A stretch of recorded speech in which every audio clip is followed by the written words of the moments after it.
If you do anything wrong in your life, and I find out about it, I'm gonna try to take everything away from you. And I don't care when I find out. Could be today, tomorrow, 15, 20 years from now. If I find out, you're fucking finished. Who's that? That's you. So I did not want to go back and forth with Katt Williams like that.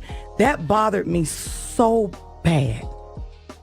That really bothered me. It was a setup. Right. And remember, they tried to kill me this same weekend. Not in jokes, with a real gun in my real face on real camera. Understand, I'm losing my life. The exclusive security video from the Atlanta Comedy Theater in Gwinnett County. You can see Wanda Smith and her husband by the front door. Watch as Katt Williams. If you've been scrolling through socials this week, you couldn't miss the chaos. Katt Williams is in the hot seat once again. This time, people are digging up that infamous moment with the late talk show host Wanda Smith, the one where Katt went off roasting her on her own platform. The clip is resurfacing like wildfire, and now folks are pointing fingers, saying Katt didn't just clown Wanda. They're claiming he straight up wrecked the career she spent decades building. I do a really nice broccoli. They like my broccoli, and they love my baked chicken. Hey, right now, look up your phone and see what it takes to make broccoli, and tell me he doesn't say heat up water. That's the only step in broccoli, heat up water? Simmer. Have you ever heard of burned broccoli? Can you burn broccoli? The backlash is brutal. People are blasting him online, calling him a POS, and demanding accountability. And here's the twist. This storm comes right after Katt publicly apologized for mocking Michael Jackson in one of his old comedy specials. Now fans are piling on, insisting he needs to apologize to Wanda's family too. But here's the twist. Not everybody is buying that story. That's why I don't be coming out doing comedy all the time, because y'all niggas is the worst motherfuckers I've ever tried to entertain in my fucking... Dave Chappelle, of all people, stepped right into the fire to defend Katt Williams, and he's not holding back. Chappelle is saying straight up that the whole Wanda situation was nothing more than comedy, and Katt was just doing what he's always done, snapping back when somebody tried to test him. He even pointed out that people knew Katt was raw and unfiltered from the jump, so why act shocked now? I shouldn't have, honestly. Like,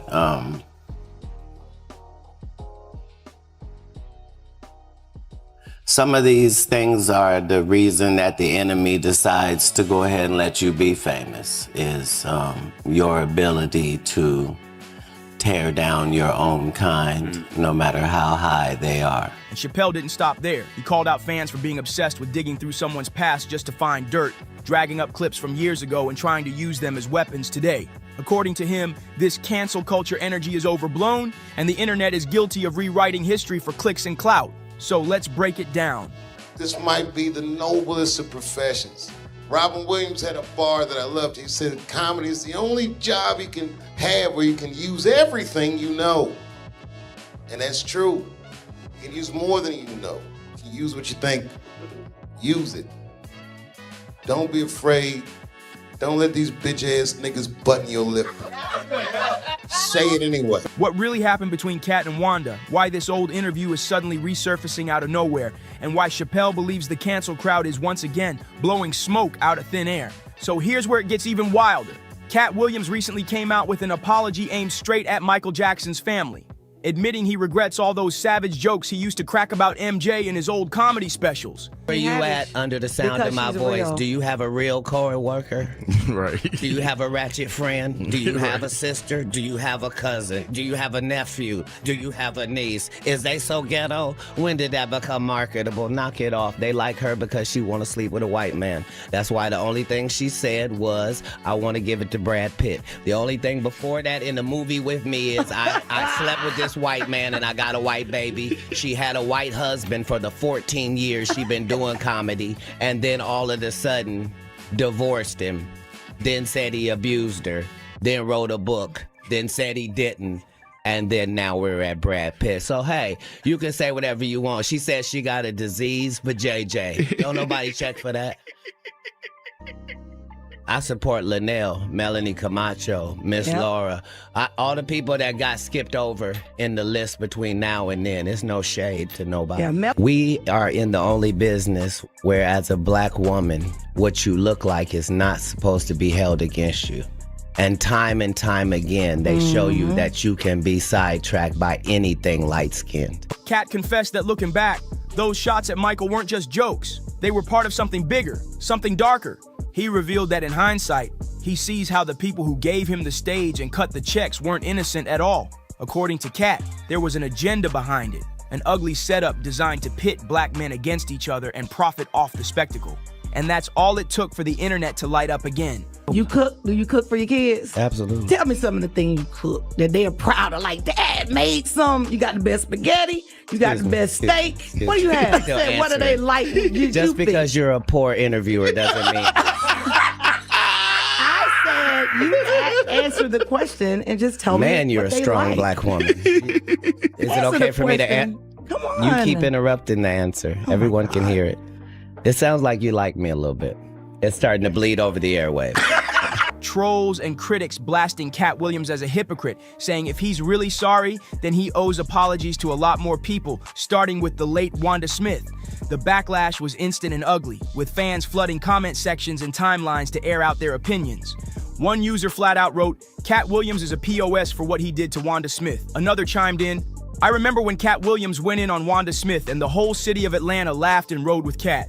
It was funny back then, but Katt gets beside himself too much and disrespects people. Now Wanda's gone and suddenly everyone in Atlanta wants to act like they had her back. I would haunt you lames, that comment alone set off a storm. But it's not all hate." I have 3 boys. Excellent. Yes, I do. Aren't boys simple? Aren't boys simple? They can be. They can be. Yeah. Wanda knows she I'm what? She didn't do as much cooking in the latter years as she did in the beginning. Whatever. I cook. I do it all. I didn't say that you well, didn't. That's all right. I did it in the beginning and the middle and the end. What's your favorite thing to cook? Your boys, yeah. They like for me to, I do a really nice broccoli. They like my broccoli and they love my baked chicken. Hey, right now, look up your phone and see what it takes to make broccoli and tell me he doesn't say heat up water. Plenty of people are still standing with Katt, and one of the loudest defenders is none other than Dave Chappelle. Chappelle even drew a bold comparison to his own controversy when folks tried to cancel him over his trans jokes. He stood tall and said comedy is supposed to be the last safe zone where you can really speak your mind, and no comedian should let the cancel mob take their mic away. But this whole saga ain't just about cancel culture. There's a darker side of the Katt and Wanda drama that rarely gets the spotlight. Good at telling us about what's going on in jail. Yes, ma'am, and getting out to tell you. Station viewer 3, your hair is kind of... That joint was... My hair is 19 inches long and I have no perm. You don't? Oops. Oh, that's not a perm. No, it is not. Nice lady. That's natural. Come run one of your gnarled fingers. While you on air, so they can hear you live. Come on, come over here. No. That's not how that works. Oh, okay. Well, then stay over there. Don't worry, ain't nobody putting their hands through yours. That's right. They don't have to. I don't want them to. Get on out of here. You okay? You okay? Only one of our hands moving while we talk. Are you all right this morning? Katt himself once claimed that Wanda and her husband didn't just get mad over jokes. They literally tried to take him out after things went left. That's right. Katt says this beef went way beyond comedy clubs and clapbacks. Get this inmate out of here. If you can't get your blood pressure down, you can't call me that. Whatever, little mama. If your cholesterol is 600. Whatever, little mama. I'm little mama's baby daddy. No, you little mama. Yes, ma'am. Hey, and what are you, girl? You probably shouldn't talk about sizes. No, that's okay. You big on the radio. That's right. And you're big Turn in it prison. down. And you're yes, big ma'am. in prison. I've never been to prison. You have 19 felonies, times. no convictions. Yeah, Knock it off. Prison and jail aren't the same. No. Okay. No. To give you the full picture, let's rewind to September 2018. Katt and fellow comedian Red Grant stopped by Frank and Wanda in the morning just to promote Red's upcoming shows in Atlanta. What should have been a light 20-minute laugh session for the radio waves turned into one of the messiest viral explosions Atlanta comedy had ever seen. Just want to talk to you because you just wanted Emmy for the city of Atlanta, and this is in Atlanta, and they just want to hear about the Emmy and hear from you and to thank you for what you did putting the city on. Right. Okay. And we won't talk about your kids. We won't talk about jail, no cases. We ain't gonna talk about none of that. Right. And immediately gets in there and goes the opposite way. You can't flip up on me because you're an inferior comedian. I'm going to destroy you, and I'm never gonna call you out of your name. I'm never gonna say anything disrespectful to people that look like you. It's a very thin line I gotta call, but this lady is trying to embarrass me. The segment spiraled so wild that it ended up becoming V103's most watched clip of all time. And it wasn't because of the jokes, it was because of the fallout that came after. In front of a largely homosexual fan base. That's why she got canceled. Gay people don't take it kindly that you would, as a derogatory, call me gay. Gay people don't feel like it's derogatory. So why are you trying to shame me with something in a community I don't even belong in? There's no gay people saying I belong over there or been over there. You did but I have no hatred of over there, and how dare you? You did a number on it, though. Hey. You did a number on it. That's legendary. No, you... And honestly, it's not hard to see why that interview exploded. Katt straight up flipped the script and turned it into a full-blown roast after Wanda tried and failed to throw some shade his way. At first, everything seemed cool, just another regular morning show vibe. But within minutes, Katt lit the whole room on fire and things spiraled fast. Comedians until afterwards. I just know that it was a setup. Right. And remember, they tried to kill me this same weekend. Not in jokes. With a real gun in my real face on real camera. Understand I'm losing my life for participating in something that goes along with my job. Like, it's two comedians, what do you mean? And the world was okay with it because it was me. Had that happened to anyone else, the world went crazy when Will smacked Chris. This is a person pulling a whole gun on a comedian in the confines of their job. It's really a weird situation when they hate you that bad. Yeah.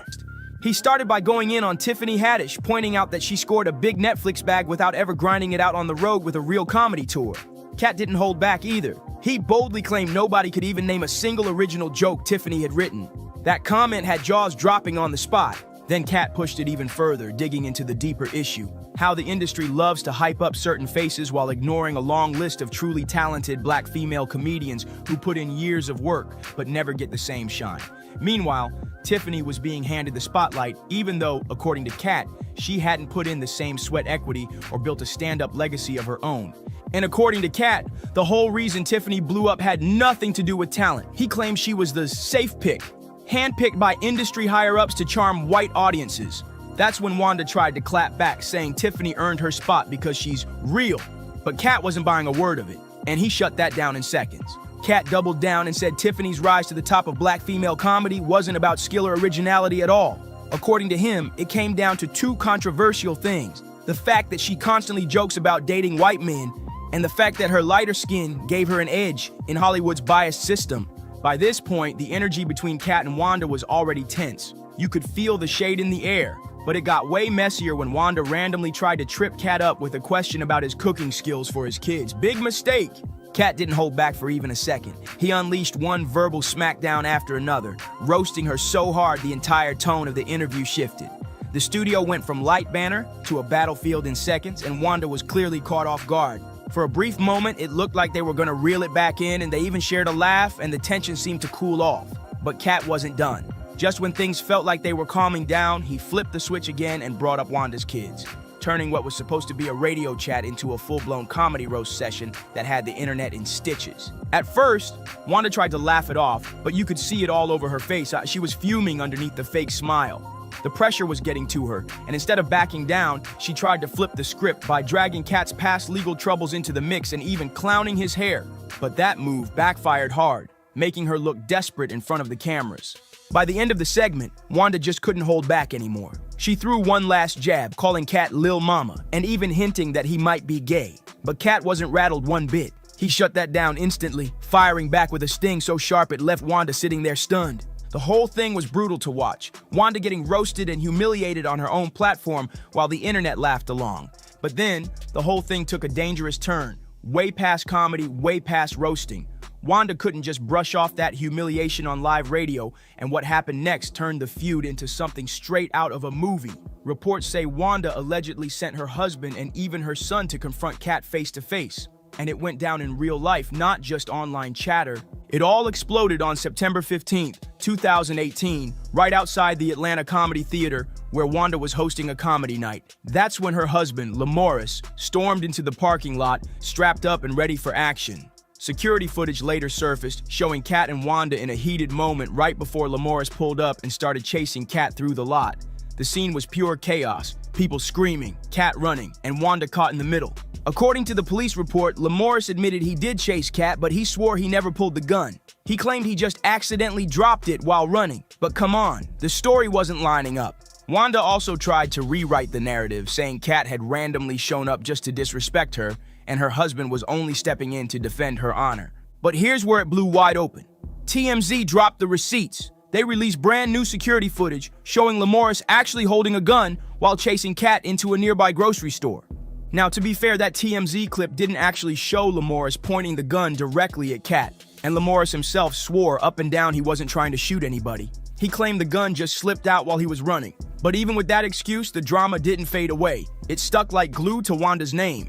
Fast forward just a few months later to January 2019, and Wanda was suddenly fired from V103 Atlanta. The station never gave an official reason, but the streets were buzzing with theories. A lot of folks connected the dots back to that Lil Mama jab, where Wanda basically used gay as an insult against Katt. And in Atlanta, a city with a massive, proud black gay community, that kind of shade was bound to backfire in the worst way.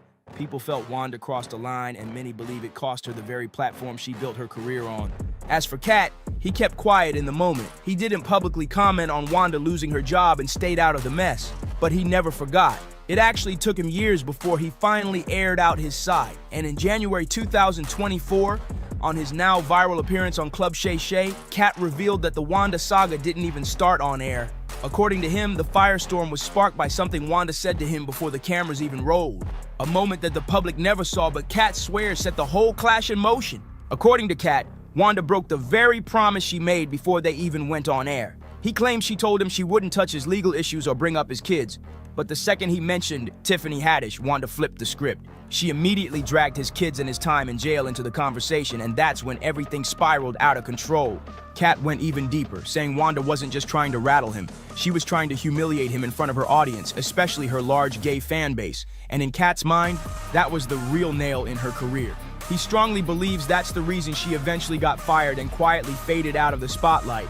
But Katt didn't stop there. He also revisited the confrontation with Wanda's husband, Lamorris. He claimed the whole thing felt like a setup from the jump, almost like Wanda orchestrated the scene to escalate beyond words. Katt even said he believed Wanda was really trying to get him taken out, all over a joke that should have just stayed comedy. Fast forward to October 2024, Wanda Smith sadly passed away just one day after celebrating her 58th birthday. And Katt, he stayed completely silent. No public statement, no condolences for her family, not even a single post online. The silence was deafening and it didn't go unnoticed. Fans were split right down the middle. Some argued Katt actually made the smart move by saying nothing, because if he had released a statement, people would have immediately called him fake and labeled him a hypocrite. Others felt his silence was cold, a final jab at a woman he once humiliated on air. The truth, nobody knows if he quietly reached out to Wanda's family behind the scenes, and that mystery only fuels the fire. And now, with social media digging up this old drama years later, the cancel crowd is circling back, trying to drag Katt's name through the mud all over again. Folks forget that this man almost lost his life over a joke, and ironically, it plays out exactly the way Dave Chappelle warned.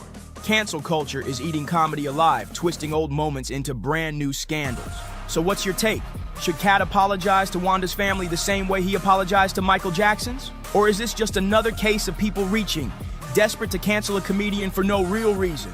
Drop your comments, hit that like button, subscribe, share this with a friend, and I'll see you in the next one. During the dating process, a lot of women don't like to ask questions because they want to they want to feel like they're okay with everything. And whatever you do, and it's all right, it don't make no difference as long as when you're with me, you treat me well, da-da-da-da. And I think that might have been a little problematic for my marriage. Joe, when MC Lyte split from her ex-husband John Weich, the streets were already whispering that the marriage had lasted way longer than expected. People swore their photos looked stiff, like neither of them was truly into the other. Almost like a show. Allegedly, MC Lyte and John weren't just living as husband and wife, they were living a double life. And let's be real, plenty of folks were shocked she even married a man in the first place. Some are now speculating that her sexuality might have been the real reason behind their irreconcilable differences, but hold up. There's also buzz that John couldn't keep himself in check and was allegedly stepping out on her with other women. Now, for those who don't know the backstory, MC Lyte and John met on Match.com, and by August 2017, they were saying "I do" in Jamaica. It sounded like a fairy tale, but it didn't last. Just 3 years later, in 2020, MC Lyte filed for divorce, citing irreconcilable differences. And here's the kicker. While they were technically married for 3 years, reports claim they separated after only 5 months. 5 months, and it was already falling apart. I think in the very beginning, I was very distraught, you know. I feel like there are phases whenever a relationship is ending, whether you're married or not. So it's that first phase, like, oh my God, I gotta make this work for us. Then it's like, oh my God, I gotta make it work for everybody else involved, the family, you know, if there are children, people who flew all the way to wherever to see you all get married. And then you get to a point where like, you know what, this ain't working, it doesn't matter. And what really matters is that we both end up in a happy place. MC Lyte later opened up about the breakup, and trust me, it wasn't pretty. She admitted the process was brutal, saying at first she was completely crushed. When a marriage starts to crumble, the first instinct is to fight like crazy to save it for yourself, but then comes the pressure of everyone else watching. Imagine all the family, friends, and even fans who had seen that picture-perfect Montego Bay wedding. She felt she had to keep the illusion alive for them too. But no matter how hard she tried, the truth couldn't be covered up forever. She eventually had to face the painful reality. The marriage wasn't built to last. Yeah, and here's where it gets even wilder. When the press first caught wind of MC Lyte's split, a lot of people assumed she was already divorced. But in reality, she revealed she had only just filed.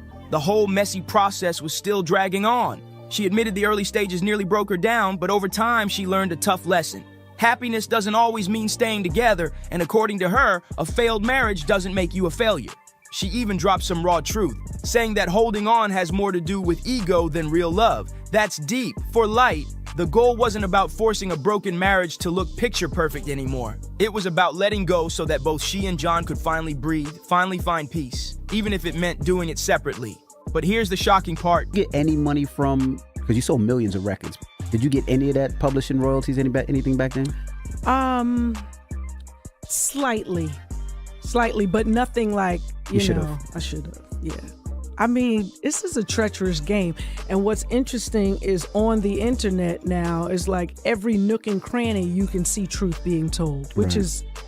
Really? Truth? Well, yeah. You got some people that are just like, look, this is how the record deal works. Oh, got you. You know, which I think is really admirable of those people to kind of speak their truth. This wasn't a quick split. The divorce process dragged out for a full 3 years because John reportedly refused to sign the papers. But even though MC Lyte tried to keep the divorce details locked up, the rumor mill went crazy. Word on the street was that her husband was living a double life and sneaking around behind her back. On top of that, some insiders claimed John had an even shadier plan to swindle Lyte out of her hard-earned fortune. People were saying that when she filed for divorce, he was allegedly plotting to dig into her pockets and take a chunk of her money. Now, Lyte never fully broke down the real reason they split, but she wasn't about to let the internet drag her ex through the mud without clapping back. She took a moment to clear the air and shut down the most explosive rumor, that John was trying to rob her blind. In a 2023 Instagram post, she made it crystal clear. Her divorce wasn't some courtroom war, and John never tried to touch her assets. She doubled down in an interview with The Breakfast Club, explaining that most of her wealth came straight from touring and that she controlled her own business. And get this, MC Lyte actually broke down how rough it was for her in the beginning, even after fame hit. She said, "When I started touring, that's when I started making money. I got a house, but without budgeting, by the time I furnished it, I had nothing left to even cover the windows." Imagine that. At night, she had to hang up sheets like curtains, and her manager would come by and just accept the scene. That's how real it was. She explained it wasn't until she went back on the road again that she could finally finish her house. and she dropped a gem for the new generation, warning that this business has wild ups and downs. The money might pour in one season, then dry up the next.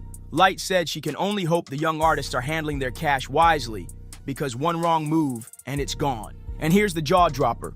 In that same interview, Light admitted that even though she sold over 1 million records, she never received the proper money she should have from publishing royalties. Now here's where MC Light really set the record straight. She revealed that thanks to a prenuptial agreement, she walked away from the marriage with her entire music catalog, her royalties, and all her personal assets fully intact. No mess, no courtroom tug-of-war over money? She explained it in her own words. When the divorce headlines hit, she saw all these wild stories flying around saying her ex was trying to grab her assets or that she had to fight tooth and nail to keep her catalog.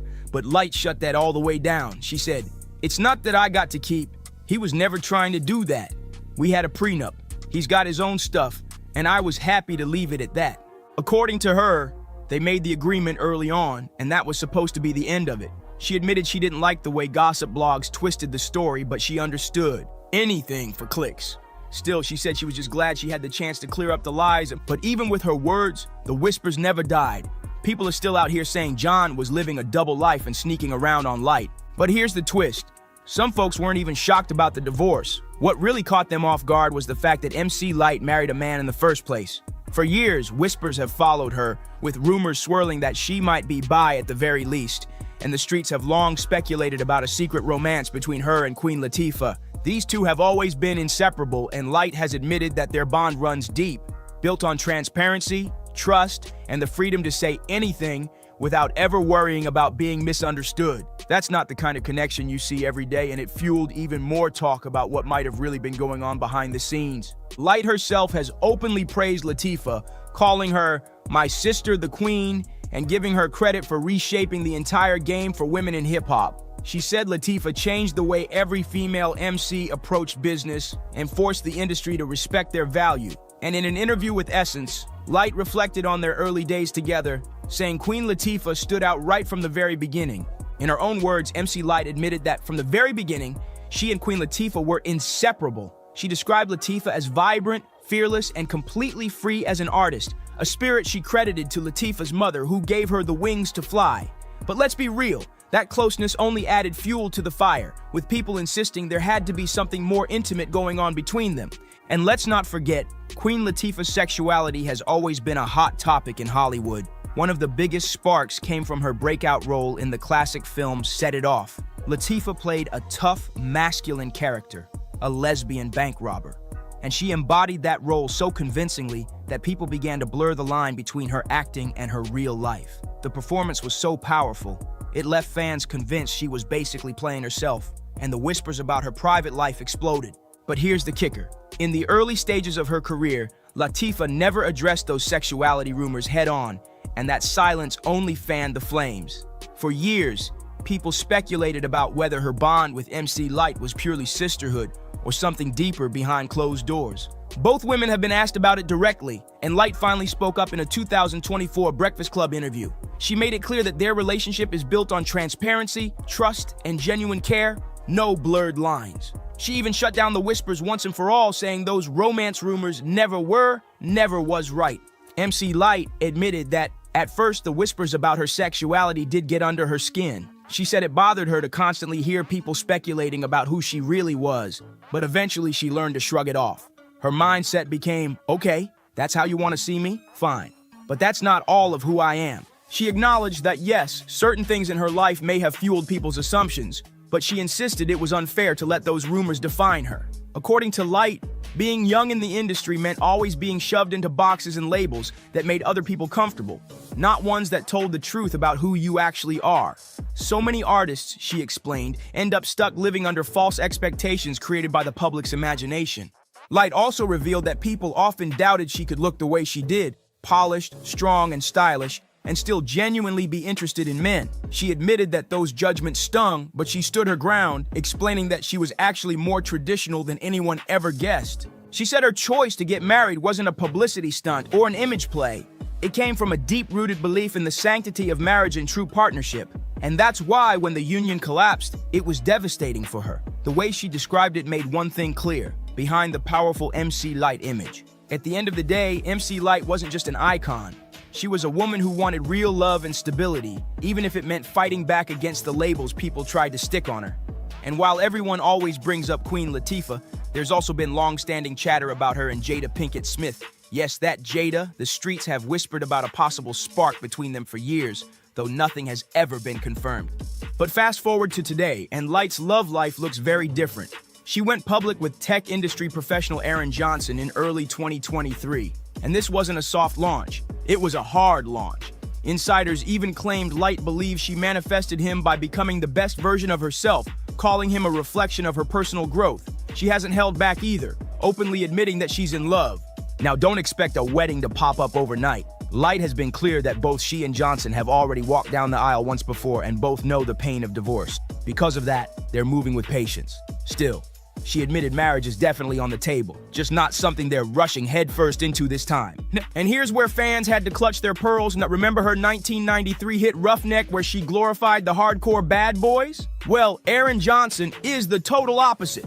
No street tough bravado, no rough edges, just a clean-cut professional who Lyte says matches her energy in ways those roughnecks never could. Her family was reportedly stunned when they first met Aaron Johnson. They called him a ray of sunshine and the complete opposite of the men she used to date. Lyte even admitted she had to adjust to being with someone so different, but eventually, she started loving that softer, calmer side of life.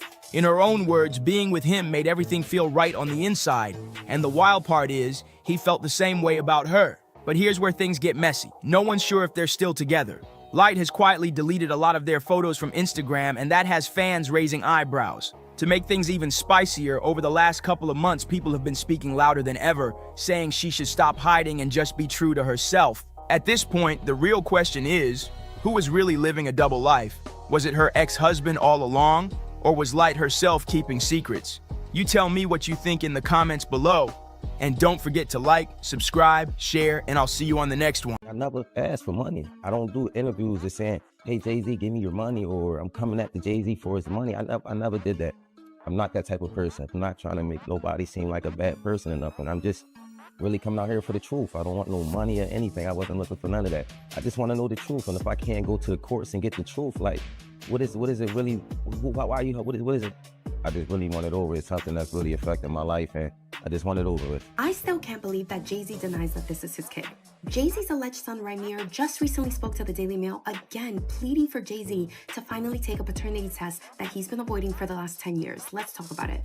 If you do not know, this man, Rhaimir Satterthwaite, has spent the last few years being very vocal about the fact that he believes Jay-Z is his father. And now Rhaimir is taking this to the Supreme Court. Rhaimir alleges that when his mother was 16 years old, she had a very brief fling with Jay-Z when he was 22. After the court officially granted Jay-Z's alleged 31-year-old son, Rhaimir Satterthwaite, the green light for a paternity test, all hell broke loose.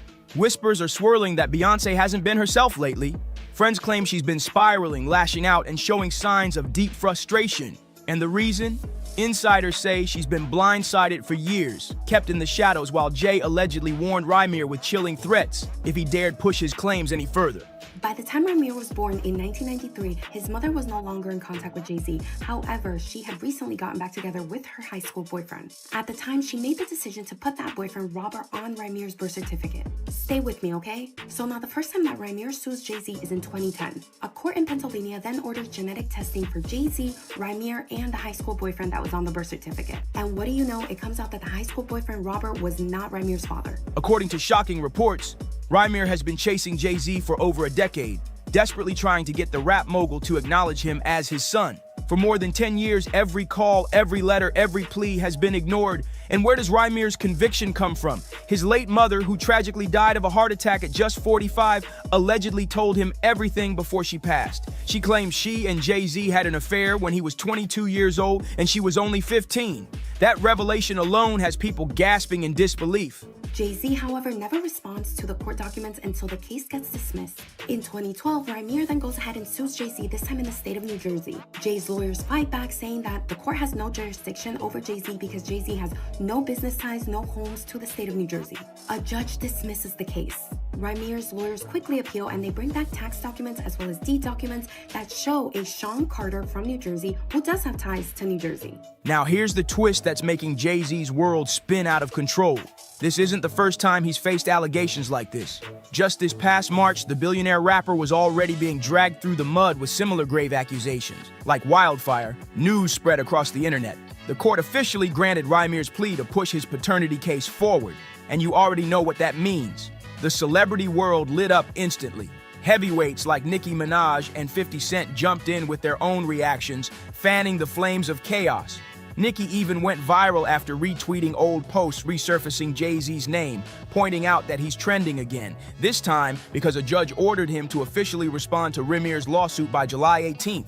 Jay's attorney tells the court that she initially misspoke when she said that he had no ties to the state of New Jersey because she truly did believe that he only lived in New York City. However, they fight back and say, well, there's no proof that the Sean Carter in those tax documents is actually Jay-Z. So crazy to say, but that works, and they dismiss the case again. Now the NAACP and the ACLU are fighting on Rymir's behalf. Rymir then sues Jay-Z again in 2014, and it is dismissed again on the same basis that they can't prove that the Sean Carter in those documents is Jay-Z. Now here's where it gets juicy. Nicki didn't just retweet, she added her own cryptic words, "Glory to God." Fans couldn't help but read between the lines, wondering if she was taking a direct shot at Jay-Z himself. And of course, 50 Cent was right there enjoying the mess, because let's be real, he's had a long-standing grudge against Jay for years. Their beef has always been about more than just music. It's about dominance, respect, and who really owns the crown when it comes to legendary beats. Still, in typical 50 fashion, some insiders say it's nothing personal. He just loves stirring the pot and making fun of whoever's in the spotlight. Now Rymir is taking this to the New Jersey Supreme Court, and he's asking that all documents be unsealed all the way back to 2012. And he's asking Jay-Z to just take the test.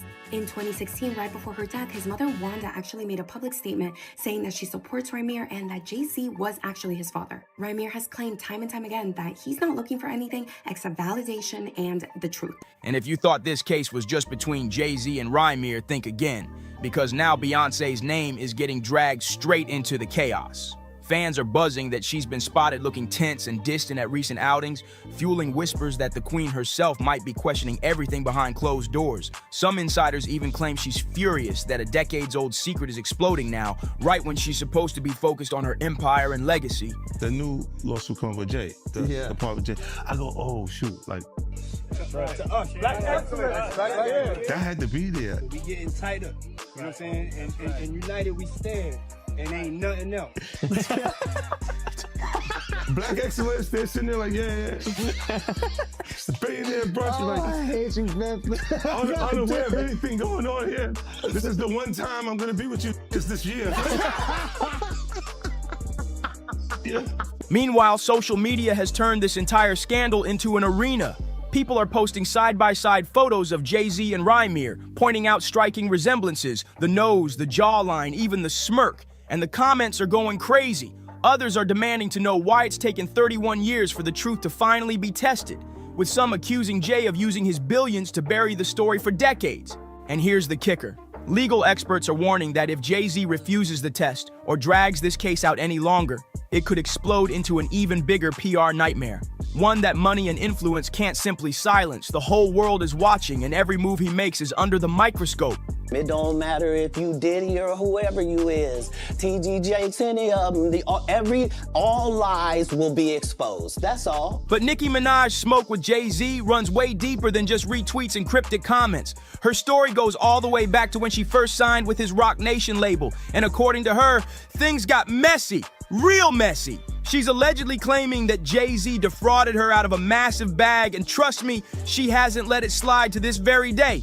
In fact, Nicki recently doubled down in a tweet that sent the internet into a frenzy. She wrote that she's planning to use some of the money Jay-Z still owes her to put her beloved Barbs through college, covering tuition, paying off their loans, and wiping out school debt like a boss. She even put a number on it, claiming the bill is sitting somewhere between $100 to $200 million and counting. Nicki then fired off a direct shot, calling on Jay to finally settle this karmic debt, warning that it's only stacking more interest with time. But here's the wildest twist. After dragging him in public, Nicki still called Jay-Z one of her top 5 rappers of all time. Fans were shook at the contradiction, with some saying it's shade, others calling it respect, and many claiming it's just Nicki's way of keeping the pressure on while making sure the world knows Hov can't escape the heat.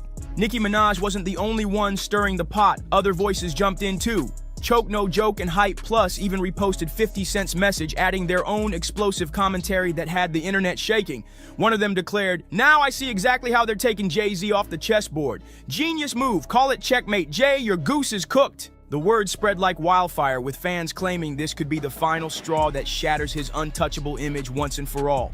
They went even further, predicting that this scandal could cost Jay-Z his most powerful gigs, including his high-profile Super Bowl connections. The warning was clear: once those paternity results come back, it won't just be about money, it'll be about legacy, reputation, and the empire he's built crumbling before the world's eyes. And the whispers don't stop there. Rumors are flying that Diddy himself might be the one feeding the fire, leaking Jay's deepest secrets out of spite. With all eyes locked on the court, critics are already quoting Maury-style lines, saying the outcome is inevitable. You are the father. People are already saying Rock Nation could be crumbling to the ground. So happy Father's Day, buddy, one critic mocked as the paternity scandal explodes. And the heat just turned all the way up, because fresh reports claim Beyoncé herself might be preparing to walk away, right as Rymir scored a major legal win that secured him the right to a paternity test. The timing is brutal, and fans can't stop speculating if Queen Bey has finally had enough of standing in the shadows of her husband's never-ending controversies. For years, insiders claimed Jay-Z used every tactic imaginable to quietly push Rymir aside, hoping the whispers would fade and the story would die. But instead of backing down, Rymir kept swinging, refusing to give up his fight for recognition. And now, with the court finally in his corner, it looks like his persistence is paying off in a way that could shake Jay-Z's dynasty forever. Contrary to what some might think, Rymir isn't chasing Jay-Z's billions through this lawsuit. He's fighting for something far bigger: the truth. He just wants acknowledgement, and his family is standing strong beside him, backing every move he makes. But while he pushes forward, the fallout behind the scenes is getting explosive. Insiders are now whispering that Beyoncé is so shaken by these latest developments, she's even considering delaying the release of her tell-all memoir, a project she's quietly been working on for years. For over a decade, Bey has been documenting everything: her rise to fame, her personal struggles, and yes, her marriage to Jay-Z. This memoir was supposed to finally reveal her truth on her own terms, but now it seems the scandal might force her to rewrite the narrative entirely. And the bombshells inside? They're jaw-dropping. Sources claim she's included details about Jay-Z's rumored infidelity, the infamous elevator fight with Solange, and now the shocking allegations of a secret child. To make things even messier, comedian Katt Williams has already hinted that the season ahead will expose every last lie. The internet is buzzing with one question: how much longer can Jay-Z keep dodging the truth before the entire house of cards collapses? Fans are dissecting every headline, every rumor, and every leak, convinced that the Carter empire is on the verge of breaking apart. Social media has turned ruthless, with users flooding timelines with memes, comparisons, and wild theories about what's really been going on behind closed doors. Some are calling it karma finally catching up, while others are demanding to know why it took more than 3 decades for a paternity test to even reach this stage. Every photo of Jay-Z is being reanalyzed, every public appearance questioned, and every move from Beyoncé is being studied like a clue to whether she's staying loyal or planning her exit. Insiders say the tension is unbearable, with Jay's team scrambling to control the narrative while Rymir refuses to back down. And here's the truth bomb: if the results prove what people are already whispering, it won't just be a scandal, it'll be the biggest shock of Jay-Z's entire career, the kind of blow that money, power, and fame can't cover up. It all started with the storm surrounding Diddy, but now the spotlight has shifted, and Jay-Z and Beyoncé are right in the crosshairs of even deeper scrutiny. Whispers are growing louder that Beyoncé might already be preparing her life jacket, bracing herself to jump ship from a marriage many now claim is crumbling under the weight of secrets and lies. Public opinion is split down the middle, and the comments online are nothing short of explosive. One person flat out declared, "Rymir's mother was underage when Jay-Z got her pregnant. That's why he won't take the paternity test. He already knows that's his son." That bold claim alone has fans reeling, convinced the truth has been buried for years. But not everyone is dragging Jay-Z. Some are rising to defend him. One critic fired back, questioning the entire uproar. What's the point here? They're trying to pin a fake son on a man who's already raising 3 kids in a stable, loving household with his wife. Why is the sight of a successful black dynasty so threatening to people? This whole situation is honestly heartbreaking and messy beyond belief. The internet is already flooded with images of a young Rymir alongside his mother, brother, and another man who some claim was his biological father. But here's the twist. Rymir reportedly already did a DNA test with that man and the results came back negative. That revelation only adds more fuel to the fire, proving that Rymir isn't just chasing clout, he's chasing answers, and he won't stop until the truth about Jay-Z comes out. And let's be real, if the court-ordered paternity test confirms what Rymir has been saying all along, the fallout will be enormous.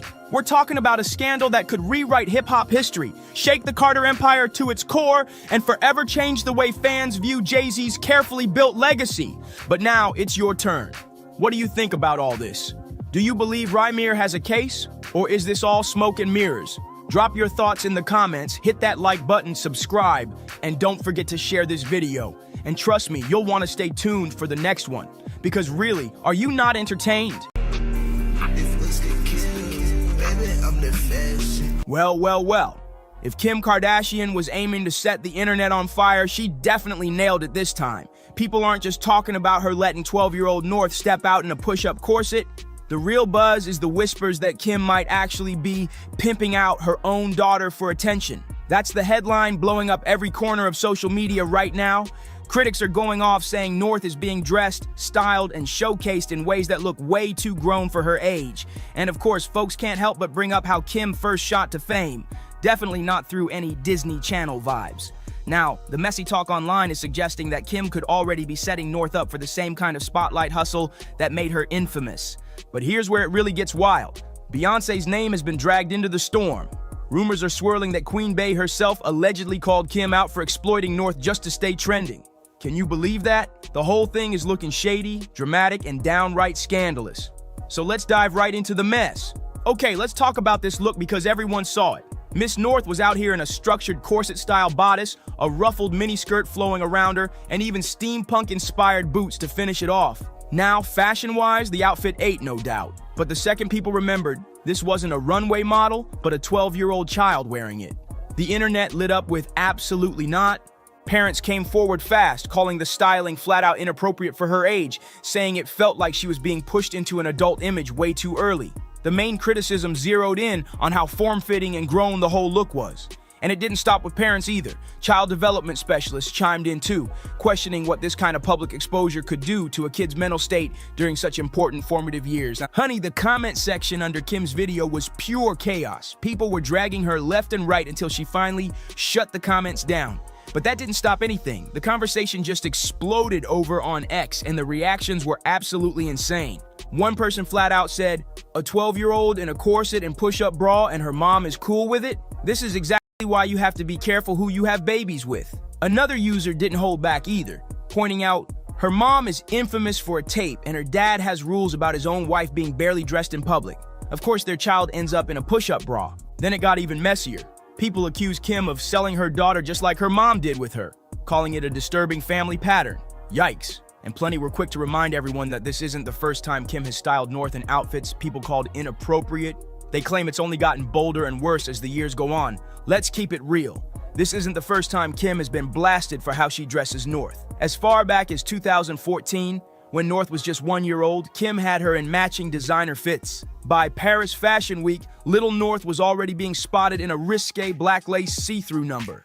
Then, in 2018, when she was only 5, fans went off after Kim proudly shared a picture of her in a tiny yellow bikini top. Fast forward to 2022, Kim was dragged yet again for putting North in a satin corset at Aunt Kourtney Kardashian's Italian wedding. People thought it looked way too grown. And let's not forget the recent birthday trip to Mexico. When North turned 12, her appearance went viral after fans compared her to her cousin, who's the exact same age, and people were stunned at how different they looked. Now, with this latest outfit, critics are saying Kim has officially pushed it too far, and trust me, this is where the drama takes an even messier turn. Now, fans are dragging Kanye's name right into the middle of this storm. Social media is buzzing with people demanding Ye step in and protect North from being styled in ways they claim are way too grown for a 12-year-old. But here's the thing. What exactly do you expect Kanye to say when the internet has receipts of how he lets Bianca step out in public? We're talking about Paris Fashion Week, where Bianca walked around in nothing but sheer stockings as pants, and before that, she hit LA practically nude under a see-through raincoat. And it didn't stop there. She's been spotted braless in a completely sheer mesh top, casually strolling down the street on her way to a family-friendly restaurant. And if that wasn't shocking enough, cameras even caught Kanye tugging down Bianca's tights right after a business meeting in Beverly Hills. Plus, let's not forget her silver bikini top and thong look that had her entire backside on display for the world to see. Another look that left fans completely stunned was when Bianca stepped out in a full-on see-through bodysuit. She was walking side by side with Kanye, clutching her phone over her the entire time, because she knew the second that phone shifted, everything would have been exposed. And if that wasn't enough, who could forget Kanye's big return to the Grammys after a decade? Bianca showed up wrapped in a huge fur coat, only to dramatically strip it off and reveal a totally sheer dress with no bra, no underwear, nothing left to the imagination. The moment went viral instantly and had people questioning what was really going on behind the scenes. Reports even claimed Bianca's own parents were mortified by her racy transformation.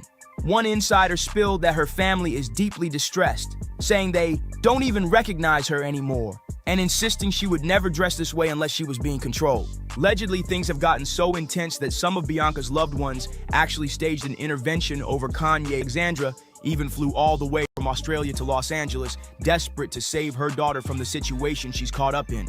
That's how serious it's gotten. And when it comes to Bianca's father, another insider says Leo is fed up and wants a face-to-face with Kanye himself. He allegedly wants to sit him down and ask, point blank, "What the hell are you thinking parading my daughter around like some half-naked trophy?" According to sources, he's furious and ready to call Kanye out directly. Leo even posed the ultimate question. What would Kanye do if daughters north of Chicago were ever put out in public, half-dressed by their own husbands? Everyone knows Ye would never stand for that, which is why her family feels it makes zero sense that he's encouraging this for his wife. So maybe, just maybe, Kanye isn't the one folks should be tagging to step in here. Okay, let's keep it real. Yes, Bianca is a grown woman, and what she chooses to wear is ultimately her business. But North? That's a whole different story. The issue here isn't just fashion. It's about childhood innocence, boundaries, and what happens when a kid is pushed into the spotlight way too soon. People aren't just worried about outfits. They're worried about the long-term impact of growing up branded as a spectacle. And here's where it gets explosive. Rumor has it that even Beyoncé allegedly has something to say about this. Whispers claim Queen Bey is not here for Kim's styling choices at all, with some insiders suggesting she feels Kim is basically pimping out her own daughter by putting her in these grown-up looks and parading her everywhere. Allegedly, Beyoncé is siding with critics who insist North deserves the chance to just be a kid, instead of being packaged and styled like a mini celebrity at every turn. And with North now gaining a massive following of her own, the idea that Beyoncé's name is being attached to this drama, oh, that takes the debate to a whole new level. And if Beyoncé's name being tied to this wasn't enough, the internet is now spinning with even wilder claims. Some fans are convinced that this tension between Kim and Bey isn't new at all, that it's just another chapter in their long, complicated history. People are saying Beyoncé has always kept her distance from Kim because she never respected the way the Kardashians chase fame, and this North situation is only proving her right. The chatter online is brutal. Folks are writing things like, "This is why Beyoncé never wanted Kim in her inner circle," while others argue Kim is purposely using North's growing popularity to compete with Blue Ivy, who's been shining more and more alongside her mom. Imagine that. People are actually framing this as a low-key battle of the kids between North and Blue. And of course, that kind of speculation only makes the drama messier. The idea that Kim could be styling her daughter to rival Beyoncé's is fueling fans to dig even deeper. If Beyoncé truly feels this way, then the pressure on Kim to switch up how she's handling North's image could skyrocket overnight. Fans are quick to point out that Bey, being a fiercely protective mom, would never put Blue Ivy in the same situations. And that's exactly why these alleged comments are hitting such a nerve online. But wait, let's not act like Beyoncé hasn't faced her own backlash too. Just the other day, people were accusing her and Jay-Z of over-sexualizing Blue by letting her step out in a strapless gown with full glam makeup. Critics were claiming that the look made her appear like a 17 or 18-year-old instead of a child. Just because a celebrity kid can dress like an adult doesn't mean they're ready to be seen or treated like one. Some fans even warned that by getting applause for looking so grown at such a young age, Blue might be picking up the wrong message, that being worthy equals being sexy in the eyes of others. And with that, the tables turned. Suddenly, people were saying maybe Beyoncé should sit this one out before throwing shade at Kim. But still, while many were dragging her, a loyal wave of fans rushed in to defend her, insisting Blue's elegance is a celebration, not exploitation. And that's where the whole debate takes a sharp turn, because now it's not just Kim being dragged, Beyonce is getting pulled into the fire too. Social media is split down the middle, with some saying Beyonce has no business calling out Kim when Blue Ivy has also raised critics call too mature. Others are fighting back, arguing that the two situations are completely different, and that Kim is blatantly chasing clout off North while Beyonce is simply letting Blue shine alongside her mom. But the fan wars online, they're ruthless. Timelines are full of posts like, Kim is pimping her child, Beyonce is empowering hers, while others clap back with, y'all are just blinded because Beyonce is Beyonce. If Kim did the same thing, you'd crucify her. The comments are going viral, with whole threads turning into battlefield-style arguments between the Hive and the Kardashian supporters. What's even crazier is that some are spinning it into a power play, saying this isn't just about kids' fashion. It's about who controls the narrative of the next generation of celebrity royalty. North versus Blue, Kardashian Empire versus Carter Dynasty. Trust me, that's the kind of headline that won't die down anytime soon. One commenter fired back saying, "What is wrong with all of you? She no longer has the body of a child. She's becoming a young woman, and of course she wants to look that way rather than like a little girl. That's nature. Why do you all choose to sexualize her and shame her for just growing up? This kind of judgment doesn't exist for boys or men. It's misogyny, pure and simple. Leave her alone." Another supporter added, "North literally covers up every single day, and the one day she shows a little skin, y'all act like it's the end of the world." And then there were fans clapping back with, "There's nothing wrong with what she has on. What do y'all expect kids to dress like nuns?" At the end of the day, the argument boils down to one explosive question. Is Kim simply letting North express herself? Or is she knowingly setting her daughter up driven spotlight that once built her own empire? With Beyonce's alleged disapproval hanging heavy and fans relentlessly questioning Kim's every parenting move, the scrutiny is only intensifying. So now, here's the real question. Is Kim pimping North out for clout, or are people reading way too much into it?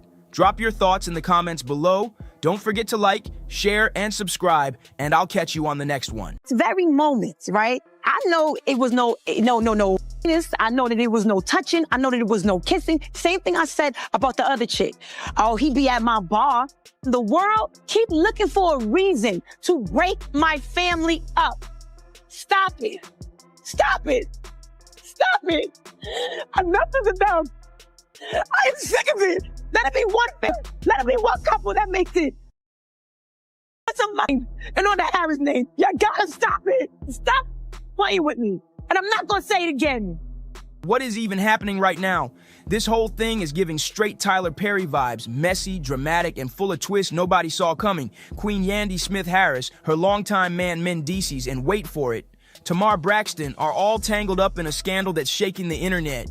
Yandy and Mendeecees already got enough baggage to fill an airport, but now whispers are flying that Mendeecees was creeping around with Tamar. And the gag is, the person Tamar was spotted with is allegedly confirming she was indeed wrapped up with him. As if that wasn't enough, Yandy herself has reportedly jumped in, and she's allegedly doing what she always does whenever her man's name is in the mud, like her life depends on it. But here's where it gets, says Yandy isn't just defending Mendeecees, she's allegedly threatening to handle it herself. If you catch the hint, this is no ordinary drama, it's personal and it's boiling over quick. If this house is going to come down, it's going to be me or Mendeecees that are taking it down brick by brick. That's it. Nobody else can do it. Now, let's rewind for a second. Yandy and Mendeecees go way back to 2006, and they finally tied the knot in 2015.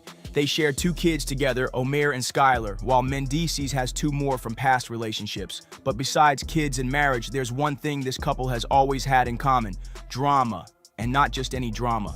We're talking about constant cheating scandals that just won't stop haunting them. Everybody in Atlanta and everybody knows. Yeah, we not talk to him like that. But I am. And what are you gonna do to us? And what are you gonna do? You're not gonna talk to him. Don't fight with me. Don't fight with me with him. Yeah, fight with me with him.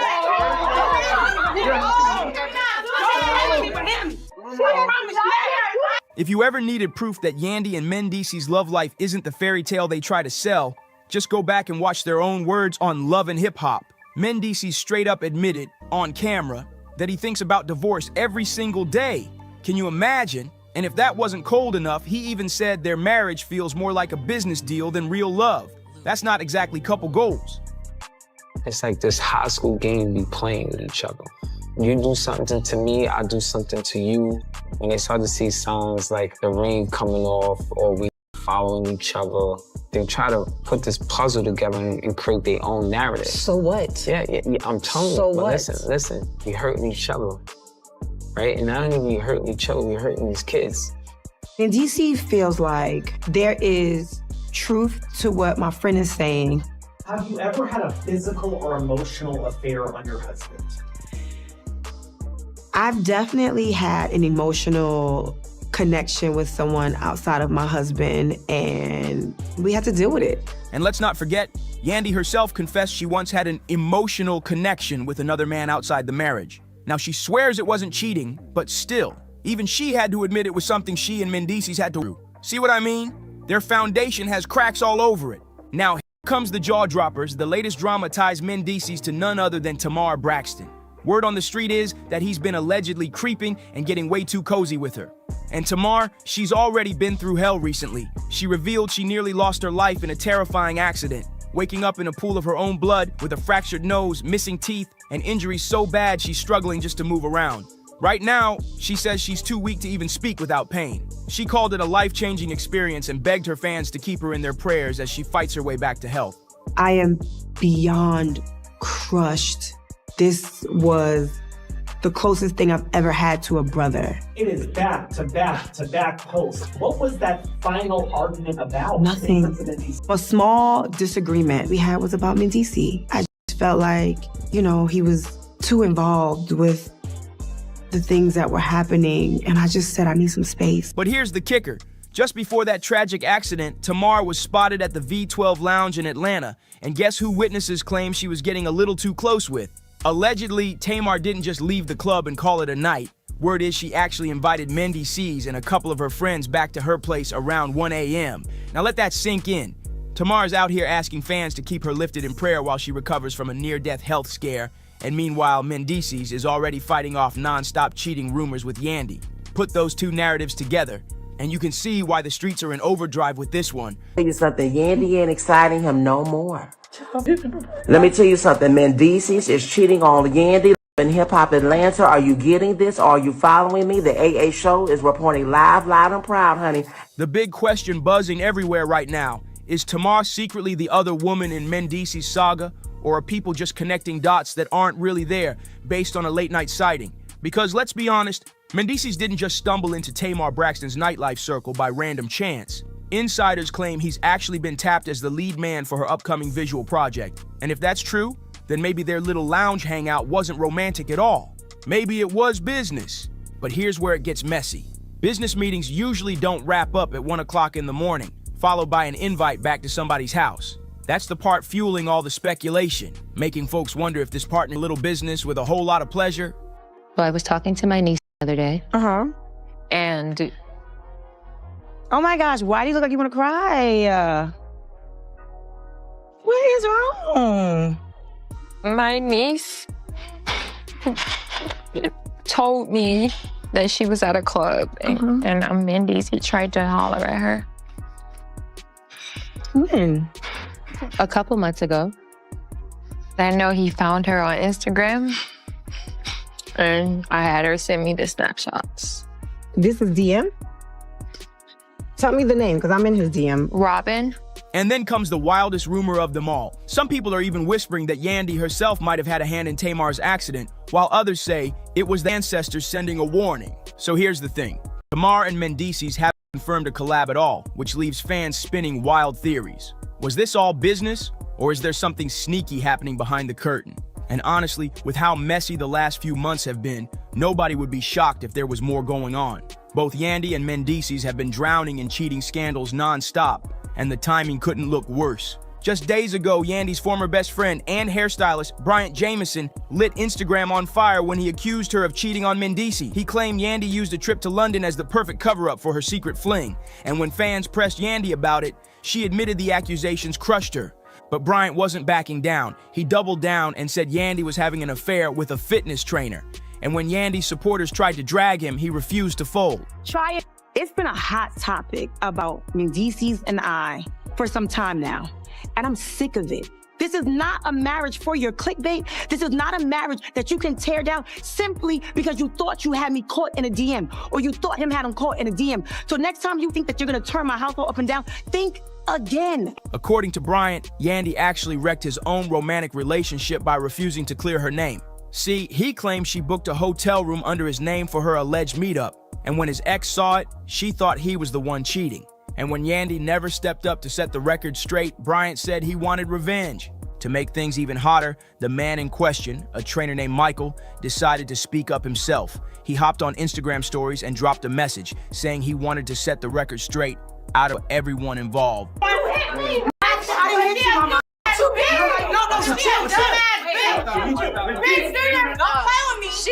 my face, and I'll beat your ass. Don't ever get my face again, bitch. Take your ass to this side.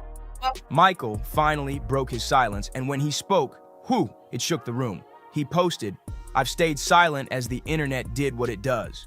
But to be clear, yes, I was involved with Wanda Smith. And it wasn't just a one-time situation, and it happened over a period of time. I'm not here to argue, defend, or point fingers. I take responsibility for my part, and moving forward, I won't be speaking on this again. Respectfully, let's all move on. Girl, that confession had the blogs working overtime. It wasn't just rumors anymore. The trainer himself admitted there was more than friendship between him and Yandy. Like that, the internet exploded with receipts, side eyes, and non-stop commentary. But while Yandy's name is now in the mud, let's not forget, Mendeecees has been the king of cheating chatter for years. Compared to him, Yandy's little scandals barely scratch the surface. Her emotional connection on Love and Hip Hop and these recent trainer allegations? Child, that's a drizzle. Meanwhile, Mendeecees has been drenched in back-to-back storms of drama. We're talking DM leaks, late-night sightings, random women stepping forward with their own stories, and even his own castmates tossing shade. It's been endless, and let's be real, the streets don't forget. Take Sierra Gates, for example. She had fans raising eyebrows when she jumped on video and fanned the flames even more. Sierra strongly hinted that Mendeecees was creeping with a married woman. Sierra cool, saying she usually minds the business that pays her, but then she casually dropped a bomb, claiming she personally saw Mendeecees out with a married woman named Angie, and not just once either. Sierra said she spotted them creeping around more than a few times, and to make it worse, she hinted that she's sitting on photos as proof. Can you imagine the chaos if those receipts ever dropped? When the Shade Room pressed her for more details, Sierra admitted she did tell Yandy about what she saw and even mentioned Angie directly. But here's the twist. After that, she went quiet. She never mentioned Angie's name again, never took back the allegations, and never shared how Yandy reacted to the news. Instead, she brushed it off, saying the whole situation reminded her why she prefers sticking with family, her husband, and solo time, rather than getting dragged into messy IG party drama. Later, Sierra explained her own business ventures and slipped when someone got under her skin. She admitted the video wasn't her finest moment and doesn't reflect the woman she's trying to become. But still, once the internet has the tea, you can't just take it back. And if that wasn't enough heat, Alexis Sky and her friend poured gasoline on the fire during an Instagram live. They flat out claimed Mendeecees has been cheating on Yandy ever since they packed up and moved to Atlanta. According to Alexis, Yandy just doesn't excite him anymore. And then came the dagger. Alexis warned Yandy to keep her man on lockdown because, in her words, he's out here sleeping around with everything else. And just when you thought the cheating talk couldn't get any messier, Tasha K jumped back in and stirred the pot all over again. She claims she's sitting on audio proof, voice notes and flirty exchanges that allegedly show Mendy stepping out. And out of nowhere, Jessica White dropped her own bomb saying Mendeecees allegedly tried to hit on her niece. The nerve of that allegation had people clutching their pearl. So yeah, the cheating scandals just don't stop. Over the years, and especially these last few months, Mendeecees' name has been dragged through the mud more times than anyone can count. But you know what's even wilder? The way Yandy defends him every single time. Take Jessica White's accusation, for example. Instead of even considering that there might be truth in it, Yandy immediately jumped in and flipped the whole story upside down. She said those DMS weren't from Mendeecees at all, they were from her. Can you believe that? That's how far she's willing to go to protect her man, taking the fall herself, just so the spotlight slides off him. Yandy has built a pattern: deny, deflect, defend. Every time another scandal popped off, takes the blame, and keeps pushing the narrative of a happy marriage. She even told the world flat out that people are just trying to break up what she and Mendeecees have. Now insiders are whispering that Yandy is handling the Tamar situation the same way she's handled every other scandal, by going into full attack mode. Word on the street is that Yandy feels Tamar has crossed a major line. And not just because Tamar is a star in her own right, but because she allegedly knew Mendices was already drowning in accusations. According to people close to her, Yandy has even confided to friends that if the rumors are true, she's ready to personally check Tamar for stepping where she doesn't belong. And honestly, it wouldn't be the first time Yandy has thrown hands over her husband. Let's rewind. Remember Jasmine Blue? She accused Mendices of cheating and said the woman involved was too scared to speak out. And Erica Racine backed her up and claimed Yandy was freeping. That's when things spiraled into a confrontation that turned flat out ugly. Reports say Jasmine and Erica ended up outside face-to-face with Yandy and Mendices. Erica called Yandy out directly, accusing her of protecting a cheater. Mendices tried to shut it down, snapping at Erica with, "Why are you talking?" But Erica clapped right back, throwing his own words in his face before blasting him with, "First of all, you've been with everybody in Atlanta and everybody knows it." That's when Yandy jumped in. She put herself between Erica and her husband, ready to defend him at all costs. Witnesses say she barked, "You're not gonna talk to him like that." Erica didn't even flinch. She shot back, "But I am. And what are you gonna do?" Things escalated fast, voices were raised, and according to Erica, Yandy straight up hit her in the face. During just days after that heated blow up with Erica and Jasmine, Yandy tried to play it cool in an interview. She brushed everything off, saying the confrontation was behind them and insisting she wouldn't let the drama shake her happy marriage. But let's be real, happy marriages don't usually come with this much smoke, and if that's what helps her sleep at night, then so be it. But now Tamar's name is right in the center of this storm. Whether she's truly teaming up with Mendices for a visual project or whether there's something a whole lot more scandalous bubbling under the surface, Tamar just got tied into one of the messiest storylines reality TV has seen in a long time. The real question is Tamar stepping into dangerous territory with Yandy breathing down her neck? Or is she about to do what Tamar always does, flip all the whispers, all the speculation, into the kind of publicity's big move? Because if there's one thing Tamar knows how to do, it's turn chaos into a headline and keep her name ringing. But hey, I want to hear from you. Do you think this is just business gone sideways, or is Tamar really pushing up on Yandy's man? Drop your thoughts in the comments, hit that like button, share this with a friend who loves the tea, and don't forget to subscribe for more drama breakdowns just like this one. I'll see you on the next one. From what I was told, from being inside at the highest level, that Jay-Z likes to watch Beyonce with different men, such as Ray J. Let me ask you something, Jonathan.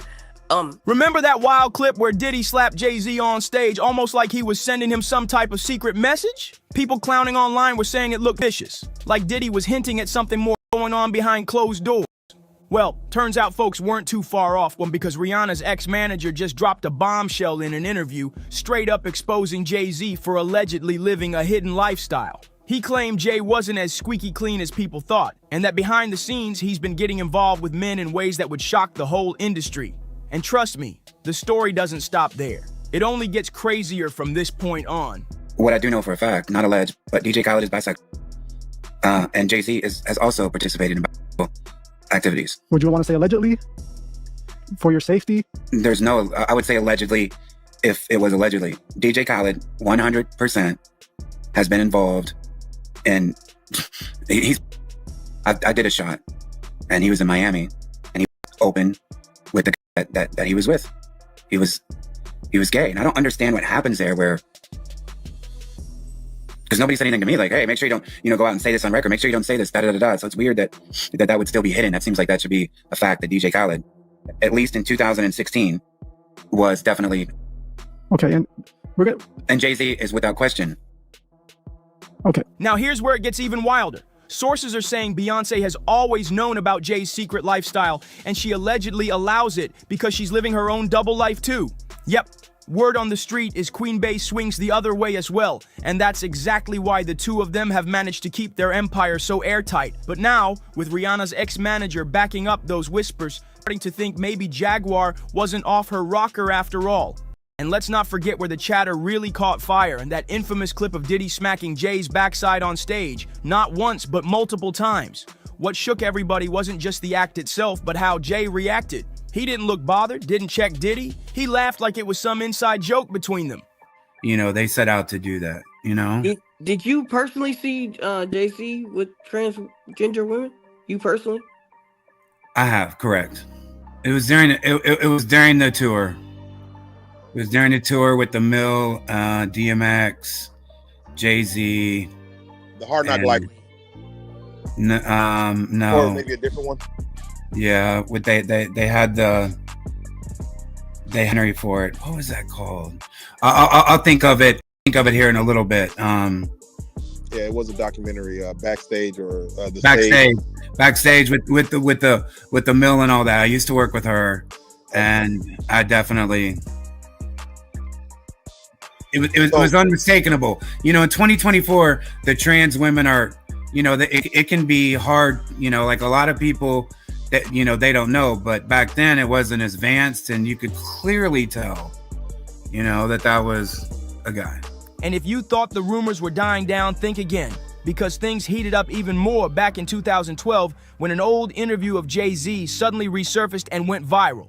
In that sit-down, he praised Barack Obama for legalizing gay marriage. Words had people raising their eyebrows like never before. Quote, "What people do in their own homes is their business. You choose to love whoever you love. It's no different than discriminating against blacks. It's discrimination, plain and simple." Jay didn't stop there either. He doubled down, saying, "I think announcing support of gay marriage is the right thing to do.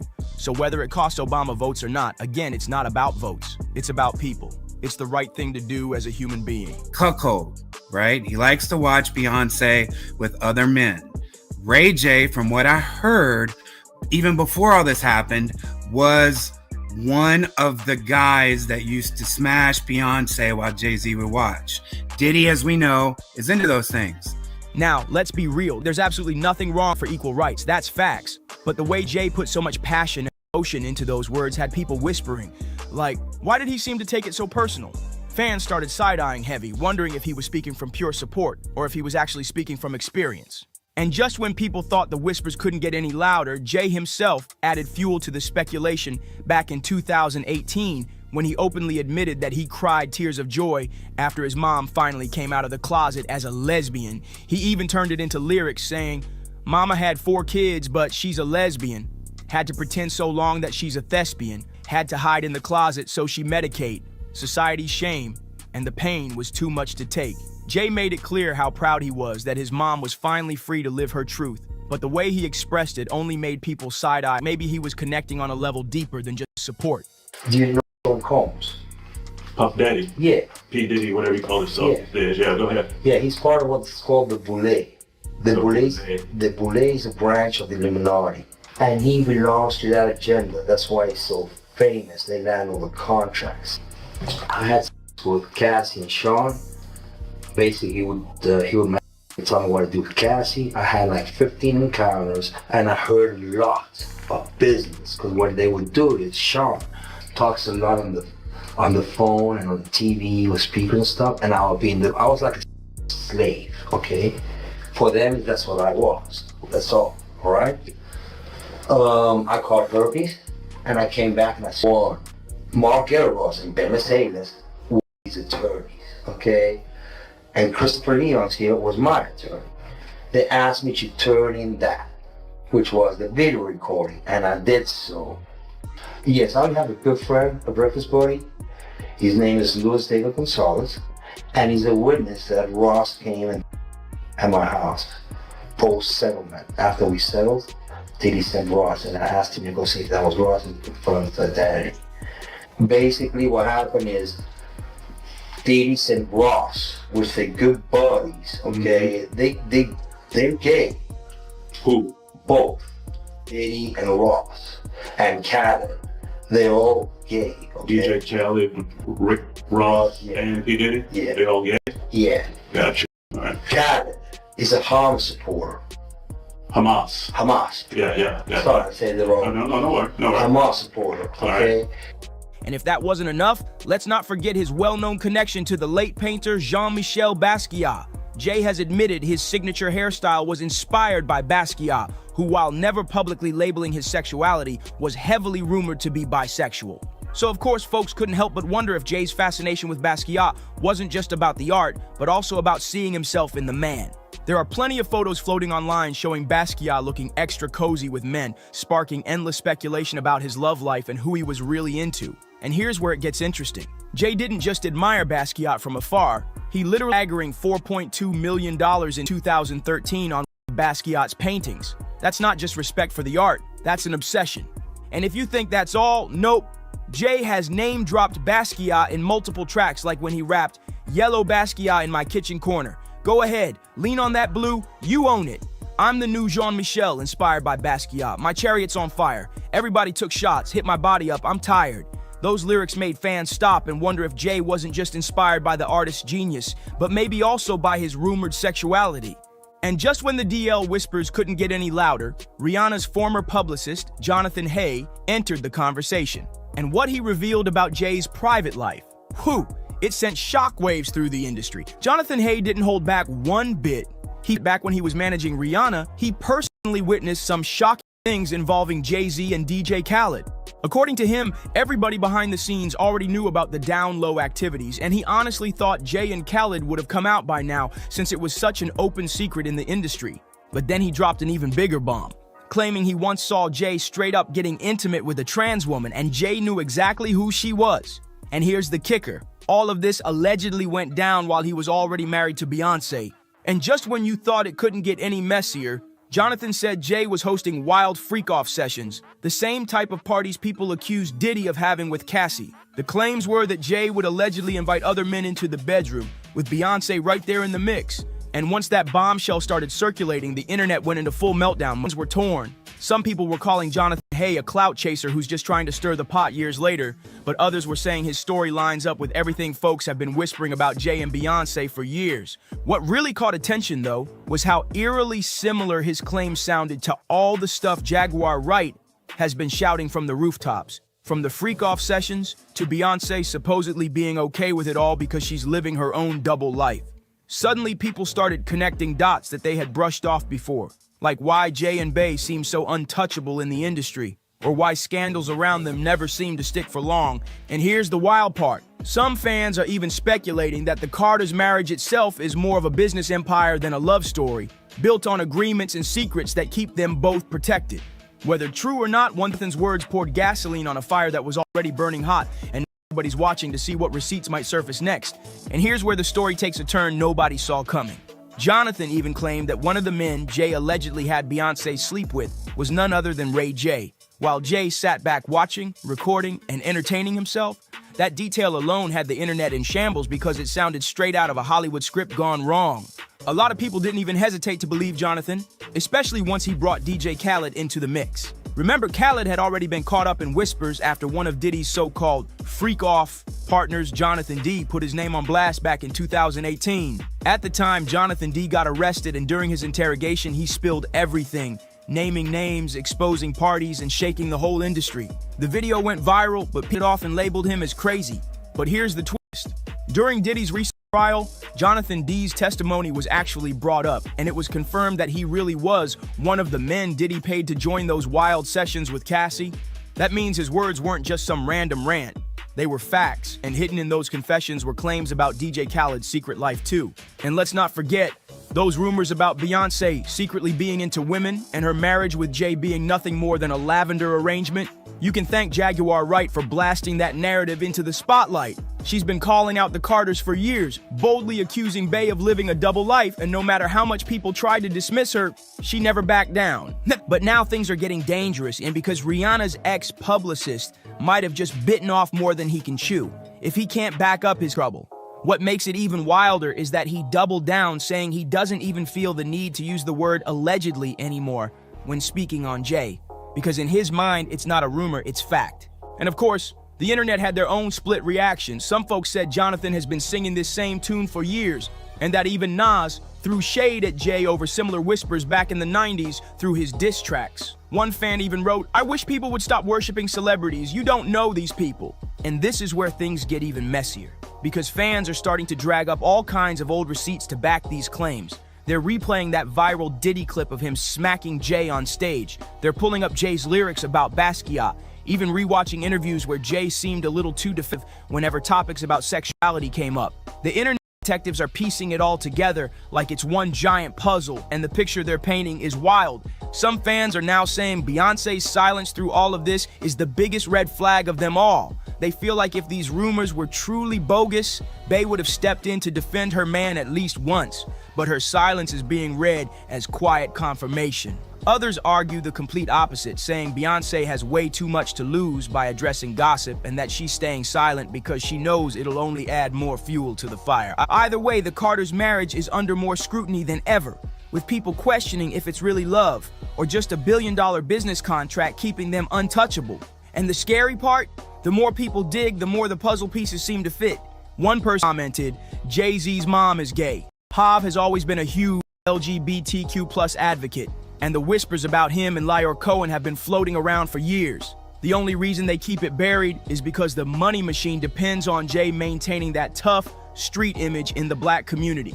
And honestly, that theory makes a lot of sense to a lot of people. Because when you really think about it, if Jay's entire empire and brand is built on being the untouchable hustler from the streets of Brooklyn, then admitting to something that doesn't line up with that image could risk shaking the foundation of everything he's built.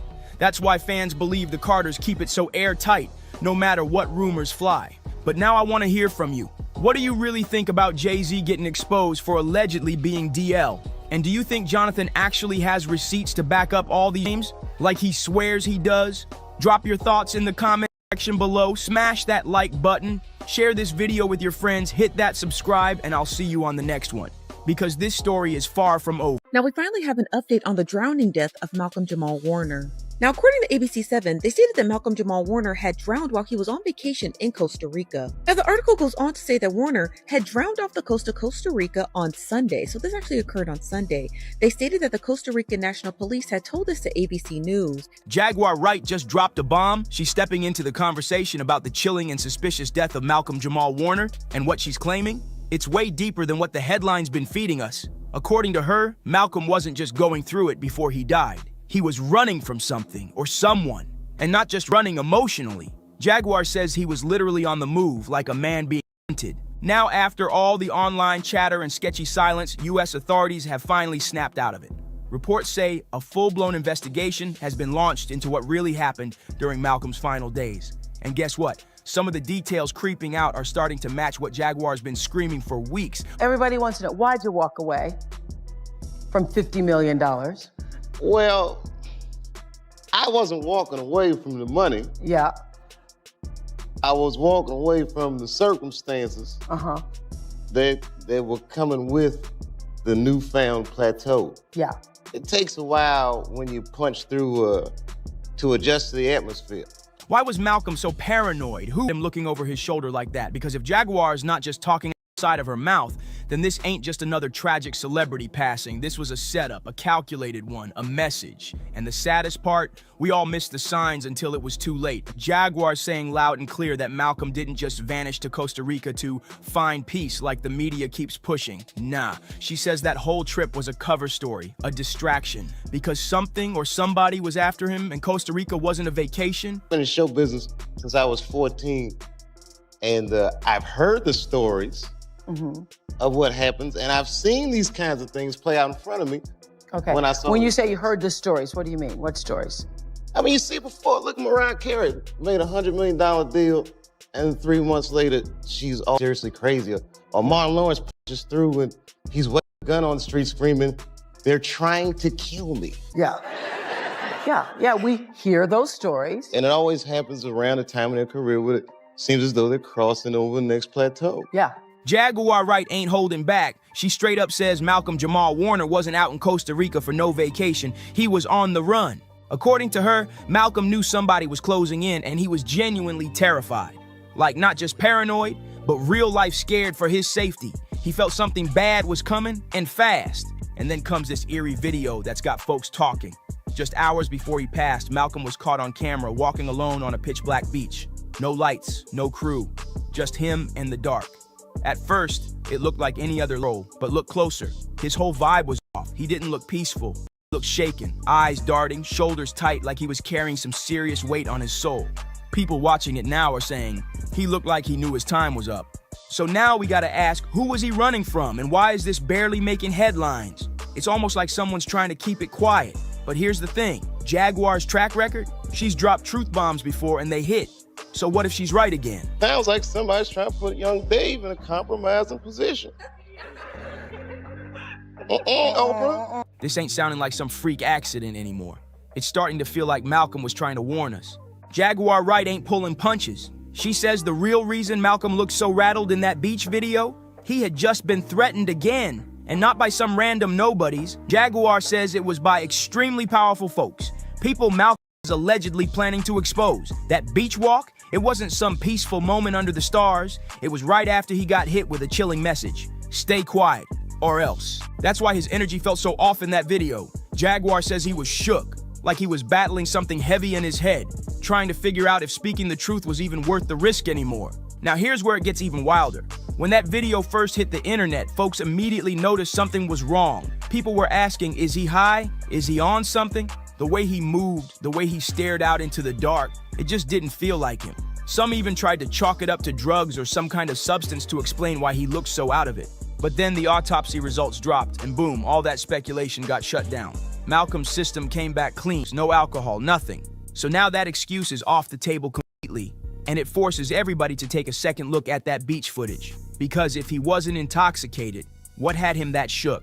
What did he see or hear that left him pacing in the dark like that? Black community is not a monolith.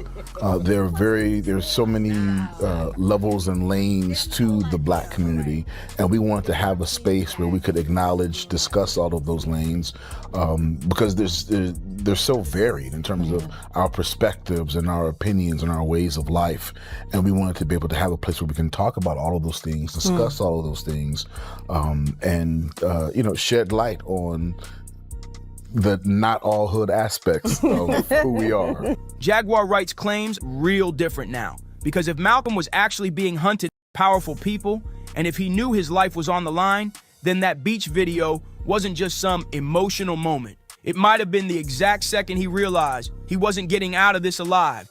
And once you hear what Jaguar says next, everything flips. According to her, that whole story about Malcolm drowning doesn't add up. She's claiming that's not what really happened. Yeah, his body was found in the water, but Jaguar says Malcolm was already gone before he even touched the ocean, and that changes everything. Because if he was already dead before the tide carried him out, it explains why he didn't even try to swim or fight back. People are asking, how does a man who knows how to handle a riptide, a skilled swimmer, just suddenly give up in the water? This wasn't no rookie in the waves. This was Malcolm Jamal Warner, a grown man in control who had experience. So if he didn't fight it, maybe it's because he physically couldn't, or maybe he never even had the chance. Now fans are looking sideways at the official story. Who was chasing Malcolm? What kind of heat was he really under? And the biggest question of them all, how did they manage to clean it up so smooth that it looked like just another tragic accident? Jaguar Wright says Malcolm Jamal Warner became a target the moment he stopped playing Hollywood's little game. According to her, he refused to shrink himself just to make the industry feel comfortable. And that's when things got dangerous. She says Malcolm wasn't interested in being that quiet, non-threatening version of a black man the system loves to parade around. Nah, he was loud, proud, and unfiltered. He wasn't biting his tongue for nobody, and allegedly, Malcolm exposed some serious mess, the kind of truth that rattles cages and makes powerful people panic. Now, if you've been paying attention over the years, this ain't new. There's been non-stop talk about how Hollywood treats outspoken black men, silencing them, trying to feminize them, or straight up break them. And when they stop cooperating, or worse, start talking, that's when things start spiraling real quick. Jaguar says Malcolm saw the writing on the wall, but instead of backing down, he pushed harder. He wanted to tell the truth, even if it came with a price. Sound familiar? Just look back at 2005. Remember when Dave Chappelle walked away from that $50 million Comedy Central deal and dipped to Africa? The media lost its mind. When Dave Chappelle disappeared in 2005, the tabloids went wild, calling him unstable, saying he was spiraling, even pushing drugs or having some kind of mental breakdown. Man, like he lost it. But when Dave finally sat down with Oprah, he shut all that noise down. He said it wasn't about the money. It was about the strings attached, the pressure, the control, the way the industry tried to box him in and twist him into something he wasn't. Dave wasn't willing to play that role. He wasn't about to sell his soul just to be their version of marketable. One of the realest things Dave said, he started noticing a dark pattern. He said entertainers go through something ugly, right before they hit that next level of fame, and it didn't sit right with him at all. He saw how the same machine that builds you up in public will rip you to shreds the moment you stop following the script. So he made a choice. Instead of letting them turn him into a puppet, Dave walked, left the country, and chose his sanity over their spotlight. When Oprah asked Dave Chappelle what really made him walk away from that massive deal, he didn't sugarcoat nothing.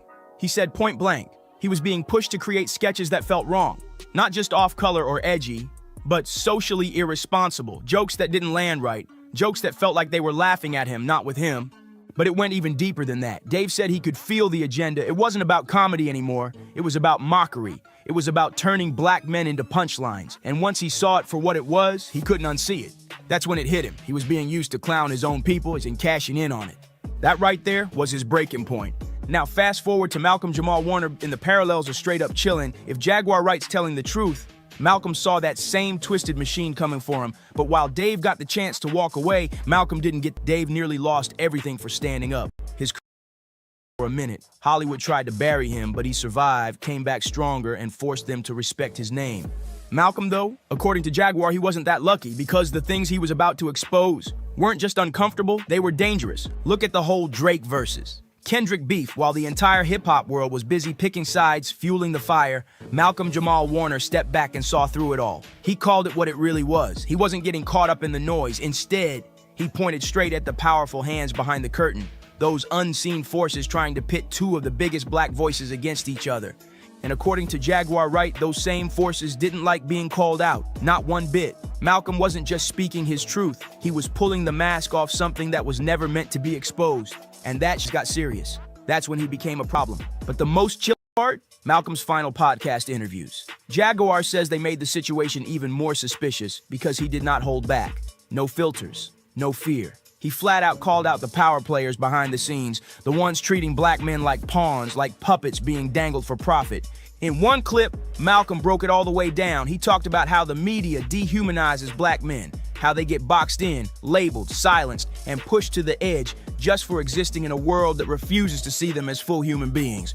What really shook people was when Malcolm basically hinted that he was ready to expose everything. No metaphors, no coded language. He was talking direct, with urgency, like a man who knew his time was almost up. Looking back now, a lot of folks are asking, did Malcolm realize he had crossed a line and there was no turning back? Because according to Jaguar Wright and now more and more fans, this wasn't random. It wasn't just a tragic accident, it was something else, something way darker. And when you really start connecting the dots, it's hard not to notice how much of this story just doesn't sit right. Did the timeline shaky? The official details keep flipping, and for something that was supposed to be a straightforward drowning, it completely crumbles under the slightest pressure. Let's break it down. First, officials claimed Malcolm got caught in a riptide while trying to save his daughter. The Judicial Investigation Agency released a statement saying Malcolm had been playing with her at the shoreline. Then, supposedly, he brought her out of the water, went back in with a friend, and that's when the current pulled them. The friend escaped. Malcolm didn't. But fans weren't. That story threw up red flags immediately. Now here's where things get sketchy. The chief of the tourist police in the Atlantic region came out with a whole different version of events. He claimed Malcolm's family, including his daughter, weren't even at the beach when the drowning happened. According to him, they interviewed the family and confirmed they weren't there at the time of the accident. Wait, what? So now we've got two clashing reports from official sources and zero clarity on what actually went down. One version says the daughter was right there and Malcolm went in trying to save her. The other says the family wasn't anywhere near the water. Which one is it? And get this, when the Daily Mail reached out for clarification, the Judicial Investigation Agency didn't flinch. They didn't backtrack at all. In fact, they doubled down, reissuing their original statement that Malcolm's daughter was on the shoreline. They even added a new layer, saying a surfer helped rescue his board and a volunteer lifeguard pulled both Malcolm and another surfer to shore. But now it's total chaos, because every single eyewitness seems to have a completely different version of the story. Some say he was alone, others say he was with family. Some claim there were surfers involved, others say it was just him and a friend. Like, what's really going on here? At some point, you gotta ask, is anyone telling the truth, or is everyone just running cover? And according to Jaguar Wright, even the US government ain't buying this cleanup job. Word is, they're quietly launching their own investigation into Malcolm's death. Now, let's not forget, this all went down outside the US, so technically it's out of American jurisdiction. But Malcolm was still a US citizen. And if there's even a whiff of foul play, you already know Uncle Sam don't play about that, especially not when it involves one of their own under suspicious circumstances. And this wouldn't be the first time the U.S. government stepped in after somebody died under mysterious conditions overseas. Remember Shanquella Robinson back in 2022? That case shook everybody. She tragically lost her life while on a vacation in Cabo, Mexico. The local authorities claimed they were on it, said they had launched their own investigation.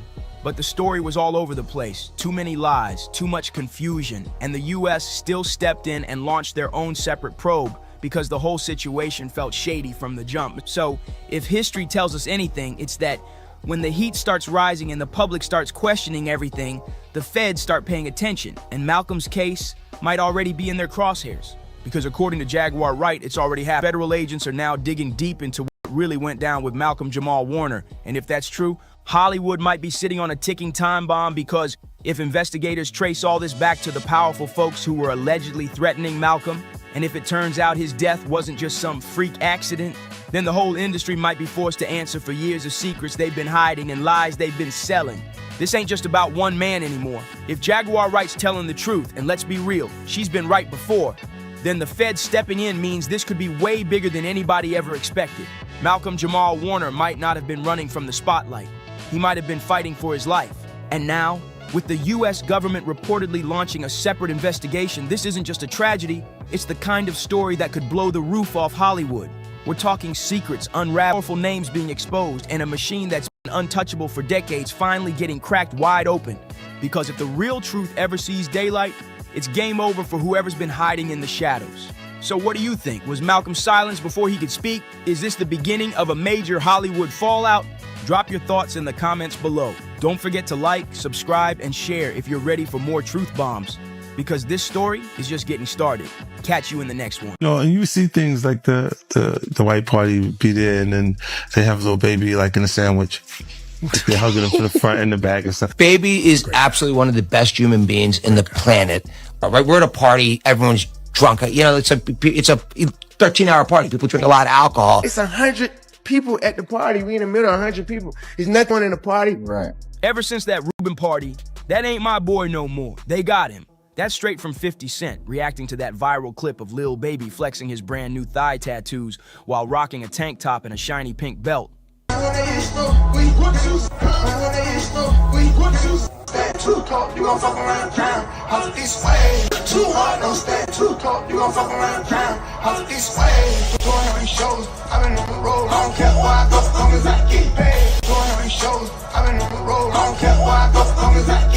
Now the whole internet is roasting him, saying, who gets their thighs blasted with ink before even touching their upper body?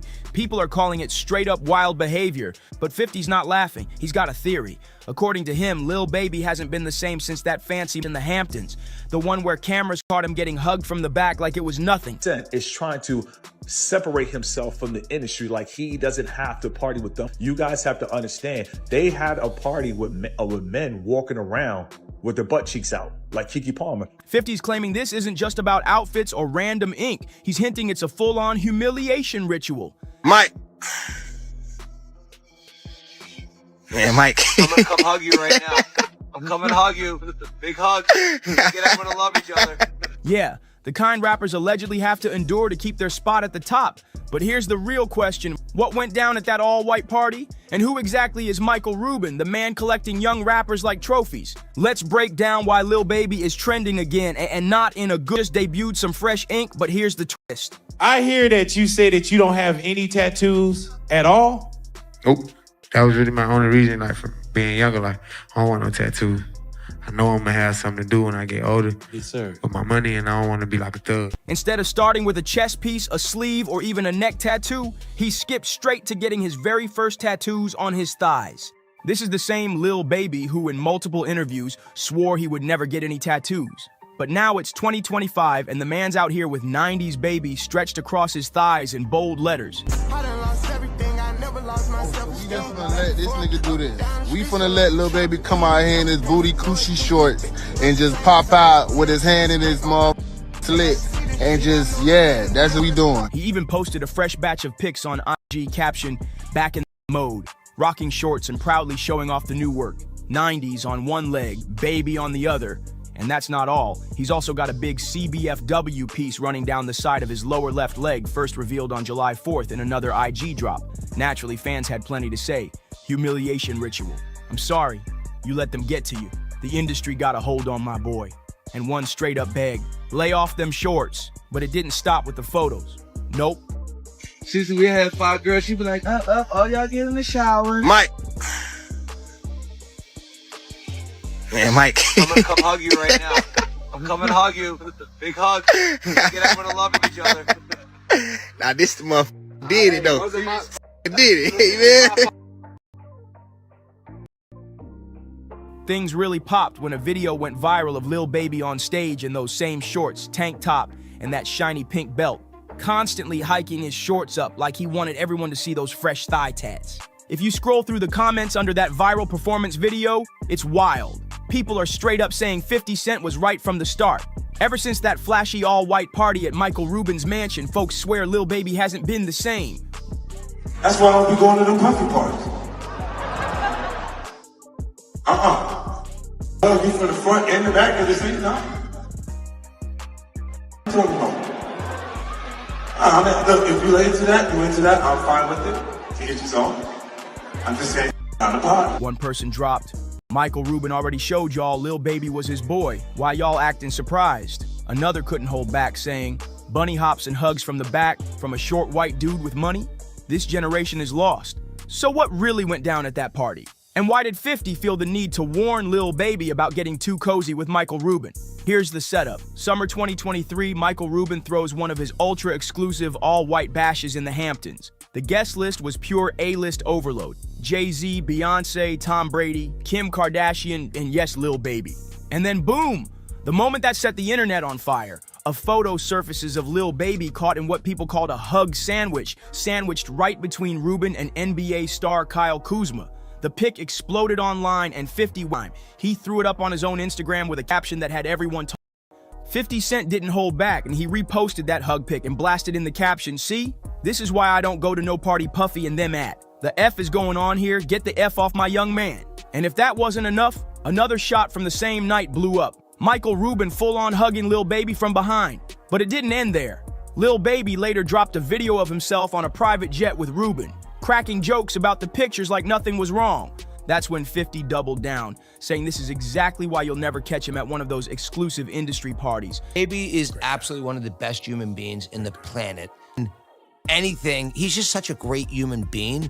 And like, I love his work ethic. And also like when you hear his story, and I don't know anything about music. So when I met him the first time with Drake in the Bahamas in 2020, and he's telling me his story about, he was in jail a couple years earlier. He never rapped, and now he's got this great, kind of music career. Like, you just want to root for the guy. And I'll tell you something. I've never actually said this before. The stuff of the drunk was the most ridiculous thing in the world, right? We're at a party, everyone's drunk. It's a 13-hour party. People drink a lot of alcohol. Someone captures a picture of me jumping on his back for 1 second and then says, oh, there's something suspect about it. It's drunken guys. By the way, before cameras, we've all done it. Like, let's keep it real. By the way, you love WWE. You've done it more than anybody.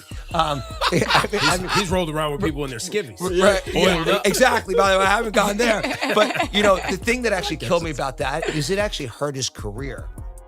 Last year. And I've always wanted to help people make he's on a good build back. He's crushing now. He's crushing. And He's I was just with him with Trav and him in London. But it actually, the thing is, he's such an extraordinary human being and he's such a special person.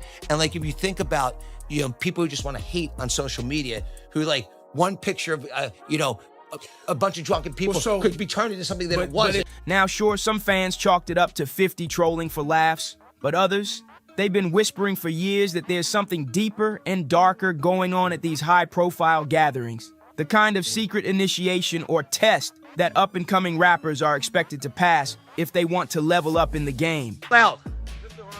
Out loud. 42. Keep going. Keep going. 1, 2. Keep going. Don't cheat on your buddy hops. They suck. Your buddy hops. Apparently, the chatter got under Lil Baby's skin because he finally decided to clap back. On Lil Yachty's podcast, he admitted those endless memes about him, and Rubin bothered him so much that he went to Rubin personally, asking for the party security footage so he could clear his name. Here's the kicker. He claims Ruben gave him the footage, but Lil Baby still chose not to release the full video. My staff that's been talking about your parties for the last couple of days, that's dying to get to your parties. Well, you know what? I've actually figured out, like, if this Fanatics thing doesn't work out, I think I could be a good party promoter. Oh, man, you kidding me? Yeah, like, I think I already got the white suit in the closet, so just let us know what, what's happening. Yeah.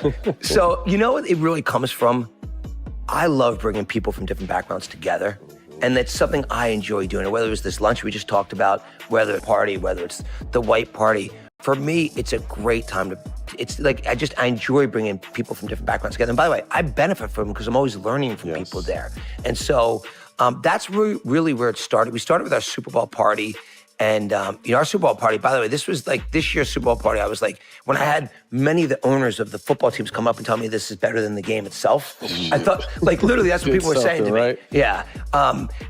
We are, look, I think what we like to do is bring the right people together in a room and then great things happen. Here's the twist. Lil Baby didn't seem mad at Michael Rubin at all. In fact, he called Rubin a super great influence in his life. Though when pressed, he couldn't really explain how exactly Rubin influenced him. That vague answer had people side-eyeing hard.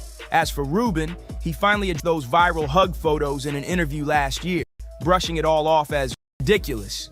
He claimed nothing unusual happened, just a bunch of people having fun with a little too much to drink.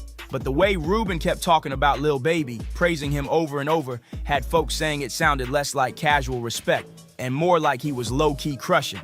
Yeah, everybody's like, oh, he keeps talking about people wearing dresses. No, it's not. That is a weird thing. It's not like that. Look at it from a different way. Look at it.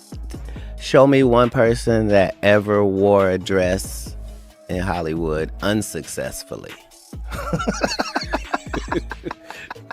That's how you understand what a ritual is. So 20 years ago, I knew that transgenders was going to be a thing because I was a prophet.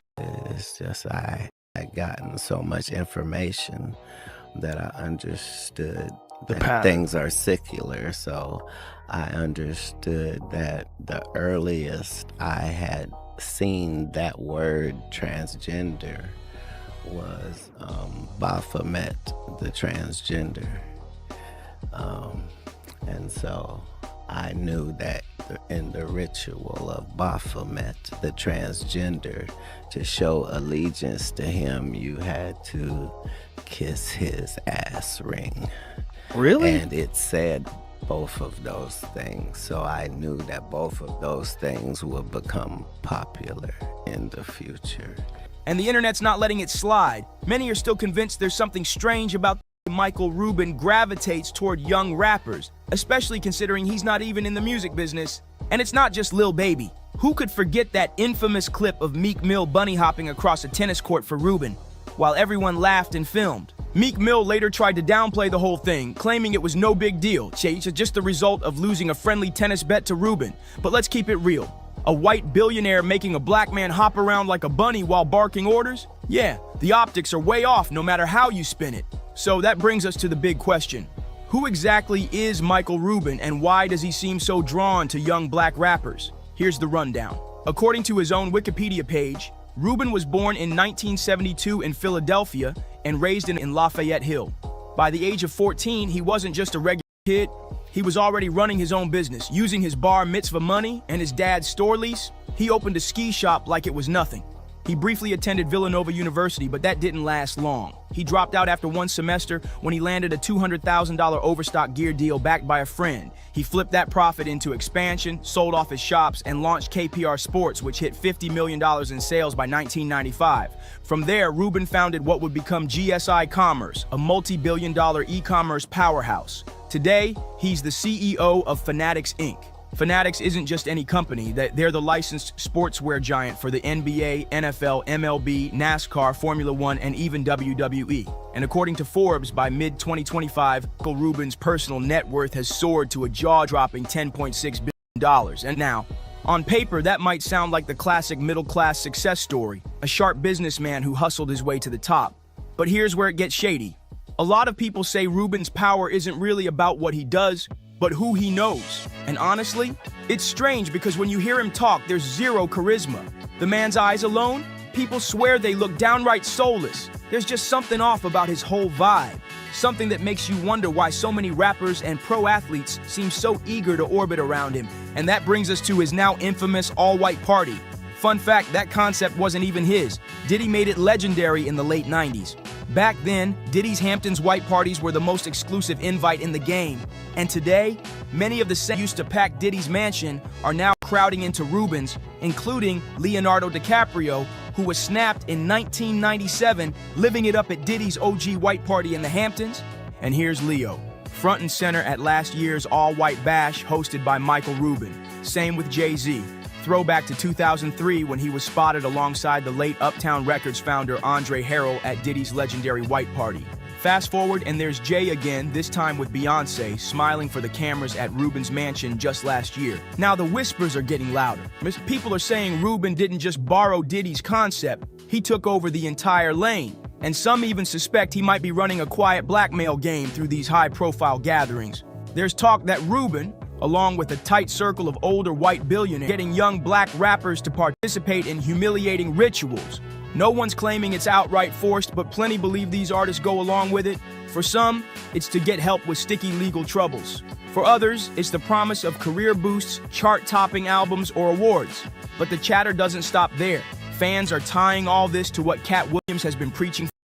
On Joe Rogan's podcast, Katt flat out claimed these elite industry parties involve bizarre, coded rituals, and that what the public sees is just the surface. A whole different world most people couldn't even imagine. So what do you think? Is this all just conspiracy talk, or is there something shady going on in those Hamptons mansions? Hit that like button, share this with a friend, and don't forget to subscribe, because the next story we've got is even messier. He might be the type of person that never really settles with somebody. Maybe he's like he's like a bee going from flower to flower to flower. That relationship is one of the greatest blessings and most important things in my life, in my whole journey in life. The friendship, the partnership, the life partnership, just the connection. Man, it's one of those things where you don't know truly what true partnership and relationship is until you get there. Child, I hate to be the bearer of bad news to Ms. J. Hud, but girl, didn't we already warn you that the common denominator was never good for you? Now here comes the tea. The word on the street is Common done slide on to somebody new and left Jen completely blindsided. How is this even making sense when he was just out here, all smiles, practically singing her praises a few days ago, and now folks are saying there's another woman keeping his bed warm while he's out here allegedly throwing shade at J. Hud after supposedly stepping out on her? Could this be payback because she turned down his proposal last year? Or is Common trying to flip the script because people are finally whispering about those old rumors, the ones hinting he might actually be playing for the other team? Why can't anybody just be honest? They're waiting for Chrissy Teigen to get plastic surgery and end up Jackie O so that they can be roommates and make musicals together. Let's just be real. Okay. He'd rather spend time with John Legend than any of these bitches. Who? I hope you're sitting down, loves, because the mess coming out of that camp is next level. If there's one thing we can't deny about Common, it's that he's got a resume full of some of Hollywood's most elite women. And I'm not just talking Jennifer Hudson. We're talking Serena Williams, Taraji P. Henson, Tiffany Haddish, Erykah Badu, Kim Jones, Ava DuVernay, Simone Bozeman, Jaguar Wright, and even Angela Rye. Straight up Hollywood creme de la creme. But here's the gag. Not a single one of them stuck around. The street's been saying for years that Common just ain't a forever type. The pattern I found myself in, what was called love addiction, my therapist broke it down, was like that feeling of being like, oh, I'm in love, and this that honeymoon period that people call it. I was addicted to that. This is the same man who admitted that once the sparks die down, he's out the door. He even said himself, he's hooked on the feeling of love, not the act. For him, it's all about the chase and the honeymoon stage. And once that fades, he ghosts like the romance never happened. Well, damn. J. Hud really thought her charm alone was gonna turn Common into husband material and make him hang up his player card for good. Girl, the Delulu is loud. Now, to be fair, when they first started dating, Common was out here saying therapy had changed him. Even told another interviewer that he could finally see himself as the marrying type. He literally said if he ever tied the knot, it would be with J. Hud. But I mean, I just wish Lonnie would tell the truth. He's bisexual. But lately, fans with eagle eyes have been clocking some suspicious shifts. Fewer public appearances, awkward body language, and Jennifer dropping cryptic posts that have everybody decoding them like it's a puzzle. And now, the whispers are growing. Allegedly, Common's already distracted by some fresh face, and after those unconfirmed reports of him out solo, looking real cozy with other women, nothing's been proven yet, but this is Common we're talking about. And history says it wouldn't be shocking one bit. But here's the part that's really raising eyebrows. The streets are buzzing that Common's been running his mouth, allegedly saying he can't even stand J. Hud anymore. Like, what could have gone down between them for him to start airing that kind of dirty laundry? Well, word is it might all trace back to some bruised ego. Sources are whispering that Common's still salty over J. Hud allegedly turning down his proposal just a couple months ago. Remember when the blogs were swirling with talk that he was planning to pop the question? Turns out insiders close to Jen claim she wasn't ready to walk down the aisle, especially not with a man whose love life is basically a revolving door. Sure, Common came in strong, sweeping her off her feet. But J. Hud's no fool. She's seen that track record with half of Hollywood's finest, and she wasn't about to rush into a lifelong commitment just to become another name on the list. But let's keep it real. This is not brand new information for Jen. Common's romantic resume has been public record for years. So it's a little wild that she's suddenly acting unsure about marrying him because of his past. She knew exactly what kind of history she was stepping into. Anyway, allegedly there was another big reason she pumped the brakes. People close to her say Jennifer was still carrying scars from her toxic relationship with David Otunga, the kind of trauma that can make you swear off marriage altogether. Word is she's openly said she doesn't see wedding bells in her future and refuses to rush into another serious commitment after what went down with David. And when J. Hud calls that relationship toxic, we already know that means messy, draining, and full of pain. Sources claim Common tried to calm her fears, promising he was in it for the long haul, but Jen wasn't budging an inch. Sources say Common tried to reassure Jen, telling her that despite his long list of famous exes, he was committed to her. But Jen had deja vu. She'd already spent 9 years engaged once before, only to end up back at square one. She wasn't about to gamble her peace on a marriage she feared could shatter, leaving her starting over again. Maybe that moment changed everything. Maybe Common saw the writing on the wall and realized there was no real future. But here's where it gets really wild. When some folks are whispering that the reason Common allegedly couldn't stand J. Hud anymore is because he might not even like women like that, and he got tired of playing the part. Allegedly, of course. And let's not forget, his ex, Jaguar Wright, once said she wished the world knew the real truth about Common, claiming he doesn't actually love black women, only uses them for social clout, and is constantly chasing fame at their expense. Jaguar didn't hold back. She straight up claimed that Common would rather be with men, and that every woman who's been with him knows it. She even pointed out something she finds suspicious. Common's dated a lineup of high-profile women, and plenty of them have spoken about him publicly. But not one has ever mentioned his performance in the bedroom. Now, maybe that's just because these women are classy and choose to keep those details private, or maybe Jaguar's hinting at something deeper. Maybe, just maybe, she's telling the truth when she says Common allegedly prefers to play for the other team.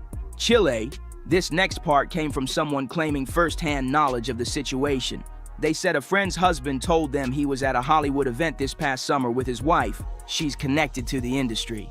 And Common ended up spending almost an hour of the night talking to him exclusively while the wife was busy working the event. Now here's the kicker. The guy didn't even know who Common was until later when his wife told him. Oh, and for context, the guy's white, tall, and fine as can be. Anyway, as the night wrapped up around 3 a.m. when the wife texted her husband to meet her outside, Common allegedly asked him, "So, what are you doing later tonight?" The man said, going home with my wife, and described the moment as awkward. When pressed, he insisted there was no misunderstanding about the tone. It was exactly how it sounded. On top of that, there's been ongoing speculation that Common may have a complicated relationship with his sexuality. Allegedly, part of it stems from a traumatic past. Claims that he was taken advantage of by another man, which, according to whispers, might leave him with conflicting feelings about intimacy with women.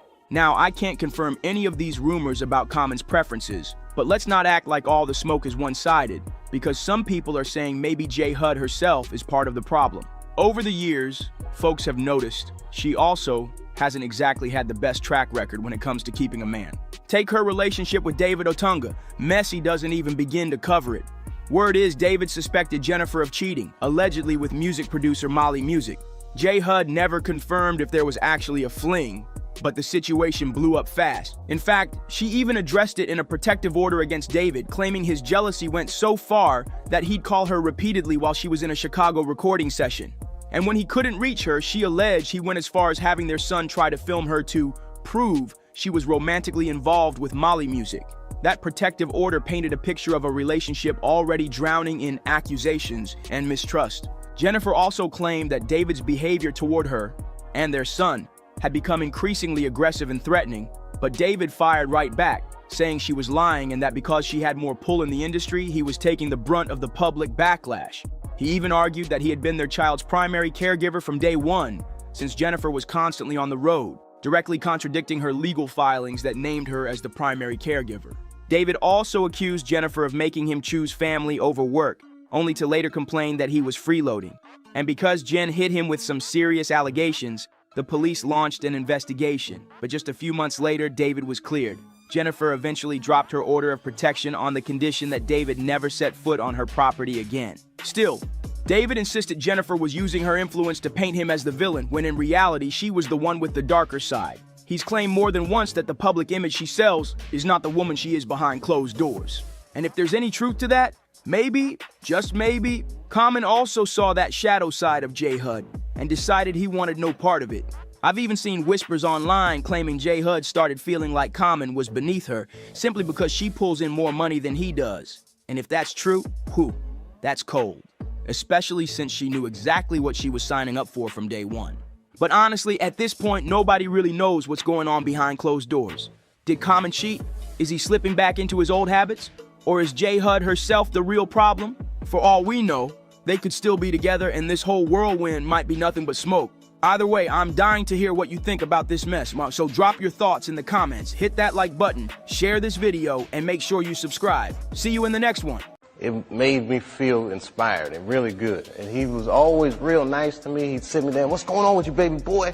What?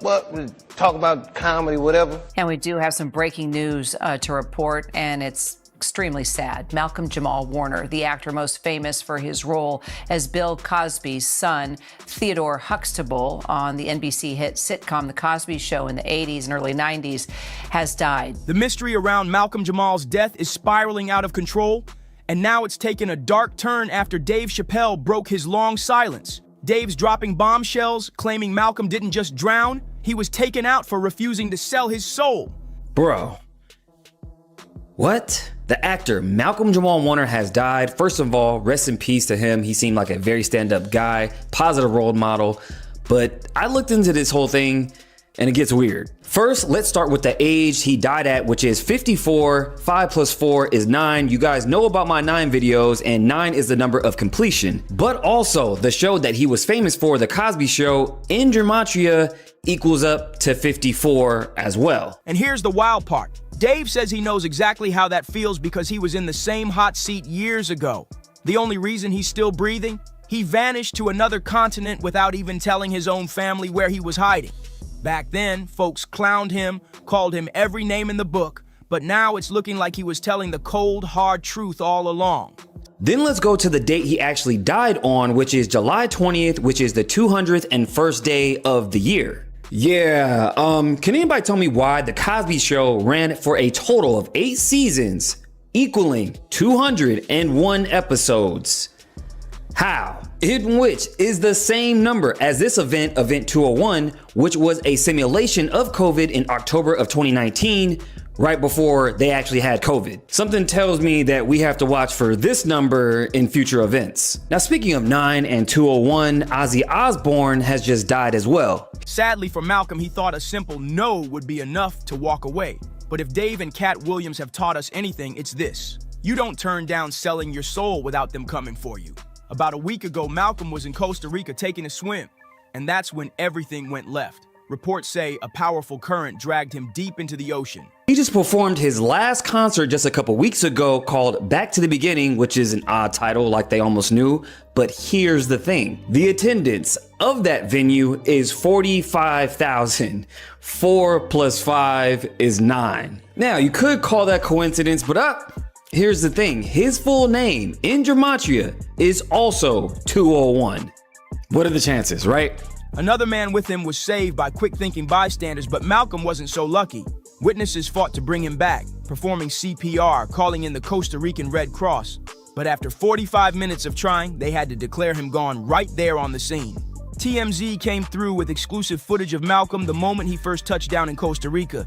And from the looks of it, he was all smiles, ready to soak up the sun, make memories, and head back home to his family. But behind the scenes, the powerful people he had refused weren't done with him. I think I was very fortunate coming out the gate with Cosby, which put me in a position where, and because I've always had a good team around me, I've always been in a position where I've had the luxury of being meticulous about the kind of roles that I choose. My mom was really instrumental in getting me to understand the concept of longevity, the concept of being versatile within this business, because she would always say, if you look at anyone in this business who's had longevity, there are times when they've been hot and times where they've not been hot. Plenty of folks aren't buying the accidental drowning story for a second, and the whispers are getting louder that this was straight up foul play. The biggest reason people still swear there was a hand in Malcolm's death, just days before that Costa Rica trip, he was trending online for putting the industry on blast. He was spilling some real dark secrets, calling out high-ranking power players who allegedly offered him millions to star in movies and projects that went completely against his morals. In other words, they wanted him to trade everything he stood for, to sell his soul for a fat payday. But Malcolm made it clear he wasn't with it, and he turned them down cold. You have to decide what you're going to do during those times when you're not hot, so you're not making desperate acting choices. I've been fortunate enough to I've always had the financial wherewithal to be meticulous about the kind of work that I do. So I have a body of work that I will never have to be embarrassed by. There may be some work I might be embarrassed because I might have been whack, but there's nothing in my body of work that I'll ever have to be embarrassed in that I misrepresented my people or I have continued to perpetuate stereotypes of our people. I've been very fortunate to be able to, pick and choose. I've never had to take a role that I felt would compromise my soul. What's even wilder is Malcolm wasn't the only celeb recently admitting they've been approached with that same sell your soul offer. That's why people's suspicions about his death shot through the roof. Chloe Bailey also went live not long ago and revealed she'd been given a similar deal, promising her a massive career boost in exchange for crossing a line she wasn't willing to cross. Did you see Sinners? Yes, I saw Sinners. It was phenomenal. I absolutely freaking loved it. Can I be honest? After Sinners, I cried. Do you want to know why I cried? Yes or no? Or you're just like, Chloe, you cried because you're a crybaby. Just tell me. Okay, so I think anyone who, it just reminds you so much of the industry, right? And it's like, you could have a gift like he did with his guitar. And like they said, when he's singing, he's honoring his ancestors and uplifting and all of that, but then it also attracts the not good. She dropped this bombshell after a fan asked if she'd seen Sinners and Saints. And let's just say, what she hinted at had people talking nonstop. When this whole situation blew up, people instantly started bringing up Dave Chappelle, because Malcolm and Chloe's stories are basically Dave Chappelle 2.0. The only difference, Dave lived long enough to tell his side. So it's like, in order for him to be successful, the vampires were telling him he has to sell out so that he could be, that he could live forever and his music could live forever. And it's exactly like things that I see and go through every day. And that's why I just like broke down crying, because it was showing like the people who decided not to go to the other side, they were in there fighting for their lives. They were in there going through it. While the ones who did give in, they were outside celebrating and having a good time and got things quicker and things like that. So the reason why Sinners resonated with me so much is because it's something that you see every day. And no matter how hard you work, no matter how good of a person that you are, no matter how talented you are, sometimes that's not enough to get you places that you need to be. And that's why Sinners, like, I was crying right after, because I feel like anyone in the industry could really resonate with it. Even though back then the media dragged him, painted him as crazy, and had him fighting for his dignity in every headline.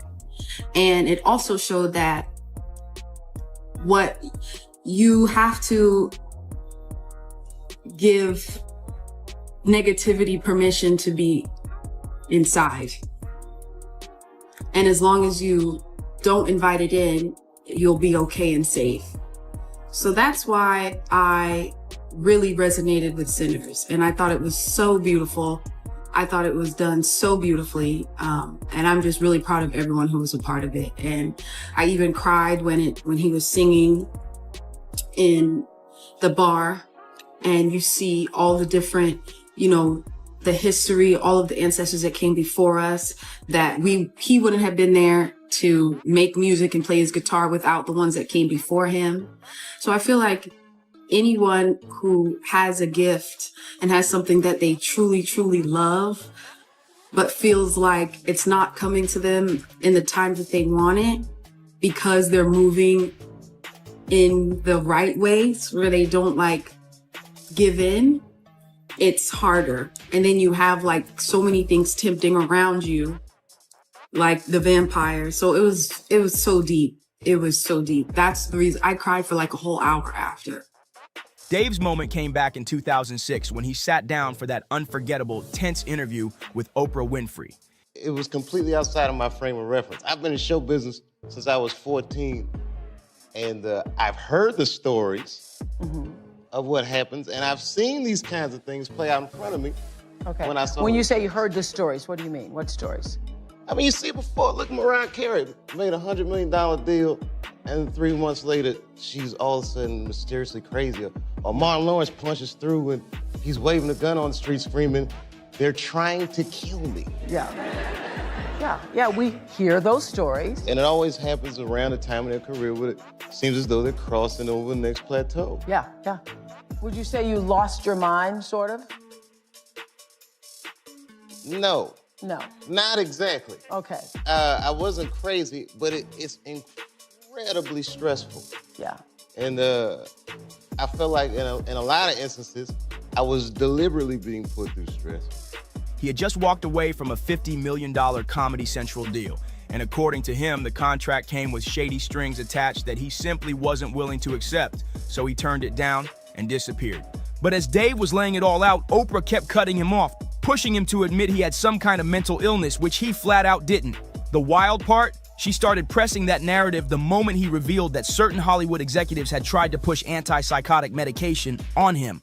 Malcolm Jamal Warner's mother is in mourning. Nearly 3 weeks after the Cosby Show alum died in an accidental drowning, his mom, Pamela Warner, shares a heartbreaking statement about his passing. Writing on Instagram August 8th, "Needless to say, our hearts are heavy with the loss of Malcolm. He was a kind, loving man with a huge heart for humanity. He wanted all to be aware of their inner strength and that they could succeed, accomplish, and transform." She continues, "Malcolm left an indelible mark on the world and on countless hearts, and all who met him, however briefly, were better for the encounter. As his mother, there is so much that I can say. It would fill volumes, but what I will say is that I am so very blessed that he chose me to be his mother." And Pamela ends her message saying, "For those of you who are at a loss, pained by the suddenness of his departure, ache for his presence or just to hear his voice one more time, be comforted that he was at peace and more importantly, he did not suffer." Malcolm was swimming off the coast of Costa Rica July 20th when a current pulled him deeper into the sea, according to local authorities. In a statement shared to People magazine on July 20th, police said, quote,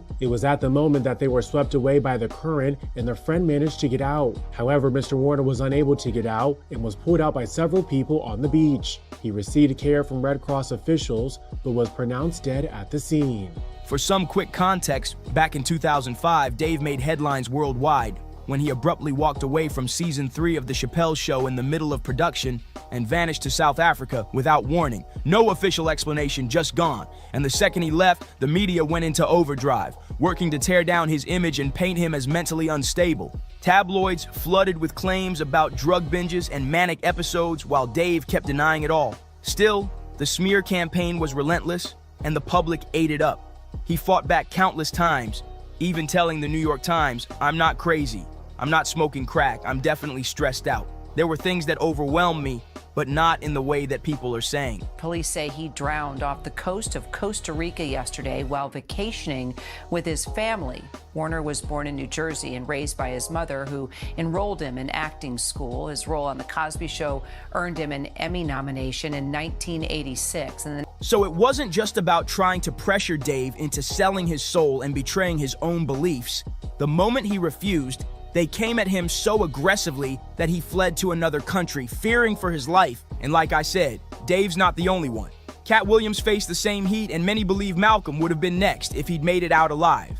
Jaguar Wright even claimed that Katt nearly got taken out when armed men stormed his home in the dead of night. Nobody really knows how Katt survived that night, but according to Jaguar, he was so terrified afterward that he started wearing Kevlar to bed. After The Cosby Show, Warner went on to direct and produce multiple television shows while playing music and writing poetry. Malcolm Jamal Warner was 54 years old. And for anyone who doesn't know, Kevlar is bulletproof vest material. Imagine being so on edge you can't even sleep without armor on.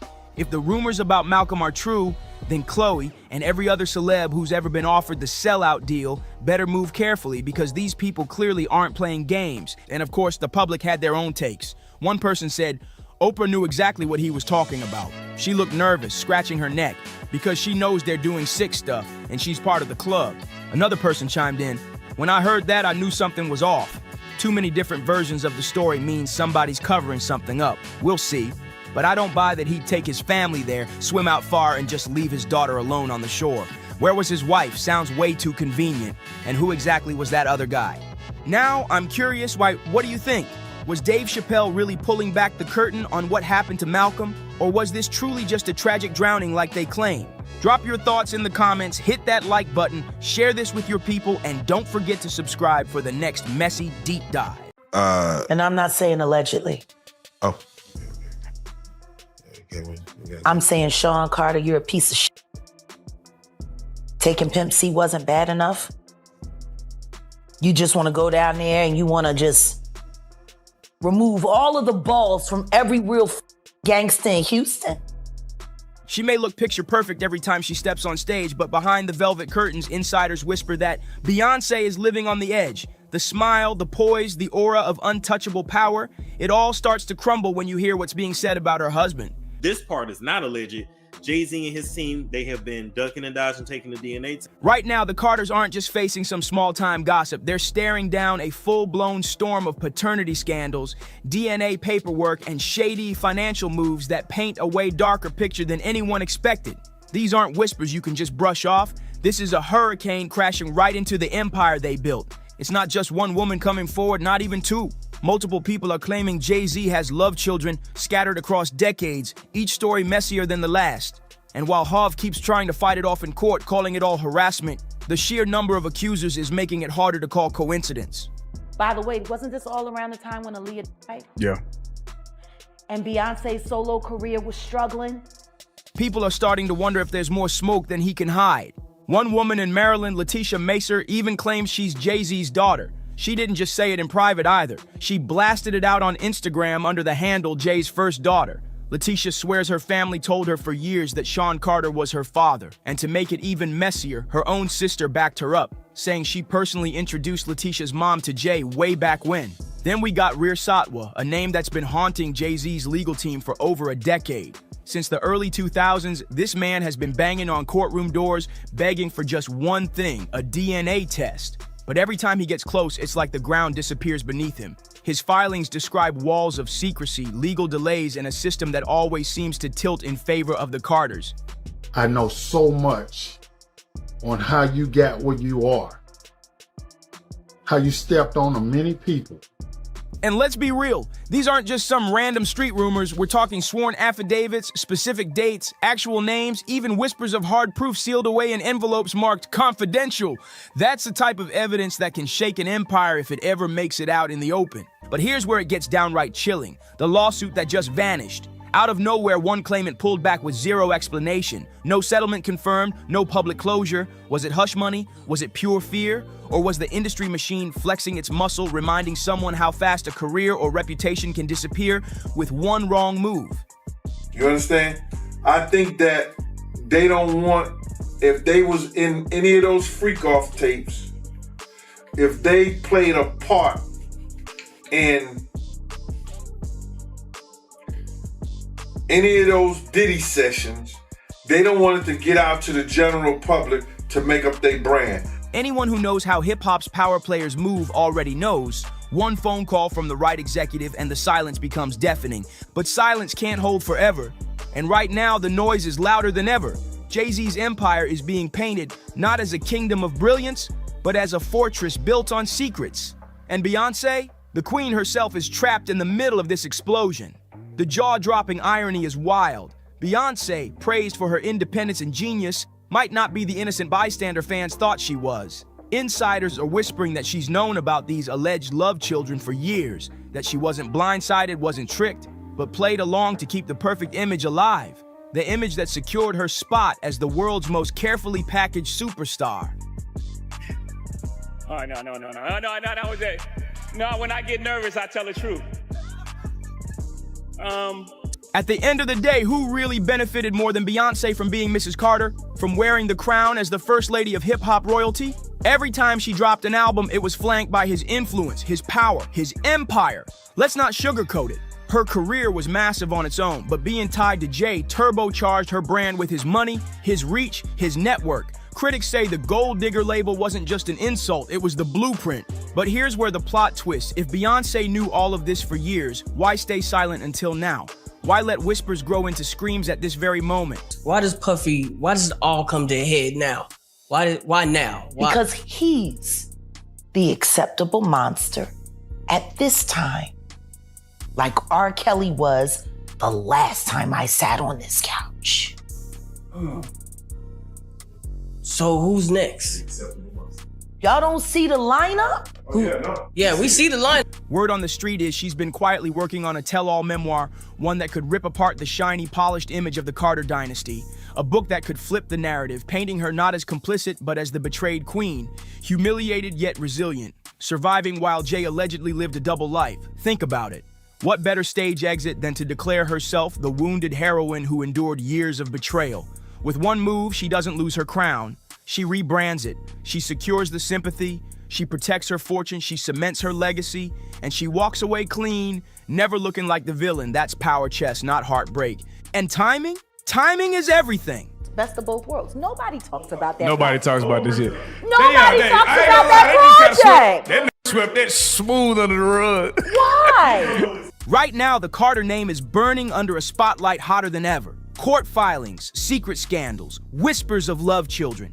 It all lines up to a narrative of betrayal and hidden sins. If Beyoncé were to walk now, she wouldn't be seen as a quitter. She'd be hailed as a survivor. The industry adores a survivor. Fans rally behind the survivor. And some insiders whisper that Beyoncé picked her moment with surgical precision, the perfect scandal at the perfect time. But here's the darker spin. What if she's been holding back for years, sitting on the secrets, and only now sees the perfect chance to flip the script in her favor? To the public, she may look like the heartbroken wife clutching her diary, scribbling out her pain. But to those who know her hunger for control, this could be the master stroke of her career. Because if Jay-Z goes down, if his empire cracks wide open, she has to make sure she doesn't sink with him. She can't look like the woman who enabled it, or the wife who knew too much. She has to look innocent, blindsided, even victimized. The sympathy vote keeps her crown polished while his world burns to the ground. Beyonce and Jay-Z will do anything to destroy anyone who speaks out against them. The whispers won't quit. They say she knew everything, every secret, every hidden scandal. So the million-dollar question is, who's the real Beyonce? The broken woman staring into the abyss of betrayal? Or the cold strategist who's been waiting, patiently plotting her escape route all along? That's the debate circling every Hollywood dinner table right now. And just when you think this is simply a messy marriage falling apart, insiders drop another twist, one that makes the whole situation even wilder. This story isn't just about cheating scandals and secret kids anymore. It's way bigger. Industry whispers claim there's real pressure coming from higher up, unseen forces pushing down on Jay-Z, making sure the walls close in on him, and the question everyone's asking is, why now? The answer? Because they want him to crack, they want him to flip, they want him to point his finger at another titan who's already fallen behind bars, Sean Diddy Combs. This is where the whispers turn into heavy accusations and straight-up conspiracy. Diddy, once celebrated as the king of those infamous all-white parties, is now drowning in charges so dark they threaten to erase his legacy completely. He's sitting in custody, his empire collapsing piece by piece, and the streets are buzzing. Who else is gonna fall with him? Taylor Swift. See, Jay-Z's decades-long bond with Diddy suddenly looks like the last domino waiting to topple. The theory goes like this: bury Jay in lawsuits, drag him through court, smear his name in scandal until the weight is too much to carry. Then when the corner gets tight enough, he'll have no choice but to cooperate, to talk, to snitch. And don't forget, this isn't just wild gossip. Industry veterans remember how close these two men really were.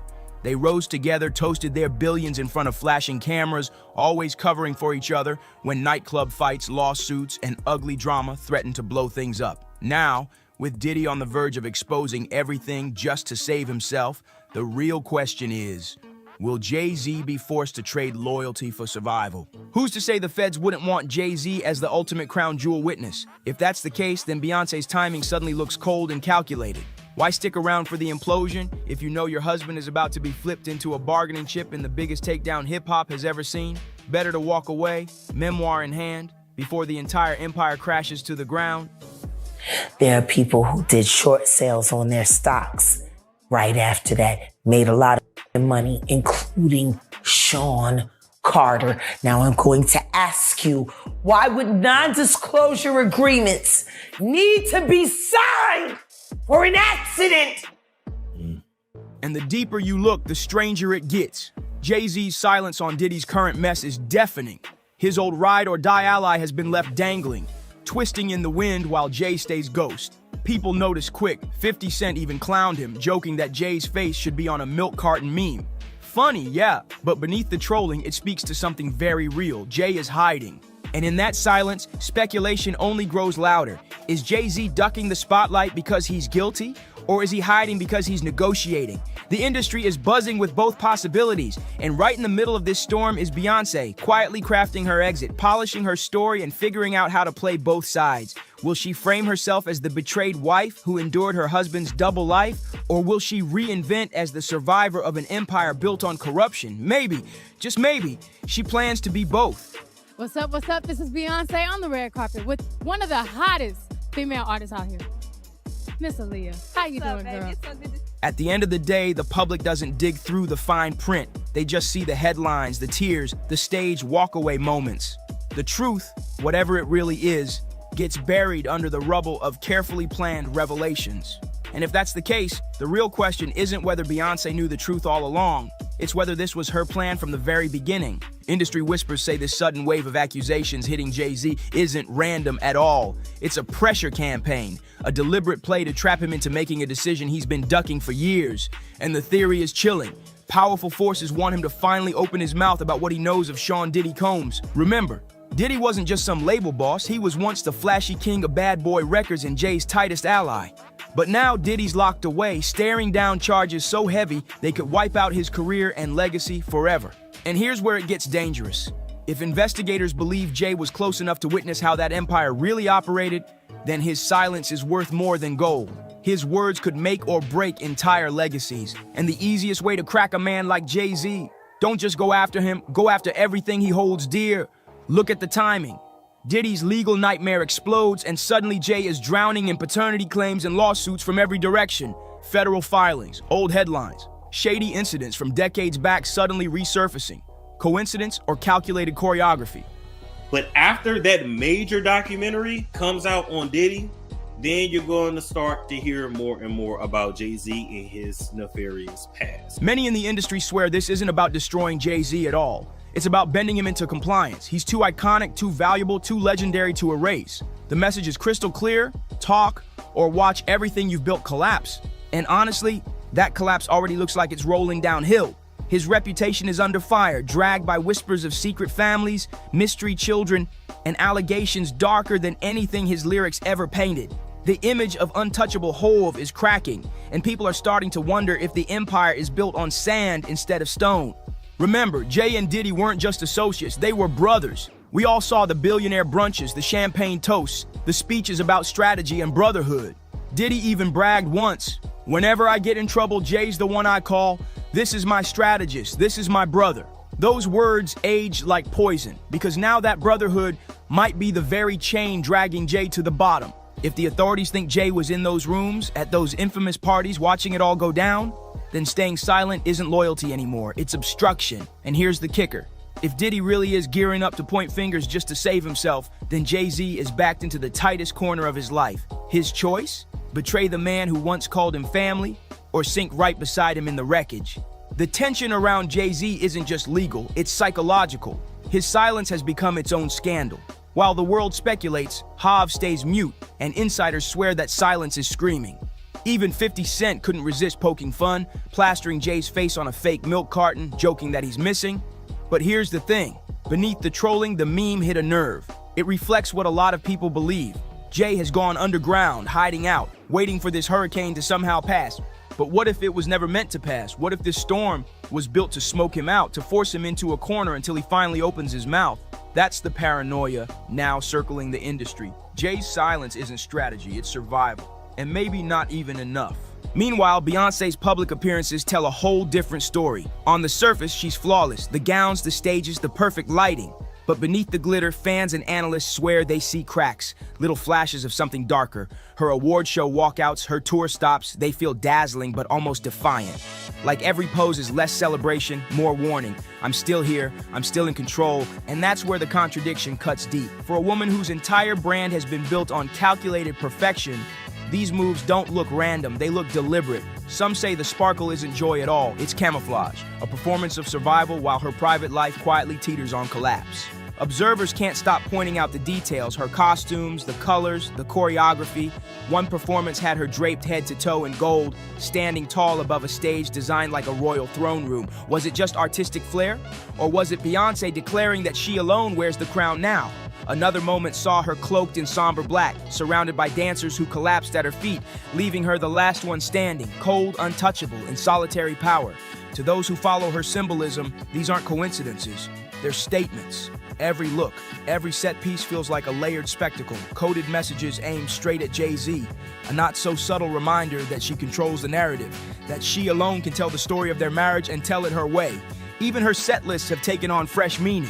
Songs once celebrated as empowerment anthems now sound like sharp warnings, edged with betrayal and suspicion. The lyrics hit different when paired with the scandal swirling around her name. Fans online pick apart every note, every dramatic pause, every flash of emotion, asking if these performances are even for us anymore, or if she's singing directly at him. Some believe those subtle pauses, those shifts in tone, even the way she bends certain lyrics aren't accidents at all, they're calculated signals. A way to put Jay-Z on trial in front of millions without ever stepping foot in a courtroom. For Beyonce, performance isn't just art anymore, it's therapy, it's a weapon, and maybe even prophecy. The psychology behind it is ruthless. Instead of spilling her heart in interviews or messy social media rants, she's using the very stage that built her empire as her diary, scribbling in sequence, in choreography, in symbolism that fans devour like clues. By doing this, she keeps plausible deniability. Nobody can prove it's about him, while she reclaims her narrative right in real time. And for a star who has always blurred the line between art and autobiography, this mix of spectacle and confession is devastatingly effective. It turns chaos into control, betrayal into branding. She flips scandal into sympathy and whispers into loyalty from fans who swear they're decoding her hidden truths with every note. But here's the darkest twist. Maybe Beyonce isn't waiting for her memoir to do the talking at all.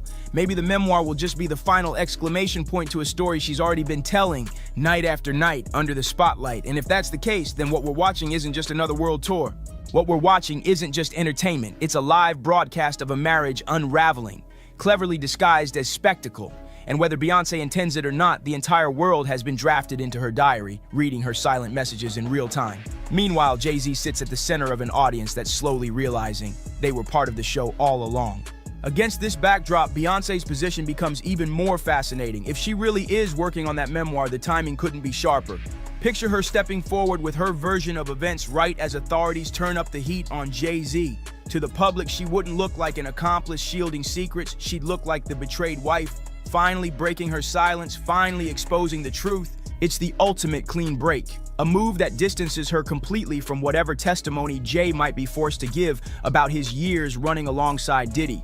And if she frames herself not just as the victim of her husband's betrayal, but also as the casualty of a ruthless industry conspiracy, then she doesn't just survive, she ascends. She becomes untouchable. But the whispers don't stop there.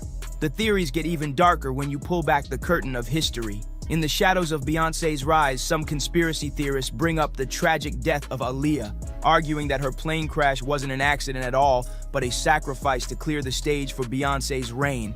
The Illuminati rumors, the whispers of ritual, the unsettling timing, it all still circulates in the darkest corners of the internet. Whether fact or fiction, these whispers add another chilling layer to the scandal. Because if Beyonce really has been shielded by powerful forces before, is it so far-fetched to think she's being shielded again? In that light, her memoir wouldn't just be personal catharsis, it would be strategy, a survival play perfectly timed for maximum impact. Meanwhile, Jay-Z is still swatting away lawsuits left and right. Claimants like Ramir Saturn White continue to demand answers. Ramir insists Jay-Z is his father and says he only wants the truth. His own words cut straight to the heart of the chaos. I just want him to finally tell the truth to the world. And that's the echo running through every corner of this storm. Truth. But whose truth is it? Jay-Z's version? Diddy's version? Beyonce's version? Everyone has their own story, and the one that sticks will decide who survives when the dust settles. The bigger picture is impossible to ignore. If Jay-Z flips, he could end up as the crown jewel witness who helps dismantle Diddy's empire for good, saving himself, but shattering decades of loyalty. If he stays silent, the pressure only grows heavier, and the cost could be everything. His career, his fortune, even his family. And Beyonce? She might already be one step ahead. Beyonce may use this chaos as her ultimate reset, rewriting her own narrative, free of the Carter name, free of the baggage, rising as a solo empire with a survival story fans will eat up in droves. And that leaves us staring at questions bigger than one marriage, bigger than one scandal. Is this the beginning of the end for Jay-Z? The man who once seemed untouchable? Is Beyonce really preparing to walk away? Not from heartbreak, but from cold calculation? And more importantly, are we watching the slow unraveling of one of the most powerful couples in entertainment history right in front of our eyes? So what do you think? Is Beyonce the betrayed victim, the mastermind behind the escape, or somehow both at the same time? And just how deep do you believe this conspiracy runs? Drop your thoughts down below. I want to hear everything. And before you go, make sure you hit that like button, share this video, and subscribe for more breakdowns of Hollywood's biggest secrets. I'll catch you on the next one, because trust me, this storm is only getting started, and the truth, it's always stranger than we imagine. Jenny Jen still kicking it. That's part one. And part two is, do you ever see yourself married one day?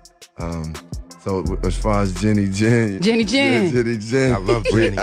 Absolutely, we are together, and I just appreciate her as a partner, as a woman, as an artist, as a human being. She's a special individual, and I like her a lot. Man, it's just, I'm just grateful for it. I thank God, and yes, we are good. Marriage is something that if I were to get married, then Jennifer is the person. Oh, she the prototype? She is but she's not only the prototype, she is the person. Yeah. But that being said, it's one of those things where I'm like always looking at my life and saying, okay, because that's a strong choice to make, and, absolutely. And not to be taken lightly. Did Colin really just get caught out here cheating on Jennifer Hudson? Because Tiffany Haddish sure seems to think so. And she's been clowning J Hud like it's open season. Everyone knows Tiffany's still salty about Common moving on from her to Jennifer, but now it looks like she's getting her revenge in the pettiest way possible. The streets have been screaming for a while that Common is not the Prince Charming J Hud thought she was getting, but she didn't want to hear it. Girl, he never gave me no damn earrings. He probably gave us to Jennifer. This man's got a whole history of leaving a trail of broken hearts, and now word is J Hud's the latest name on that list. Whispers are already flying that he's been spotted with a new lady on his arm, and apparently Jennifer has been spiraling ever since the news hit. And guess who's sitting back with popcorn, loving every messy second? Yep, Tiffany Haddish. Bitter ex vibes all the way. She's not even pretending to hide it, tossing slick little jabs at J-Hud every chance she gets. We'll talk about the other T a little later. Yeah. What? You're not that in? You get cut off, and you motherfuckers brought the T.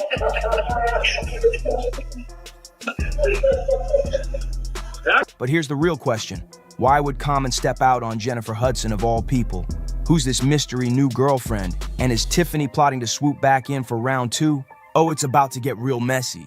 Okay, so I'm not trying to pile on J-Hud while she's already catching strays. But honestly, you could have seen this one coming from a mile away. Common has never been the forever type.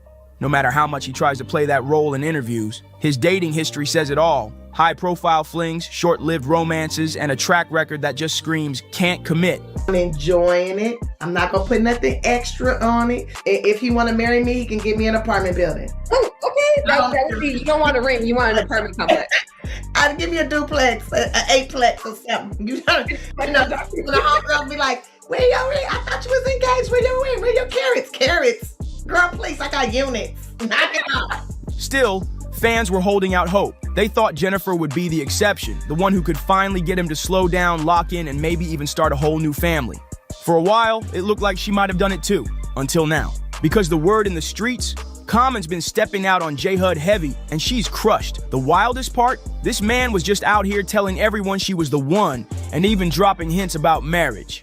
But y'all... Do what's good for me and the lady. You know, right now, all I want is happiness, good times, peace on earth. Not the whole time Common was out here running the streets, spreading his love all over town. While plenty of folks are feeling bad for J-Hud right now, Tiffany Haddish is definitely not one of them. Word is, an insider claims Tiffany has been eating this cheating scandal up like it's her favorite TV drama. And honestly, if you followed her moves since she and Common split, you know this is not surprising. Tiffany has never really kept it a secret that she's still got some leftover feelings about him, and not the warm, fuzzy kind either. She's thrown plenty of shade over the years, and some of those shots made it crystal clear she believed Common cheated on her with J-Hud in the first place. We both have professions. Well, I think once Tiffany and I got back on the move, it really didn't allow for us to spend as much time and put as much energy into our relationship. I don't think the love really dispersed. I just think it was just like we weren't feeding the relationship. And as you said, neither one of us is gonna stop. Like we both care about our crafts and what we do. And we care about love too and partnership, but I think, the energy that has been put into our careers and continuing to want to do the things that we do for ourselves and for the people is like, it was hard for me to balance all of that and keep the relationship. Case in point, during one Instagram live, a fan mentioned they had given Common a pair of earrings to pass along to Tiffany. When asked if she ever got them, Tiffany didn't miss a beat before firing off, saying he probably gave those earrings to Jennifer Hudson. But tell me in the comments, was Jennifer really messing with Common while he was still with Tiffany?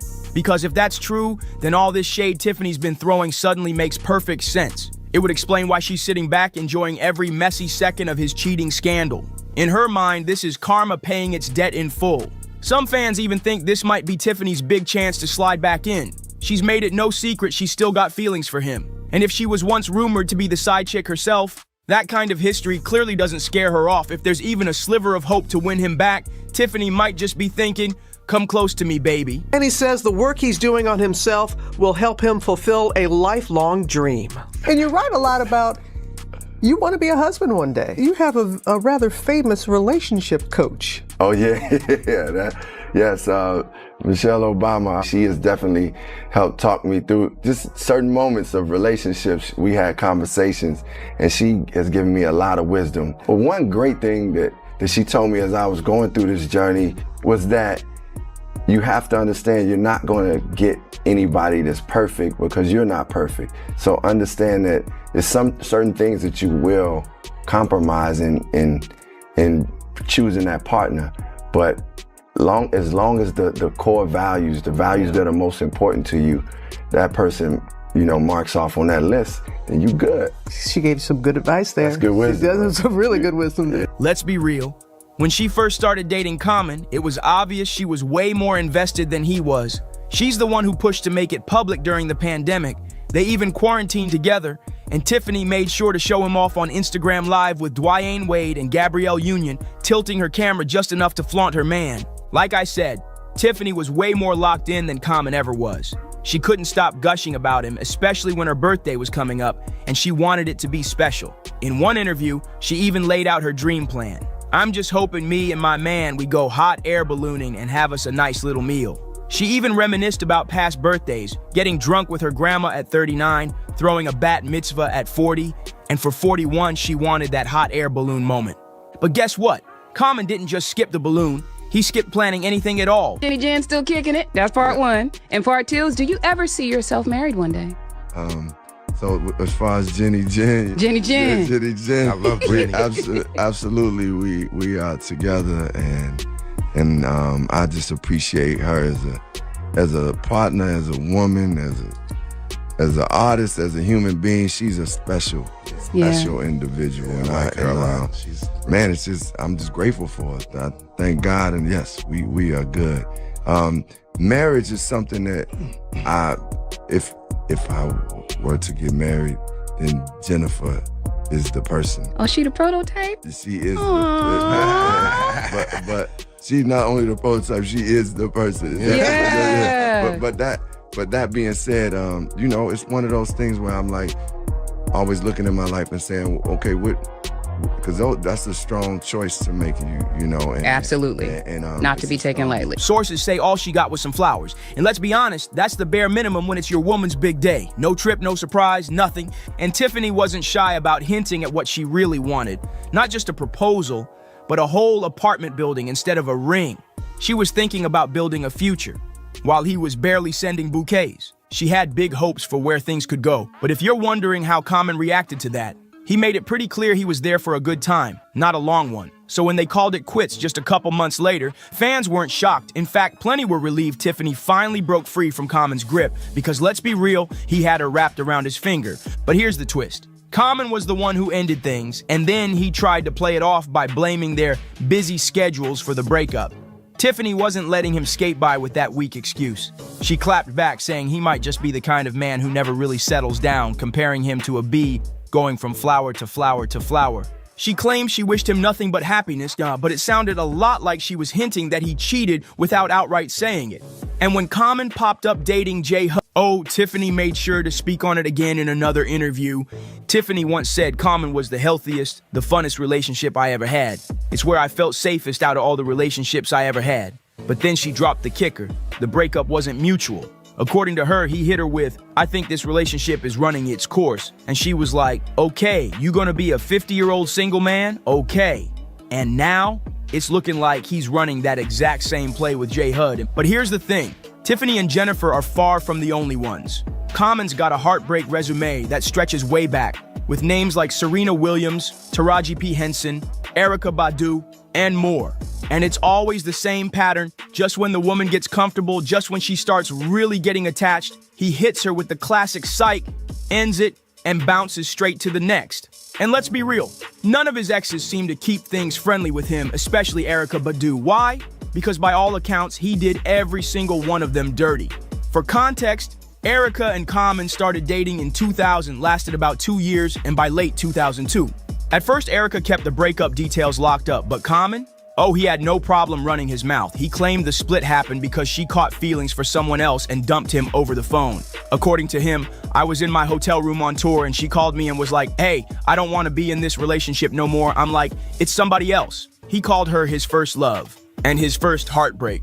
Common even admitted he was still crushed when it ended, saying, with Erykah Badu, that was my first love where you're just open and floating. When we split, I was 27 to 28. I was in a haze, just going through the motions. But after years of hearing him spin the story his way, Erykah eventually got tired of being painted as the villain. That's when she dropped a hint that there was more to the story, possibly even some infidelity on his part. She said, no, infidelity is not a deal breaker for me. We are all born sexual beings. I myself am not someone with a very high libido. I don't require intimacy for happiness. I need companionship. I need a partner I can depend on, someone I can love and grow with. But I do understand the nature of these men I've been with.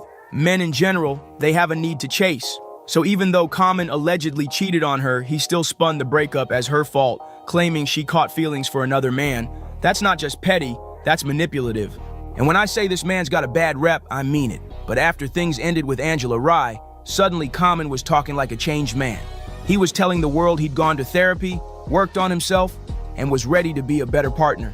Sounded nice, but judging by how things went with J. Hud, that therapy clearly didn't stick. Honestly, he might want to ask his therapist for a refund, because here's the real kicker. While he was putting out this polished new man image, word is he was allegedly cheating on Jennifer the whole time, making it seem like she was the one.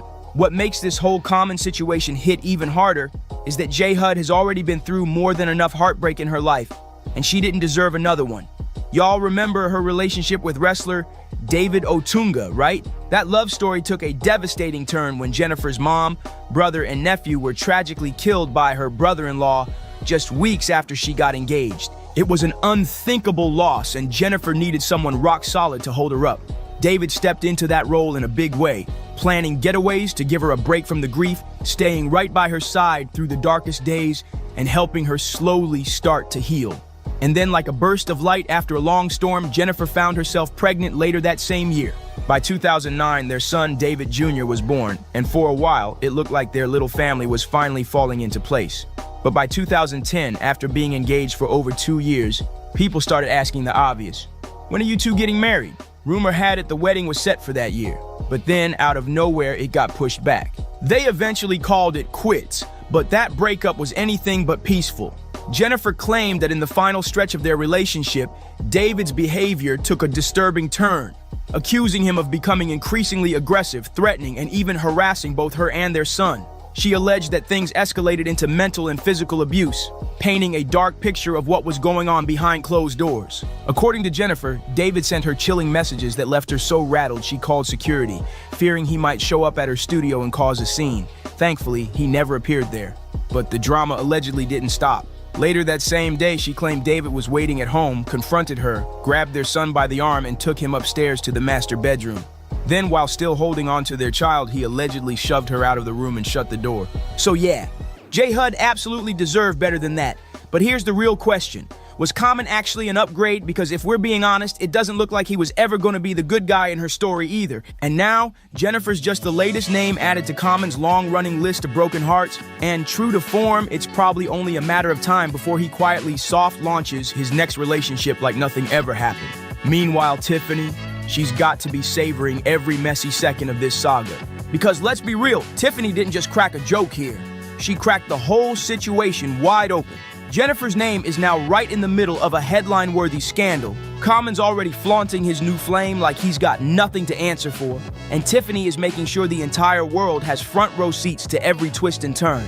Now the question is, was this just playful shade, or did Tiffany just rip the bandage off some wounds J. Hud is still nursing? One thing's for sure and two things are certain.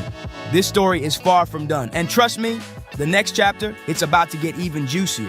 Because word is J. Hud might actually be trying to win Common back. What do you think?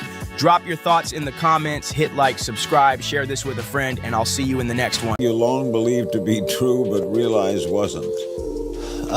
Well, as one of the main opponents of the Illuminati, I always wanted to know what information they had that we didn't. Now we finally have an update on the drowning death of Malcolm Jamal Warner. Now, according to ABC7, they stated that Malcolm Jamal Warner had drowned while he was on vacation in Costa Rica. Now, the article goes on to say that Warner had drowned off the coast of Costa Rica on Sunday. Life, it's fragile, and in the blink of an eye, You never know. you never know. So speaking of legacy, what do you hope that your legacy is going to be? There is part of me that I will be able to leave this earth, knowing and people knowing that I was a good person. I spent, so much of the early part of my life listening to like being celebrated on one hand, but paying way too much attention to the naysay. These are the first things we saw when we pulled up to the beach. Signs in Spanish and English warning people about potentially hazardous conditions. This sign even giving a roadmap for how to escape a rip current. Katt Williams been calling this out for years. If you don't follow Hollywood's unspoken rules, especially as a black man, they'll throw you to the side like you never existed. And when you take a closer look at Malcolm Jamal Warner's story, it all starts clicking into place. He didn't care about chasing fame or being some industry puppet. In fact, he straight up turned down roles that made black men look goofy or clownish. Rican Beach, where officials say a dangerous rip current swept away Malcolm Jamal Warner. The Cosby Show star drowning in secluded paradise on Sunday. What makes that beach so treacherous?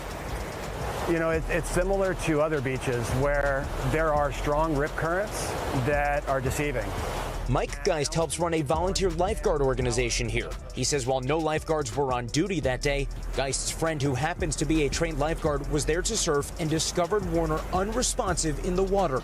Costa Rica's Red Cross says they were able to rescue another man alive who was taken to a clinic in critical condition. Rica, Jesse, officials say Warner's autopsy is now complete. It was completed this morning, according to authorities, Tom, and they say that it confirmed that Warner's drowning death was, in fact, an accident. He refused to play that dress-up game or act like a joke just to get a check, and that boldness came at a price. Hollywood didn't like it one bit. They didn't blacklist him for lack of talent. Please, the man was gifted. They froze him out because he had a spine and said no to the circus. But now that he's gone, everybody want to act brand new. Suddenly he's a legend. All these blogs and celebs are giving him his flowers when he's not even here to smell them. Where was that energy before? Where were the headlines, the praise, the support when he was alive and doing real work on his own terms? So even before conception, we were very clear we were having a girl. And I knew that I needed a girl first to kind of ease me into it, because I have a pretty good idea of what kind of father I would be. So I needed a girl to kind of, slow me down and warm and soften me up, if you will. So for me, raising my daughter, I came into fatherhood already with a certain maturity and certain understanding of male-female dynamics. And with a girl, all of that starts with the father. So I've always, since I literally pulled her out of my wife. This ain't about pushing wild conspiracy theories. It's about calling out the pattern. Katt Williams been trying to wake people up. The industry has a way of punishing those who won't play the game. And sadly, Malcolm was one of them. Let's get into the facts. What Katt Williams has been exposing, what Malcolm stood for, and why the world only started screaming his praises after he was gone. Malcolm Jamal Warner, the man who gave life to Theo Huxtable on The Cosby Show, tragically passed away on July 20th, 2025. He wasn't caught up in scandal or anything shady. He was just being a dad. Of us make choices. I think it's not a biggest choice for others. I'm saying at the end of the day, Kevin doesn't have to worry about what people are going to say about him wearing a dress because of the long line of dress-wearing people before him. So now we have Big Mama's house 1, 2, and 3. Yeah. I've never seen Medea in a pantsuit. I think she wears dresses. So now I'm saying, why are we picking on poor little Kevin Hart? Because it was his turn next. Some of us are against the Illuminati, and we are against the Illuminati at our own detriment. When people are against the Illuminati, then they get punched in the face all the time. The press hates them, and nobody likes them. End quote. We all love Dave Chappelle. Exactly. Dave Chappelle has never been a part of the Illuminati. They don't want him or me or people like us. Malcolm was on a family vacation in Limon, Costa Rica, spending time with his 8-year-old daughter. They were swimming when things took a terrifying turn. A deadly rip current pulled them under. This particular beach is known for having dangerous currents, and worse, that day no lifeguards were on duty. Local officials had moved emergency resources to other beaches after a string of accidents, leaving this spot unguarded. Thankfully, some nearby surfers saw what was happening and jumped into action. One brave surfer managed to pull Malcolm's daughter to safety. Another went after Malcolm himself. But by the time emergency crews arrived, it was too late. They couldn't revive him. Malcolm died from asphyxia due to submersion. has never been a person that has been parodied 9 times on Saturday Night Live and yet never been invited other than me. I, at this point, take it as a badge of honor that they don't fuck with me. A lot of times when people are doing an impression of you, they're really showing you how they feel about you. You know what I mean?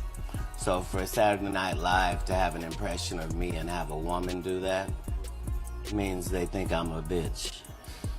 And I understand that that's what they're saying when they do that.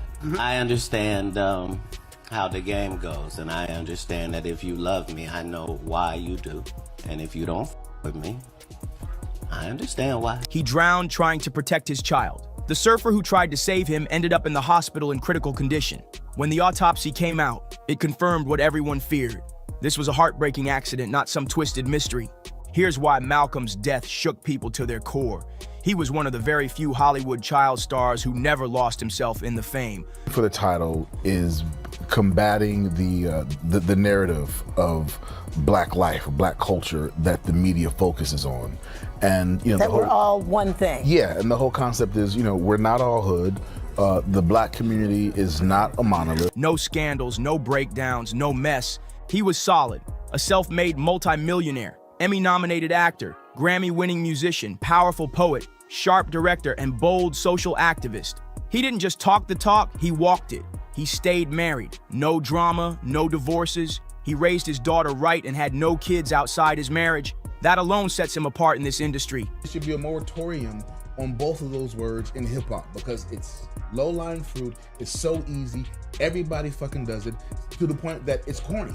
Like there are MCs who I love, who I cannot listen to anymore because I love J. Cole, but I had to stop listening to J. Cole because I got tired of hearing nigga and bitch as much every as 2 sentences because he's proven himself to be such a incredible lyricist that you think it's just too low-hanging fruit for him to use those words. I feel like everybody who worked with Malcolm had nothing but respect for him. There was no bad blood, no shady stories. He moved like a real one, calm, confident, and deeply rooted in his values. He wasn't out here chasing clout. He was the blueprint for how a man should carry himself in this wild industry. Then out of nowhere, this man dies in a random freak accident after 54 years of clean living, solid health, and while on vacation in literal paradise with his family. And Drake beef, which, you know, they talk about how much they hate each other and give all these references to violence and that sort of stuff. Yeah. Do you think, even though we enjoy those songs and they're bops, do you think that has a detrimental impact upon the culture ultimately? Ultimately, yes. It's been normalized for, you know, us to call ourselves the N-word, right? And we like to talk about how we've taken the power of that word back. But I'm of the school of thought. If I'm trying to speak love and upliftment to my brother, why am I going to borrow a word from people who use the word because they hate me? But we get caught up in, oh, well, we're turning the N-word into a positive. But our music is not reflecting positivity, love, and upliftment of our culture. And we're at a point now where so much of our, especially our music, so much of our Black music, when you strip away the music and just listen to the lyrics, so much of our Black music is really anti-Black. Oh, you think so? When you think about it, think of, you know, I mean, you almost cannot have hip-hop without talking about drugs, using the N-word, and murking somebody. Right. You know, or calling a female, you know, a bitch or a hoe. Like that's become such we've normalized that so much that I think we need a space where we can say, wait a minute, wait, that's not all who we are. It feels unfair. Way too soon. The only thing tragic about Malcolm's story is that it ended early. But let's be real. He lived a masterpiece of a life that deserves to be studied, celebrated, and remembered loud. But here's the part that needs to be said loud. Hollywood ghosted Malcolm while he was still alive, and now Katt Williams' warnings are aging like prophecy. Let's get something straight. Malcolm didn't fall off. He didn't fade out. He chose a different route. After The Cosby Show, He could have cashed in big sitcoms, flashy network deals, slapstick comedy roles. How people feel about the ritual. It's about does following the ritual work. Yeah. And so you can fool yourself into thinking there isn't one, but the evidence will be clear. So like when I was like, oh, these guys are wearing dresses. Everybody's like, oh, he keeps talking about people wearing dresses. No, it's not. That is a weird thing. It's not like that. Look at it from a different way. Look at it. Show me one person that ever wore a dress in Hollywood unsuccessfully. But he wasn't about to sell his soul for a check. He moved smart and intentional. He wasn't down to put on a dress. He wasn't going to act like some cartoon just to make folks laugh. He said no to the roles that made black men look like jokes. He wanted to stand for something real. And that rubbed the industry the wrong way, because they don't like when you think for yourself. That's where Katt Williams comes in. He's been yelling about this for years. In interviews, stand-up specials, podcasts, Katt been telling us how the game really works. He said if you're black in Hollywood, they try to box you into a character. And if you refuse to play that role, they'll label you crazy. They'll call you difficult. They'll blacklist you. Katt turned down those same clown roles, the suits, the wigs, the loud buffoonery, and what happened? He got painted as unstable. Now let's talk about Malcolm for real. He had everything the industry claims to love: talent, discipline, brains. But because he didn't fit their formula and refused to clown himself for the camera, Hollywood kept him benched, straight up. But here's the thing, Malcolm wasn't losing sleep over it. He didn't need their validation. He created his own lane. He launched a podcast called Not All Hood, where he kept it all the way real, calling out how Hollywood and the media love to box black folks into one tired image, like we all move the same. Instead of playing into the system, he backed projects with purpose. He acted in and produced plays, documentaries, and films that spotlighted black history, systemic racism, and education. He used his platform to educate and elevate, not entertain for a cheap laugh. And in 2021, he dropped a whole op-ed for the Television Academy that hit hard. He broke down how white executives, white writers, and white directors are still the ones calling the shots on how black people get shown on screen. Malcolm wrote, during the cycles where the gate hinges loosen lightly in black, in Hollywood, creatives are handed just enough input to feel like they have control. But let's be real, it's usually just smoke and mirrors. The stereotypes still creep in, even when the black characters wear suits and have money. They might switch up the packaging, but the message stays the same. Malcolm saw through all that. He didn't just call out Hollywood, he called out the culture too. He took a stand against what modern rap and hip-hop were pushing, especially the non-stop misogyny and toxic masculinity. He wasn't trying to cancel anyone, he was asking for accountability, for healing. And when that Kendrick versus Drake beef blew up last year and had the internet in a chokehold, Malcolm kept it real. He said hip-hop only seems to go viral when it's feeding into negativity, not when it's uplifting or saying something real. And again, that goes exactly with what Katt Williams has been yelling for years. The industry will only lift you up if they can spin your image how they want. Malcolm wasn't going for it. He wanted to show the world that black men could be complex, intelligent, and real. But people expected him to stay in that teen heartthrob box or take goofy sidekick roles. He rejected all that. Yeah, it cost him clout, but he kept his respect. Meanwhile, other black actors in his era were blowing up, but by doing the opposite, playing into caricatures, taking every check. Some of them made it work, no shade. But that was never Malcolm's path. Malcolm stayed in his own lane, and it cost him. In interviews, he even dropped hints that his own team told him straight up, "You're too serious, not marketable enough." Translation, too black, too smart, too real. So what did they do? They stopped calling it. And guess what? That lines up exactly with what Katt Williams has been screaming for years. If you don't play the fool, if you don't accept the industry's little humiliation rituals, they wipe you out like you never existed. But now that Malcolm's gone, oh, now it's a different story. Suddenly, the same Hollywood that ghosted him is calling him a legend and a pioneer. Social media is lit up with tributes, think pieces, and tearful celebrity posts. But where was all this love when he was still breathing? Because he didn't chase clout or sell out for a flashy role, the major platforms barely gave him any shine. Award shows looked past him. Big networks weren't giving him the calls. He was too authentic for their taste. Now all of a sudden, streaming platforms are claiming they've got unreleased Malcolm projects. Networks are hyping up tribute specials. Celebs posting throwback pics with long-winded captions like they always had his back. Let's be real. Overnight, they flipped the script and turned Malcolm into the safe black icon. Everybody wants to celebrate now, but that's textbook industry behavior. They don't uplift you for being real, for being principled, or for standing 10 toes down while you're still alive.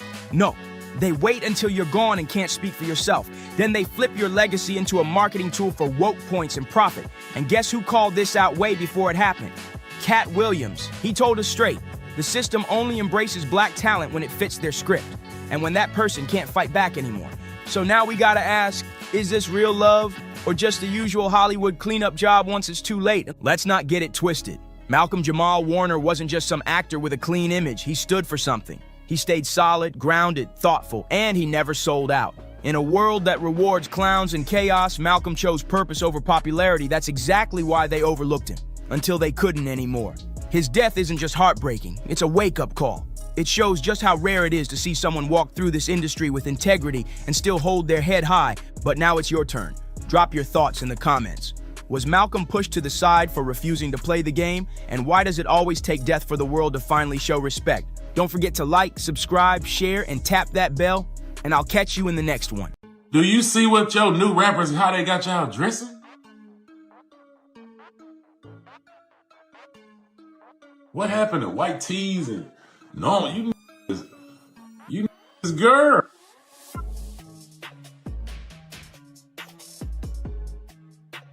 Lil Baby just snapped on Jada Waiter after she dropped some cryptic hints confirming the very rumor he's been dodging for years, his alleged secret DL affair. What was once brushed off as messy whispers is now blowing up into loud accusations of straight-up gay-for-pay moves, and fans are eating it up with popcorn in hand. The timing couldn't be messier.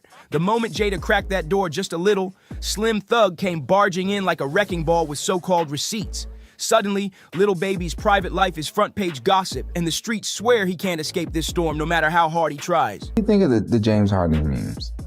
Like what? Like I don't play certain type games. Yeah. So even when I see certain shit, it's just like, you know what I'm saying? I just say it. See the comedy. Push up on me with it. You know what I'm saying? See how that goes.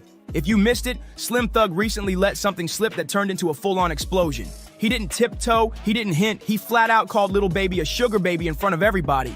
That one line alone had people spinning, questioning everything they thought they knew about the rapper. We ain't going for it. We stand in our era. We going with the G. We work on cars. You know what I'm saying? We change all. We do all the real man shit. You feel me? We ain't influenced by nothing else. Now here's the wildest part. Slim Thug didn't even bother entertaining the DL whispers like the rest of the crowd. Nah, he went straight for the jugular. He threw a bombshell claiming Lil Baby isn't the man people think he is, and linking it all back to a so-called secret connection with music mogul Michael Rubin.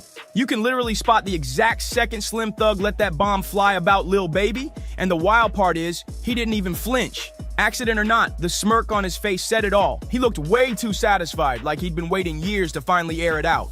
Naturally, Lil Baby wasn't about to sit there quiet. Lately, he's been in full meltdown mode, snapping at anybody who dares mention his name, ranting about folks not staying in their lane, and making it crystal clear that if he ever crosses paths with Slim Thug, it's not ending with just words. The threat in his tone had people wondering if this beef is about to get ugly. Real ugly. Don't be making fun of me when I'm drunk. You're gonna get another drunken hug tonight. I don't care what anyone says. You're getting a drunken hug. You too. You too. Drunken hugs are coming tonight. What up, Mike? Get up off me, dog. But here's the question everybody's whispering now. Has Lil Baby been faking his whole tough guy street persona from the jump? If what Slim Thug is claiming holds weight, then Michael Rubin could be the shadowy hand behind Lil Baby's rise. And suddenly, those sugar daddy allegations folks laughed off for years don't sound so far-fetched anymore. Everybody knows Lil Baby usually plays it cool when the internet starts buzzing. He's the type to brush off gossip and keep it moving. But Slim's video, that one cut deep. The second it hit the timeline, it was like his worst fears just got dragged straight into daylight. No filter, no cover. And from the way he reacted, you could tell he lost it. Bad. If the saying, "a hit dog hollers" is true, then Baby's bark made it sound like Slim touched a nerve he couldn't hide.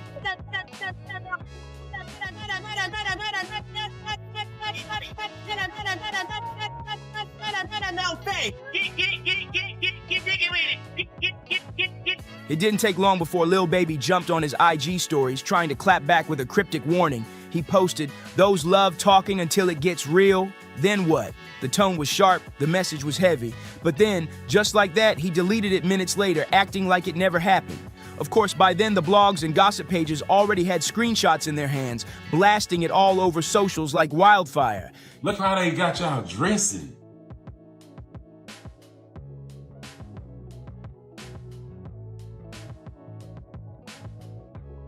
Do you see what your new rappers, how they got y'all dressing?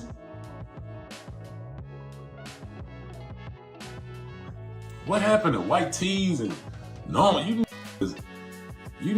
girls. You is all the way girls, man. Following y'all favorite rappers. D-Ray Davis, my brother.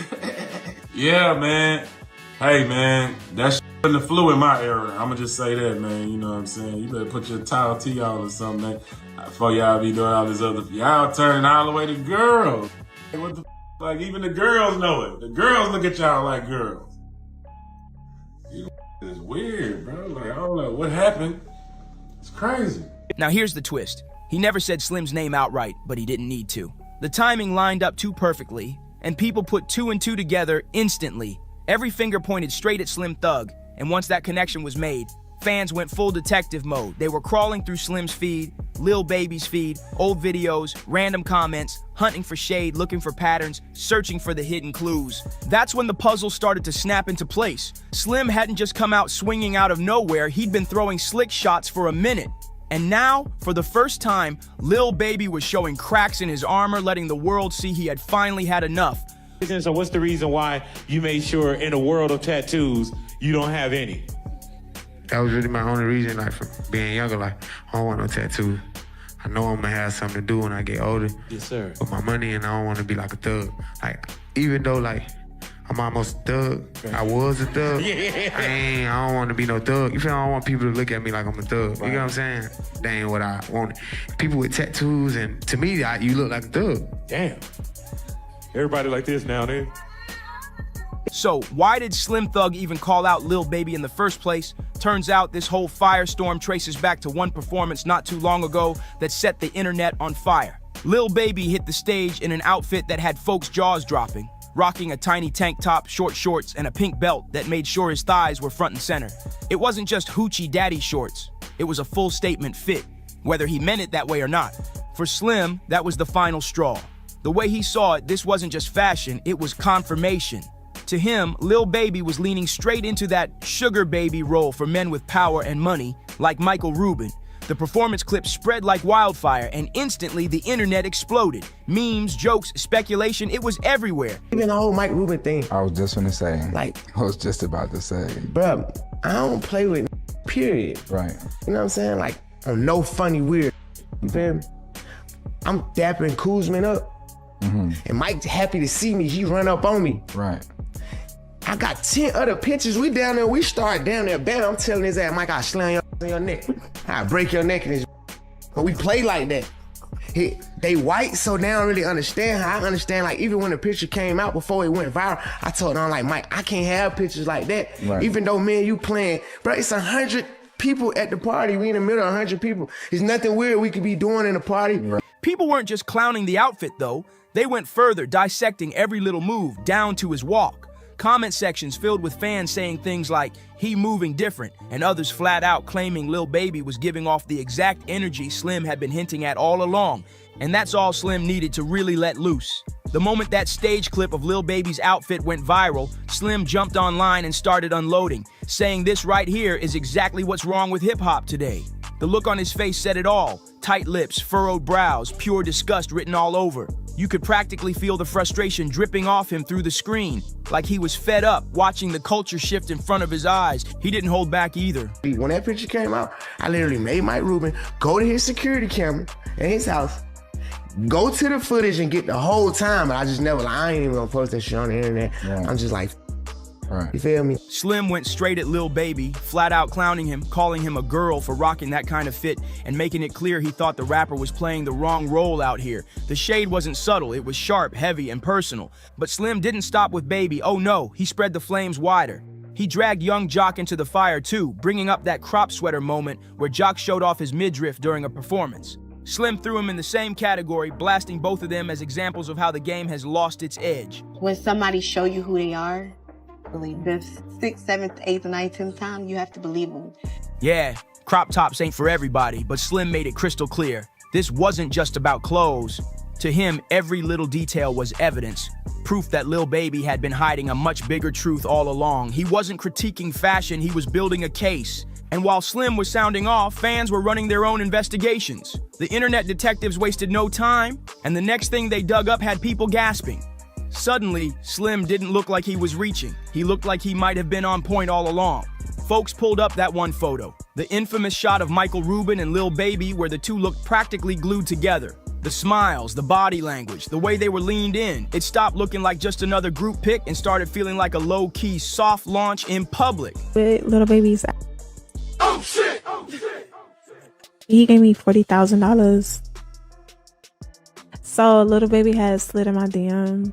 He asked me if I was in Miami, and I told him, yeah. He texted me, told me to pull up, and the first time we linked up was weird. He kept touching me. Like, I get it. You know, you got a lot of people that's just a setup situation.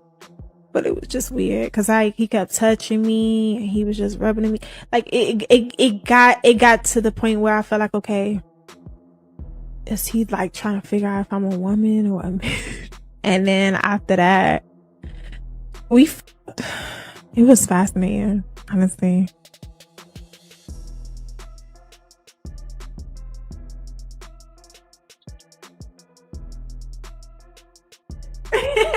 At first, nobody paid it much mind. People shrugged it off as just another industry flick. But now, with Slim's accusations circling heavy, the photo hit different. It suddenly looked like the puzzle piece that made everything click. And right on cue, 50 Cent jumped into the chaos. He reposted the picture with a caption that basically screamed, "What the F is going on here?" That one move alone had the internet spiraling. Within hours, timelines were flooded.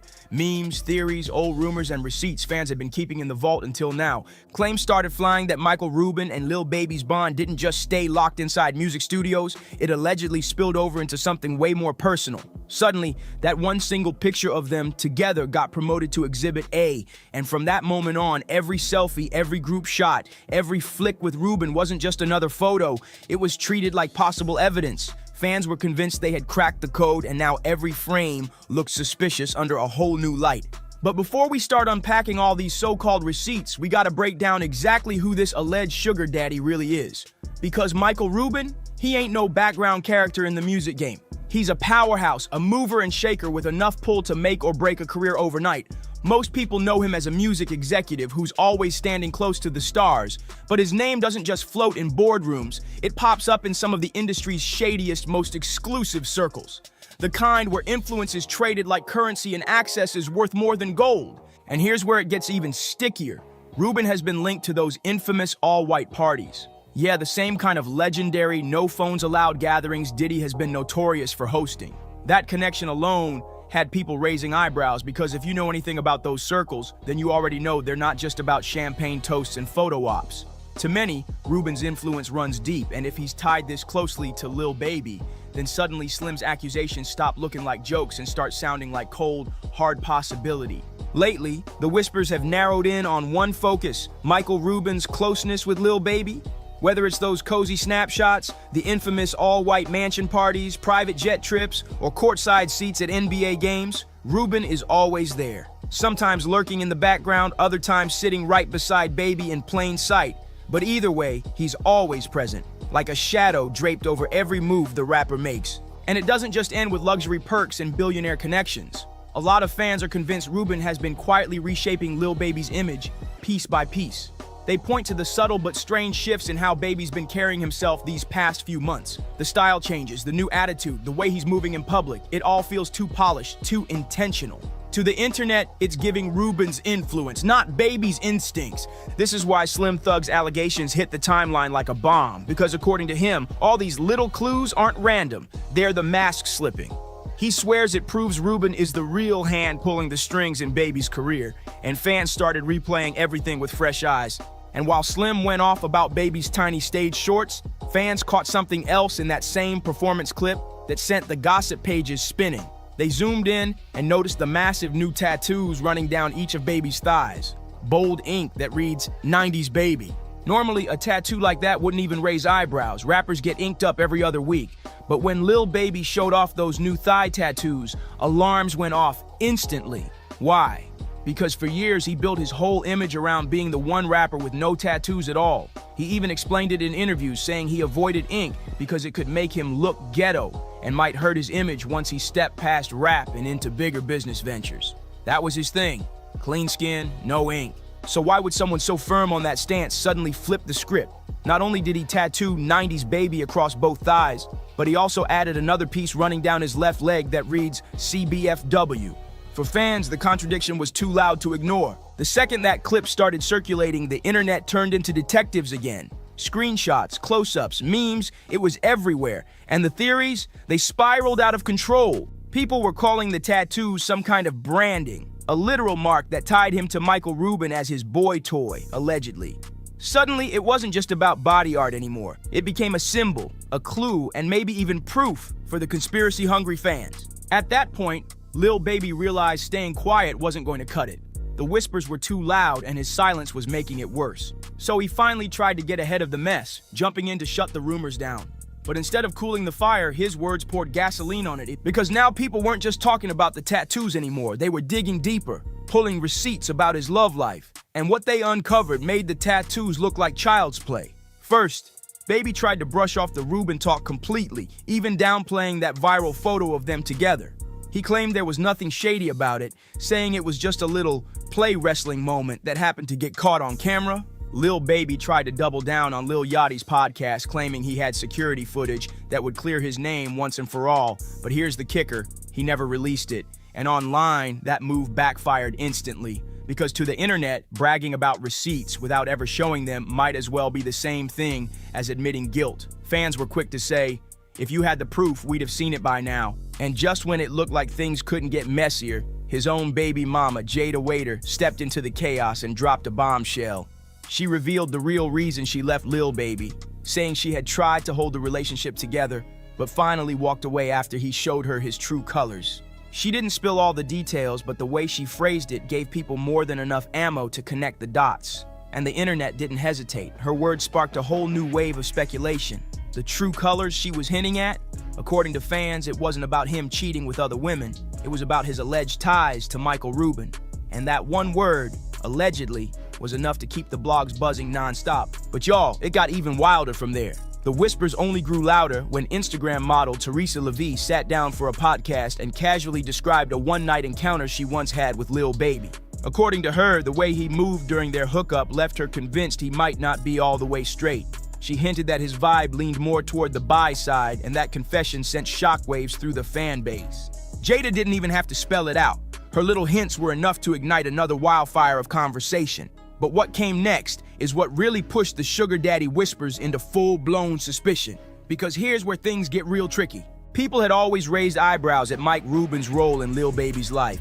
But what tipped fans over the edge was Lil Baby's own confession about gambling. Yes, you heard that right. He admitted to blowing over $9 million in just 2 days on a wild gambling binge. The internet was stunned. That kind of loss doesn't just make headlines, it makes people ask serious questions about who's really backing your lifestyle. And when it looked like Baby was spiraling out of control, guess who swooped in to clean up the mess? Mike Rubin. According to Lil Baby himself, Rubin personally called up casinos and had him banned so he couldn't place bets anymore. On the surface, it came across like a caring friend stepping up, protecting him from himself. But once all the other receipts started floating around, people weren't buying the concerned buddy angle anymore. Instead, it looked way more like a boss protecting his investment, making sure Lil Baby didn't blow the image Rubin had allegedly built around him. Fans immediately started drawing comparisons to the notorious Clive Davis dynamic, where power, money, and influence blurred personal lines. And if you know, you know, because that whole gambling situation spiraled out of control, and now you see exactly why people believe Lil Baby might be walking down the same dangerous road others in the industry already crashed on. But here's the million-dollar question. Who's really pulling the strings here? Meanwhile, Slim Thug is showing no signs of slowing down. He's still on social media, tossing subs left and right, reposting old clips, and practically daring Lil Baby to call him out by name. Slim's got that little beard shaking with energy every time he speaks, and fans swear he's enjoying every second of this smoke. But Lil Baby, that's where the confusion lies. After all the threats, all the cryptic IG posts, and all the talk, he's gone quiet, vanished. And in this game, silence doesn't mean peace. It usually means one of two things. Either you're plotting a major play behind the scenes, or you've completely run out of moves and realized the cat is already out of the bag. Now, the big question on everybody's lips is this. Is Lil Baby staying quiet to protect his brand, or is he really protecting Michael Rubin? Because if Slim Thug manages to drop even one more bombshell, this whole mess could go from whispers to a career-ending scandal overnight. So tell me what you think. Drop your thoughts in the comments, smash that like button, hit subscribe, and share this video with your people. And I'll see you on the next one. Good morning, buddy. How are you feeling today? Ramadan done. Giselle, we right here, baby. We gonna make some magic tonight? You caught HIV like having like a lot of women. Oh yeah, let's just go down the rabbit hole of all of his sins. I'm just saying. You wanna know what's wild about that though? He faced that head up. He did. And he didn't stop doing what he's done. I was trying to catch flashbacks because I don't really remember nothing like before 2019 like that. So I just. Why you don't remember now?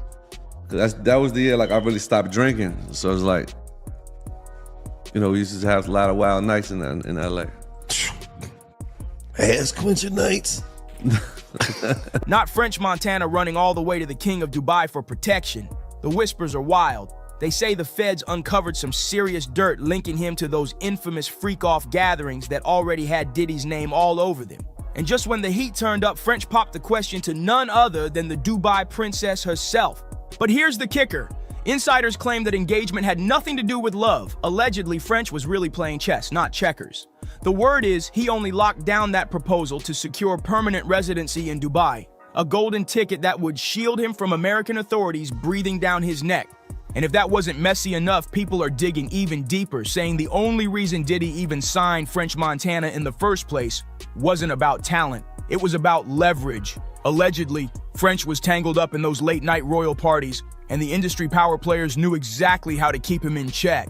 When him and a guest or guest would go to a hotel room or be at his home, his bedroom, and they would have intimate gatherings, I would have to go and prep that hotel room, which consisted of baby oil Astroglide, candles, incense, liquor, lights, tons of toiletries. Katt Williams has been locked on Diddy's neck for years, and now he's dragging French Montana right into the fire too. He's calling French out for being fully aware of Diddy's wild behavior, yet still choosing to hang around and play sidekick in the madness. And the internet detectives didn't waste a second. They started pulling up receipts, videos, pictures, and moments that show French barely holding himself together after nights with Diddy. One clip in particular sent social media into a frenzy after Diddy's arrest. It showed Diddy in a robe, cool as ever, wishing French a happy birthday. But here's where things got spicy. French was shirtless, looking drained, worn out, and like he had just been through a marathon no man asked for. People online immediately started connecting the dots. They swear French looked like he had been pushed way past his limit the night before, and the whispers claim Diddy had him up all night in that private villa. The robe, the timing, the look on French's face, fans said it all screamed one thing. This wasn't just a friendly birthday surprise, it was the aftermath of something much darker. One person flat out said, French got it in the cheeks too, and claimed French always knew exactly what Diddy was on behind closed doors. And the timing of everything just made people talk even louder. Now, the diddler was, wishing him a happy birthday, but I want you to listen to what the diddler said after he wished French Montana a happy birthday. Happy birthday to you. Happy birthday, dear French. Happy birthday to you. Thank you. This is a special birthday for both of us. Yeah. Now, Diddy, what did you mean about it's a special day for the both of us? Why is he sitting down at the dinner table with no shirt on? The diddler come with a robe on. I've never been around no men in my life with walking around in their robes like that. You know what I'm saying? Most men, if they're going to do that, they with their woman. They on vacation doing something with their woman, but not with no other men. That's first and foremost. Most people don't sit at the dinner table with their shirt off. So when we know how the diddler gets down, I mean, shoot, you have a tape of you and French Montana, Diddy, hey, I'm just asking. because, you know, that's how you get down, sir. We all know that's how you get down. A lot of people are afraid about them Diddy tapes coming out. Right after that little birthday getaway, Diddy suddenly blessed French with his own Kyrock flavor, French vanilla. At the time, folks brushed it off like just another business move. But now, looking back, people are convinced it wasn't just a coincidence. They say it was Diddy's way of rewarding French for playing the role of his private boy toy. Now, I'm not here to say what definitely went down, but the timeline is suspicious. The very next day, French's Ciroc flavor was announced, and the internet can't ignore how shady that looks. And if that wasn't messy enough, another photo started making the rounds online. At first glance, it looked like a playful moment between two industry friends, but once people zoomed in, the story changed. They swear it showed Diddy and French way too close for comfort, with their bodies pressed together in a way that had fans side-eyeing hard. Diddy laying on the floor with a big smile might sound like the end of the story, but trust me, the drama didn't stop there. Once CNN dropped that bombshell hotel CCTV footage showing Diddy putting his hands on Cassie, the floodgates opened. That's when music producer Prince came forward with some shocking claims of his own. He accused Diddy of trying to force him into one of those so-called freak-offs. All of these big deviants is all catching hell in 2024. It's up for all of them. It don't matter if you Diddy or whoever you is. TG, any of them, all lies will be exposed. That's all. And anyone who takes that the wrong way, know why they take it the wrong way. Because the people want to know, well, why would he get blackballed? Yeah, because in 30 years, I've done nothing but collect information, knowledge, and your secrets. So if you and a man was in a corner doing something you wasn't supposed to be doing, you will tell it. No, somebody come to tell me. Okay. I gather that, I value that, I'll pay for that. Come, tell me. I know so many things I shouldn't know, and they all know it. Had to turn down $50 million 4 times. 4 times. Just to protect my integrity and that virgin hole I was telling you about. Right, because P. Diddy be wanting the body. And you gotta tell him no. You got to tell him no. I did. I did. See, I got the receipts for everything I'm telling you. That's why I can say them so freely. Kid, I need to know. You here, get your... Prince said the whole thing went down around the time French Montana was getting signed to Bad Boy. According to him, Diddy dangled a record deal in front of him, but when Prince refused to play along with the late-night freaky requests, everything flipped. He says Diddy retaliated by blackballing him from the industry, shutting doors and cutting connections just because he wouldn't fold, and Prince didn't hold back. He blasted out a post saying, "I told everybody Diddy was bad news back in 2011 when he made a pass at me during that French Montana deal. Nobody believed me.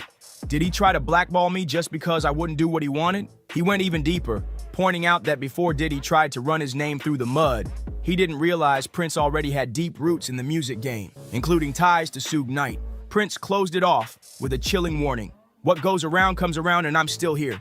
Y'all seen the videos today, y'all should have listened to Tupac." Prince didn't stop there. He doubled down, reminding everyone that he's been exposing Diddy for 13 years straight. Back then, nobody wanted to believe him, but now that the receipts are piling up, folks are finally paying attention. He said that when he was young, fresh in the game, and looking sharp, Diddy tried to come at him sideways.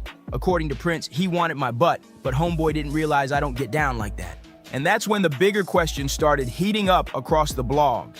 If Diddy allegedly pressed Prince with those kinds of requests for a record deal, then what exactly did French Montana have to do to get his? Fans are side-eyeing every move now, saying if Prince was pushed to the limit, chances are French faced the same treatment. Especially with all those clips of Diddy and French floating online.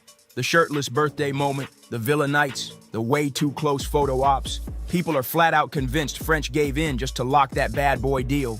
Katt Williams even jumped into the fire on this one. He once blasted French Montana directly, claiming Diddy had offered him $50 million, not once, but 4 different times, and he turned it down just to protect himself. He offered to suck my in front of all my people at my agency.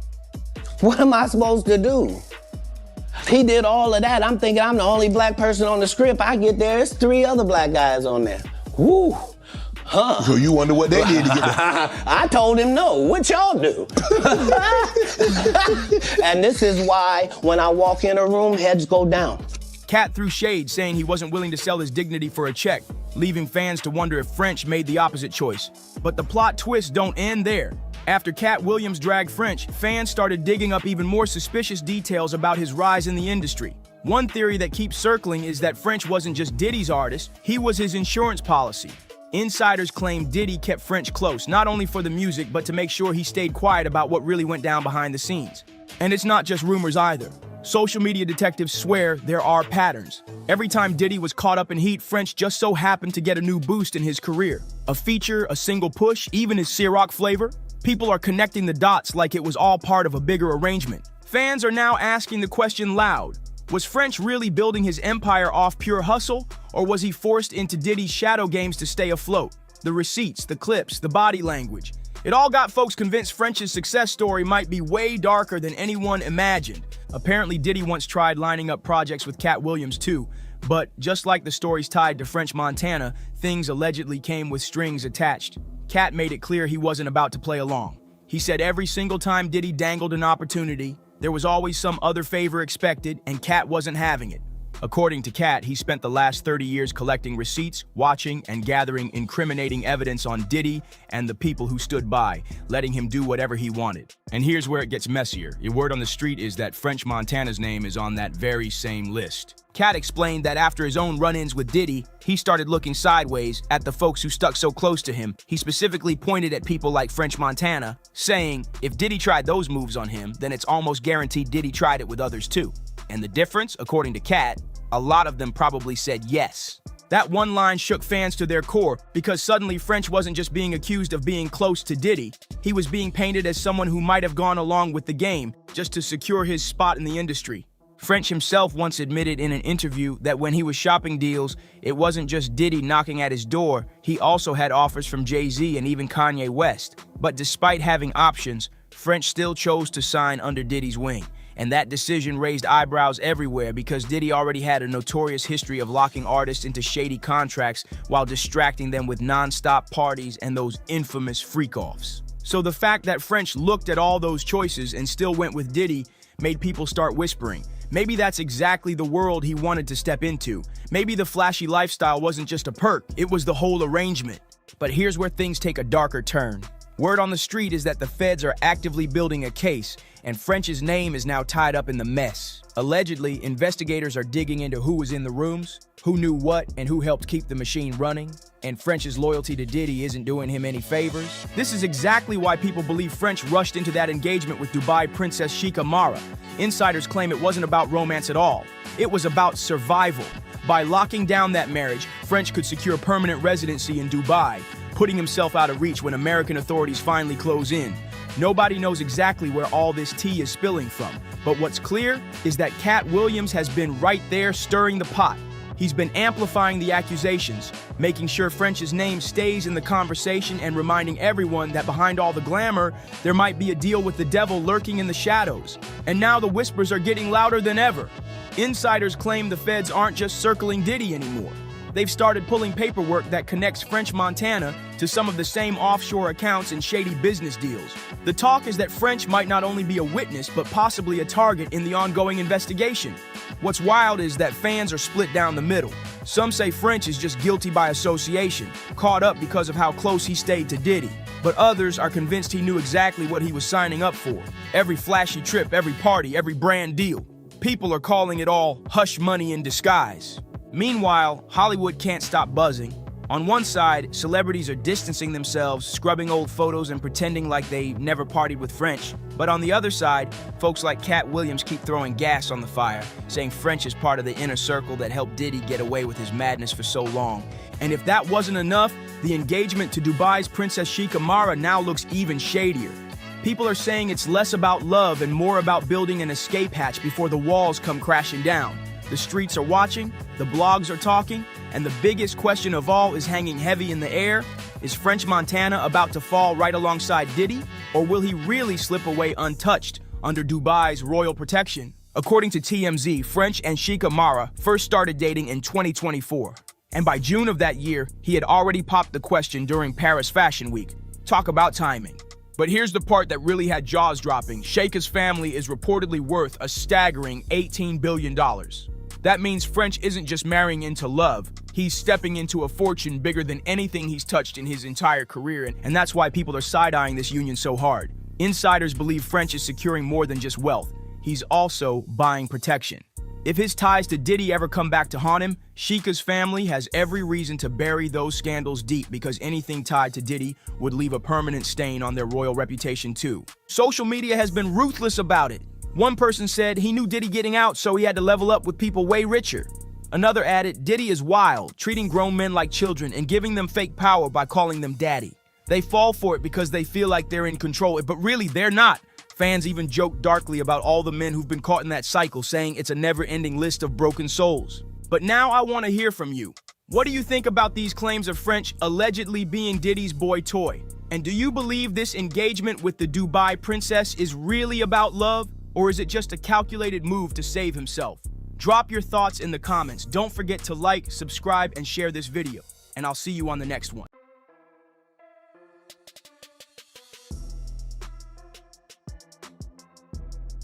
He wanted you to be his girl Friday. He wanted me to be his girl when he's in town. It looks like Solange is still going toe-to-toe with Jay-Z. And this time, she's tossing out some jaw-dropping claims about a whole second family he's allegedly been hiding. And get this, word on the street is she's been sitting on this dirt for a while, just waiting for the perfect moment to drop it like a bomb. Now, everybody knows Solange rides for Beyonce like nobody else. And when she comes for Jay-Z, she doesn't tiptoe, she stomps. But this round, she's dragging his so-called outside family straight into the spotlight, making it crystal clear she's ready for all the smoke. So what exactly did she say? And how in the world did Jay-Z manage to keep this supposed family tucked away from the public eye for years? Let's get into it. We've seen Solange snap on Jay-Z before. She's never been shy about pulling up if she feels he's crossing a line. Remember that infamous elevator incident?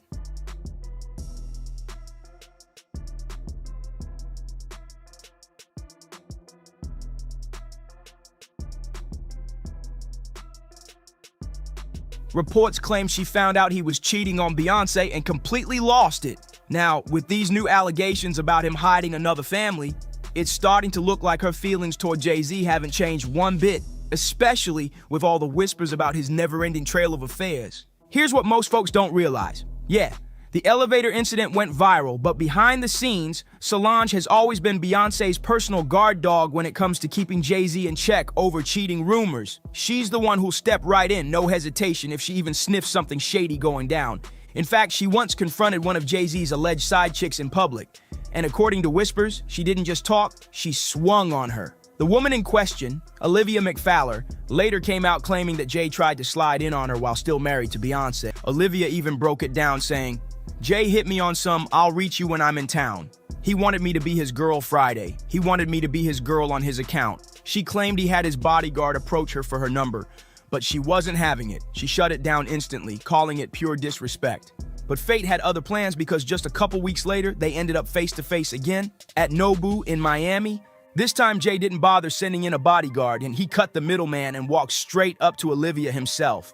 That's when the vibe flipped fast. They were tucked away in a quiet corner, chatting low, when out of nowhere, Solange rolled up, looking like she was more than ready to throw hands. Olivia, who was sitting right there with Jay, later confessed she was shook. For the most part, Jay hit me on some, I will reach you when I'm in town.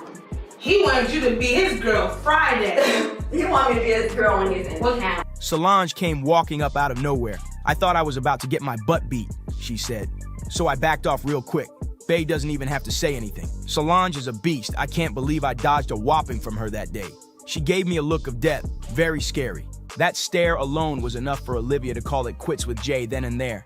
And honestly, it just proves Solange has been riding hard for her sister for years. Now fast forward to today, rumors are spinning that Jay's been slinging that charm all over town for so long, he's allegedly got outside kids on Beyonce. And surprise, surprise, Solange isn't here for any of it. Reports say it's dredging up old wounds from back when their dad, Matthew Knowles, cheated on Tina.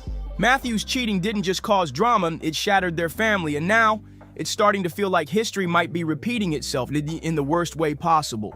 His first child outside of his marriage was a son named Nixon with a woman named Alexandra. That news reportedly broke Tina's heart, and not long after finding out, she filed for divorce. Word is, even Beyonce encouraged her to follow through. But in a twist that still has fans shaking their heads, Tina decided to give Matthew another shot. Sadly, that choice came back to bite her when he went and fathered another child with a different woman, Sequoia Branscombe. Together, they had a daughter named Coy. From her Instagram, Coy looks like she's living the influencer life. Stylish, posting often, enjoying herself. Tina might have made peace with Matthew and his outside kids, but for Beyonce and Solange, those scars run deep, and that's why Solange is snapping like this. She's seen this play out before. Now the streets are whispering that Jay-Z's not sitting on just one outside kid, but multiple. And y'all know the name Rymir Satterthwaite, the guy who's been saying for over 15 years that he's Jay-Z's son. He's dragged Jay into court, demanded a DNA test, and accused him of dodging responsibility for more than a decade. But here's the shady part. Jay flat out refused to take a 5-second swab that could clear everything up. It gets even sketchier. After 15 long years, a judge finally ordered Jay to hand over his DNA. But right before it could happen, Rymir suddenly dropped the lawsuit. No explanation, nothing. Reports are swirling that Jay might have gotten to him behind the scenes. And now, Rymir's case blew up in the media, but he's not the only one out here claiming to be part of Jay's secret family tree. Enter Letitia Mercer. She popped up last year saying she was ready to expose Jay as her father. She posted, "I've been quiet for far too long. Join me as I tell you my story of living in the shadows of being Jay-Z's daughter and in a city where everyone knew he was my father. How I watched multiple sclerosis take my fun mom to 24-hour bedridden." And to back it up, she claims she even took a DNA test proving he's her dad. Letitia didn't just throw out accusation. She came in swinging with her so-called proof, claiming those DNA results were the smoking gun. And according to her, the test confirmed what she'd been saying all along, that Jay-Z is her biological father. She even teased that she had more receipts ready to drop if anyone tried to call her bluff. But here's where it gets even messier. Not long after she made her claims public, her posts started disappearing. Some fans are convinced Jay's legal team swooped in fast to shut her down, while others think she might have been offered a deal to keep quiet. Either way, the timing has people raising eyebrows.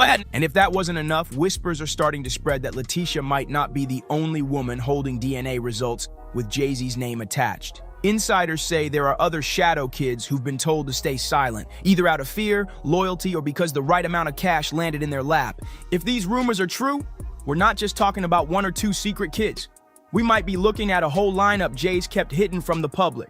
Letitia didn't just drop vague hints. She came with a list like she was reading off court evidence. Facts. Number 1, it was just confirmed with Ancestry DNA. They have a 99% accuracy rate. Number 2, I'm now coming forward because, see fact number 1. Number 3, my mother tried to reach out to him. Child support does not work the same for celebrities as it does with your baby daddy. Number 4, lawyers laughed at me. It's been 28 years, and it's time to tell my story. How long should I have let this go without a public statement? And then, to make things even juicier, her mom's old friend jumped in to back her up, claiming she knew the whole story from day one. She wrote, "I hooked your mother and father up years ago. Jay asked me who she was when I lived on the 500 side of Greenwood Avenue.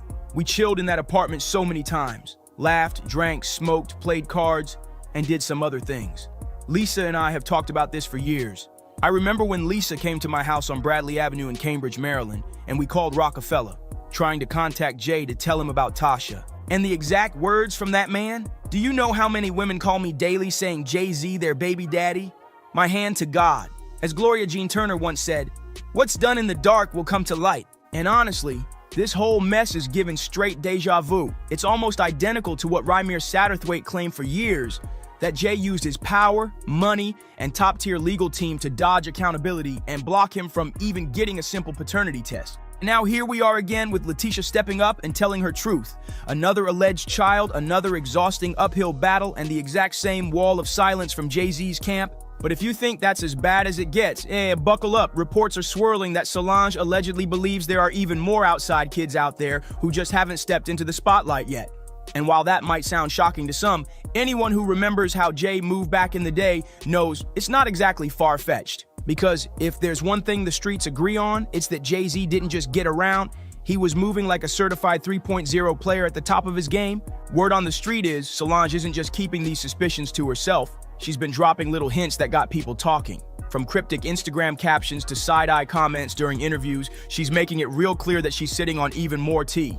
And knowing Solange, if she decides to spill, it's going to be fireworks. Insiders claim she's been telling friends that what's already out there is just the tip of the iceberg, and that Beyonce knows way more than the public thinks. That alone has fans buzzing, because if Queen Bey is staying quiet, you already know the situation has to be nuclear. Some folks are even saying Solange has names, dates, and receipts ready to go. She's just waiting for the perfect moment to drop them. And judging by how she's moved in the past, she's not going to whisper it. She's going to scream it so the whole world hears. If those alleged other kids ever come forward, this wouldn't just be a cheating scandal anymore. It could completely blow apart Jay-Z's carefully crafted public image. And Solange? She'd probably be front row watching the empire crack. Back in the day, Jay wasn't just moving through the industry. He was allegedly tangled up with multiple women in the game, including Lil' Kim, who was reportedly just a teenager when they got involved. On top of that, there are whispers that he torpedoed the careers of women who refused to play along. And for the ones who did, some ended up pregnant. Now Solange has allegedly blown the lid off all of it, and if you thought she was holding back before, think again. She's making it crystal clear she doesn't mess with him at all. From the way the streets are talking, this saga is far from over. Jay-Z might want to keep his lawyers on standby because there's talk he could be staring down a wave of paternity lawsuits in the coming months. But now I want to hear from you. How do you feel about all this? Drop your thoughts below, hit that like button, subscribe, share this with your crew, and I'll see you in the next one. They think they could say anything because I'm a nice person and I'm accessible. Yeah. So they get to they F around and find out the real deal once they do. You know, but 15 and 22, damn. Yeah, that's crazy. Now I can kind of see why he's probably not claiming it, because it looks bad on his reputation, because he has a history. Like if you look at like even Beyonce, like he was in his 30s and Beyonce was barely 19. Now you out here talking about Matthew and how he cheated on you for 31 years and you stayed all 31 years, and that's why Beyonce staying all 31 years with her husband. He can cheat with children. She don't give a... Jay-Z had a gag order against him, like trying to get a gag order and trying to... If my thing is, if this is not my son, I'll just take a test, get over it. Yeah. I mean, the fact that you did adoption and whatever, to me, I don't know. I think his mom was underage or something when he was born, so I think that's probably old. Tina Knowles is out here making serious threats, and this time it's aimed straight at Jay-Z's alleged son, Rymir. Word on the street is she told him point blank he's gonna regret ever coming for her family. Rymir claims that ever since he started speaking out about Jay-Z possibly being his father, things got real dark. He says he's been getting creepy phone calls. Random people showing up at his house at 4 in the morning, and someone even planted a gun in his car. Like, this ain't no regular drama. This is some real deal setup energy. They definitely don't want it out there. I would say that. It's crazy to me. You know, I'm not asking for no money or nothing. I'm not asking for no handouts or nothing like that. I work every day. I take care of my family. Only thing I'm asking for is... And now, Beyonce's mom, Tina, just entered the chat. And not in a good way. Allegedly, she had her team reach out to Rymir with a warning, stop bringing up Jay-Z or else. But fans are calling her out hard. They're saying Tina's moving like a guard dog for Jay-Z, the same man who's been dragging her daughter through the mud for years. He's just a really smart guy, very smart and very charming and a good person. But you're Beyonce's mom. Did you ever sit him down when you knew they were getting serious and say, listen, Jay-Z, here's the scoop. You better treat her with love and kindness and respect? I never had to do that because he told me that he told me those things, that he loved her and that he would treat her with respect. One fan even said, Tina's protecting Jay harder than she ever protected Beyonce's peace. And let's be real. Why is she always jumping in to defend Jay instead of holding him accountable? Why is she threatening Rymir instead of checking the man who's been playing her daughter? The internet's torn. Who's the one lying? Tina? Jay-Z? Or is Rymir just exposing the whole Carter family mess? Shot at.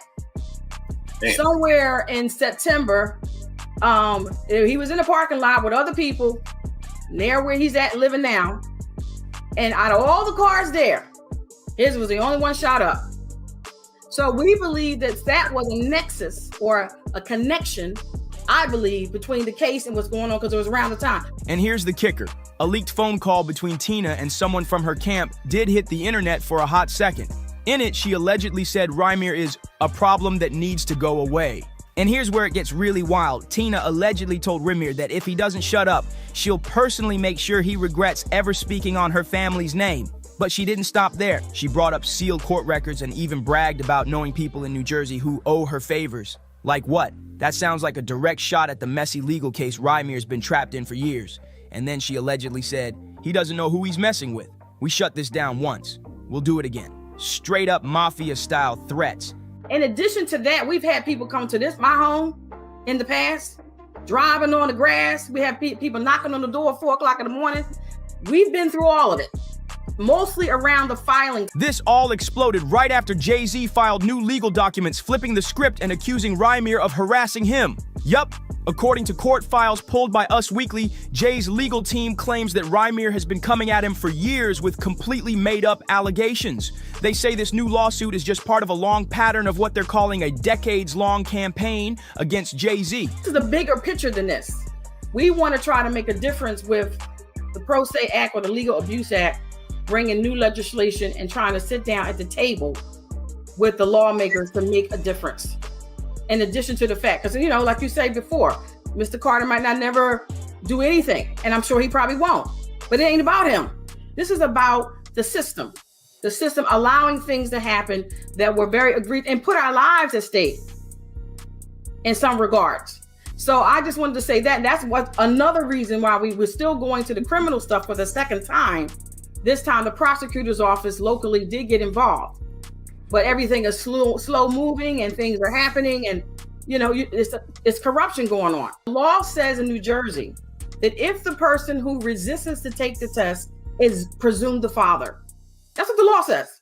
Here in New Jersey, anybody who don't want to do it and go away from doing it or prevents from doing it is presumed the father. So right now, he's presumed the father. He's not even alleged. The legal filing states that Rymir's accusations have already been thrown out in multiple courts, and Jay's team says that Rymir is ignoring court orders, which led to a contempt charge. But here's the real twist.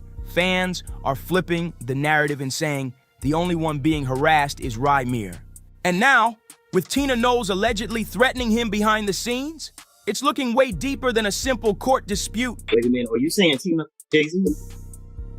I'm saying it's all in the family. What? That's why Solange is so terrible. Because Solange ain't going for it. She's the real talent. She's the one with real integrity. But before we dig back into Tina's shady moves, we need to talk about how Rymir almost lost his life just for daring to speak up against Jay-Z. This ain't just legal beef anymore. Someone allegedly tried to take Rymir out for good. The threats weren't just talk. They got dangerous real quick. Rymir and his legal guardian, Dr. Lily Coley, sat down on the Hip Hop News Uncensored podcast and dropped a bomb. After Rymir filed the paternity lawsuit and asked Jay-Z for a DNA test, he was actually shot. But it gets even darker. Lily said that ever since the lawsuit hit, random strangers started pulling up at her house, clearly trying to scare her into backing off. And she made it clear, this fight isn't just about Jay-Z. It's about standing up for regular people against rich and powerful folks who think they're untouchable. Coming back to my apartment to tell me that I had made the right decision, she told me it was just as well. Now, I don't know if I want to read this part because this is what she said to me, and it's really nasty. And this is a direct quote. Ashley is talented, but she is so big.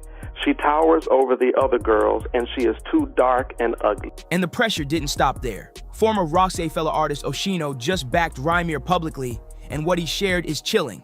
He claims someone tried to set Rymir up by planting a gun in his cars, like this is straight up movie level sabotage. According to Oshino, Jay-Z even offered Rymir hush money at first to keep quiet. But when Rymir refused the payout, that's when, according to them, Jay-Z started pulling wild, shady moves to silence him completely. And it just keeps getting worse. Oshino also confirmed the whispers that Rymir's late mother, Wanda, was only 15 years old when Jay allegedly got her pregnant. That fact alone has people side-eyeing everything Jay-Z's trying to spin now, especially since all Rymir ever asked for was a simple DNA test. Now Jay's flipping the whole narrative, trying to paint Rymir as the one doing the harassing. Be serious. Rymir didn't come out with a reality show or try to ride a clout wave. He did everything by the book. Filed legal paperwork, waited patiently, and boom. After the media picked up the case, the man got shot. That doesn't sound like a clout chaser. That sounds like someone who hit a nerve. Let's not play. Jay-Z has the kind of money and connections that lets you stall court cases for years. You can close doors, delay hearings, and run someone out of money before they ever get a shot at justice.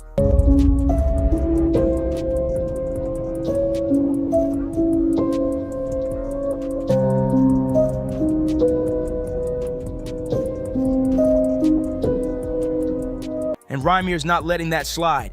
He straight up accused Jay-Z of using his power to manipulate the system. In fact, he filed a lawsuit not just against Jay, but against the judges themselves. According to that lawsuit, Jay allegedly lied under oath, claiming he didn't own property in New Jersey, which would mean the court had no jurisdiction. But guess what? Rymir's legal team found documents. property deeds, and tax filings, with Jay-Z's name right on them. The suit even named 6 judges, claiming they worked with Party Carter to keep tossing out the case, and they kept saying Jay had no ties to Jersey, even with the proof right in their face. The situation just keeps spiraling. The court filing also reveals that after Rymir began publicly exposing the injustice he faced, someone fired shots at his car. And it didn't stop there. Both he and his guardian, Dr. Lily Coley, were followed by unknown people around their own neighborhood. Cars were even pulling up onto their lawn at 4 in the morning like some kind of intimidation stunt. Rymir believes, without a doubt, now that all of this was orchestrated by people tied to Jay-Z. And now, he's not just going after Jay. He's suing the entire court system and the judges involved. He's accusing them of violating his constitutional rights and working together to shut down his voice. And let's be real, Rymir's already dealing with a lot. So why is Beyonce's mom now jumping into this and allegedly sending threats? Tina Knowles inserting herself like this doesn't just feel unnecessary, it feels off. Let's not forget, Tina's loyalty to Jay-Z has always raised eyebrows. She's defended him harder than Beyonce ever has. After Jay's cheating scandal blew up and humiliated Bey in front of the entire world, Tina still went on Instagram calling it a mistake and praising him like he's some misunderstood saint. People online are saying what we're all thinking. How is Tina always riding for Jay more than her own daughter? And now hearing that she may be out here threatening Rymir, a man who's simply asking for a DNA test, that's not just messy, it's low-key creepy. But Tina's ride-or-die loyalty to Jay-Z ain't the only thing raising eyebrows. Some insiders are now dropping even wilder bombshells. And leading the charge is none other than Jaguar Wright, who's calling Tina out big time for what she says is a weird, almost obsessive loyalty to Jay-Z. Jaguar claims that Tina was the one who pushed a young Beyonce into being with Jay-Z. Not just approved it, but allegedly sold her out to the industry. She says Tina was so into Jay that the moment he showed interest in Beyonce, she basically nudged her daughter to go with it, no matter the age difference or power dynamic. But buckle up, it gets even messier. Jaguar went as far as claiming that Tina and Jay-Z might have had something going on before he ever got with Beyonce. That accusation alone sent social media into a frenzy. And here's where it gets real suspicious. After Tina finalized her divorce from Richard Lawson last year, fans noticed he signed an NDA, and get this, the NDA reportedly forbids him from ever saying anything negative about Jay-Z. Like, why would that even be necessary unless Jay-Z was hiding something major? What exactly did Richard see behind the scenes at those Carter family dinners? Now, what's crazy is that Tina didn't just ignore the age gap between Jay's and Beyonce. She also overlooked the fact that when Jay-Z and Beyonce first got together, Jay was literally on probation for stabbing someone. That's right, Jay-Z had been accused of stabbing music executive Lance Rivera at a club, later pleading guilty to third-degree assault and landing a 3-year probation sentence. And what did Tina do? She still gave him the stamp of approval like it was nothing. But that's far from the only controversy tied to Miss Tina Knowles. Turns out she's been problematic way before this whole Rymir mess even popped off. According to Beyonce's former vocal coach, David Lee Brewer, Tina once made some wildly colorist remarks about a young, dark-skinned girl who was in Beyonce's first girl group, Girls' Time. Brewer said Tina allegedly called Ashley Tamar Davis too big, dark, and ugly. Like what? So when Tina tries to come for Rymir, or anyone really, fans are reminding her that she's got her own dirty laundry. And just when you think the drama can't get any messier, Tina reportedly came for Nicki Minaj too. All Nicki did was show a little support for Rymir and hinted that she had her own weird run-ins with Jay-Z. It started when 50 Cent posted a headline about Rymir's case with a messy caption. "Can somebody help me with this one? What does this man want? He's a 34-year-old man. There is no back child support. Why exactly does he want?" But we're all thinking the same thing. That is his nose. LOL. Nicki reposted it with a simple, respectful message. Oh, is this why he was trending the other day? I don't know. I hope all is well. To God be the glory.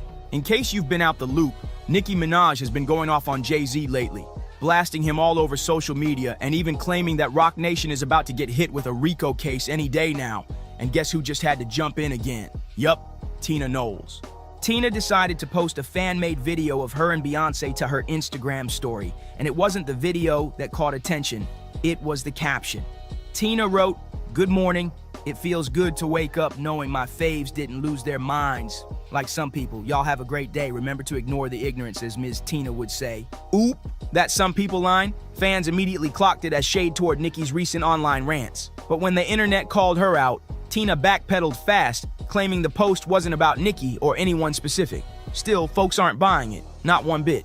Between Tina shading anyone who dares to speak on Jay-Z and her allegedly threatening Rymir just for wanting to know who his father is, people are over it, like way over it. Social media has officially turned on Miss Tina, and now the conspiracy theories are getting wild. Some users online are even claiming Tina is into some dark stuff. We're talking accusations of witchcraft, spells, and a history of harassing people behind the scenes. One user on X didn't hold back, writing, "A Creole witch with nothing else on her mind but living through her daughter's fame. She needs to worry about why she's had so many failed marriages." And it didn't stop there. Another commenter went off saying, "The fact that Tina Knowles keeps inserting herself into this is just pathetic. Where was she when her son-in-law was out here disrespecting Beyonce? Where was she when all those sacrifices were happening? You evil witch. Your whole family is twisted and straight up satanic." And just when you think the accusations can't get any wilder, boom! Another voice steps forward claiming that both Tina and Jay-Z are deep into the dark arts. The story they're telling, it's way creepier than you'd ever imagine. And if it's true, it might just change the way we see this family forever. Now, we want to hear from you. Do you think there's something deeper going on with Tina Knowles and Jay-Z? Is this just drama? Or is there real darkness behind the scenes? Drop your thoughts in the comments. Hit that like button, share this with your crew, and don't forget to subscribe for more wild celebrity tea. See y'all in the next one. The Chris Tucker that we got now is Epstein Island Chris Tucker, not Smokey. Oh, Lord. If I didn't know no better, I'd tell you he's the greatest. Oh, y'all ain't know what happened to Chris Tucker? Well, it gets a little deep. See, Chris Tucker had a problem. He films this movie called Rush Hour, and suddenly he becomes the highest paid actor in Hollywood. Not comedy actor, the highest paid actor in Hollywood. Every script in Hollywood wants a piece of Chris, but Chris starts turning down roles. Why, you ask? Well, let's just say they were asking him to do things that he wasn't a fan of. Katt Williams just dropped a bomb about why Chris Tucker really walked away from Hollywood, and it had nothing to do with him being too greedy or chasing a bigger paycheck. According to Katt, the truth is way darker.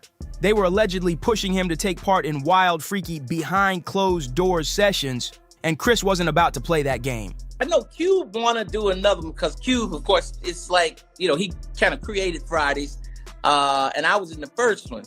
Yeah. And Cube, after I did the first Fridays back then, I never thought about doing sequels. I always wanted to do a good job and keep moving to the next movie.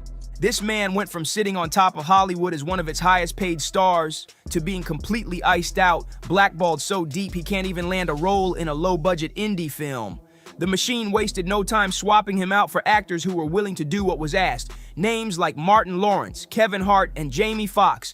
So Cube asked me back in, I think it was 96 or 97. He's Chris, we want to do another Fridays, man. And I was just like, nah, I don't want to do another Fridays. I want to do like Eddie Murphy and them did. I want to do Money Talks. I did Money Talks and then eventually did Rush Hour. I said, I don't want to do another. And he said, what? You sure? I was like, nah, I don't want to do another. So he couldn't believe it, but he kept moving, and he got Mike Epps, and they went and did another one, and it was great. He did two of them, and they were great. And we've all seen how things eventually played out for Martin, and especially for Jamie.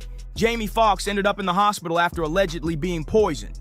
And Martin, he was literally out in the streets shouting that somebody was trying to end his life. No wonder Chris Tucker kept quiet about the real reason he walked away from Hollywood. Chris Tucker not talked about being in next Friday, because I know it was Mike Epps, but we wanted him. You know, he turned it down. Yeah, we wanted to pay him $12 million to do that movie. What? And he turned it down.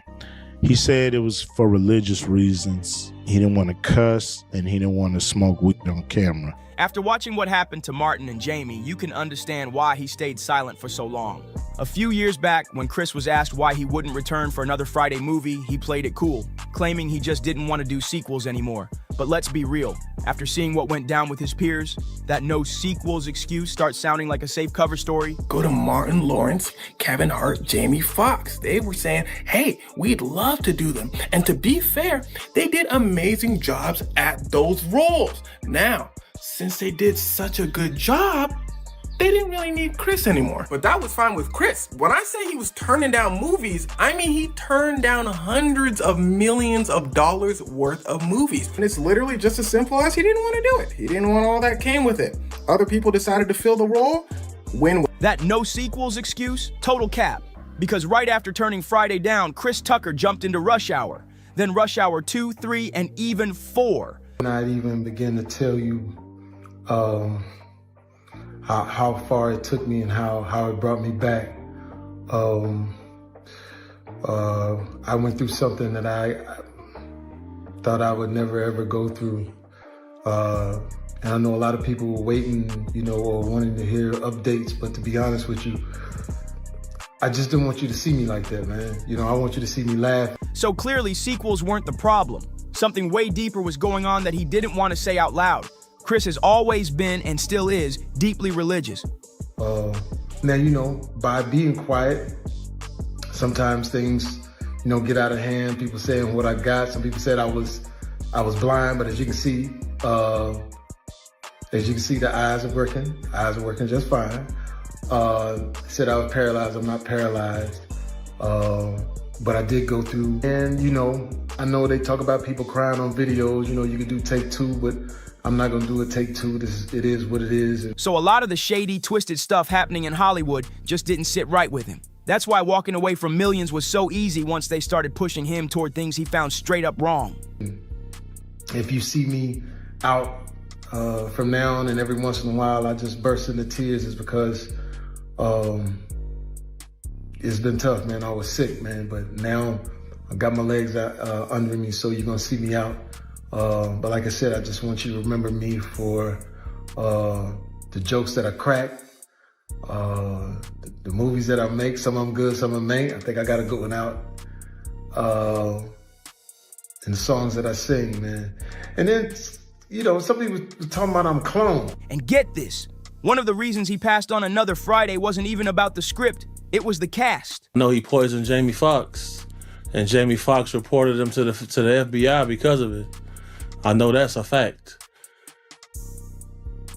So, wait, you're saying that Diddy poisoned Jamie Foxx and that's how Jamie Foxx got sick? Jamie Foxx reported this man to the FBI because of this. It's facts. Wow. Okay, and how did you hear about this? If you can tell me, or if you can't, that's all good, but you know what I'm saying? Like, well, Chris admitted most of his co-stars were heavy smokers, and that alone was enough for him to say nope and step away from the role without a second thought. People are they're gonna want to know, you know what I'm saying, how this happened, or you know what I'm saying, what's the backstory to this? Well, by the time this drop, this is gonna be in the stratosphere. It's gonna be in the ether by the time this drop.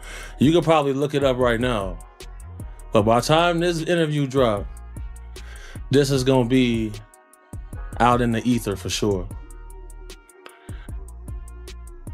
Once Chris started turning down roles, Hollywood didn't waste a single second trying to win him back. They swapped him out instantly for people who'd play by the rules and do exactly what they were told. These people poison people, bro. I've been poisoned 3 times. Why am I testing positive for cyanide? You feel me? Why do I had pneumonia 3 times? So people like, man, why he breathe like that? Because I only got 1 lung. And then I had a car crash. I got 1 nostril permanently blocked. And I done had pneumonia 3 times. And like I mentioned earlier, the replacements included Martin Lawrence, Jamie Foxx, and Kevin Hart. Somebody been trying to poison me. My brother got poisoned with me. The little lady I was bodyguarding, she got poisoned. Like, somebody is carrying on these antics. These is facts. Is there any idea why Diddy would want to poison Jamie Foxx? You get called to testify if you on camera and some of this footage, and you want to make it a little bit easier for yourself. The industry wanted a funny black comedian, but this time they weren't banking on just one star. They stacked the roster with multiple comedians at once, making sure none of them ever felt too powerful or special enough to pull a Chris Tucker and start picking and choosing their roles. It's ways in this industry people go about doing things. Just know I tested positive for cyanide 3 times. After drinking some bottles in the club. Once you get hit with the cyanide, it turned into pneumonia. I had it 3 times. The first to fall was Martin Lawrence back in 1996, and it was wild. He was found in the middle of a busy Sherman Oaks intersection, clutching a firearm and shouting at random drivers that someone was trying to take his life. Dr. Schutte came out. He said, well, we didn't find where it was coming from, but he is having a stroke. He may be able to make a full recovery, but it's gonna be the worst. My youngest daughter, she's 14. I didn't want her to see me like that, but she snuck into my hospital room with her guitar. They said I was paralyzed. Said I couldn't walk. One witness even claimed Martin was yelling, "Fight, don't give up, fight the power," as cops and medics tried to get him under control. But here's where it gets shady. In 15 years in Hollywood, no one in Hollywood has a memory of going to a sold-out Kevin Hart show, there being a line for him ever getting a standing ovation at any comedy club. He already had his deals when he got here. Have we heard of a comedian that came to LA and in his first year in LA, he had his own sitcom on network television and had his own movie called Soul Plane that he was leading? No, we've never heard of that before that person or since that person. Instead of digging into why he was saying all this, the media buried the story's edge. They brushed it off as just a manic episode and rushed him to the hospital. The tabloids kept branding him as troubled, hinting he was on substances, while completely ignoring his chilling claims that someone was actually after him. What do you think a plant is? Maybe people don't understand the definitions of these words. He just did his documentary with Chris Rock where he shows you that his whole upbringing in comedy was on the East Coast. Yeah, it was. So how simultaneously was he here in Los Angeles doing the same thing? It didn't happen. It didn't happen. And I hate to seem like a petty individual for picking apart lies. This is where it turns downright chilling. The doctors who treated Martin came forward and flat out denied the media's narrative. They made it clear there was no medication or substances involved in his breakdown. And here's the kicker. Satan can't create anything. That includes blessings for his people. That's why, you know what the #1 job of somebody that sold their soul in Hollywood is? What? Is to act like it didn't happen. They all do the same job. Why do you think Gary Owen can't cross over and he already white and been in comedy for 25 years? Just 3 years after that chaos, Martin almost lost his life to a sudden medical emergency. Then in August 1999, things got even scarier. Martin collapsed while jogging in extreme heat and slipped into a coma. He was lucky to survive, but when he woke up, something had changed. He was never quite the same. His career lost its spark, and rumors swirled that he's been quietly battling multiple health issues ever since. The Chris Tucker that we got now is Epstein Island Chris Tucker, not Smokey. Oh, Lord. If I didn't know no better, I'd tell you he's the greatest. I don't care what you say. To be confident and not delusional is a real skill. And it didn't stop there. Jamie Foxx faced his own nightmare in April 2023 when news broke that he'd been rushed to the hospital after reportedly suffering a stroke. Word on the street, Jamie Foxx's stroke wasn't just bad luck, it was allegedly an attack. The rumor says he was poisoned, and the source of that rumor is none other than Diddy's former bodyguard, Big Homie CC. Most of these confident people we see is really delusional. Well, you don't think they asked Chris Tucker to come back in the second Friday? Smokey was all in Smokey. There ain't no Friday without Smokey. We all agree to that, and there's no next Friday without Friday, and there's no Friday after next without Friday. We talk about the road because you said that they don't. Here's the thing. Chris was allowed to make the decision. At the time that this is happening, he didn't sugarcoat a thing. He flat out accused Diddy of being behind Jamie's sudden illness, claiming they allegedly hit him with cyanide. Big Homie even said he was targeted himself, twice, with the exact same poison, and in one attempt, his own brother got caught in the crossfire. Somehow they both survived, but the story is chilling. And here's the wildest part. Katt Williams is known for smoking weed. Willie Nelson is known for smoking. Right. Snoop's known for smoking weed. But none of us is really known except Willie. And I'm saying, Chris Tucker didn't want to be the poster child for smoking.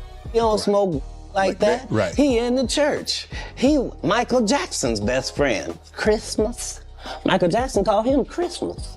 You ever met a man that gave you a little nickname like that? No. Me neither. Big Homie claims the reason Jamie stays so secretive about what really happened is because he actually reported Diddy to the FBI for poisoning him. But without hard evidence, the case never saw daylight and the public was left in the dark. Now, unlike Jamie and Martin, Kevin Hart hasn't faced any sudden health scares, but according to Katt Williams, that's because Kevin played the game.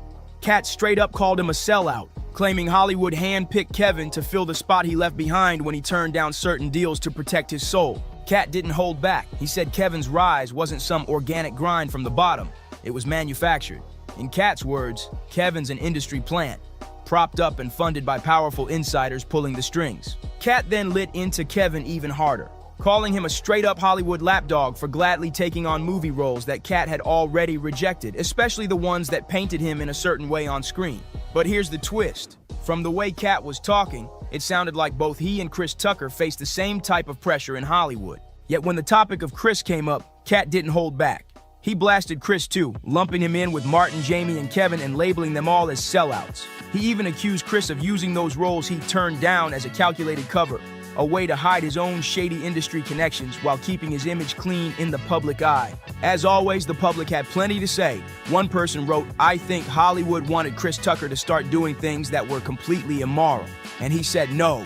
He stepped back from the roles they dangled in front of him. Good for him, living life on his own terms for Jesus Christ's sake. What an awesome man to honor his mother and father and remember who he truly is and how he was raised. Another chimed in, Chris knows Hollywood is a wicked place, and that's why he said he and Chappelle had a similar walk. He will never sell out to the elite. It's deeper than money. But now I'm curious, what do you think? Was Chris Tucker smart for walking away from all that Hollywood money? Or do you believe Katt Williams when he calls Chris a sellout hiding behind a clean image? Drop your thoughts in the comments, hit that like button, share this video, subscribe for more Hollywood drama, and I'll see you on the next one. I ate his up. I cooked him. Now, you know what I'm saying? Back in the day, he cooked me. You know what I'm saying? It's all good. But what you stands is not going to do it. What you saltines ain't going to do is try to come here and be like, I didn't affect him. Stop it. Because that shows that y'all ain't real hip-hop fans. Look at Eminem's life. Eminem's been sheltered his whole life with security. So Eminem probably got mad anxiety. He probably can't be by himself and walk through a mall. You can catch me at the most craziest gas station in any hood in America. If you're like, that you, Zeno? Somebody, yo, let me get that picture. Yeah. Let me tell you, his fans, bro, his fans like him because he's white. They don't fuck with us. Let me try to make fuck Eminem. I dusted Eminem. Rap Elvis, bitch. Yeah. Okay. It's 2025, and Benzino is still out here beating the same tired drum, trying to lure Eminem into a response he's never gonna get. Eminem hasn't dropped a single word about him since Doomsday Part 2, but that hasn't stopped Zeno from running his mouth like it's still the early 2000s. This time, he's out here claiming that Eminem used him for clout, saying their old beef is what gave him his street cred and made him look controversial, raw, and real.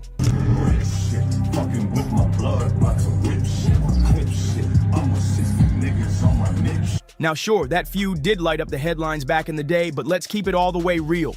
Eminem cooked up the sauce, buried him with Nail in the Coffin, dropped 8 Mile, snagged an Oscar, and then went on to run the entire 2000s rap game. Meanwhile, Benzino lost the source, lost the streets, lost the culture, and somehow still thinks he's the main character in this story. And while Eminem stays ice cold and unbothered, ignoring every bark that comes his way, you already know who couldn't resist stepping in. M's Ride or Die, 50 Cent. 50 slid right onto Instagram to roast Benzino for the whole world to see, and now the two are trading shots online while M is probably somewhere sipping coffee, pen in hand, and laughing his head off. Posting about it, and I'm like, this nigga really, he really fuck with Zeno, huh? I mean, what you should be doing, Kirk, is explaining to little Bruce Leroy while Sleeves and Diddy and a bunch of niggas was slutting her out. I think you're gonna have to owe him an explanation when he gets older. Don't act like we ain't see you on the beach with your Bugs Bunny T-plate, with the camera taking pictures, yeah. You was in your feelings, huh? Nah, Curtis, it's not a good look. But I tell you what, though. The boxing challenge still there, Curtis, for the celebrity. I'm down to make a couple of M's. I'll go 3 rounds with your goofy ass. That's number one. Now let's break down exactly what Benzino said, how 50 Cent turned it into a viral circus, and why Eminem's silence might be the most savage diss of all. So here's what went down. Benzino dropped a brand new freestyle and the internet wasted zero time roasting him. People are saying it's not just bad, it's the hottest track in the senior citizen community. And you already know Curtis 50 Cent Jackson was never gonna let that slide. 50 jumped on his X account, posted a clip of Zeno's track, and hit it with the most brutal caption. Yo, this is the worst thing I heard all year. The hell is wrong with him? He's 60 years old, bro. Nah, this ain't it. Ouch, that right there had the comment section in tears. But Benzino, he took the bait instantly. He fired back by throwing shade at 50's baby mama Daphne over her alleged ties to Diddy, and then had the nerve to challenge 50 to a boxing match. Yeah. Look at Eminem's life. Eminem's been sheltered his whole life with security. So Eminem probably got mad anxiety. He probably can't be by himself and walk through a mall. Of course, I'm sure he would get mobbed, but just feeling safe. Like his whole life he's been sheltered. This is in Boston or something like that. How did everybody feel about that? Nobody paid attention to that. Right. Eminem did not grow up gangster, and Eminem knows that. Benzino clearly woke up choosing chaos. And if you're wondering why 50 even spends time roasting him, it's simple. Loyalty. One thing about 50 Cent, he rides for his people till the wheels fall off, and sitting right at the top of that loyalty list, Eminem, the man who took a chance on 50 when the whole industry was treating him like damaged goods. Against Eminem. Got nothing against Eminem. Eminem can rap, but I care about us more. I don't want to go through, I don't want to talk about it no more. I don't want, for 22 years, every time I do an interview, they ask me about Eminem. The fuck you want me to do? Come on, man. My daughter came into the industry figuring that, hey, I gotta be cool with Eminem because everybody's against my dad. You think this shit is fucking cool? Nah, man. We're failing as a people. I don't hate Eminem. I don't know him to hate him. I don't hate white people.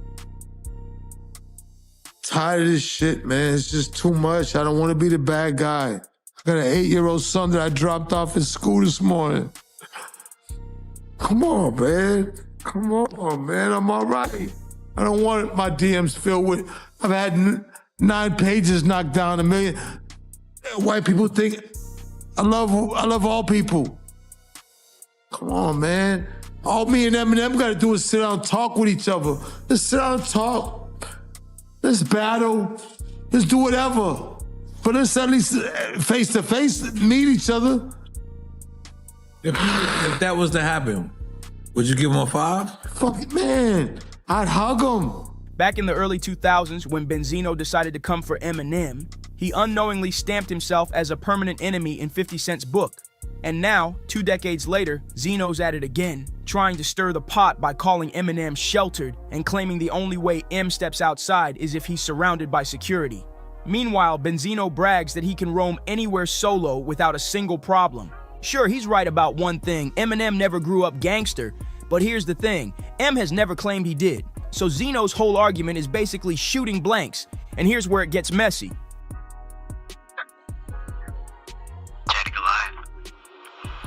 Paul Rosenberg or Rosenthaler. This Benzino. Hello? Yeah, who's this? Paul. Yeah, Paul's Benzino. How you doing, man? I'm not doing too good. I mean, you know, Steve told me that you want to talk to me, so I'm calling back. Yeah, I spoke to... He sounds like a little whiny little bitch that you know what I'm saying, that stays behind security and stays in the studio and blocked away from society, that he can say whatever he wants. You see, I'm not that fucking dude, man. You know what I'm saying? I'm not that dude, man, about Boston niggas extorting dames and everything. What type of shit is that? The real extortion is him extorting hip-hop from fucking dumb streets. That's the real extortion here. You knew what he was gonna do. You knew the songs. You know what he said about me. You know the conversations he had with Fat Chuck. You knew all this shit. No. You should have these peaceful conversations with him. Listen, the only thing that I knew, that if you can't turn this into a thing against me, you and I don't have a problem. Oh, I don't. This isn't. You're a part. Listen, you manage Elvis. You're a part of him. You're a part of him. You're just as much of a part of him. You run Shady Records. You're a part of him. You're a part of that movement. Don't you think it's out of hand already? Well, you know what? I didn't want it to happen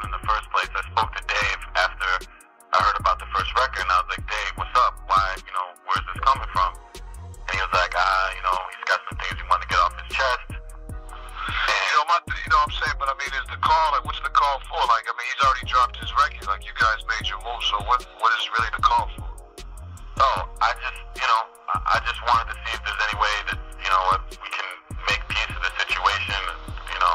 I don't want it to get out of hand. Benzino is out here taking fresh shots at M like it's brand new beef. But rewind to just last year on Drink Champs. This man was literally in tears talking about Eminem. Not only that, he was begging, yes, begging, for M to meet him face to face so they could finally squash everything. Fast forward to today, and Benzino is right back on his nonsense, trolling both Eminem and 50 Cent like the last 20 years never happened. But to really get why this beef still burns, we gotta rewind to 2002. Eminem had just dropped his 4th studio album, The Eminem Show, a cultural juggernaut. The Source magazine slapped it with 4 mics out of 5, but M felt it deserved a perfect score. So he started throwing shots at The Source and its co-founder. You guessed it, Benzino. In the shower, what the fuck does he want me to do, man? All right, That's sir. crazy, So- man. so- So we're leaving. Okay. Is there anything else in this room? There's somebody else in the shower. You want to go talk to him? Okay. Now, Darren, if we was white, it never would have happened. We know this. If we was white, would have you knocked on the door like that? I need that. If he was white, you wouldn't be doing this. If he was white, you can best believe none of this would be happening. This wouldn't be happening at all. If we was a white couple, John and Bill Summerfield, this would not be happening. If we was a white couple, John and Bill, we all know what they take, but no matter what we're wearing, no matter who's our partner. So, John and Bill. M was convinced the snub had nothing to do with music and everything to do with skin color, believing Benzino couldn't stomach the idea of a white rapper dominating the culture. That's when the gloves came off. Benzino fired back, labeling M a culture vulture and the 2003 Vanilla Ice. Then came his diss track, Pull Up Your Skirt, where Zeno went all in, claiming M's race was the only reason for his fame, rapping, 5 shades darker, you'd be cannabis and no one would care about your complicated rhyme style. What you know about pumping on the block till you freeze. What you know about cutting up rocks stuck in detectives. What you know about facing a grand jury indictment. As far as I'm concerned, you're just industry excitement. Later on, Benzino tried to clean things up at least a little, telling MTV that he didn't have beef with Eminem personally, but with The Machine, and what he called a double standard in hip-hop. According to Zeno, certain media outlets treated Eminem like some kind of savior, crowning him the #1 in the game while ignoring the very people who built hip-hop from the ground up. In his words, Eminem is just the hood ornament for The Machine. You think I could grab my crotch and put my ass in people's faces the way he does? No way. But as long as the color of his skin and his eyes fits what America wants, it's all right. And just to twist the knife on Pull Up Your Skirt, Benzino even accused M of running to his manager and begging him to handle the beef for him. But Eminem didn't just deny it, he came back swinging with not 1, not 2, but 4 diss tracks all aimed straight at Benzino's neck. Zeno, refusing to bow out, dropped Die Another Day. And this time he tried to get extra messy. He included a recorded phone call between himself and Eminem's manager, Paul Rosenberg, hoping to prove his point. But Benzino didn't just keep the shots on wax, he crossed a line that had everybody talking. He brought up Eminem's daughter, Haley, and not in a passing mention, he openly threatened her, dropping one of the most disturbing lines in their entire feud. On his track Die Another Day, Benzino rapped, "Tell Haley it ain't safe no more. Daddy better watch your back at the candy store. You messed up, resort to Plan BF around, and she end up like JonBenet Ramsey." For those who don't know, JonBenet was a young American beauty queen whose life was tragically cut short at the age of 6. Comparing Haley to that case, that was beyond disrespect. It was ice cold. When the backlash hit, Zeno doubled down, claiming he was just giving M a taste of his own medicine because Eminem had previously mentioned Benzino's son, Ray Ray, on The Sauce, rapping, "Here's a poster of Ray Ray and his dad. You want to talk about something you don't know about? Yeah, let's talk about how you're putting your own son out there to try to eat off him because you missed your boat." Yes, it's true Eminem mentioned Benzino's kid first, but here's the difference. M wasn't threatening Ray Ray's life. He was calling out Benzino's parenting, accusing him of chasing clout by dragging his son into the spotlight. Like when Zeno dropped Shine Like My Son, featuring a then 7-year-old Ray Ray. That's a world away from what Benzino did, flat out threatening Haley when she was only 7. Still, Benzino refused to back down. In an MTV interview, he doubled down on his mission, claiming it was his duty to expose what he saw as a racial double standard in hip-hop. According to Zeno, Eminem got a free pass to make songs black and Latino artists could never get away with. Eminem gets to talk about his issues and his pain, killing his mother, beating his girl, drugs, Benzino said, We have to rock the party to get spins and burn on the radio. We have to entertain more than expose our true issues. When Black and Latino people tried to give our pain on there, we couldn't get burned. The machine doesn't want our pain to be out there. Eventually, years later in 2012, Benzino told Global Grind TV he was sorry for the things he said about Haley.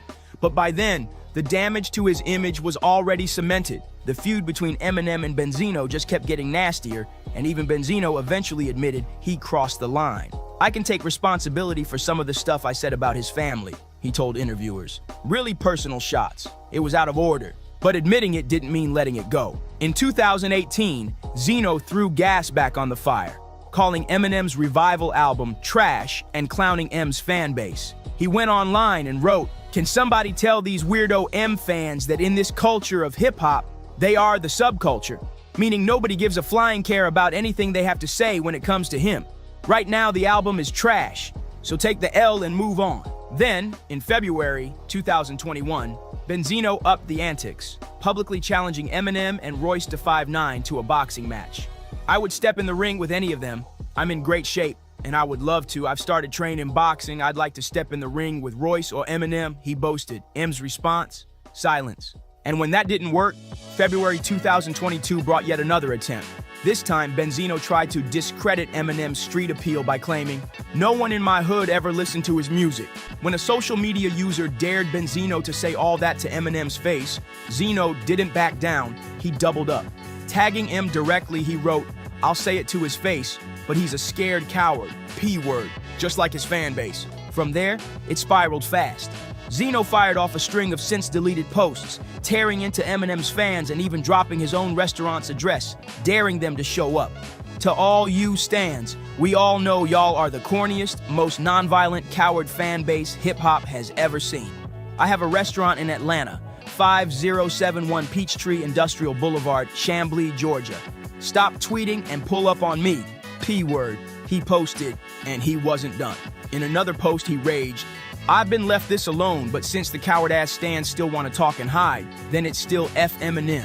If you got a problem with me, do something about it. Nothing you've ever said has affected me in any way. I know how to fight. Still got big sticks, so pull up." It was a full-on online meltdown, and Eminem still silent. But fast forward to 2024, and Marshall finally gave Benzino the moment he'd been begging for. On Doomsday Part 2, M unloaded, taking shots not only at Benzino, but also at his daughter, Coyle Ray. That track marked the first time in years Eminem addressed Benzino head-on, and he came out swinging.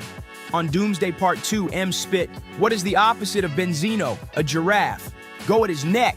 How the hell can I go at something he doesn't have?" Savage. He didn't stop there.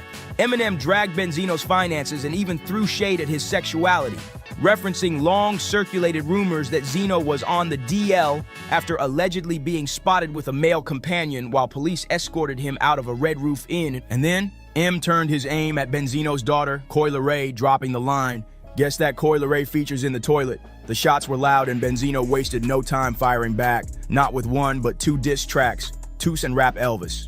Even though he went all in, Eminem didn't bite. No statements, no follow-up verses, nothing. He said his piece and left the building. And that, ironically, is what seems to sting Benzino the most. He was counting on a back-and-forth war, but instead he's stuck swinging at 50 Cent while M stays unbothered. So now, it's your turn. Does Benzino actually have a point about Eminem being a culture vulture? Or is he just mad because he can't take him down? Drop your thoughts in the comments. Don't forget to like, subscribe, and share this video, and I'll see you in the next one. Everybody knows you've had battles with throughout the years. Yeah. So at the time, they were saying that, you know, you was on drugs. That's why they didn't want to invest in you. Right. They already invested. What you mean they didn't want to invest? They already invested. Like I said, the album was recorded, shot the video. You mean everything? That was just some bullshit. You know what that was. Do you ever feel Let's like get people, rid of the competition? Do you ever feel like people at the label didn't do enough for you when they could tell that you really needed help, or do you think that you were too far gone? No, I was never too far gone. I mean, they just all I needed was just do me like you do everybody else. You know, you don't sit there and you know, speculate about this and think about this and assume this. Just do me like you do everybody else, and it's gonna be all right, man. You know what I mean? But that never happened. So I think with DMX too, you never, Def Jam, I feel, never put a lot into DMX. It was always the groundwork with DMX. Katt Williams just lit the internet on fire after dropping bombshell claims about Beyonce and Jay-Z and the way they allegedly moved in the industry. He painted a picture of Beyonce running cover while Jay-Z quietly pulled strings behind the scenes, and the most shocking part, Katt says this played a role in destroying DMX's career. What happened was, I had the crazy track record of Def Jam, everything was good. You know, I go to do the 6th album. Jay-Z became president. Yeah. When he first got the job, he hit me with the call like, yo, dog, inmates is running the building like, yo, you good. Finish the album, shoot the video. So what happened? Let's go on vacation and, you know, we don't know. What you mean you don't know? How do you listen to a whole album, pick a single, shoot a video, then don't know? Okay, I see what's really good. You're trying to eliminate the competition. You know, because at first you retire, then get me off the label, now you're back rapping again. Okay. It's all good. That's all. According to Katt, DMX never bowed down to Jay, never played the industry games, and that's exactly why Jay couldn't stand him. Instead of being celebrated, X got blackballed hard, punished for not being someone Jay could control like the others. Katt even revealed he personally reached out to DMX because he felt the same pain, saying he too was pushed out for refusing to conform to what he called those freaky industry demands. I ever had, I was like, we gotta sign DMX, and they laughed at me. I remember when I left the office, Tina Davis said, she knew I wanted to sign DMX. She said, DMX don't sell, your ass is fired. Jay and Dame did not believe in DMX. Jay would be like, you think he's better than me? And I'd be like, he's nice just like you. I said, if you look in the hood, there's less of like you and more like him. Yeah, but he don't want to live that. He's depressing, Gotti. And I said, I don't give a f. So Jay used to watch me grind with X, and he was off with the Hitman. And then something strange happened when I made Get At Me. And here's where it gets messier. DMX's downfall lined up perfectly with the moment Jay stepped into power at Def Jam. Irv Gotti, who was once Jay-Z's right-hand man, even hinted this was no accident, leaving fans to question just how deep this sabotage really went. Jay-Z didn't just compete with DMX. Katt Williams claims he went all out to crush him until there was nothing left. The sabotage was so brutal that X, once one of the most powerful forces in rap, was left leaning on substances just to cope with the pressure. And here's the crazy part. X was with it, Ja was with it. Jay wasn't with it. I tried 2 times to make that album happen. X was with it, Ja was with it. Oh, you think Jay didn't want to be... This is just my opinion. Just my opinion. I don't think Jay wanted to get in that room with X and Ja. It wasn't. One more than the other, or listen, no, both? No, both. Jay is a very smart person. He's gonna do an album with R. Kelly. R. Kelly worships Jay-Z. Worships him. And Kanye West. Kanye West worships Jay-Z. And Jay Electronica. They all worshipped him. X and Ja don't worship Jay-Z. You're my man, but when that beat comes on, you're not above me getting at you.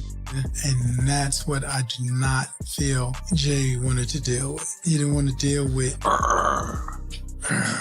You know, I'm saying they would come at each other subliminally. So it wasn't a direct hit where they're going to say your name and things. But they coming at you. So do I want to make a whole album with these coming at me? And if I'm Jay-Z, there's a slight chance that, what is it gonna say? I'm not the nicest. That's what Right. It's not worth it. Where's my win? Right. The only thing I'm seeing with this is potential loss. But now people are saying, these is better than you. Jay and DMX weren't just 2 random rivals, they actually knew each other before fame, which makes what happened next feel even colder. The real drama exploded when Jay slid into the president's chair at Def Jam. Instead of lifting DMX higher, Katt and others allege Jay used that position to strangle X's career out of pure jealousy. Remember, DMX was untouchable at that point. 5 straight #1 albums on the Billboard 200, back-to-back like nobody else in the game. He had the whole industry in a chokehold, and Jay knew it. But everything shifted once Jay got the power. Suddenly, doors started closing, opportunities dried up, and DMX himself went on the record during a radio interview accusing Jay of using Def Jam's weight to drag him down. Publicly. Dream Hampton spearheaded the Surviving R. Kelly campaign, which fueled the Me Too campaign. And that was all funded by Sean Carter to make sure that Robert Kelly went to jail. Get his lick back. Why is nobody understanding that Dream Hampton was being financed and ran by Sean Carter? They were able to go and get all of these witnesses because he was there with Robert Kelly. How does Jay-Z sit down with Gayle King and she not ask him one question about the intersection between him and Aaliyah and Robert Kelly? This is insane that people keep refusing. How many victims potentially do you think there could be? Thousands. Thousands. I've talked to hundreds that I deal with still myself. I have 3 victims right now who are willing to give testimony about not only what Mr. Carter has done to them, but his wife as well. They're a nasty little couple. They do nasty things. What do you think happened with Kim Keeping people against their will. Putting people on planes while they're unconscious, just like Aaliyah got on that plane. Unconscious. There's a lot of things that people don't want to talk about. That changes now, Sean. You must respond. You have no choice. Harvey Weinstein, Jeffrey Epstein, Robert Kelly, Sean Combs have one person in common, professionally and privately. Sean Carter. This has been a fist of tyranny that has been punching through our culture and our society for decades. It must stop. And let's not forget what Irv Gotti, Jay-Z's own ex-best friend, spilled. According to Irv, Jay wasn't just competing with DMX, he was flat out jealous. In fact, he claims Jay went as far as sabotaging an entire joint album that DMX, Ja Rule, and Jay himself were supposed to drop back in the day. Why? Because X crushed him on every single track. Irv said straight up that Jay couldn't handle getting outshined, so he pulled the plug on the whole project. That move alone set the tone for the messy relationship they carried for years. Even when Jay and DMX linked up on a few songs later, insiders say the tension was still bubbling under the surface. The respect was never fully there.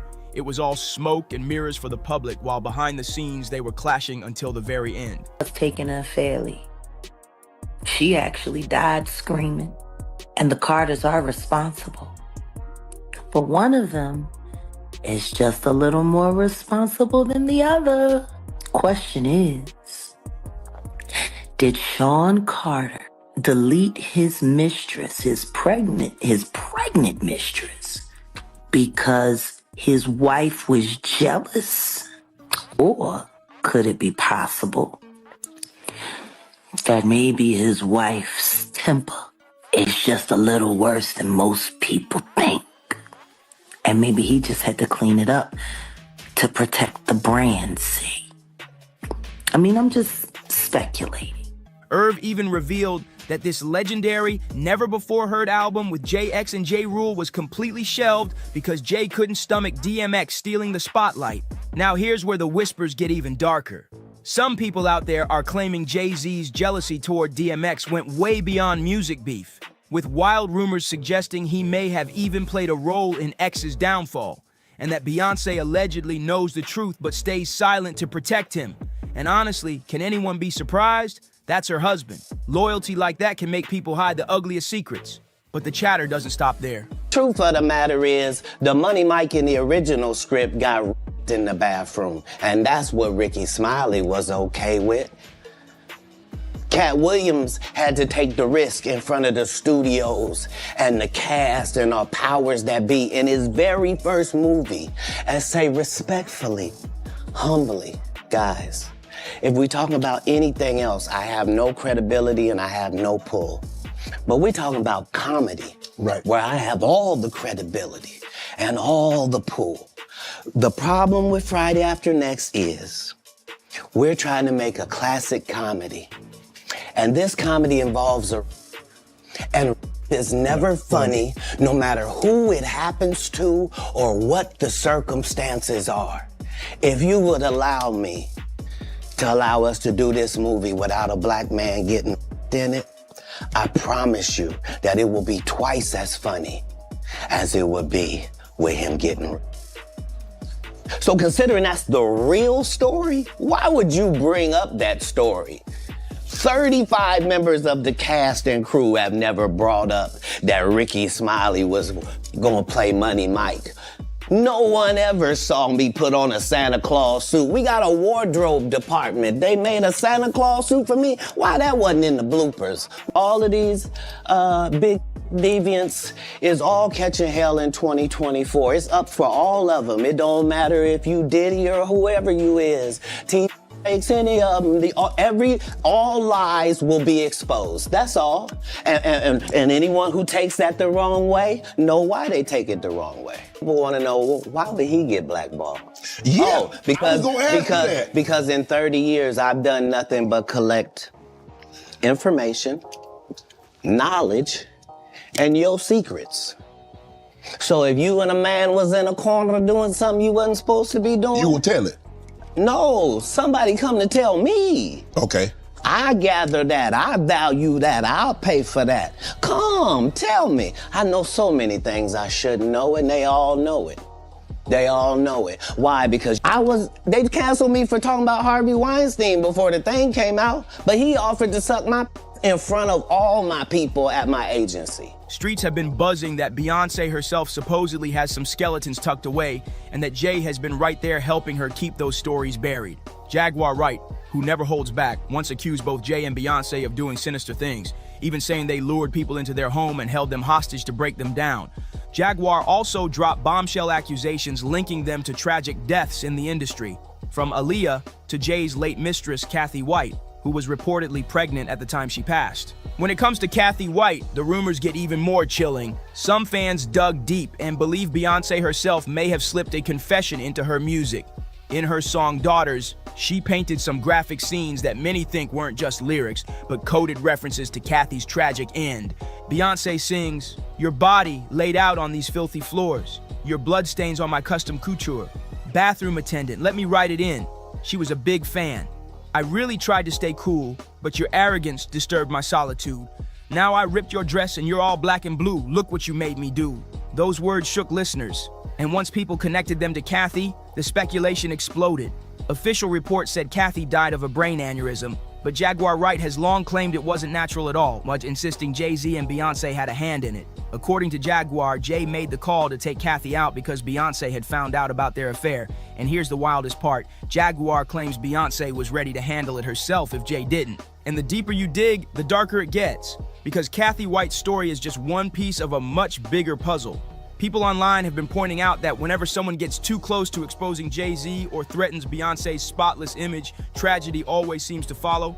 Fans started connecting dots between Kathy, Aaliyah, and even other industry names who either lost their lives suddenly or saw their careers mysteriously vanish. Jaguar Wright swore that Kathy's death was no accident, calling it a cleanup job, and insisted Beyonce's song wasn't just art but a cold confession in plain sight.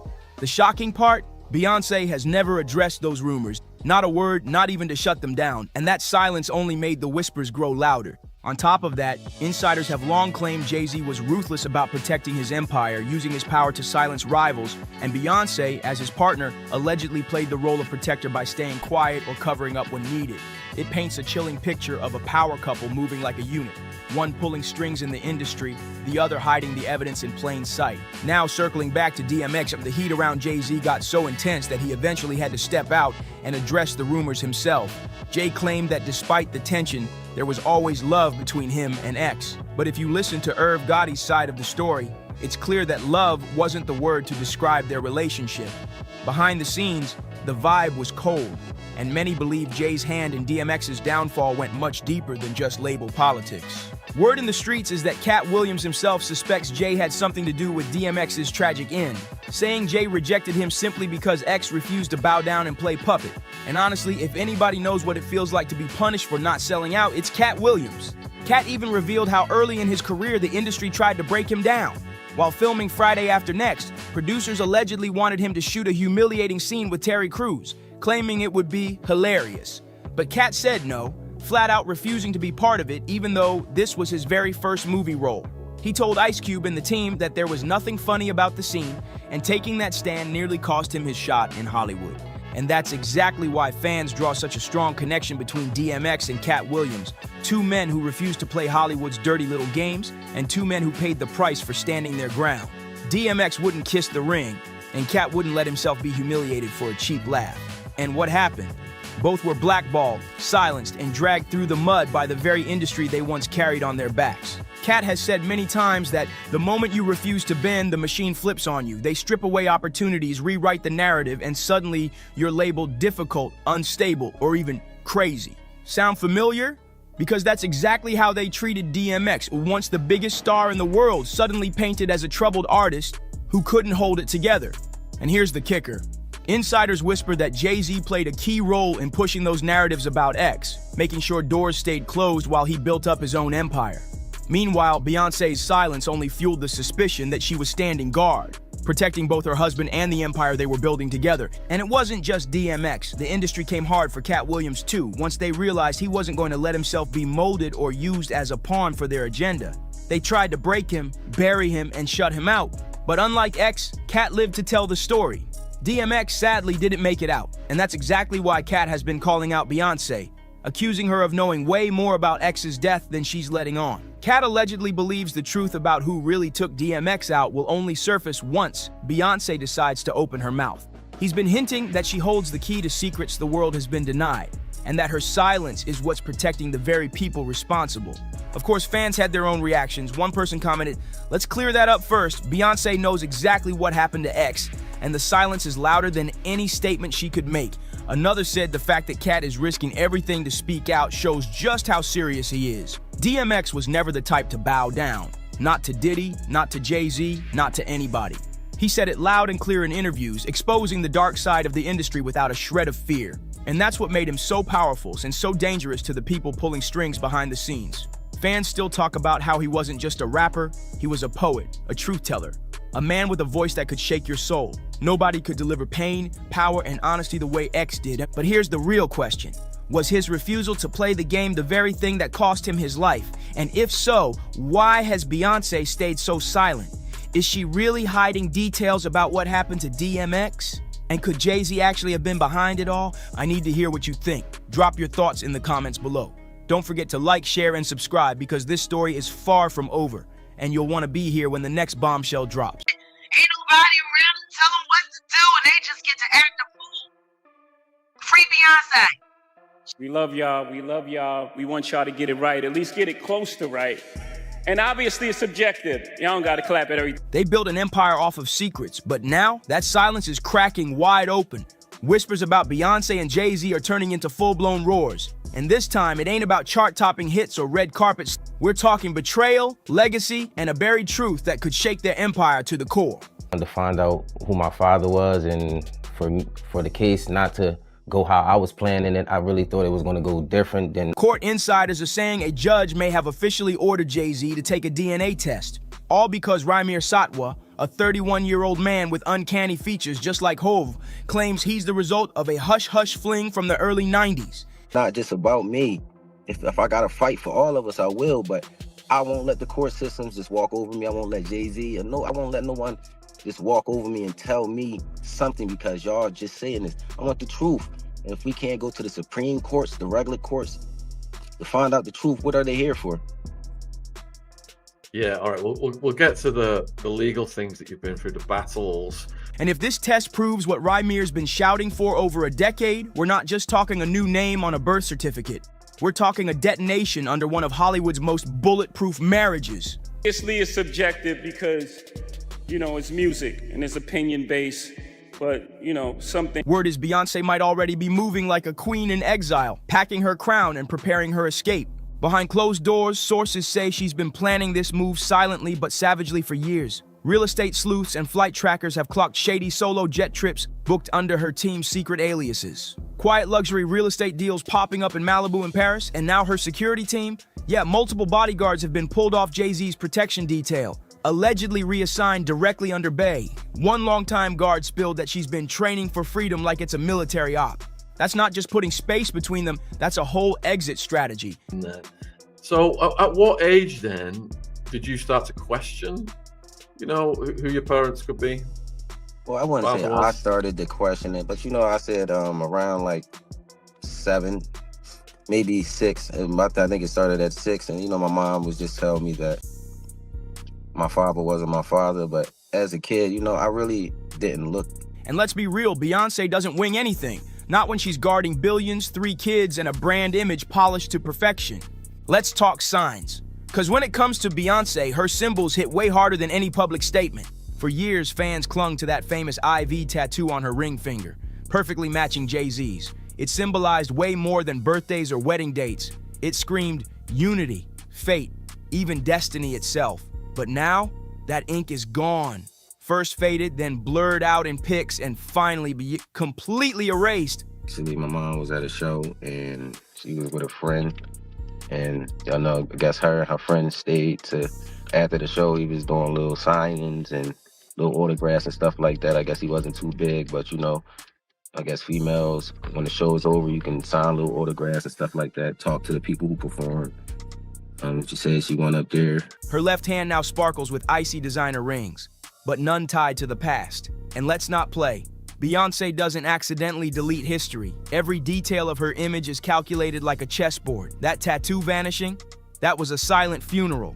While some fans tried to spin it as just a style switch-up, insiders aren't buying it. They're calling it exactly what it looks like when a cold, hard message. And here's where it gets deeper. All appears calm and normal until Solange Knowles, Beyonce's sister, lunges at her brother and Legal sources close to the Remir Satwa case are spilling tea about what they're calling a full-blown separation simulation. Multiple insiders claim that back in 2021, way before this DNA drama hit the press, Beyonce's camp kicked off a whole legal firewall strategy. We're talking offshore trust setups, private home leases just for her and the kids, and even hiring a separate legal squad not for business, but for family law. Yep, you heard that right. This wasn't just insurance. This was divorce planning, and not in panic mode. This was Beyonce playing the long game. Got anything, so why wouldn't I believe my mom? Like, you know, we could have been settled this, and it only takes a conversation and some words, you know. I'm not a hateful guy. I don't hate anyone. I'm not after nobody. I'm not trying to see no one downfall, but this is just some, you know, some things that just went through court, and they just expected me to just sit there and just take what they were saying. According to one lawyer tied to Rock Nation, she wasn't caught off guard by any of this. She saw it coming and started prepping years ago. Which brings us back to Remir. He's not just a tabloid headline anymore. He's the match that might burn this whole legacy down. He's not just some clout chaser. He's a grown man who spent over a decade begging Jay-Z to acknowledge him as his son. Rymir's been fighting this battle almost his whole life. His mom, Wanda, filed affidavits. His guardians tried everything to get the courts to recognize his case. But every time they got close, boom, sealed files, red tape, and mysterious dead ends. It was one man with no father up against a billionaire with the most powerful lawyers in the game, until now. Exactly 10 years ago, they say this was a party for Diddy's son, King Combs, but all the names involved here are huge. Talking Beyonce, Jay-Z, LeBron James. Now, all of those people are just witnesses, according to this lawsuit. Something just snapped loose. In the flurry of recent legal filings, a thread came undone. And now it looks like a judge whose name hasn't even been released yet has formally demanded a DNA test from Jay-Z and Beyonce. Word is, she's done waiting to see how her husband handles it. He took them to some apartment building, and you know, they did what they did in there, you know, talked a little bit, had a good time party. And I guess, you know, I can't fully talk as my mom because I'm not my mom. I'm just telling you guys what she told me. It was just, and I honestly just believe it, you know, it's just no. Sources say trust between them is shattered, not just because of what Remir might prove, but because of how deeply this whole thing was buried. Apparently, Beyonce knew about the allegations years ago. But what she didn't know, the lengths Jay's legal crew may have gone to shut it all down. According to two ex-Rock Nation insiders and a paralegal linked to the New Jersey court, Jay-Z's team may have offered off-the-books favors or shady deals to someone tied to the legal process, all to get Rymir's case tossed out on some technicality. That story hasn't gone public yet, but behind the scenes, it's spreading like wildfire through music law circles. And if even half of that is true, this isn't just personal betrayal anymore. This could be a full-on conspiracy, a brand-protecting machine moving in silence, just to erase a man claiming to be his son. So there would presumably be people who could verify it or say it didn't happen. Yeah, and that's one of the problems. You're right. When you mention all those people, they may all have alibis. Well, Jay-Z certainly seems to have one. Yeah. So Jay-Z has mentioned that he's there with Beyonce, but we know that Jay-Z was in New York. Yes. The night that it was supposed to be. Now, the night of King Combs of his birthday, which happens to be April. Beyonce built her entire image on power, healing, and fierce feminine energy, a queen of strength, motherhood, and breaking generational chains. But now, she's starting to look like a silent accomplice, and for the woman who gave us Lemonade, that's a bad look. Suddenly, her silence feels less like grace and more like strategy. But you can't stay quiet forever, not when the world starts screaming for answers. Things between her and Jay-Z have turned weirdly robotic in public. Separate entrances at major events, forced smiles with zero warmth. At one LA family dinner, they reportedly sat at opposite ends of the table, flanked by PR teams, barely saying a word to each other. And that big Jay-Z exhibition opening in Brooklyn, Beyonce showed up, but not like a wife. She arrived with Blue Ivy in a separate car, gave a cold, calculated smile for the cameras, and dipped before the after party even started. One staffer who worked the event didn't hold back. They said she looked like a woman handling business, not someone standing beside her man. And that's the kind of emotional distance you don't always catch right away. But when you look back, the clues were there the whole time. Fans are now rewatching old footage, rereading lyrics, dissecting interviews like it's a crime scene. Yes. Oh, Mr. Diddy, aka Mr. Love, now. No, Sean Carter. Oh. One moment has folks talking. At the Renaissance film premiere, Jay leaned in for a kiss, and Beyonce subtly turned her head so it landed on her cheek instead. Then there's her tour fashion. No more blues or blacks, just bold gold and icy silver, huge diamond rings, but not her wedding ring. And during her award show sweep, she thanked her kids, she thanked the fans, she thanked her team, but Jay-Z, not one word. All of this is casting a huge shadow over Jay-Z's own crisis, and it's getting darker by the day. While he's caught up in fresh lawsuits tied to alleged paternity and past misconduct, with claims flying from cover-ups to potential fraud and even murkier stuff, Beyonce looks like she's slipping out the back door. Her team is moving tight-lipped and tactical, shutting down media questions, quietly walking back any divorce talk, and even reposting old cozy family pics to keep the public calm. I got older and my mom just continued to say the same thing, and she never changed the name. Like, she always was staying with the same name. I'm like, well, Mom, why? Like, as I got to 16, 17, I'm like, Mom, you've been saying this since I was a kid. So it's like, now my mom never lied to me, so why not? But don't get it twisted. Behind the curtain, the real story is looking way different. This ain't the first time we've seen this strategy. Carefully controlled photos, cold body language, and a slow, subtle shift in branding. Not Mrs. Carter, not the ride or die wife. Just Beyonce Knowles. And for those thinking this might just be a bump in the road, think again. A source inside her inner Houston circle just confirmed she's already met twice with a top-tier family law attorney, one who specializes in quiet breakups for high-net-worth clients. That's not speculation.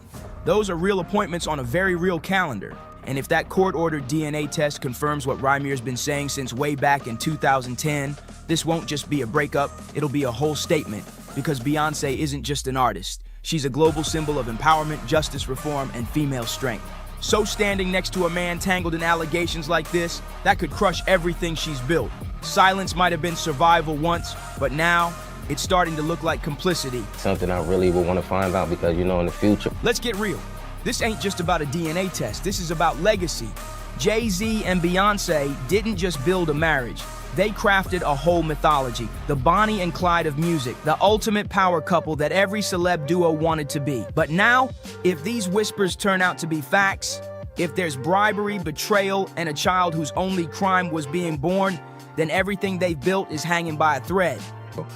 We just fought it. Like, it was never to chase anyone or make anyone feel like, we just trying to come up with a plan to take your money. I don't want your money. That's not what I'm here for. I'm really here to just find the truth out. And it seemed like that was just so hard to do in these courts. Like, these courts are not. We're not just talking PR damage, we're talking brand collapse. A billion-dollar image built on love, unity, and power, suddenly exposed for what it might have really been. A carefully curated illusion. And what's chilling? These whispers about judges being influenced, they didn't come from tabloids, they came from insiders, people who were in the room when the deals were made. The public hasn't seen that story hit the front page yet, but if it does, game over. The silence from Beyonce's side is getting louder, and under that still, polished surface, something way more dangerous is bubbling up. If this split goes down, and all signs say it's already in motion behind the scenes, the aftermath won't be about mansions, kids, or curated Instagram feeds. It'll be about the truth finally clawing its way out. Felonies, I'm not crazy or none of that. It's like, I just want the truth, and it's so hard to get it from the courts.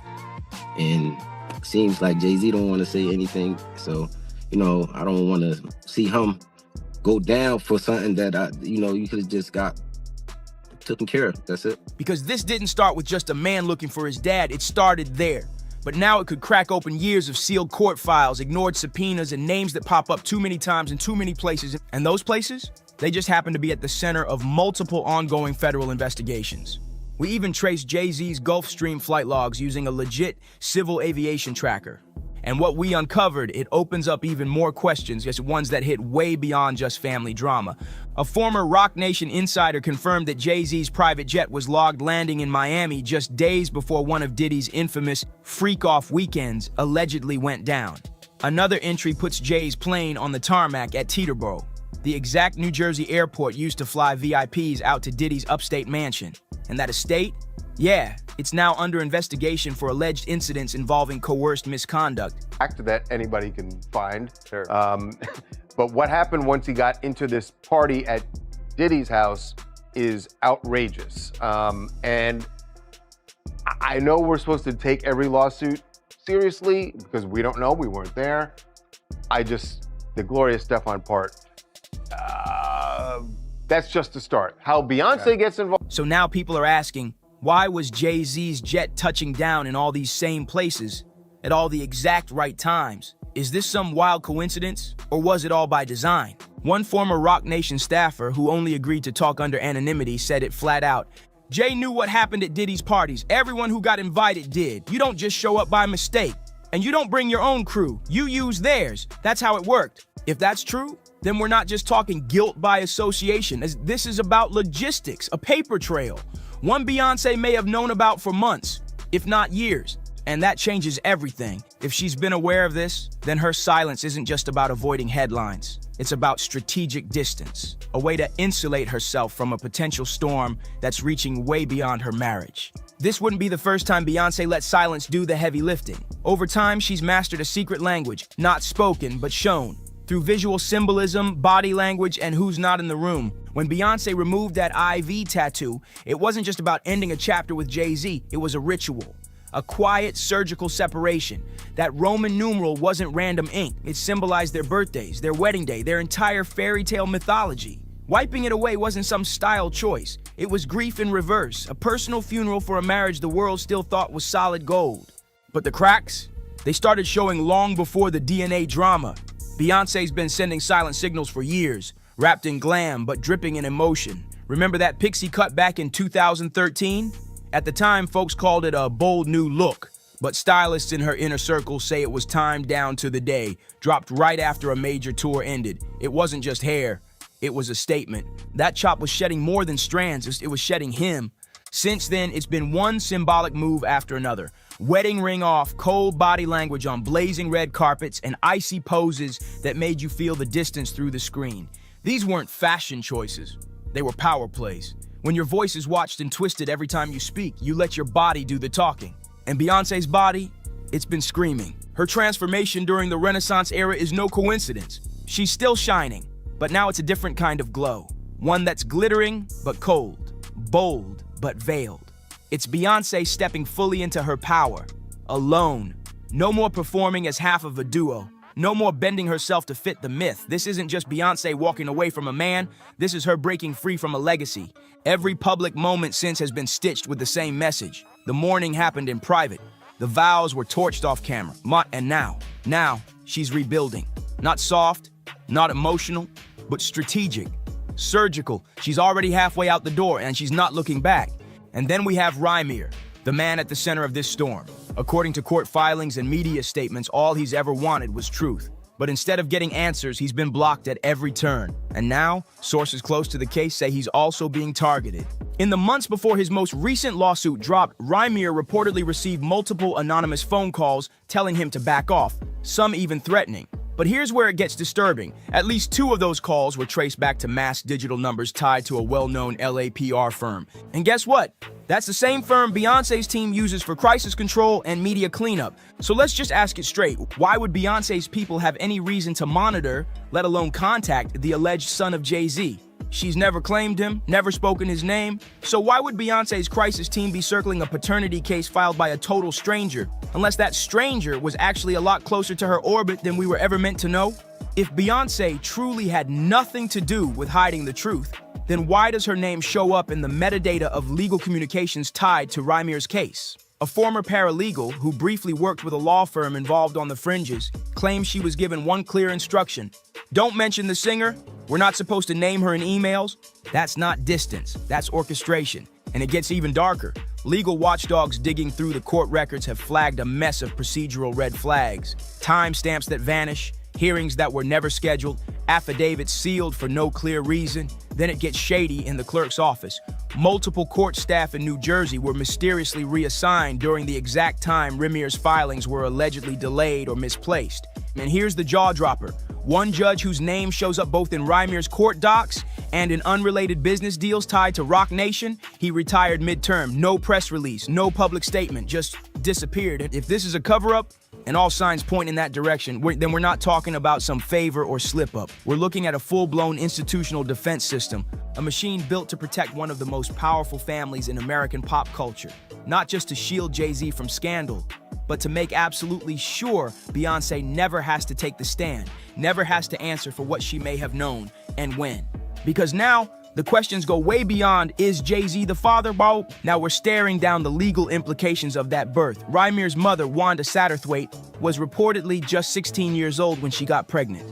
Jay-Z, he was in his early 20s. And if that relationship happened the way it's been alleged, in a state where the legal age of consent was 17, this situation doesn't just scream scandal, it whispers criminal liability. And here's the part nobody's putting on headlines yet. If Beyoncé knew about this years ago, if she knew that the core of Jay-Z's buried secret involved a possible statutory offense, and she still chose silence, then what does that say about the values her entire brand is built on? For years, we've been sold Beyoncé as a feminist icon, a generational healer, a champion for women, mothers, daughters, survivors, a goddess in heels who stood for truth, strength, and empowerment. But now, that image is clashing with a darker possibility, that she may have helped shield a man from accountability to protect the billion-dollar empire they built together. So what is this sudden split really about? A woman finding her freedom, or a preemptive pivot before the explosion? Because let's not forget, court orders can be unsealed in a heartbeat. Depositions can leak when you least expect it. And if Rymir finally gets that DNA result he's been chasing for over a decade, the story changes completely. This won't end with headlines. It could blow the whole thing wide open. We're talking fresh lawsuits, possible appeals to reopen cases that were tossed out on technicalities. And if those sealed records ever get cracked open, the fallout could be massive. We're talking hidden financial transfers, buried internal memos, even leaked emails between high-powered legal teams and elite crisis handlers. At that point, this won't just be a messy breakup, it'll be the slow, public collapse of a dynasty that's weathered everything except the truth. So now we turn it over to you. What if the DNA test confirms Jay-Z is the father?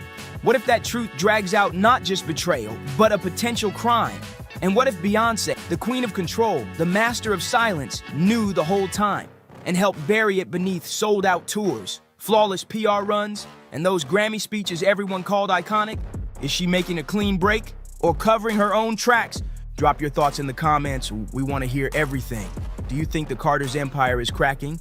Or is this all just smoke and mirrors? Either way, one thing's for sure, this storm is just heating up. So make sure you like, subscribe, and share this video with someone who needs to see the real tea. Hit that bell so you never miss what's coming next. And as always, stay bold, stay curious, and we'll see you on the next one. I would say my last relationship definitely taught me like When somebody show you who they are, believe them. The 6th, 7th, 8th, 9th, 10th time, you have to believe them. I think Lil Baby is bisexual. I was sucking his, and I started going down.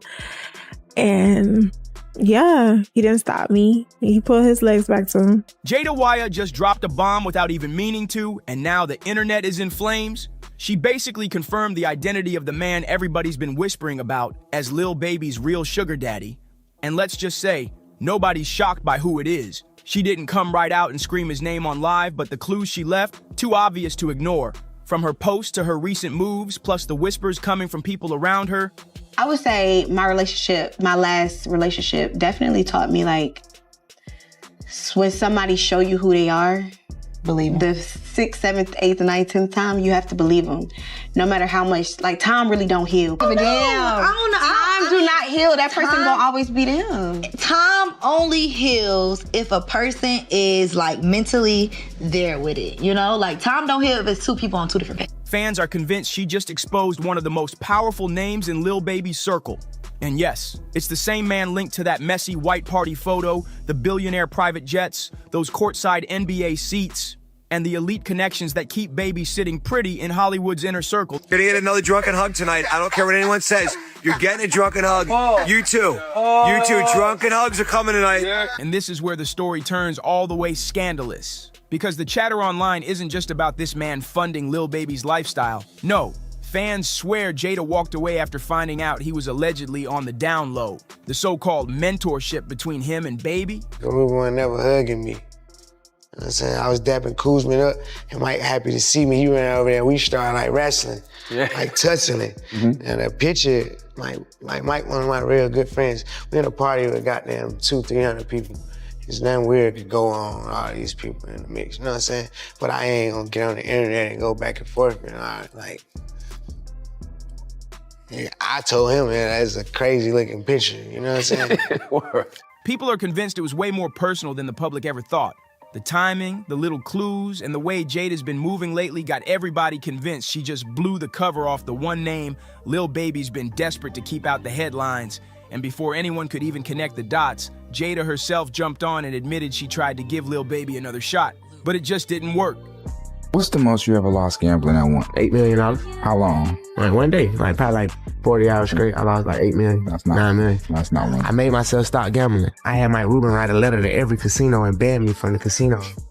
You know, because I just do shit. You know? For a lot of fans, that was the breadcrumb that confirmed Jada already knew the truth about what was really going down behind the scenes. So when Jada dropped that little breadcrumb, fans didn't even need to guess. The name was already sitting in their minds. And instantly, everybody went back to that photo. The one from Michael Rubin's infamous white party. You know the shot. Lil Baby standing front and center, Rubin right beside him, and another guest so close, it looked like they were all moving as one unit. I hear that you say that you don't have any tattoos at all? Nope. So what's the reason why you made sure in a world of tattoos, you don't have any? Being younger, like, I don't want no tattoos. I know I'm gonna have something to do when I get older. Yes, sir. Put my money in, I don't want to be like a thug. Like, even though, like, I'm almost a thug, I was a thug. I don't want to be no thug. You feel me? I don't want people to look at me like I'm a thug. You know what I'm saying? That ain't what I want. People with tattoos, and to me, you look like a thug. Damn. Only time I can see me getting a tattoo, like, it gotta be real sentimental to me. Like, This wasn't just some random group pic. The angle, the body language, the way they were grinning, it had fans hitting screenshots quicker than TMZ on a Friday night. And then, boom, 50 Cent jumps in and reposts it with a caption basically asking, what is really going on here? That's when the internet lost its mind. But to those who've been paying attention, this wasn't just a funny party flick. Nah, this was the proof they'd been waiting on. Visual confirmation that Rubin wasn't just a buddy in Baby's corner, but allegedly the one pulling strings in his world, financially and maybe even personally.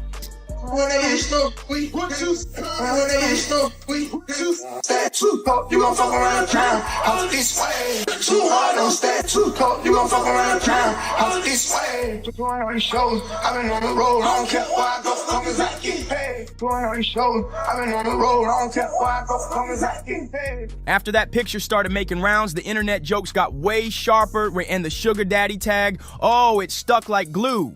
The whispers turned into full-blown rumors, and suddenly every single time Lil Baby was spotted with Ruben or any other high-powered man, fans were dissecting it frame by frame like detectives on a case. That one snapshot became the so-called receipt, the centerpiece for a whole theory people couldn't stop building on. Give me a Prada bag because he proud of me, full of honey buns. With a honey bun, you know what I'm saying?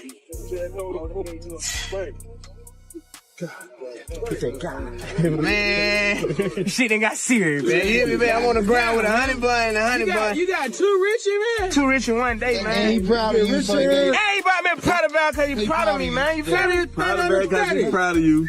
Yeah. Honey bun. They gonna have to catch up tomorrow. They gonna have to catch up tomorrow. They gonna have to catch up tomorrow. But they gonna try to try. Shit. They right, y'all. You deserve it. Come on. You deserve it. Come on. Yeah, I like getting that paper. Hey, nobody move me. And let's be real, Michael Rubin isn't just some random billionaire who accidentally showed up in Baby's photos. This man is plugged in with athletes, label bosses, and some of the most powerful players in the industry.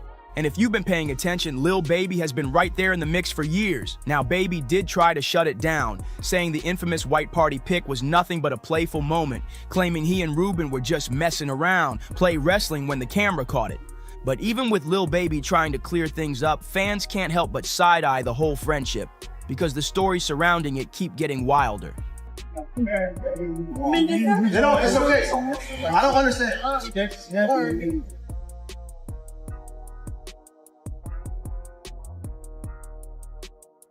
The one that really sticks out is the infamous gambling story. Baby himself admitted he blew through nearly $9 million in less than 2 days. And when things hit rock bottom, guess who stepped in? Michael Rubin. According to Baby, Rubin personally called up casinos to have him banned, making sure he couldn't keep throwing money away at the tables. Now, on the surface, that might sound like a loyal friend stepping in to protect him. But for fans who already buy into the DL rumors, it hits way different. More like a man protecting his investment and making sure the person he's tied to doesn't slip too far out of reach. And here's another piece fans bring up. For the longest time, Lil Baby was proud of having no tattoos. He'd brag in interviews about how keeping his skin clean helped him move smoothly in business circles without being stereotyped. It even became part of his brand. It was a one-night stand. Play with Lil Baby's ass. Oh shit! Oh shit! He gave me $40,000. So Lil Baby has slid in my DMs. He asked me if I was in Miami, and I told him, yeah. He texted me, told me to pull up, and the first time we linked up was weird. He kept touching me. Like, I get it. You know, you got a lot of people that's just a setup situation. But it was just weird because he kept touching me and he was just rubbing me. Like it got to the point where I felt like, okay, is he like trying to figure out if I'm a woman or a man? And then after that, it was fascinating, honestly.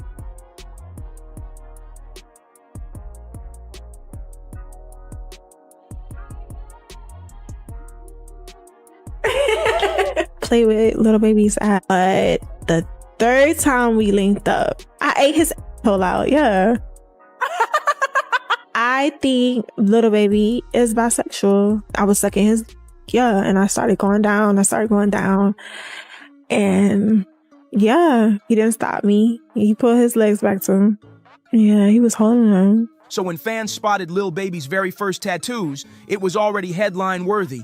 But what really set everybody off was the location, right on his inner thighs. Nobody expected that, and instantly the timeline blew up like, why there of all places? Then came the performance that sent the chatter through the roof. Baby hit the stage in shorts, a tank top, and a pink belt, moving around and pulling his shorts up just enough to flash the ink. And that was all it took. Fan videos spread like wildfire, getting screen recorded, zoomed in, and reposted with captions that were anything but subtle. Some folks shrugged it off, saying he was just showing off his new tats and feeling himself, but others weren't buying it.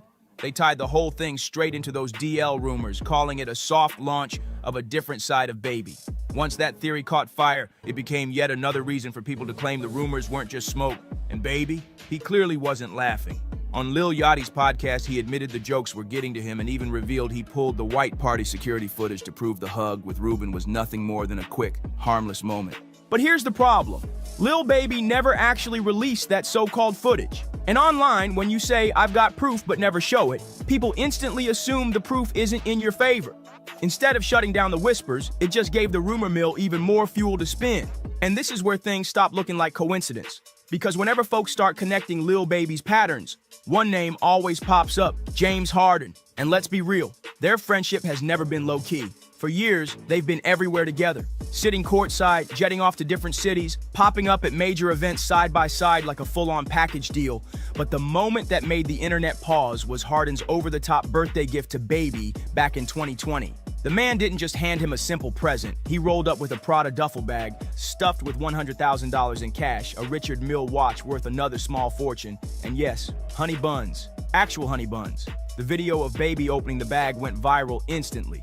And that's when fans really started saying something about this bond didn't look like just friendship anymore. Some fans brushed it off as just a rich friend flexing, nothing serious. But others tucked that birthday stunt away as part of a much bigger story.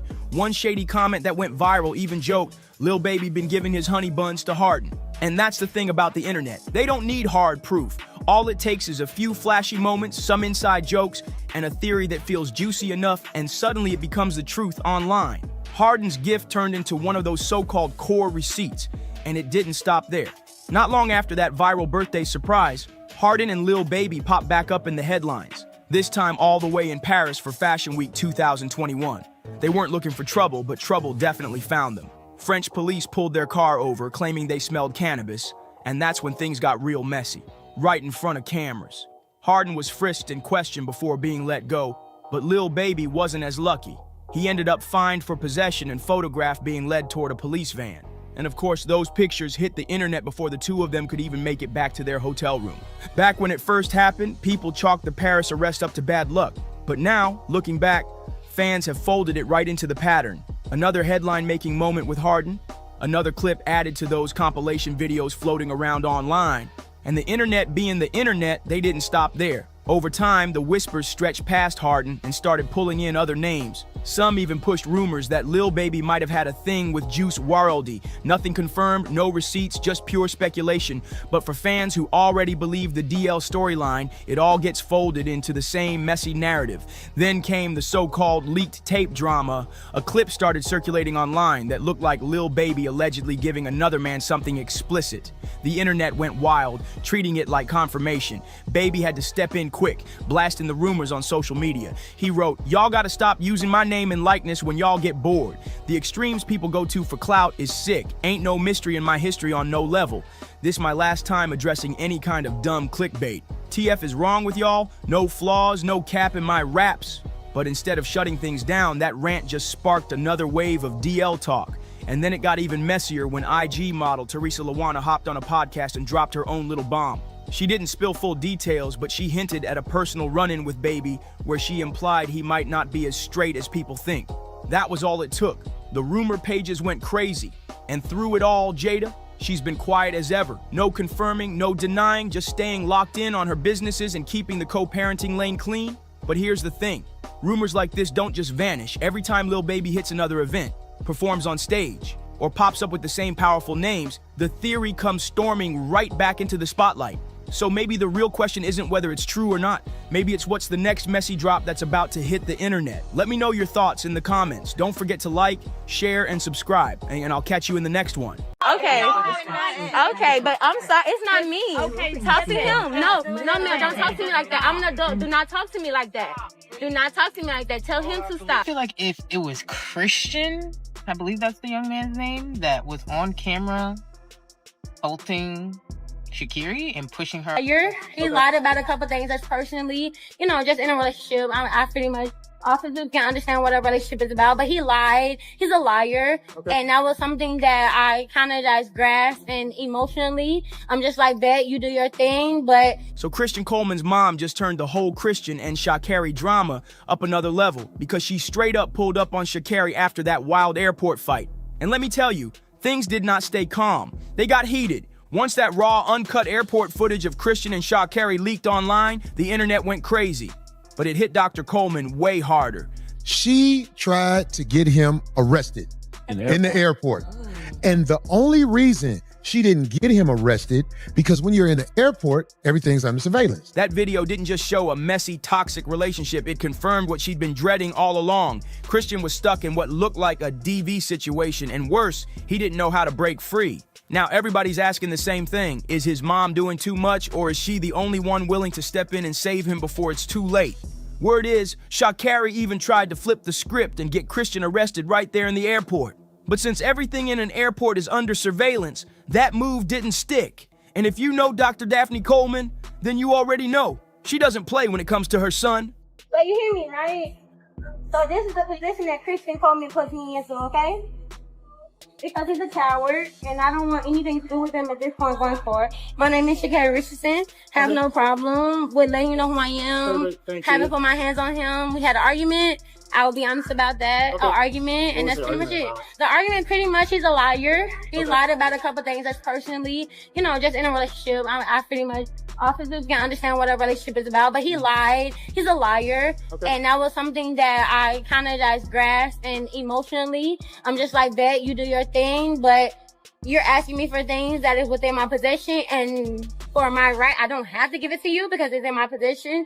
But when it comes to the point that I saw that he chose to make it more about the police and things of that nature, that showed that he made a choice. So I just want to be more professional and just come professionally and let you guys know, like, hey, relationship thing, have no problem, so and working with you guys. It's not I'm illegal not to hiding. argue. Right. Was there any type of physical? I didn't touch him. He didn't touch me. I will be honest. Hit him with anything? No, I haven't hit him with anything. Like that? Not at all. Nobody was surprised she wasn't about to let Sha'Carri get away with laying hands on Christian. Not for 1 second. But here's the real twist. It wasn't just what she said, it was how she said it. Dr. Coleman didn't roll up like some worried mom hoping to talk things out. No, she came in locked and loaded, fire blazing in her eyes and venom dripping off her tongue. She wasn't asking Sha'Carri why she was doing her son wrong. This wasn't just a worried mom. This was a woman on a mission, ready to drag her son out of a toxic mess by any means necessary. The only proof of how it all went down comes from insiders close to Sha'Carri's camp, who claimed they saw the whole showdown with their own eyes, and let's just say it was ugly. Christian, are you serious right now? So, man, in Washington State, he doesn't get a say. But I understand. We were arguing. But I understand entirely. Within 4 hours, we were arguing. an arrest will be made. Okay, I'm not gonna resist. But I'm telling you that we was arguing. I didn't know him. I didn't do anything wrong. But the fact that your guys are doing this to me, and he's the man in this situation, I'm gonna comply. I am. I'm not gonna argue with you at all. Appreciate that. But you have me on camera, but at the same time, what he has on camera, when I have my phone, shows something different. So if I need to show that, I will. We have you on camera all around here. Okay, but I have my phone that shows something different. But Christian, thank you, Christian. Don't talk to him right now. Okay, I won't. Thank you so much, officer. They are arresting me right now, Christian. Sissy, they're arresting me right now? Am I gonna go actually to jail right now? You are actually gonna go to jail. Wait, but right now, Yes, it's a physical I didn't. Can he tell you that I didn't do nothing to him? We have it on camera. Christian, are you serious right now? Alright. Christian, I'm about to go to jail because of you right now. You know what? Okay. Yep. Okay. I will never fucking see again. According to those who were there, Dr. Coleman stormed into that house like she was about to tear the roof off, and Sha'Carri, she wasn't backing down either. She planted her feet, locked eyes with Christian's mom, and basically dared her to follow through on every threat she was throwing her way. Witnesses swear the two women stood chest to chest, staring each other down for a full 3 minutes. The tension was so thick, people honestly thought they were about to start swinging right then and there. Thankfully, it never turned into a brawl, and both walked away without a scratch. But what really shook the room wasn't the warnings or even the threats of pressing charges if Sha'Carri ever laid hands on Christian again. No, it was the line, "Doctor." Coleman dropped that cut deep. With all the fire in her voice, she looked Sha'Carri dead in the eye and said, "I always knew you were bad news, ever since Christian got involved with you. And now you just proved me right." And this got everybody asking, were the warning signs always there that Sha'Carri had a violent streak with Christian? Did his mom see the red flags but stay quiet just to keep the peace? Before we dive too deep, let's rewind for some context. I feel like it was just a sucky situation all around. Like, I don't feel as if like she should have been arrested. You know what I'm saying? Like, I mean, you know, people have discussions and emotions and stuff like that. And she have like things that she need to work on for herself, of course. And so do I, so do you, like everybody. And I'm the type of guy, like, I'm in the business of just like extending grace and mercy and love.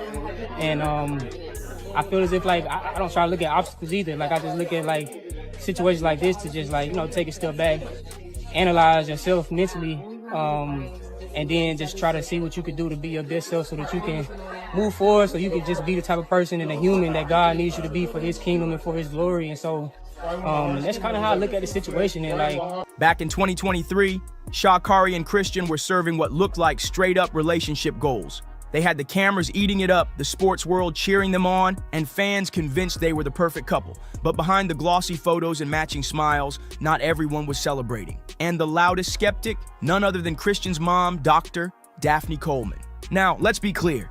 Daphne didn't start off hating Sha'Carri or the idea of her son being with her. But from the jump, she could feel something wasn't right. Even in those early days, the cracks were showing. The first thing she noticed, these two were complete opposites. Sha'Carri came in hot, loud, bold, always on 10, sometimes too much. Meanwhile, Christian was the quiet type, soft-spoken, reserved, the kind of guy who never missed curfew. And Daphne wasn't just being the typical proud mom bragging about her son. No, when she called him a good kid, she meant it.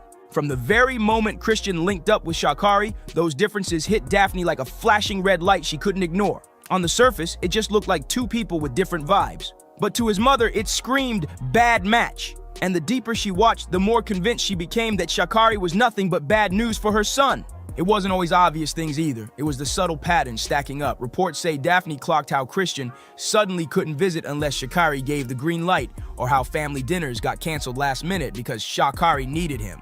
That control didn't sit right with her at all. But what really made alarms go off was how Christian reacted whenever her name came up. If anyone said something even slightly negative about Sha'Carri, Christian would snap to her defense like his life depended on it. And this wasn't the normal protect your girl type response. This was deeper. His reactions felt sharp, almost fearful, like he couldn't allow anything critical to be said about her without facing consequences later. It's Sha'Carri, and more than anything, definitely a lot of self-reflection, a lot of understanding of not only putting myself in a compromised situation, but somebody that I have a deep care and appreciation for as well is something that holding myself accountable. I see myself, I'm taking this time to not only see myself, but get myself a certain level of help that overall is going to reflect who I truly am in my heart and my spirit, and not allowing this moment. And then came the strangest part, the phone calls. Daphne would ring her son, but instead of Christian's voice, Sha'Carri would be the one answering, and more than once she refused to even let him talk. Add all these moments together, and the picture becomes crystal clear. This wasn't just a couple with quirks, it was one giant red flag waving in everyone's face. And the wildest part, Daphne wasn't the only one seeing these patterns. Others around Christian were starting to notice the same thing too. It wasn't just Daphne who saw the red flags, and almost everyone around them did. We're talking siblings, close friends, even Christian's own teammates. Remember that one post that went viral a few months back?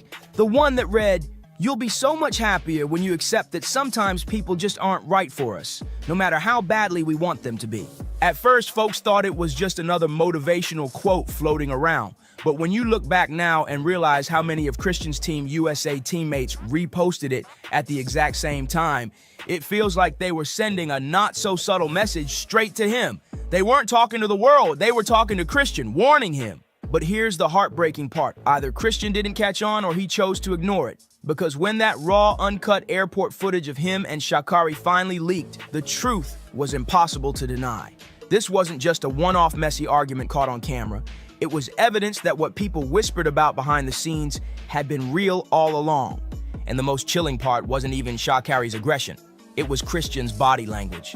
The way he moved, the way he froze, the way he looked like this wasn't shocking or new. It wasn't the reaction of someone dealing with a fight for the first time. It was the reaction of someone who had been through this many times before. If you really watch that footage closely, it's clear this wasn't new for Christian. He looked used to it. The way Sha'Carri kept shoving him while he tried to walk away said more than any statement ever could. That clip ripped the mask off and showed her true colors for the world to see. Because here's the kicker. Before that raw footage came out, Sha'Carri had already tried to flip the script and play victim. After her arrest, she went around acting like Christian was the one who had dragged her into the mess. But when the full, unedited police cam footage dropped, it told a totally different story. At first, Sha'Carri tried to downplay everything like it was just a normal couple's fight. But the second she realized she was about to be cuffed, her whole tone switched. Suddenly, she was snapping at Christian, calling him names, saying he was a coward for letting her get arrested, and blasting him for not saving her from the situation she created. And as if that wasn't enough, she took it even further, spiraling into a full-blown rant where she straight up blamed Christian for the entire thing. She went full victim mode, crying foul, and even had the nerve to claim he was the one who put hands on her. And just like that, the moment Sha'Carri got exposed as a liar, she went dead silent. All that yelling, cursing, and pointing fingers suddenly disappeared once the truth came out. But here's the part that really left people stunned. It wasn't her silence that shocked everyone. It was what Christian did next. Because instead of distancing himself or standing firm, Christian pulled the biggest plot twist of all. He came out swinging as Sha'Carri's public defender. Like the world hadn't just watched her shove him and humiliate him in front of cameras, he sat down in an interview and preached about grace and forgiveness. According to him, Sha'Carri just needed help, and he believed she should be given the chance to get that help without facing harsh consequences for what she did. That statement turned heads everywhere. But nobody was more rattled than his mother, Daphne. For her, this wasn't just another messy chapter, this was the final straw. Watching her son not only defend the very woman who had been violent toward him, but also watching his body language as he spoke, it told her everything she needed to know. The way his shoulders slumped, the way his voice cracked, the way his eyes couldn't hold steady. It screamed of someone who was broken down, conditioned, and trapped. And let's get one thing straight. Before anybody tries to say Christian's mom was just being dramatic, she wasn't the only one who saw the truth. Fans were watching closely too, and to them, it was crystal clear. Christian was getting taken advantage of by Sha'Carri. People online didn't hold back either. Comments poured in with warnings like, next time she comes after you, it's not gonna be some minor situation. If she hits you once in public, she'll do it again. You're about to end up as her punching bag. Is he even aware? Others pointed out the obvious. She told the police it was him, and after all that, he's still out here defending her while she's ready to throw him under the bus for something she did. And as wild as that was, Daphne, Christian's mom, didn't even get the chance to react this time. Because before she could process the interview where her son defended Sha'Carri, another bombshell dropped. Sha'Carri herself released what she called an apology video. Now here's the kicker. You'd think after being caught red-handed on camera, putting hands on her boyfriend, and then doubling down by playing victim, she'd finally show a little remorse, right? The public expected at least a shred of accountability, some signs she wanted to make things right. Christian's mother was hoping for the same, a moment of responsibility, an olive branch to help calm the storm. But nope, that's not what happened at all. Instead of giving the world the accountability everyone was waiting for, Sha'Carri dropped a 1-minute apology that felt like a straight slap in the face to Christian and his family. In the clip, she claimed she was taking responsibility and doing some deep self-reflection, but her body language told a whole different story. Instead of looking heavy and remorseful, she was smiling, smirking even, like the whole situation was some kind of joke. Fans couldn't believe it. She grinned her way through what should have been one of the most serious moments of her career and relationship. That short video told the public everything they needed to know. Sha'Carri wasn't taking this seriously at all. And as if that wasn't already bad enough, she poured gasoline on the fire by following it up with an Instagram story apology directed straight at Christian. In the post, she wrote, "I apologize to Christian. He came into my life and gave me more than a relationship. He gave me a greater understanding of unconditional love. From what I've experienced in my past, due to my trauma and pain, I was blind and blocked off to not only receive it, but give it. I love him, and to him I can't apologize enough. My apologies should be just as loud as my actions. Honestly, louder. To Christian, I love you and I am so sorry." But just like the video, this post reeked of pure insincerity.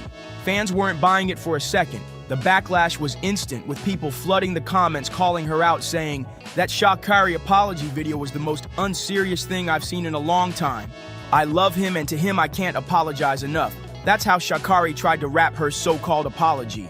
But honestly, what kind of half-pathetic excuse for a PR stunt was that? And just when you thought it couldn't get worse, it did.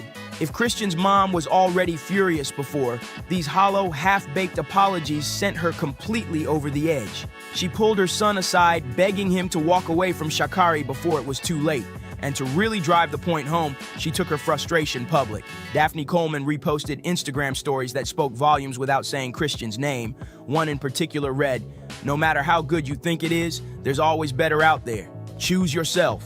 That moment marked a shift. Daphne was no longer whispering warnings in private. She was blasting cryptic messages online, letting the world know she was done watching from the sidelines. Meanwhile, Christian, he vanished. No new posts, No interviews, no defenses, nothing. The only sign of him was a reported flight out of the country, and after that, silence. And Sha'Carri, the girl who couldn't stop talking, suddenly went mute. No cameras, no races, no updates. After that shaky apology, she disappeared too, which leaves everyone asking the same haunting questions. If Christian's really finished with her, why did he defend her so hard? If his mom's right that this wasn't the first time, how many times did it happen when no cameras were around? And most importantly, if Sha'Carri's silence means she's plotting her next move, what's she about to unleash when the whole world's already turned against her? Now I want to hear from you. Do you think Christian's finally breaking free, or is Sha'Carri about to pull him back in again? Drop your thoughts in the comments, hit that like button, share this with a friend, and don't forget to subscribe, because this story is far from over. I'll see you on the next one. To shove him and humiliate him in front of cameras, he sat down in an interview and preached about grace and forgiveness. According to him, Sha'Carri just needed help, and he believes she should be given the chance to get that help without facing harsh consequences for what she did. That statement turned heads everywhere. But nobody was more rattled than his mother, Daphne. For her, this wasn't just another messy chapter, this was the final straw. Watching her son not only defend the very woman who had been violent toward him, but also watching his body language as he spoke, it told her everything she needed to know. The way his shoulders slumped, the way his voice cracked, the way his eyes couldn't hold steadies, it screamed of someone who was broken down, conditioned, and trapped. And let's get one thing straight. Before anybody tries to say Christian's mom was just being dramatic, she wasn't the only one who saw the truth. Fans were watching closely too, and to them, it was crystal clear. Christian was getting taken advantage of by Sha'Carri. People online didn't hold back either. Comments poured in with warnings like, next time she comes after you, it's not gonna be some minor situation. If she hit you once in public, she'll do it again. You're about to end up as her punching bag. Is he even aware? Others pointed out the obvious. She told the police it was him, and after all that, he's still out here defending her while she's ready to throw him under the bus for something she did.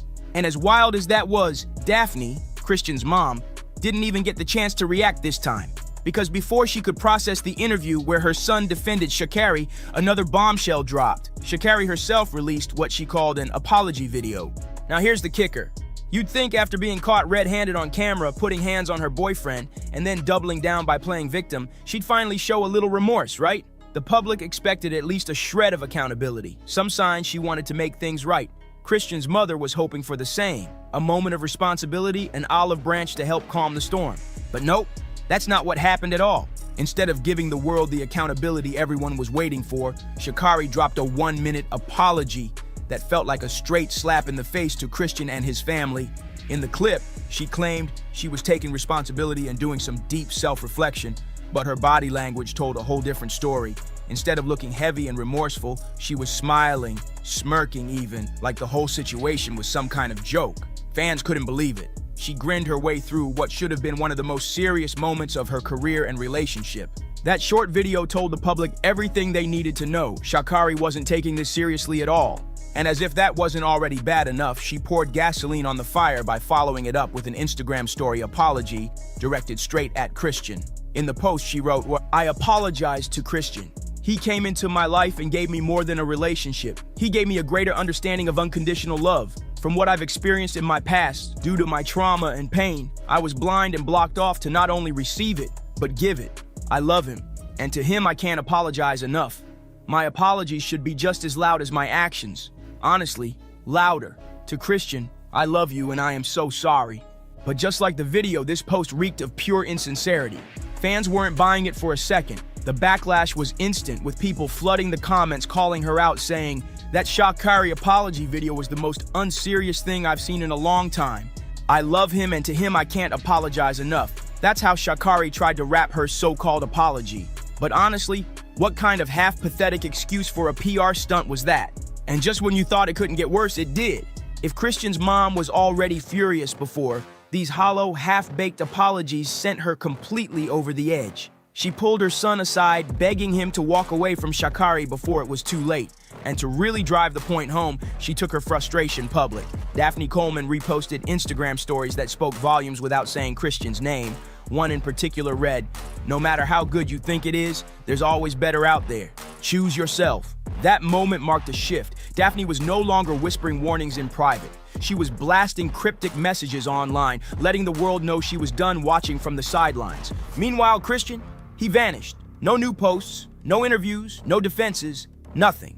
The only sign of him was a reported flight out of the country, and after that, silence. And Sha'Carri, the girl who couldn't stop talking, suddenly went mute. No cameras, no races, no updates. After that shaky apology, she disappeared too, which leaves everyone asking the same haunting questions. If Christian's really finished with her, why did he defend her so hard? If his mom's right that this wasn't the first time, how many times did it happen when no cameras were around? And most importantly, if Sha'Carri's silence means she's plotting her next move, what's she about to unleash when the whole world's already turned against her? Now I want to hear from you. Do you think Christian's finally breaking free, or is Sha'Carri about to pull him back in again? Drop your thoughts in the comments, hit that like button, share this with a friend, and don't forget to subscribe, because this story is far from over. I'll see you on the next one. Why have I been getting calls? Because this is like... Why am I getting calls and I haven't even said anything? Because this is the monster of all monsters. Who? Me? This Diddy case. Why would I, Jason Lee, I'm getting calls and I haven't even said anything? They ain't called me to go to the Rock Nation brunch. They haven't called me to go to the Gold Party. To accept the honor. They haven't called me when we offered to honor Jay-Z at the award show. They didn't call me to go to the press conference about striking the deal with the NFL while we were kneeling for Kaepernick. They didn't call me to ask me what I thought about her hair care product. They didn't call me to offer a free bottle of her perfume. I didn't get to go backstage on her tour for the Renaissance. In fact, when the video circulated making it look like I've been chasing her around like a super fan, which I am a super fan, but I chase nobody. Nobody's called me to clear that up. I haven't gotten a delivery of white flowers with a little card from Beyonce. Why is everybody calling me now? Oh, and you also stopped. That we not gonna even go there. I stopped a major thing for Beyonce. Didn't even get a thank you. So now everybody's why is everybody calling me now? Because I'm a firefighter. Because I run towards fires and I put them out or I fan the flames. But why is everybody calling me now? And that's the problem that I have with this whole situation. But I am going to save this conversation for Jay-Z. Jay-Z, you're watching. I know you're watching because you got people calling me. Stop having people call me. You can call me yourself. You know how to get my number. You know, you got people calling me. Jason Lee just dropped a bomb so explosive, it's got the whole Bayhive spiraling, shook to the core. And this time, it's not about Beyonce herself, it's about her twins. According to Jason, he's seen real footage, actual video clips, that allegedly show Sir and Rumi displaying signs that they might be on the autism spectrum. And let's just say, Solange, she's fuming behind closed doors, meltdown level activated. Now let's not forget, Beyonce's always been ultra private when it comes to her kids, especially the twins. People thought it was just her being protective, but Jason's flipping the narrative, saying it wasn't about keeping them safe, it was about keeping something hidden. He's out here claiming that the real reason for the secrecy was a diagnosis. And now that this leak is out, Solange is reportedly ready to go scorched earth on anyone coming for her niece and nephew. So what exactly is in this footage that's got the entire Knowles inner circle on panic mode? Is Jason telling the truth or just crossing every line for clout? Either way, what was once private is now public, and the drama just got deep.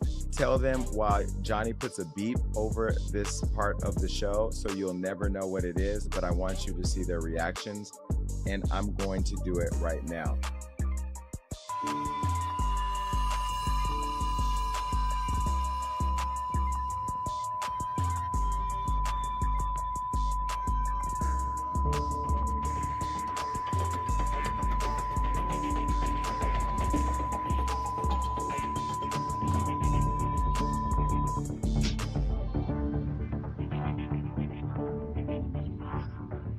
Ooh, and that's why I go back to like, we're friends in the game. We support each other. We help each other out. Can you imagine had I put that on Hollywood Law? Oh, there's one more thing. Beat this, Johnny. Jason clearly isn't playing nice anymore. He's coming for blood, and this time he dragged Beyonce's babies into it. Jason Lee didn't just throw shade, he crossed the line into dangerous territory. He came straight for Beyonce's most sacred boundary, her kids, and not just any kids, her ultra-protected twins, Sir and Rumi. Everyone knows Beyonce don't play when it comes to her children. No random paparazzi shots, no media circus, barely a peek unless it's a perfectly filtered, carefully staged moment. That's how locked down it's always been. But behind that silence, whispers have been building for years. Fans have speculated that Beyonce's secrecy might be deeper than just wanting privacy. Some said the twins might be on the autism spectrum, but no one dared speak it out loud. It's been the kind of rumor that lives in hush-hush circles until now. Because Jason, he blew the lid all the way off. He didn't just say it, he claimed it's true. And he's not leaning on gossip either. He says he's seen real footage, legit receipts that supposedly show everything. He made it crystal clear. This wasn't a guess, this wasn't shade, it was a straight up call out. And to make it even messier, he basically dared Beyonce to come for him. Maybe she doesn't know. Beyonce doesn't know. Yeah, I don't think Beyonce. They're not going to share that with her. Yvette knows. I got the receipts. I still have the receipts. Yvette know I got the receipts. I got them. Now if I get that message to Beyonce, yes, I can get it to I'm connected. I could get the message to Beyonce. She needs to know. And I think people like her publicist, who I love, and I'm just being critical. That's just what I do. You know that, Yvette. We're trying to book Kelly Rowland right now. Now, if I don't get Kelly Rowland because I say this about, then it's gonna be a problem. Then I'm putting out receipts. The receipts I just told you about, then I'll put those out. The fires that will come of that. I ain't worried. I ain't going nowhere. I'm telling you right now, I'm not playing this industry game. But here's the kicker. Jason claims the Queen's team already knows what he's capable of. He says they allegedly tried to pay him off to keep quiet. So on the latest episode of his podcast, the one we're about to break down, Jason Lee dropped another bombshell. He said Beyonce's camp allegedly reached out directly, trying to make sure he didn't go public with any more secrets, like they were scrambling to stop the leak before it turned into a flood. But the way Jason's been moving, it's got people wondering if Beyonce and Jay-Z know their usual tight-lipped control game isn't working anymore. Suddenly, they're all smiles in public, acting like there's no beef, showing fake love, and pretending everything's sweet with Jason. But he's not falling for it, not for a second. If anything, it's adding fuel to his fire, and now he's coming even harder. Jason's not just running his mouth, he's pulling receipts, dropping clues, and backing it all up with timelines and quotes. And the wildest part? He's using Beyonce's own words against her. That's right. He's connecting dots that most people missed the first time around. Y'all remember when Beyonce once talked about her delivery with the twins? It flew under the radar back then, but now, Jason's calling it a major red flag. She said she had an emergency C-section, was on bed rest for a whole month, and that one of the babies was born underweight. Now yes, medical complications with twins aren't rare, but Beyonce's own words from her Vogue interview raised way more eyebrows than expected. She revealed something that most fans never forgot. During delivery, one of the twins' hearts actually stopped. She said she had toxemia, what doctors now call preeclampsia, and was stuck on bed rest for over a month. Her body was shutting down, and things got so bad she had to have an emergency C-section. And after that, the twins were kept in the NICU for weeks. Now, ever since that moment of honesty, some fans have felt like she was saying more than she let on. Like maybe she was trying to tell us something without fully spilling. Especially when it comes to SIR, people in the medical world have pointed out the possible long-term effects of preeclampsia. And get this, several studies link it to a higher risk of autism in children. Here's where it really gets interesting and kind of emotional. In a separate interview, Beyonce talked about her kids, and the way she described them had people analyzing every word. When she spoke about her daughters, it was glowing. She praised their strength, their confidence, their voices. She said she wants them to grow up knowing they're CEOs in the making, bold enough to speak their minds and never feel pressured to fit in. Have I been getting calls? Because this is like... Why am I getting calls and I haven't even said anything? Because this is the monster of all monsters. Who? Me? This Diddy case. Why would I, Jason Lee, I'm getting calls and I haven't even said anything. They ain't called me to go to the Rock Nation brunch. They haven't called me to go to the Gold Party. To accept the honor. They haven't called me when we offered to honor Jay-Z at the award show. They didn't call me to go to the press conference about striking the deal with the NFL while we were kneeling for Kaepernick. They didn't call me to ask me what I thought about her hair care product. They didn't call me to offer a free bottle of her perfume. I didn't get to go backstage on her tour for the Renaissance. In fact, when the video circulated making it look like I've been chasing her around like a super fan, which I am a super fan, but I chase nobody. Nobody's called me to clear that up. I haven't gotten a delivery of white flowers with a little card from Beyonce. Why is everybody calling me now? Oh, and you also stopped. We not gonna even go there. I stopped a major thing for Beyonce. Didn't even get a thank you. So why is everybody calling me now? Because I'm a firefighter. Because I run towards fires and I put them out or I fan the flames. But why is everybody calling me now? And that's the problem that I have with this whole situation. But I am going to save this conversation for Jay-Z. Jay-Z, you're watching. I know you're watching, but you got people calling me. Stop having people call me. You can call me yourself. You know how to get my number. You know, you got people calling me. But when Beyonce started talking about Sir, the entire energy shifted. Gone was the powerful, bold language she used for her daughters. Instead, she said she hopes Sir can be brave in a cruel world, and that she wants to protect him from what the internet says he should be, and help him affirm his own existence. That last line, it hit different. It wasn't just poetic.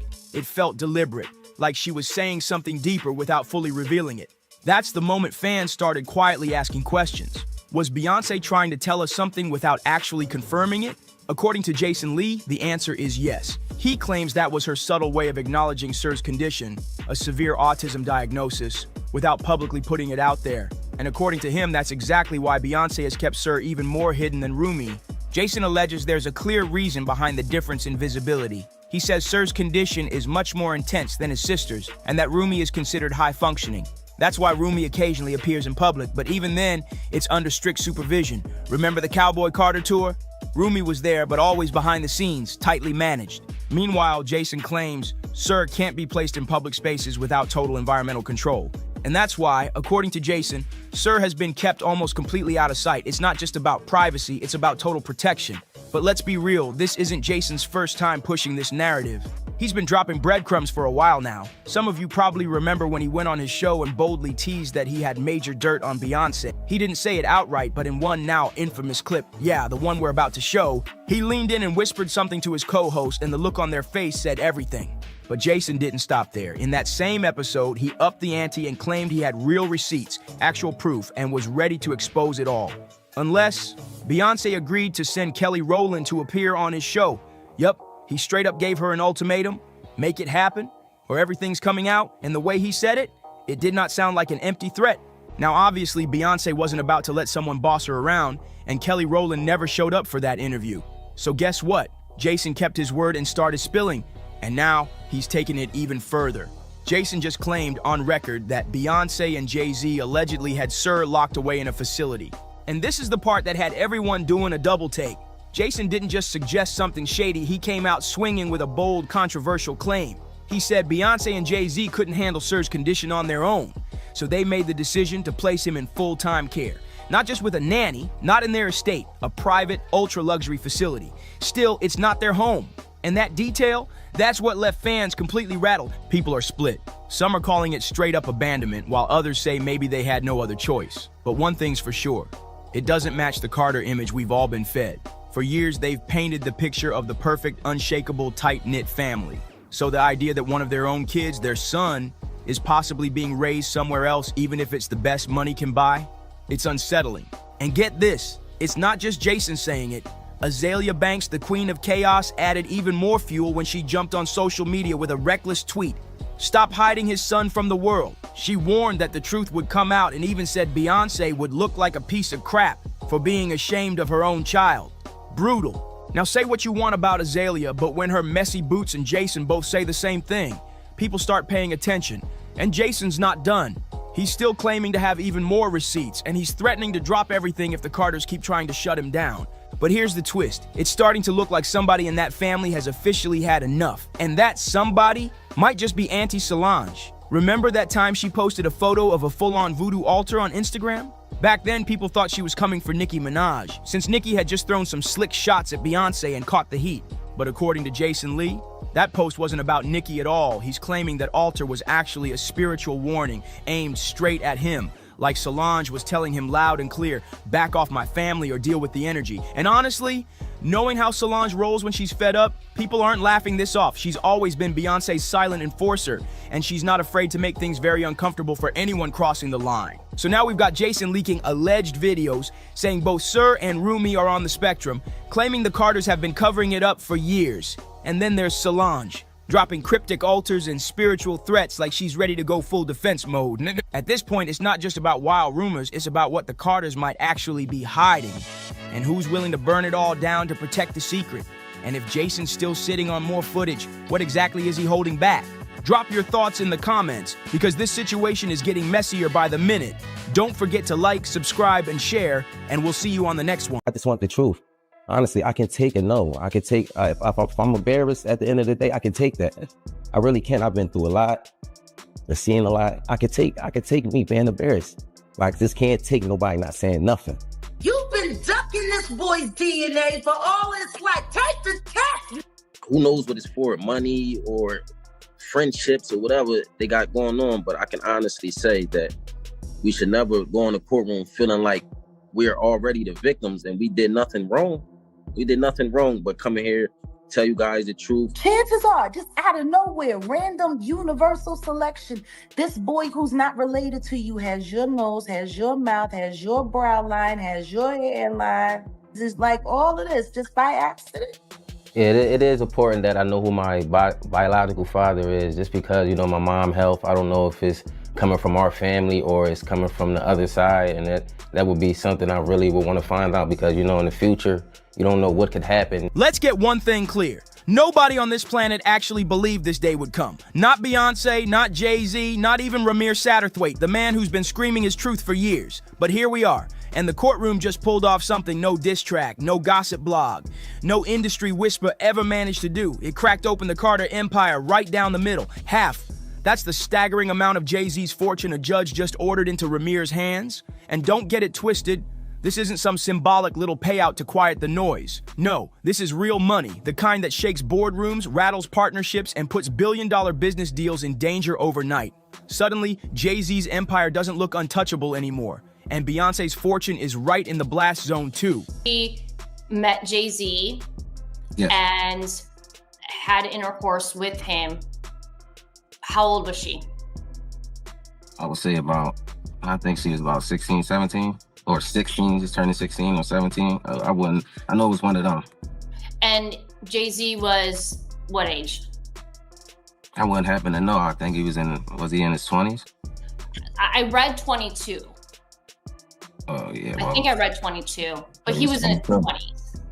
Yes, I wouldn't happen to know his age, but 22, I'm pretty sure if they put that out there, then. Behind the velvet ropes and diamond smiles, insiders say Beyonce is breaking down. Not the polished queen dripping in glamour on stage, but a woman in private, crushed by tears and frustration, watching everything she's built start slipping through her fingers. And here's the kicker. This isn't just Jay-Z's skeletons crawling out of the closet.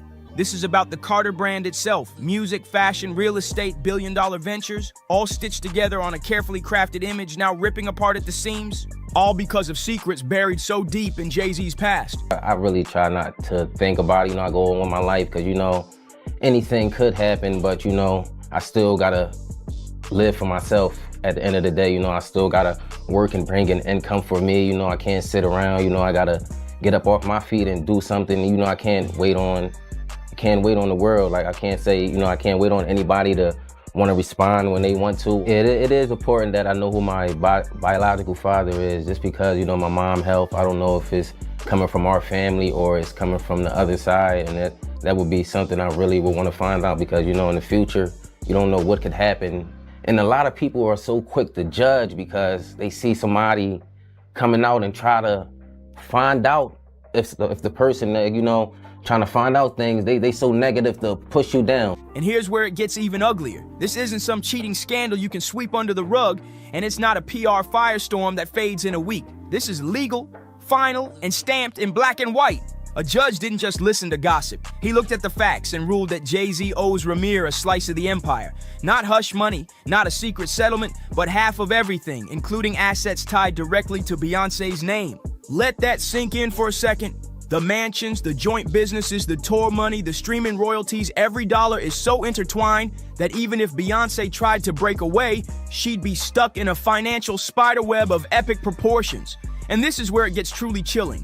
Because the woman the world knows as untouchable, the queen of flawless control, is reportedly falling apart behind closed doors. Insiders whisper she feels trapped, cornered, completely blindsided. This isn't the shadow of an affair haunting her, it's another woman's child now holding legal power over her family's fortune. She never signed up for this nightmare and the whispers are growing louder. Beyonce may be preparing to walk away. Divorce rumors aren't just tabloid fluff anymore. It's something crazy going on with this case. Honestly, I just want everybody in the world just to keep their eyes open and just watch things that happen, that this like how things unfold, because it's crazy. It really is crazy. These judges, these lawyers, this fraud, collusion. Who knows what it's for? Money or friendships or whatever they got going on. But I can honestly say that we should never go in the courtroom feeling like we're already the victims and we did nothing wrong. We did nothing wrong but come in here, tell you guys the truth, put our life on the line, come to every court case and give you 100% plus of us. And basically we just got stepped over. These whispers aren't coming from random blogs, they're coming from people who know Beyonce personally. Legal teams, business partners, advisors, the very people who help keep her empire standing. And what they're saying is chilling.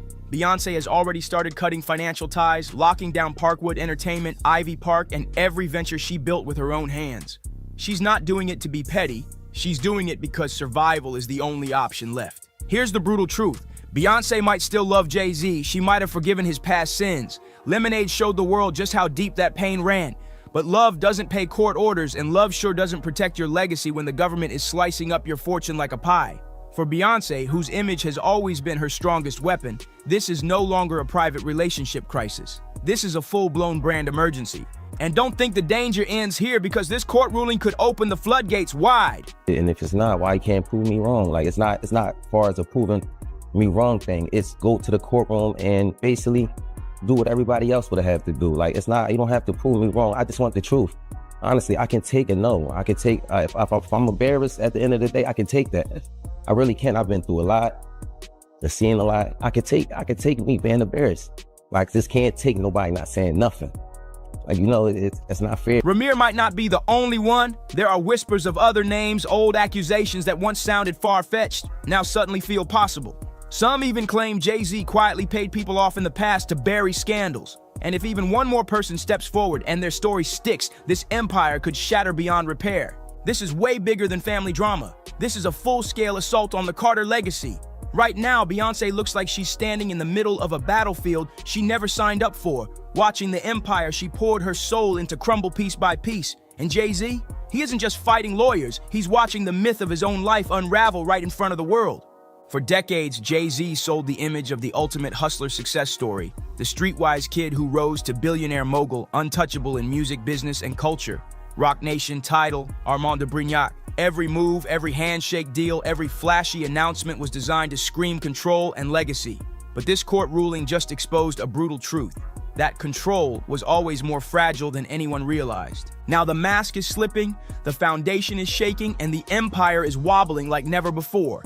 And this isn't just about money, it's about power, respect, and reputation. Business partners don't stick around when scandal explodes, when instability rattles the boardroom, and when headlines scream about secret kids and hidden relationships. Word on the street is some of Jay-Z's closest collaborators are already jumping ship. Deals are suddenly on pause, boardrooms are filled with tension, and investors are pressing for answers nobody wants to give. Because here's the truth. Nobody wants their brand tied to a crumbling icon, no matter how many Grammys or billion-dollar headlines he once flaunted. And just when it couldn't get worse, fresh allegations dropped, this time with nothing to do with Ramir. A lawsuit has now been amended to include Jay-Z's name in a civil assault case linked to another high-profile figure in the industry. The details are dark, disturbing, and exactly the kind of headline that sends shivers through corporate boardrooms. And here's the kicker. Whether the claims stick or not doesn't even matter. The simple association is poison for business. And with Ramir's courtroom victory already shaking the Carter brand, this new development feels like pure gasoline thrown on an already raging fire. Meanwhile, Beyonce is moving like a chess master behind the scenes. Insiders whisper she's meeting with top-tier legal and financial strategists, drawing sharp lines around her empire, restructuring assets, and putting protective walls around Parkwood, Ivy Park, and beyond. These aren't moves of confidence, they're moves of survival. Because if Beyonce is preparing for the storm to get worse, Beyonce isn't sitting around hoping this storm blows over. She's fortifying her empire. She's locking down Ivy Park, shielding Parkwood Entertainment, and tightening her grip on every piece of her music rights. She's not waiting for Jay-Z's chaos to spill over into her world. She's already drawn the line before the courts have the chance to do it for her. And that leads to the question everybody's whispering. Is the split already underway?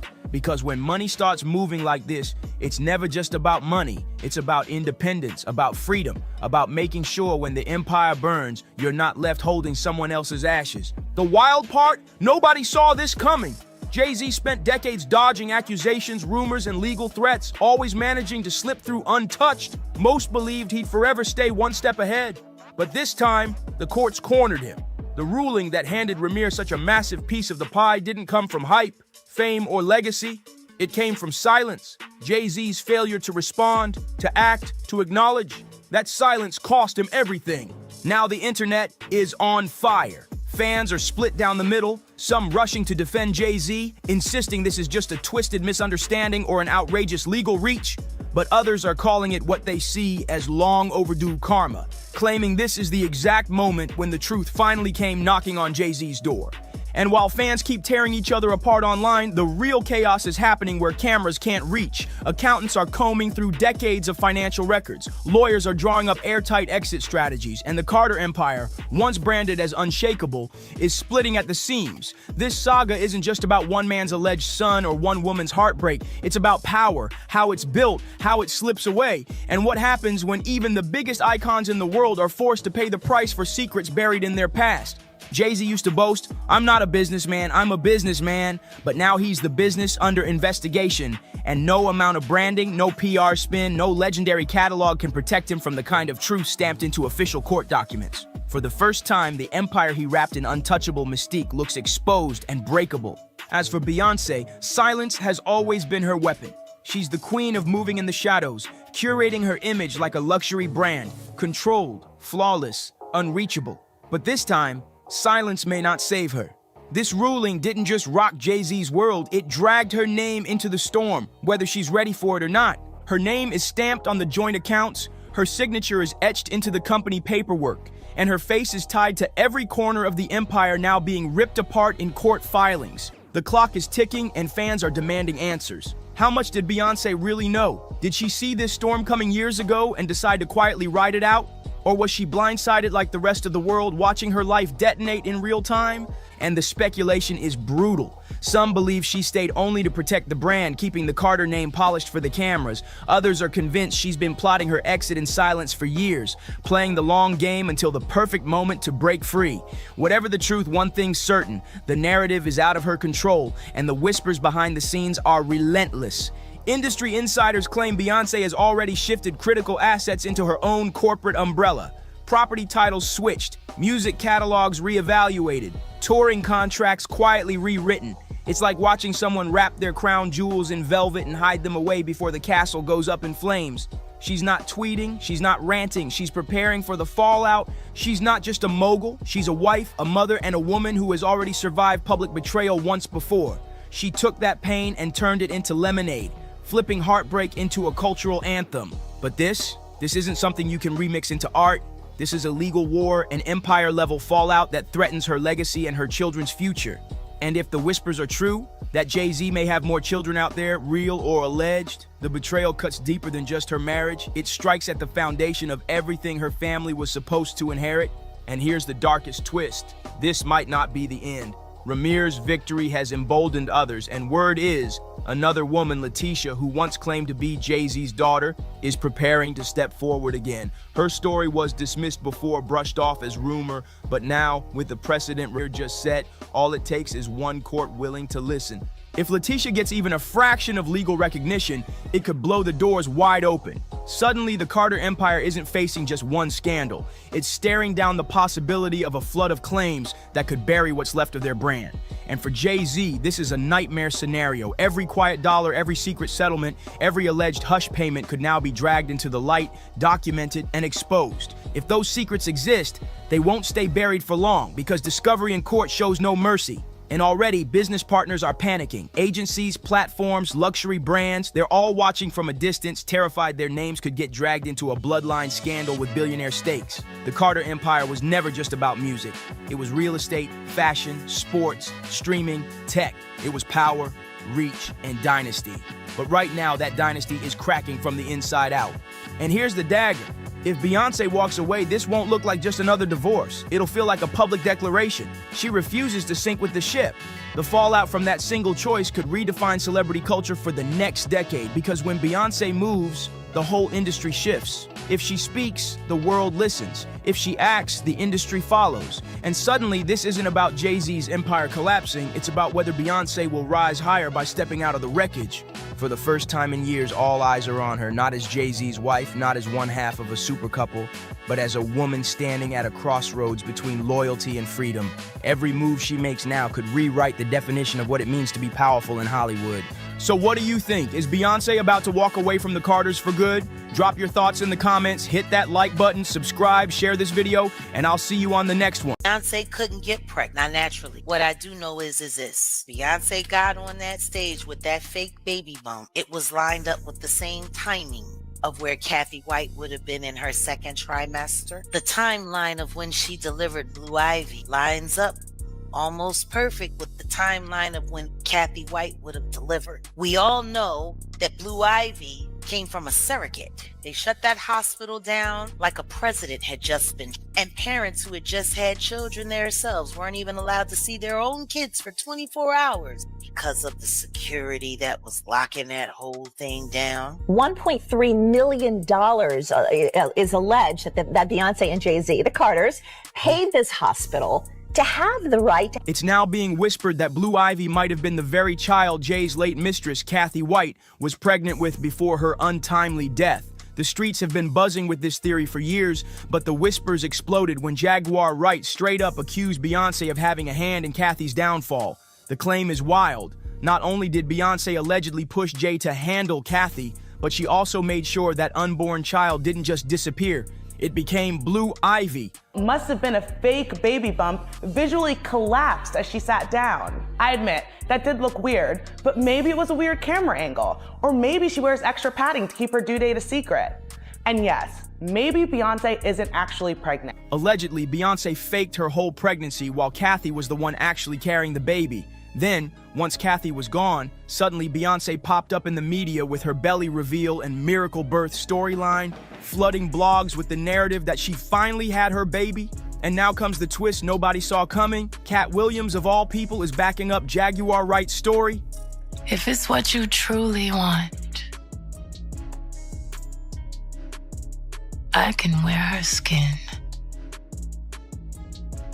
over mine. Her hair over mine. Her hands as gloves. Her teeth as confetti. Her scalp a cap. Her sternum my bedazzled cane. We can pose for a photograph. All three of us. Immortalized. You and your perfect girl. Everybody had pretty much buried this scandal in the back of their minds until Beyonce shook the table with her album Cowboy Carter. That record had a track called Daughter, and people swear it was her confession track, hinting at Kathy White's mysterious death. The theory? Beyonce allegedly admitted to taking out her man's mistress and even hinted that Jay was right there helping cover it up. Fans are convinced the song's very title is a sly nod to Blue Ivy, who many still believe was the child Kathy was carrying before she died. And the lyrics? They had people clutching their pearls. Beyonce saying, "Your body laid out on these filthy floors. Your bloodstains on my custom couture bathroom attendant. Let me right in. She was a big fan. I really tried to stay cool, but your arrogance disturbed my solitude. Now I rip your dress and you're all black and blue. Look what you made me do. They keep saying that I ain't nothing like my father, but I'm the furthest thing from choir boys and altars. If you cross me, I'm just like my father. I'm colder than Titanic water. It was taken unfairly. She actually died screaming, and the Carters are responsible. But one of them is just a little more responsible than the other. Question is, did Sean Carter delete his mistress, his pregnant mistress, because his wife was jealous? Or could it be possible that maybe his wife's temper is just a little worse than most people think? And maybe he just had to clean it up to protect the brand, see? I mean, I'm just speculating. Now tell me, does that sound like just art or a straight-up murder confession wrapped in a beat? Some folks brushed it off as fiction, but plenty of others said the details were way too specific to be coincidence. When Kathy White first passed, the official story was that she died from a sudden brain aneurysm. But the deeper folks dug, the less it made sense. Let's take it back to August 28th, 2011. The night Beyoncé proudly revealed her pregnancy bump live on stage at the MTV VMAs. The crowd cheered, but for many, that moment was the start of a timeline that doesn't sit right even today. According to reports, Beyoncé gave birth to Blue Ivy on January 12th, 2012. But here's where it gets messy. Kathy was also said to be pregnant around that very same time. And just days before Beyoncé's supposed due date, Kathy was mysteriously found dead in her own home. Suspicious, right? Then, out of nowhere, right at the top of the new year, Beyoncé drops the bomb that Blue Ivy had officially arrived. This is why so many people still refuse to believe Beyoncé was ever truly pregnant. Instead, they claim Kathy was the real surrogate, carrying the child until her untimely passing. And when the dust settled, Beyoncé stepped out as if the baby had been hers all along, leaving the world to question whether Blue's birth was a miracle or a carefully planned cover-up. Think about Claudia Jordan right now. Claudia Jordan don't ever mention my mother name. She mentioned it yesterday. Talking about why people are afraid to come forward. You mean like you? You was Diddy girl. Corey was Jay-Z girl. Why don't you claim your friend? Claudia. So Jack, when you say... When I say Corey, I'm talking about Kathy White. Oh yeah, that's what I was about to ask. Jay-Z's pregnant mistress, who died of an imaginary fucking aneurysm. Just like the woman who was best friends with Kim and Kimura, who wrote the book Bling and died as soon as it made the bestsellers list. Who the fuck was these people supposed to go to? You can't go to the boss because the boss is fucking you. And the boss's boss don't get no... Can't go to the authorities. They're all bought and paid for. You could try to get a special prosecutor, but they'll just pay somebody to reassign him to another case. Where the fuck you go when you get f***ed over by the industry? Nowhere. That's where you go nowhere. Which is where people like me step in. You right, I go to Diddy parties. To walk mother out! Cause ain't nobody stopping me when I come. You Sean. Hey, man. Weirdo. I don't get no what you got in your head, that Neuralink. You'll never outthink me. Ever. All I do is frustrate your AI. You can't quantify me. You can't even control your wife. You gonna handle a bitch like me. You can't even control that goofy bitch.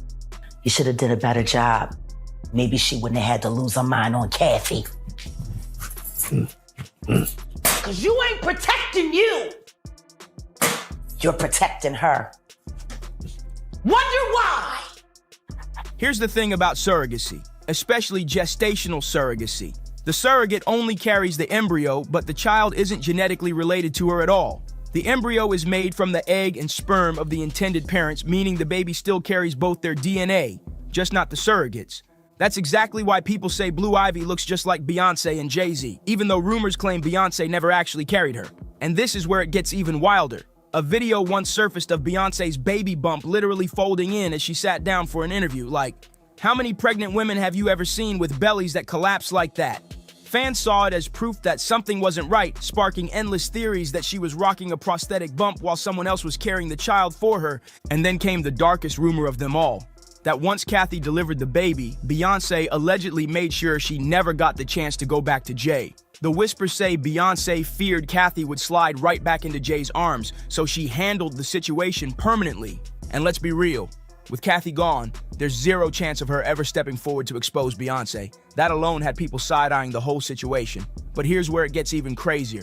Reports claim Beyonce and Jay dropped over $1.3 million just to shut down an entire hospital floor when Blue Ivy was born. Now ask yourself, is that level of secrecy really necessary for a normal birth? Unless, of course, something was going down that the public was never supposed to see. And then comes one of the most twisted receipts people dig up. Beyonce's own lyrics. Fans point straight to her song Anger, where she spits out a dark, haunting verse that gave people chills. She literally describes doing whatever it takes to keep her man locked down, even if it means wearing the skin and hair of his dead mistress. Like, that's not just a bar, that's straight up disturbing. Listen to this, I'd do anything, even wear the skin and hair of my husband's deceased lover if that's what it takes to keep him mine forever. Now tell me, does that sound like just art or a confession dressed up as poetry? In a bombshell twist, a now-deleted article from Hollywood Street King claimed they had direct words from an NYPD officer tied to Kathy White's case, and what he said flips the whole story upside down. According to him, Kathy's death was never about a brain aneurysm. Nope, he flat out said it was being treated as a homicide. The article opened with, "Yesterday, I got the news that Kathy Michelle White had suddenly passed away. So I quickly began my investigation, and guess what? Kathy did not die from a brain aneurysm, as widely reported across the internet today. According to an NYPD detective, Kathy's cause of death is uncertain. Later today, we'll have the autopsy and toxicology reports. Right now, the death is considered suspicious."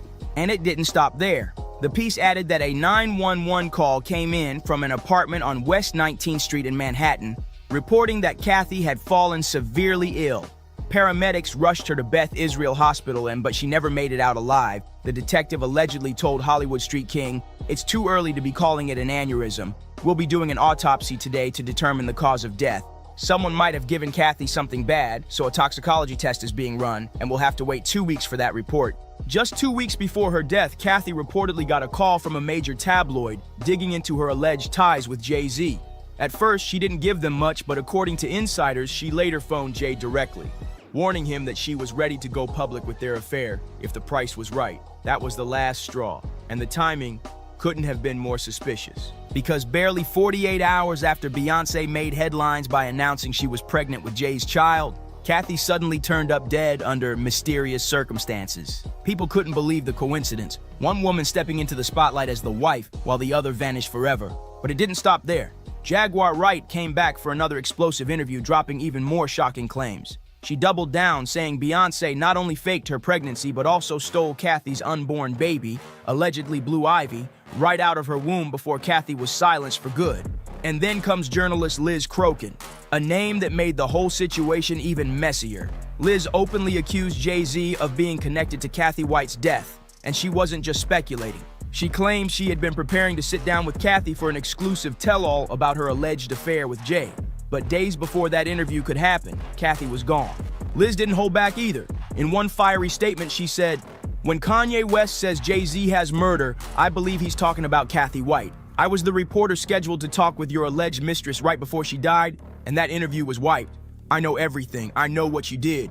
Go fuck yourself. Your time is coming. Maybe you and Diddy can share a prison cell together. Justice is coming." And she didn't stop there. Liz warned, "It's only a matter of time before Spirit Cooking and Jay-Z are exposed like Diddy.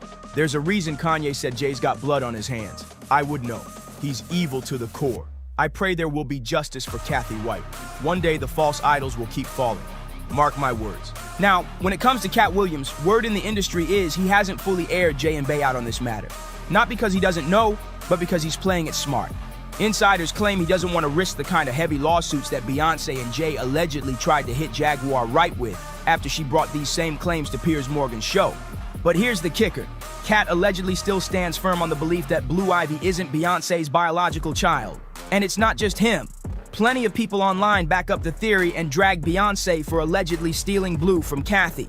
One person wrote, "If Blue was born January 7th, that means when Beyonce announced her pregnancy, she would have been about 4 months along. No way her stomach should have been that big at the VMAs." Another person jumped in saying, "I remember seeing all this talk back in 2017 about that deflated baby bump. I didn't want to believe it, had to delete it from my feed, and yet here we are again." So now the whispers are louder than ever. Did Beyonce and Jay really orchestrate Kathy's death and secretly take her unborn child? Or is this just another internet conspiracy spiraling out of control? Either way, the timeline, the secrecy, and the stories from insiders have people convinced there's way more to this than meets the eye. But now I want to hear from you. What do you think about Katt exposing Bey and Jay for allegedly being tied to Kathy's tragic death? And do you really believe Blue Ivy could be a surrogate baby? Drop your thoughts and comments below. Don't forget to like, share, and subscribe. I'll catch you on the next one. It's crazy. It really is crazy. These judges, these lawyers, this fraud, this collusion. Who knows what it's for? Money or friendships or whatever they got going on. But I can honestly say that we should never go in the courtroom feeling like we're already the victims and we did nothing wrong. Looks like Jay-Z might have been way too busy in them streets back in the day, because now another woman just popped out of nowhere claiming he's her real father. And no, this ain't the same case with Rymir. This is a whole new situation. Just when it felt like that mess couldn't get any wilder, now we got the streets whispering that Jay used to be a full-blown player on a legendary level. So what's really going on here? Are we about to see a whole lineup of surprise kids coming out the shadows? And why did this alleged daughter stay silent for this long? Did she finally get tired of holding the secret, or was something or someone keeping her quiet? And now everybody's eyes are locked on Beyonce. If she was already heated over the drama surrounding Rymir, imagine how she's reacting to this second woman stepping forward with the same kind of claim. Is Queen Bey really about to become stepmom to not one, but two alleged love children? That's not just messy, that's nuclear-level chaos. Rumors are already flying that Beyonce's patience is wearing thin, and this might be the final straw. Are we looking at a secret double life Jay's been hiding? Or is this the beginning of a full-blown divorce scandal about to shake the industry to its core? So let's talk facts. The woman making these wild claims is named Letitia Macer, and she's not backing down. She says her own family been telling her since day one that Jay-Z is her real father. And according to her, there's zero doubt in her mind. Like, none. She's based out in Maryland, and now she's stepping straight into the spotlight, ready to let it all out. Letitia first shook the internet with a bold Instagram post that read, "I've been quiet for far too long. Join me as I tell you my story of living in the shadows of being Jay-Z's daughter in a city where everyone knew he was my father." She didn't just stop there. She opened up about her tough childhood, saying she had to watch multiple sclerosis completely break her mother down. She described how the fun, lively mom she once knew ended up bedridden 24/7. And while dealing with all that, Letitia claims she was still out here raising 4 kids, including a set of twins, working 2 jobs at a prison, and going to school full-time. That's real-life survival mode. But here's where it gets even wilder. Letitia's saying she actually took an ancestry test, and according to her, it pointed straight at Jay-Z as the only possible match for her father. Letitia didn't just make a claim, she came with a whole checklist of facts and let it fly online. She said, fact number 1, it was just confirmed with Ancestry DNA. They have a 99% accuracy. Off rip, she's calling that test her proof. Then she hits with, number 2, I'm coming forward now because referred to fact number 1. Yeah, she's making it real clear. She's done staying quiet. Next up, number 3, my mother tried to reach out to him, but child support doesn't work the same when you're dealing with celebrities. She's implying that regular systems just don't apply when the alleged dad is Jay-Z. Then she drops, number 4, lawyers laughed at me. That's a gut punch, and it only gets messier. Number 5, deadbeat dads are okay unless it's Hove. She's dragging the entire situation now. And finally, she said, number 6, I've thought about this every single day of my life. It's been 28 years. It's time to speak up. She's clearly not holding back anymore, but it doesn't stop there. People from her old hometown are backing her up. One local commented, if you not from the shore, you won't understand. But we all knew that was her father. Another claimed Jay-Z allegedly knew about Letitia for years but stayed hidden behind his legal team and never owned up. This story just keeps getting crazier. Now someone who claims to be real close to the situation is spilling even more tea. She wrote, "I know the story from start to finish. I was the one who introduced your mom and dad years ago. Jay asked me who she was when I lived on the 500 side of Greenwood Avenue. We chilled in that apartment so many times. Laughed, drank, smoked, played cards, and some other things too. Woo! She says she and Lisa, that's Letitia's mom, been talking about this for years." She went on, "I remember when Lisa came to my house on Bradley Avenue in Cambridge, Maryland, and we, Lisa and I, called Rockefeller. We was trying to get in touch with Jay to tell him about Tasha. But the response they allegedly got? Straight disrespectful. The man on the phone said, 'Do you know how many women call me daily and say Jay-Z they baby daddy?' And she swears, 'My hand to God.' Then she drops a quote that hits hard. As Gloria Jean Turner would say, 'What's done in the dark will come to light one day.' And according to her, these are those days. So what's the truth? Was Jay really out here ignoring calls about a child he allegedly fathered? Because if even half of this is legit, the tension inside the Carter household right now must be off the charts. It's crazy. It really is crazy. These judges, these lawyers, this fraud, this collusion. Who knows what it's for? Money or friendships or whatever they got going on. But I can honestly say that we should never go in the courtroom feeling like we're already the victims and we did nothing wrong. First, we had the whole drama with Remir, the alleged son who's been fighting for over 15 years just to get a simple DNA test done. A judge finally ordered Jay-Z to submit his sample so they can settle this once and for all. But guess what? Jay's still refusing to comply. After all this time, he's still dodging, and it's got people asking, what is he hiding? And it gets deeper. Remir and his guardian, Dr. Lily, are accusing both Jay-Z and Beyonce of playing dirty. They say the couple has been using their power to intimidate them, trying to shut down the fight for justice. According to the reports, Lily didn't just take it to court, yet she actually went after their own legal team, claiming that the lawyers were secretly working with Jay-Z's side the whole time. She says their lawyers purposely caused procedural chaos that got the entire case thrown out of the Philadelphia courts. That's not just shady, that's suspicious. And it's not just legal moves they're talking about. Lily and Remir claim they faced years of intimidation tactics. Remir says the moment he filed a civil suit, everything changed, like folks started moving weird behind the scenes. And here's where it turns petty. Dr. Lily even believes Beyonce herself may have been the one convincing Jay-Z to never acknowledge Remir and to keep him quiet.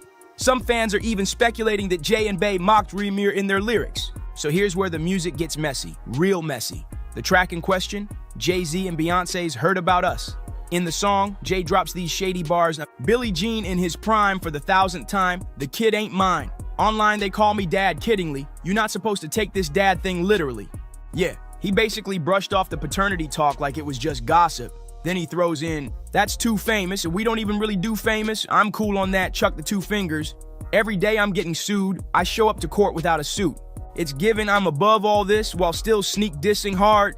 But Remir didn't take that lightly. He got so fired up, he went straight into the studio and dropped a diss track of his own. He rapped, "Ninjas washed up, still doing tracks like 55, and where the F you at? Need to go back to your old days, grown man in his old ways." Whew, that wasn't just a response. That was a full-on call-out. And in an interview, Remir explained his reasons, saying, "This ain't about being petty or starting beef. I just want to put my truth out there. Let people know I'm still rising no matter what Jay-Z or anybody says." And he made a solid point too. If Jay's really said I'm not his son 1,000 times, wouldn't it just be easier to take the test? Like, why dance around it? Even Remir's publicist weighed in, saying if Jay put his emotions in the song, Remir has every right to clap back through music too. That's fair game. They also pointed out that despite all Jay's indirect denials in his lyrics, he's never actually spoken directly to Remir or his family. Not even once. Jay-Z's legal team tried flipping the script, painting Remir as just another clout chaser, saying he's only coming forward for attention, or worse, trying to get a piece of Hov's fortune. But Remir shut that all the way down. He made it very clear, this ain't about money, fame, or going viral. He said, "I don't want money or anything like that from Jay-Z. I just want the truth. I just want to know who my real father is. That's it. Straight up." Remir even called out the hypocrisy, saying Jay loves to position himself as a role model and a voice for the community, always speaking up on issues like Black Lives Matter. But when it comes to owning his own truth, Silence. And he said, if you're not my father and nothing happened with my mom, then just take the test. Simple as that. And here's the kicker. If you're telling the truth, then why is your first reaction every single time you're asked to take a paternity test? No? Now here's the part that really makes things uncomfortable. There's talk that Jay-Z allegedly got Rymir's mom, Wanda, pregnant when she was just a teen, and he was already in his 20s. According to Dr. Lily, Wanda was only 16 years old when she supposedly met Sean Carter. There's even speculation she may have told him she was older, but still, that age gap has everyone raising eyebrows. Dr. Lily went on to say that after Wanda got pregnant, she didn't even know how to reach him. But years later, Lily says she received a call from one of Jay-Z's in-house lawyers, and at first, they were super cooperative. They even talked about Rymir's music talent and whether it would be the right time to bring him onto the Roc Nation label. But Lily said no, not until he finished high school. Then out of nowhere, things flipped. New lawyers jumped in and the energy shifted completely. Suddenly, it wasn't about support or talent anymore. It was all business and shutting things down. Lily believes they had a realization. If Wanda really was underage when this all happened, the situation could turn way more serious for Jay-Z. So here's where things take another wild turn. A judge officially ordered Jay-Z to take the DNA test, but instead of following through, Jay did something no one saw coming. Rather than agreeing to the test or even addressing the actual paternity claims, he flipped the narrative and came for Rymir instead. In court documents, Jay-Z's legal team accused Rymir of allegedly harassing him for years. They straight up labeled the whole case as baseless, and even went so far as to call Rymir's actions obsessive. Their argument that this whole situation has already been dismissed by multiple courts and Rymir just keeps dragging it back up like he's stuck on repeat. That's what actually led to a past contempt order, according to Jay's team. Basically, they're saying this is old news that should have stayed buried, but clearly the judge doesn't agree. Because if this was all really handled and dead in the water, why would the court still be demanding a DNA test? That's what's got people talking. It feels like there's more to this than Jay's team wants out there. And now, in a classic legal move, reports say his lawyers are stalling, using every trick in the book to delay the process. Jay-Z's legal team is now asking the court for more time to respond to the lawsuit, claiming the case might have been filed on May 6th, but Jay allegedly didn't even know about it until June 3rd. They're basically saying the lawsuit wasn't properly served, but let's be real, fans aren't buying it. A lot of folks believe this is just another stall tactic, a way to buy more time and figure out how to spin the situation. And now that this new alleged daughter has entered the picture, it's not looking like something Jay can sweep under the rug. The timing is wild, and insiders say Beyonce is at her breaking point. Word on the street is that this might be the final straw that pushes her to finally walk away. She's not trying to play stepmom to multiple outside kids, especially not in front of the whole world. But here's the twist. Some say Jay-Z might actually be handling this new situation with Letitia very differently than he did with Rymir. Rumors are swirling that Jay is trying to shut it down quietly before it blows up into another media storm. And get this, her own friends are saying he allegedly bought her a $1.7 million mansion in exchange for her silence. Yep, you heard that right. And she supposedly signed an NDA on the spot. So now everybody's wondering, is he planning to buy off Rymir too? Or will this all blow up in a way that forces Jay-Z to choose between his legacy, his marriage, and his so-called secret kids? This saga is far from over, and something tells me it's only gonna get messier. Drop your thoughts in the comments. Do you think Beyonce's really about to walk? Don't forget to like, subscribe, and share this video if you're locked in. And we'll catch you in the next one, because this drama, it's just getting started. I can't stand Ice Cube. That's crazy. I'm not a fan of him lyrically or acting-wise. Put hands on you, give you real black eyes. Come on, don't do that. And that's the truth. I mean, you could trust me. I've had about enough. Ari Spears. Oh, that dude? Yeah. He said nothing else. Is he a comedian? Yeah. Because he ain't never made me laugh, so I don't know if he a comedian. Ice Cube is a motherfucking lyricist. I can't stand Ice Cube. That's crazy.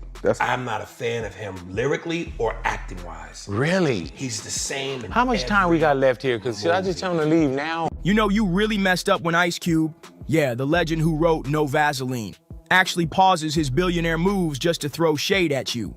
But that's exactly what happened after Ari Spears decided to pop off on Big Boy's Neighborhood. And it wasn't light jabs either. You don't think that... One of the songs I hate the most, if it comes on, I want to shoot the radio. Today was a good day. Aries went all in. He straight up called Ice Cube trash, not just as a rapper, but as an actor too. Said his whole legacy was overhyped. Like, Who even says that out loud? Ice Cube didn't waste time firing back either. He clapped back saying Aries is irrelevant, not funny, and nowhere near the top 10 in black comedy. Ouch! He did a great joke. He goes, here's Ice Cube as a gynecologist. Hey, Miss Jenkins, I looked at your chart. Now get up on that thigh. That's racist. I don't know how it's racist, but what you just did. Then 50 Cent saw the clip, and you already know what happened next. 50 couldn't resist. He lives for this kind of mess, clowning someone who's already spiraling. He reposted the drama with his usual petty flair, making sure the whole internet laughed at Aries before he could even defend himself. Not the greatest lyricist. He was energy. He was passion. He made you feel him. If that said, tear the club up, you wanted to tear the club up. Dear mama, you wanted to hug your mama. When you think about lyricism, Nas, Jay-Z, Biggie, Jadakiss, my lyrics spitter. And get this, it all started with some chill barbershop-style convo about ranking rappers. Big Boy just asked a harmless question, but Aries, he went full kamikaze. No hesitation when Cube's name dropped. He said what he said and meant every word. Watch the comments. Now, when people talk about, you ask anybody, no matter where their region, you know, give me a top 5 rappers. Pac's usually always in that list. Right. I don't ever put Pac up there with But here's the kicker, he didn't stop there. Nah, that was just a warm-up. Next, he dragged Today Was a Good Day. Yeah, that song, the West Coast anthem, the one track even your grandma knows. Even Big Boy's co-host tried to save him, laugh it off, steer the convo somewhere safe, but Aries Spears just wouldn't let up. I saw a comedian speaking kind of bad about you, man. Who is this? Aries Spears. Oh, that dude? Yeah.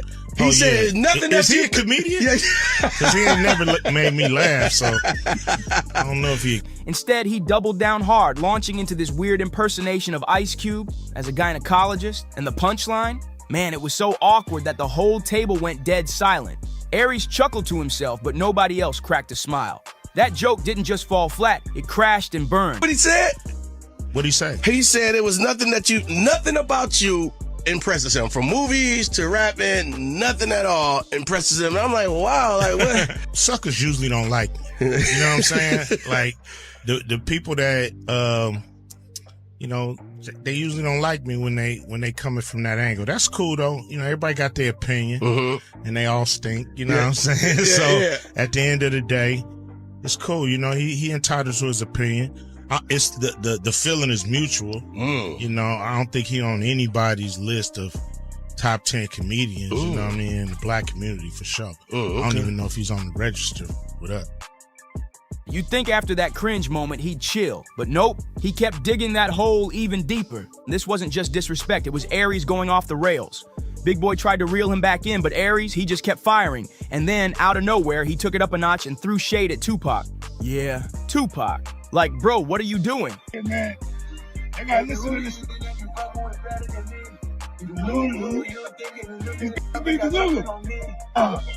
Nah, this is hot right here.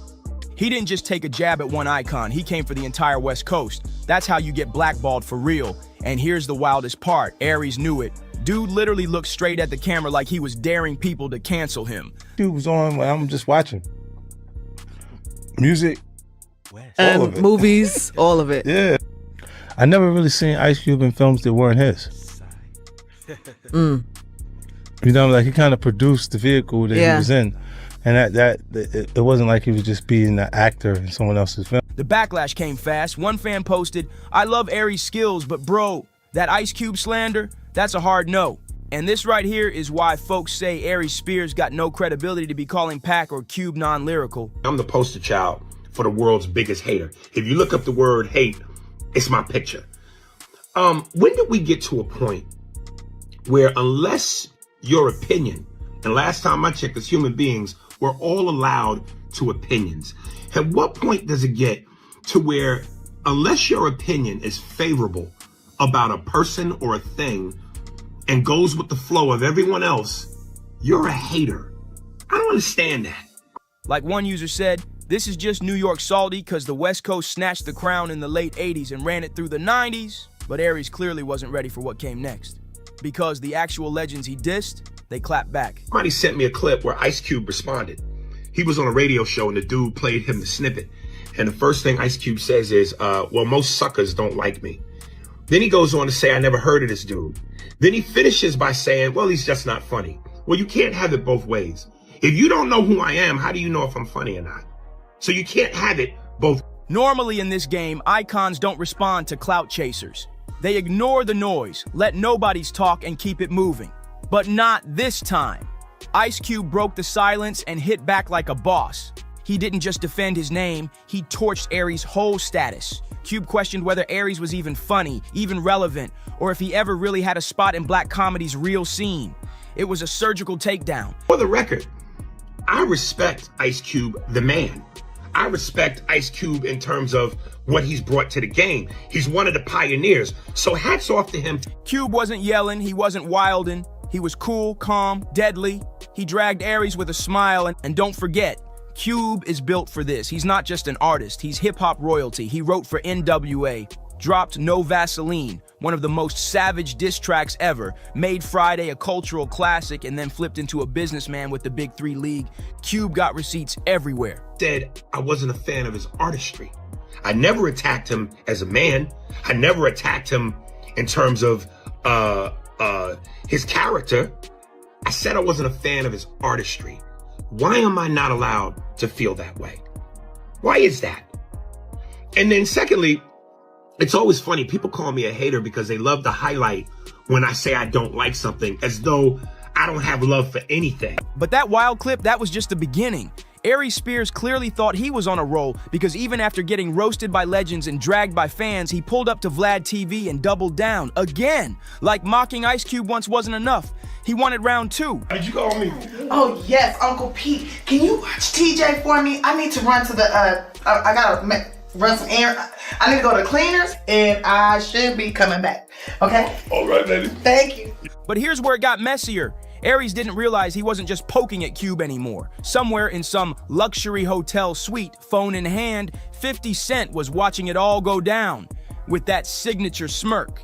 And guess what? Aries had something slick to say about him too. And just when people thought 50 would stay quiet, boom, he drops a video. Not a direct diss, but one of those petty, smooth moves only 50 can pull off. A video so passive-aggressive it had fans instantly knowing who he was coming for. No names were dropped, but the message was loud and clear.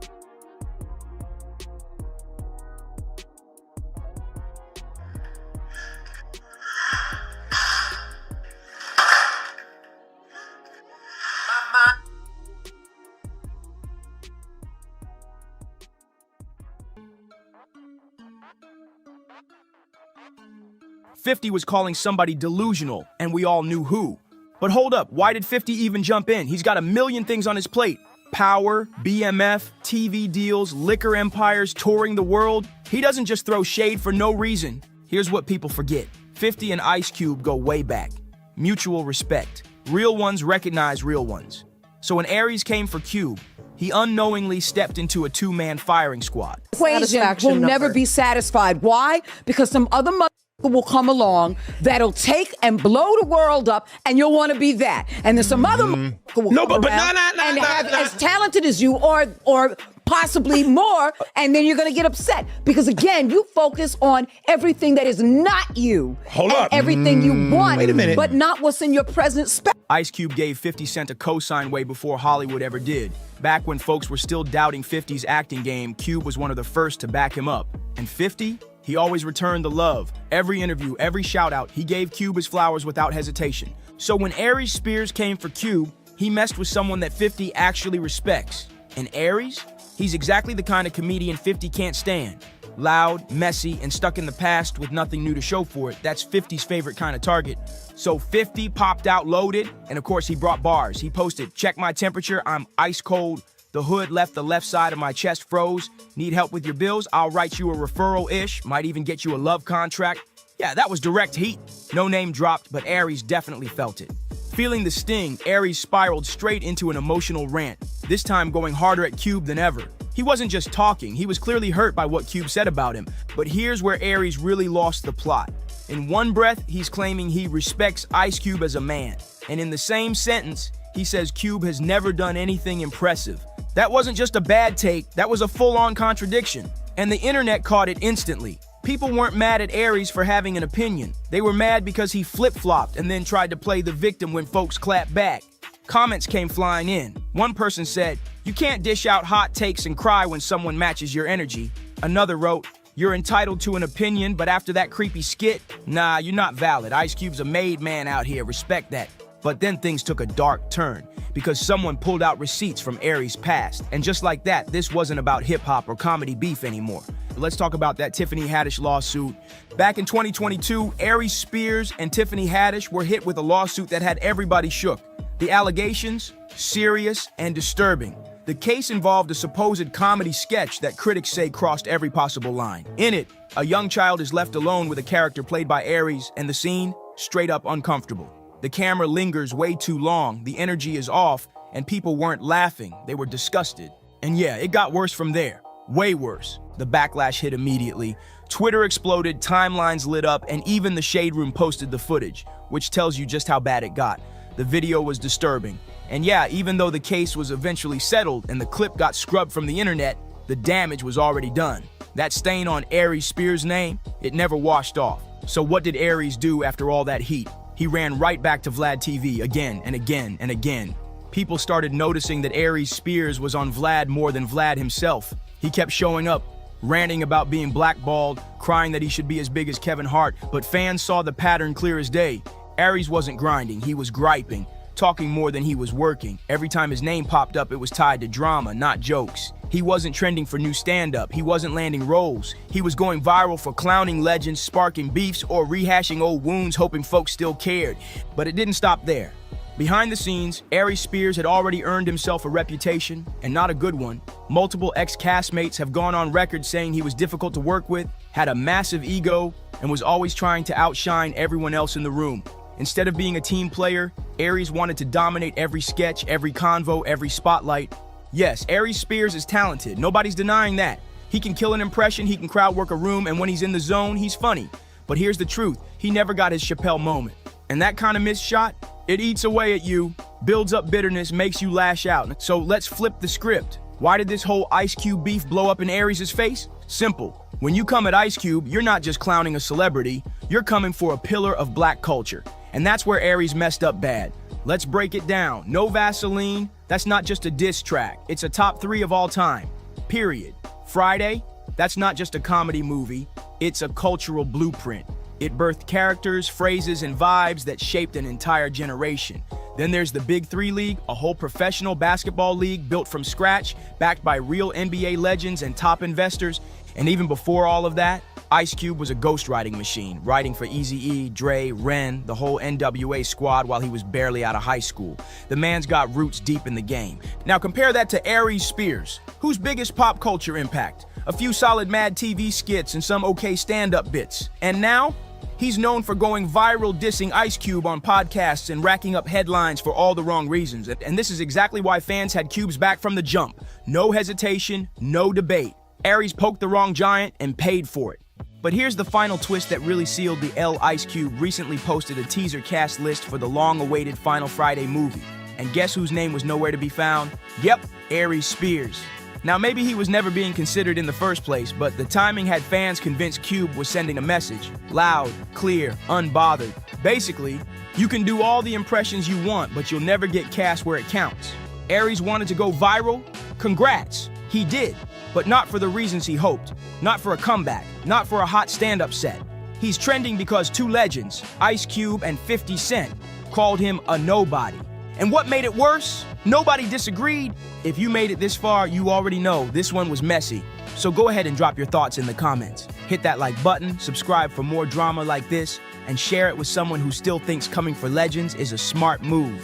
Catch you in the next one. And, you know, I remember one time walking in the studio, Bleak Beans, everybody was in there, and I was like, man, I'm telling you, man, y'all got a chance right now, just flood it, put out a lot of music, because 50 Cent is coming. And, you know, 4 months later, in the club hit, and it was over. And it was just like, okay, now everybody got to sit on the sidelines and wait this tide to wave out. There's a huge difference in energy internationally in 50 Cent and Jay-Z. In fact, his largest selling record sold 430-something thousand copies. My largest selling records sold 5 million. Let them be fooled in America and think there's a competition there. Because America can be purchased. You can buy it with marketing dollars. You see what I'm saying? But the rest of the world, there's not enough marketing dollars to go around. Jay-Z been shook of 50 Cent for years, and now the truth is finally blowing up. Cheating rumors, shady deals with young artists, and even a secret contract tied to Beyonce. It's all coming out. I made a statement about Taylor Swift. I wish he would come take one of my awards so I could black his eye in front of everybody. And Jay disagreed. I want everyone to be clear. No one's scared of 50 Cent. Does that bother you? Does it bother you? No, it doesn't bother me. It's just his choice. Why would you have to make that clear when no one's ever asked me if I'm afraid of Jay-Z? The public is responding to his punk presentation. It's not 50 Cent. I don't have a problem with him. Kanye would not take a trophy from me. Neither Jay-Z. Right. Neither one of them. What would you have? No, we'd have had all the... Word is, Jay been pulling strings behind the scenes for decades, warning folks in the game to keep their distance from 50. You couldn't be bigger than Jay-Z. You couldn't sell more records than Jay-Z. But all you had to do was listen to Benny Siegel, and Benny Siegel was, oh my God. Oh my God. But now, 50's clapping back and airing out everybody Jay tried to silence. Yeah, he said that. That was the first of me actually hearing it. Like, oh shit.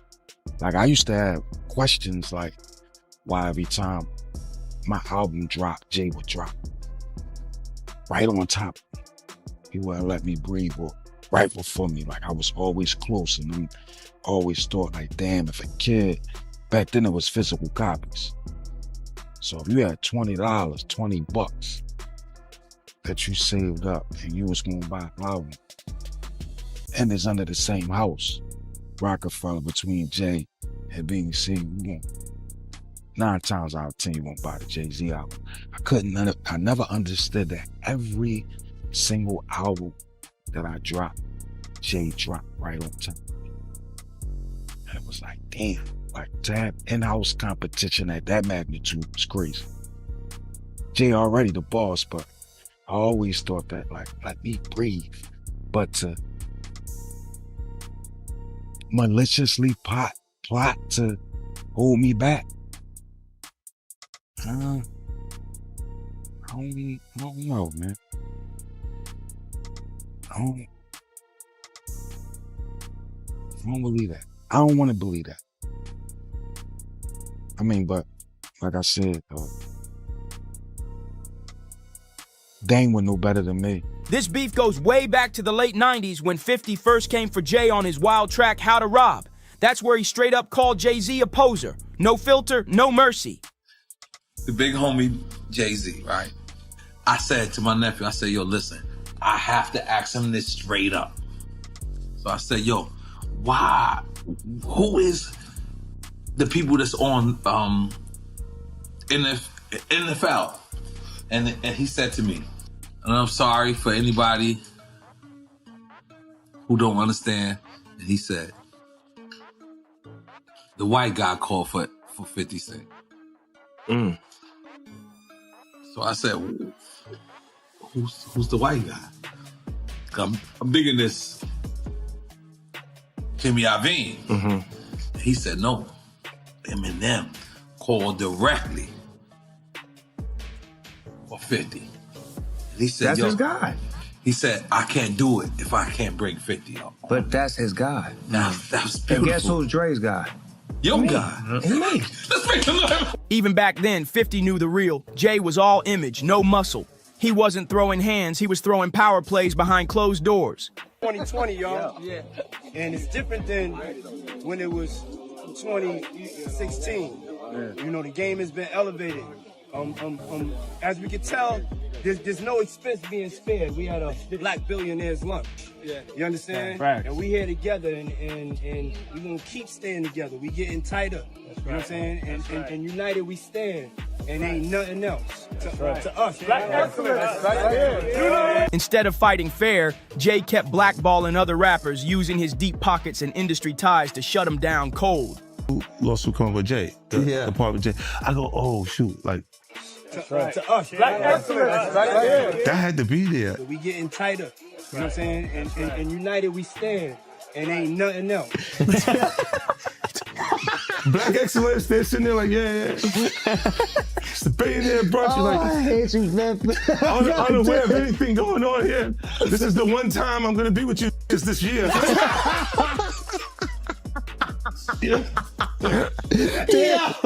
Come on, bro. And it didn't stop with 50.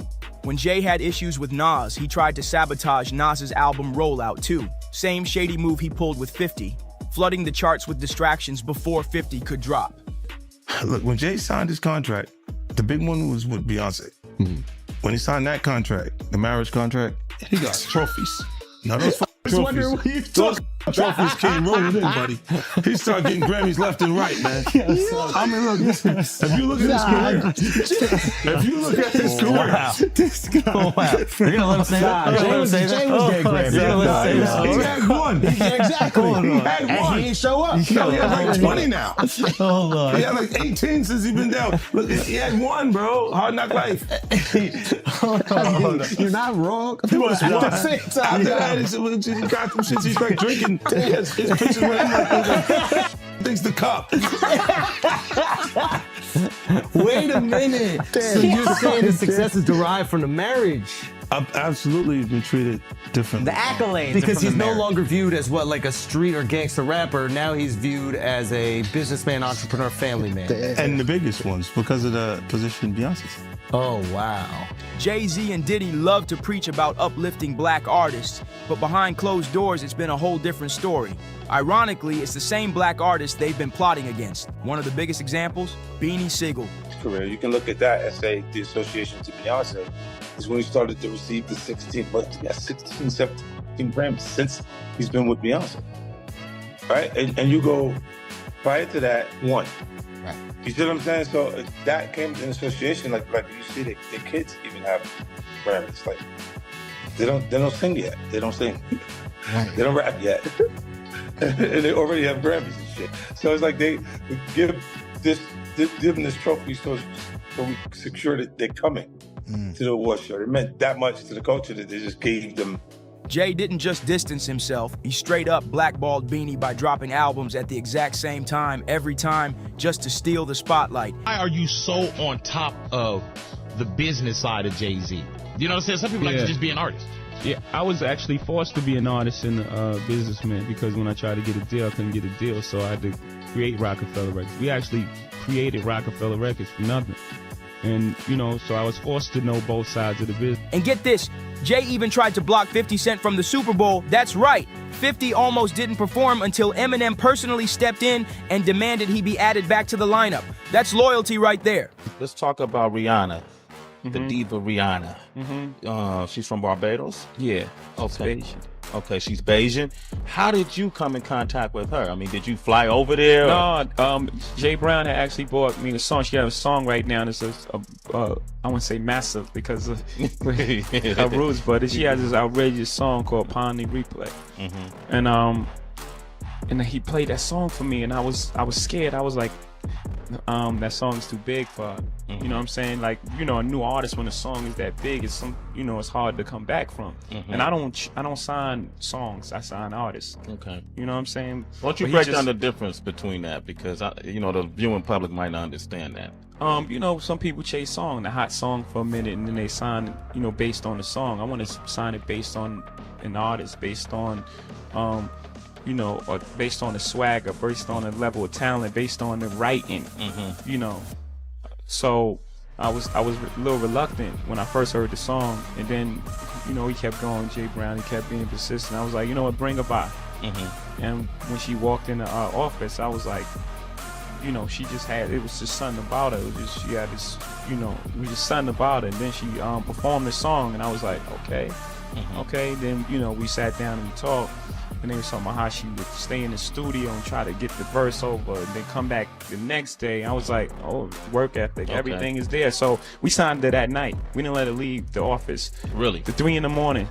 was when that contract got signed. So from the meeting around 3, 4 in the afternoon, we signed it by 3 a.m. Wow. That day I was absolutely. M always stayed solid with 50. No industry games, just real respect. While others were busy gatekeeping, 50 was out here putting people on.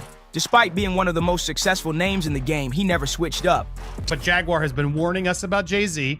Jay-Z has now had an official lawsuit. It's everywhere. It's now being talked about louder than ever. I guess, does that give you some peace to know that people are finally really questioning this man? It's emboldening me. I spoke on Piers Morgan. I said that I had 3 victims that I've been working with, victims of the Carters, that were ready to come forward. This might help them feel a little more confident now. So this is great because he's been evading. But the thing is, everyone in the backdrop knew that he was the celebrity John Doe. Everybody knew that. They knew it when I did Piers Morgan. Is Beyonce celebrity B? I hope to God not. But she was around. And she's very... she's got enough on her plate. After everything that happened with the election and everything that's happening right now, I'm not going to dump on that woman. She got better fish to fry. Well, what I will say is that her husband, she knows exactly who he is. Yeah. She knows. She knows. Tony Yayo even said straight up, 50's a rap legend. But what makes him rare is how he stays grounded and always shows love to other black artists trying to come up. Rihanna was trafficked to Def Jam. She was an innocent baby when she came over here. And look at her now. 14 going on 15 years old. Flown over without parental supervision in a private plane by a man who was supposed to be a producer who auditioned her at 3 a.m. in the morning in a hotel room. Auditioning at 3 a.m. in the morning, a 14-year-old girl. She was flown to another country. She was taken to Def Jam headquarters. She was left in a conference room alone with Sean Carter for nearly 6 hours alone with no parental supervision. Her father collected a $500,000 check. She has the fastest inked deal in Def Jam history. Jay-Z moves like he's too important for everybody else. It's like the room got to rise to his level. At the end of the day, Jay's always been a businessman first, and every step he's taken in the industry has been about one thing: money. Even his marriage. A top rap star is busted. Jay-Z turned himself in tonight, and the cops started working on his rap sheet, accusing him of a stabbing at a trendy party. Kimberly Richardson is at Midtown South right now. Kimberly. Well, Rosanna, just a few hours ago, police here at Midtown South arrested Sean Carter, better known as Jay-Z. The rap star voluntarily turned himself in here at the precinct earlier this evening. Now, Carter is being held here in connection with that stabbing fight that erupted at the Kit Kat Club last night. But just a few moments ago, Carter's attorney had this to say. He's not involved in this, period. He was at the club?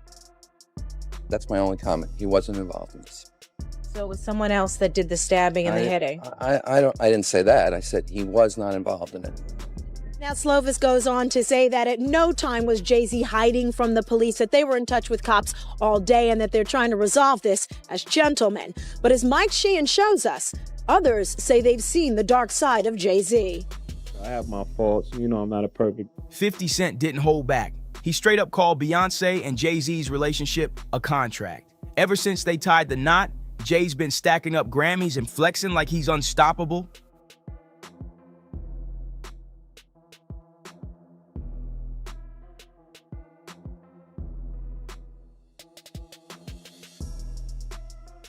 But here's the twist. That so-called power couple image might be all smoke and mirrors. Behind the scenes, there's been nonstop talk about Jay not staying loyal. And the reason? Some say it's because the marriage wasn't about love and it was a business move from the jump. Was it difficult to say, I'm going to talk about the problems in our marriage. I'm going to talk about how we almost lost things. And for her to say, I'm going to talk about my pain and anger at you. What were those conversations like? Again, it didn't happen in that way. It happened, we were using our art almost like a therapy session. And we started making music together. Mm-hmm. And then the music she was making at that time was further along. So her album came out as opposed to the joint album that that we were working on. We still have a lot of that music. And this is what it became. There was never a point where it was like, I'm making this album. I was there. Right. I was right there the entire time. And what was her reaction to your work, and what was your reaction to hers? They must have caused I think they were pain both for each of you, right? Of course. And it both very, very uncomfortable, but sitting in that, the best place in the, a hurricane is like in the middle of it. Yeah. We were sitting in the eye of that hurricane. Maybe not use hurricane because so many people are being affected right now, but the best place is right in the middle of the pain. Right. And that's where we were sitting, and it was uncomfortable. And we had a lot of conversations, Right. and really proud of the music she made, and she was really proud of the art I released. And, at the end of the day, we really have a healthy respect for one another's craft. I think she's amazing. Right. Most people walk away and like divorce rate is like 50% or something because most people can't see themselves. The hardest thing is seeing pain on someone's face that you caused and then have to deal with yourself. Yeah. So most people don't want to do that. Yeah. You don't want to look inside yourself. And so you walk away. There's even rumors, heavy ones, that Jay allegedly crossed the line with multiple women in the industry. One name that keeps getting whispered, Rihanna. She was signed to Roc Nation early on, and people still talk about how wild and unprofessional that first meeting was. Late hours, private hotel deals, everything about it raised eyebrows. My soulmate is the person I love, and you can be in love with someone. You can love someone and and if you haven't experienced love and you don't understand it and you don't have the tools to move forward, then you're gonna have complications, period. And if you can either address it or you can pretend until it blows up at some point. And, for us, we chose to fight for our love, for our family, to give our kids a different outcome. You see, to break that cycle. For Black men and women, to see a different outcome. Like you were saying, it's not this celebrity couple. We were never a celebrity couple. We were a couple who just happened to be celebrities. Jay-Z's messy past just keeps stacking up, and it ain't pretty. Let's rewind to December 1999. Jay-Z was at the center of a wild scandal after being accused of stabbing music executive Lance Rivera at the Kit Kat Club in New York. That case shook the industry. Jay ended up turning himself in, and it haunted his image for years. And a new twist in a high-profile lawsuit accuses rapper Jay-Z of raping a 13-year-old girl in 2000 alongside Sean Diddy Combs. The lawsuit, originally filed in October, was refiled today to include Jay-Z as a defendant. The anonymous accuser claims the assault occurred at an MTV Video Music Awards after-party. Jay-Z has denied the allegations in a statement on Roc Nation's Instagram, calling the accusations heinous and urging a criminal complaint be filed instead of a civil one. He also criticized the attorney behind the lawsuit, Tony Busby, accusing him of exploiting the case for personal gain. Fast forward to the 2000s, and Jay's personal life wasn't any cleaner. In 2007, he admitted to cheating on Beyonce, and that was just the start. By 2014, the streets were buzzing again, with fresh rumors that Jay was messing around with someone else. And then came that elevator video, and the one that broke the internet. You know the one. You're not worried that if you throw little and you don't throw out allegations, but like you kind of poke fun at them. You just ask questions. You're not worried that it comes back your way? Like people dig up your past and try to pull stuff up? I don't got that in my past. I'm not. Everybody got a little bit. Look, like, it's real enough. I took a pill, but it was for me to perform better, for her to remember, buddy. I didn't give her a drink till she forget what the happened. What the is going on here, bro? Yes, I took the drink. I gave me the drug to perform, so she could remember and possibly love me for that. Did it work? What the this is, yo, bro, look, I'm doing pretty good. Like, I'm pretty good. You know what I mean? Like, but I'm just saying, this is the opposite of normal shit that we're talking about, bro. That is why. I don't know why it's so hard for people so just for to people to feel like you weird. would have something or you would have reserved energy because you feel like you was doing it too. This is people that are looking on separation between their hardships or their the things that they got going on that would be issues and what a celebrity's issues would be. Wait, what is So that? they think all celebrities are doing the same thing. Yeah. Right, and when you see, if I wasn't saying anything, guess what? You could safely say that a person on the outskirts that is not involved in hip-hop culture could think that everybody in hip-hop culture is with that. Solange swinging on Jay-Z in that elevator after the Met Gala after party. And what did Beyonce do? She didn't lift a finger. She just stood there, silent. Word is she agreed with everything Solange was doing. And I wasn't in the ad because of Jay-Z and them was putting it together. So I think they still harbor some energy towards me. You think you were purposely left out of the ad? No. Oh, okay. I don't think. I think that they were saying the NFL had some issues with me that I don't know what those issues are. Like I don't. What is the issue? You see what I'm saying? Like, and I with M, because like with Nori was, he had communication. He said, yeah, that's why I talked to the big homie. He said, Jay, he was telling me, the white boy wouldn't do the truth without 50, right? And I'm like, that's when I start saying crazy stuff, because I look and I go, oh, that's your big homie, right? And so he imaged himself after a gay painter. Okay. Big homie want to look like a gay painter. What are we talking about here? We're talking about Basquiat. He wants to look like a gay painter. Oh my God, I think I know where we're going with So this. now look, what I'm saying to you is, look, when you start looking at, that's not mine, that's theirs, they're Harper, right? But when you look at, M is looking at the entire legacy. Yeah. The whole thing, like with M, Dre, and myself. people in the industry been whispering for years about the real deal between Jay-Z and Beyonce. And it ain't no fairy tale love story.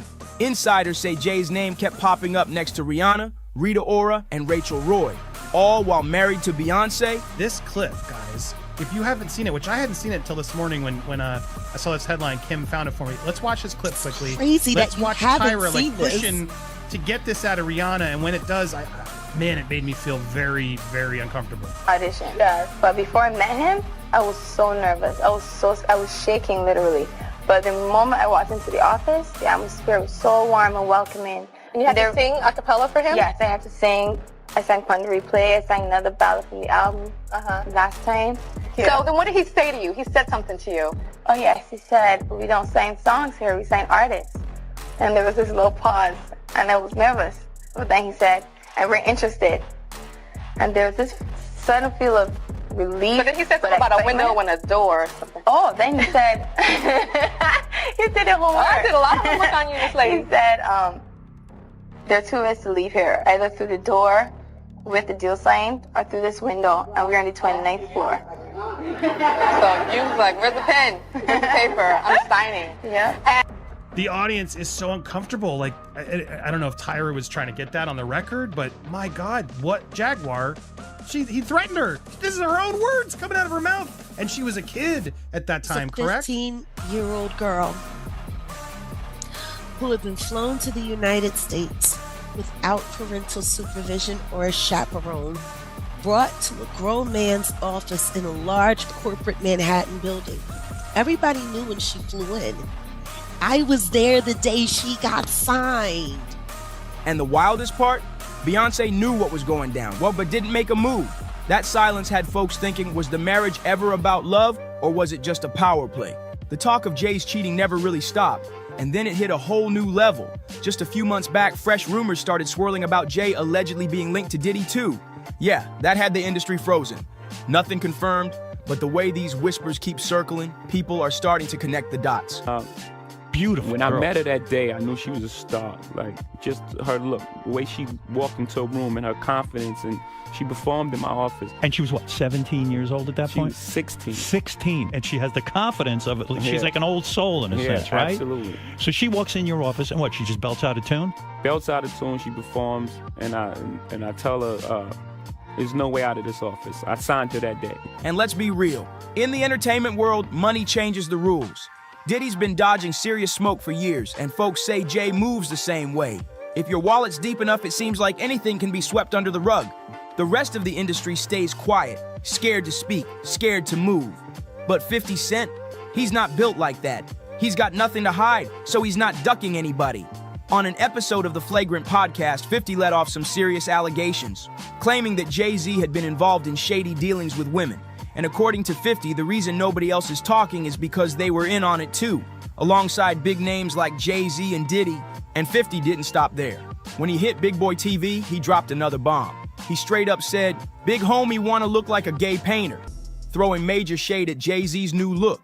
It wasn't just a random diss. 50 was clowning Jay for trying to pull off a whole Jean-Michel Basquiat vibe, from the hair to the fashion. Accusation about Jay-Z and Diddy and a teenager, 13-year-old teenager. Right.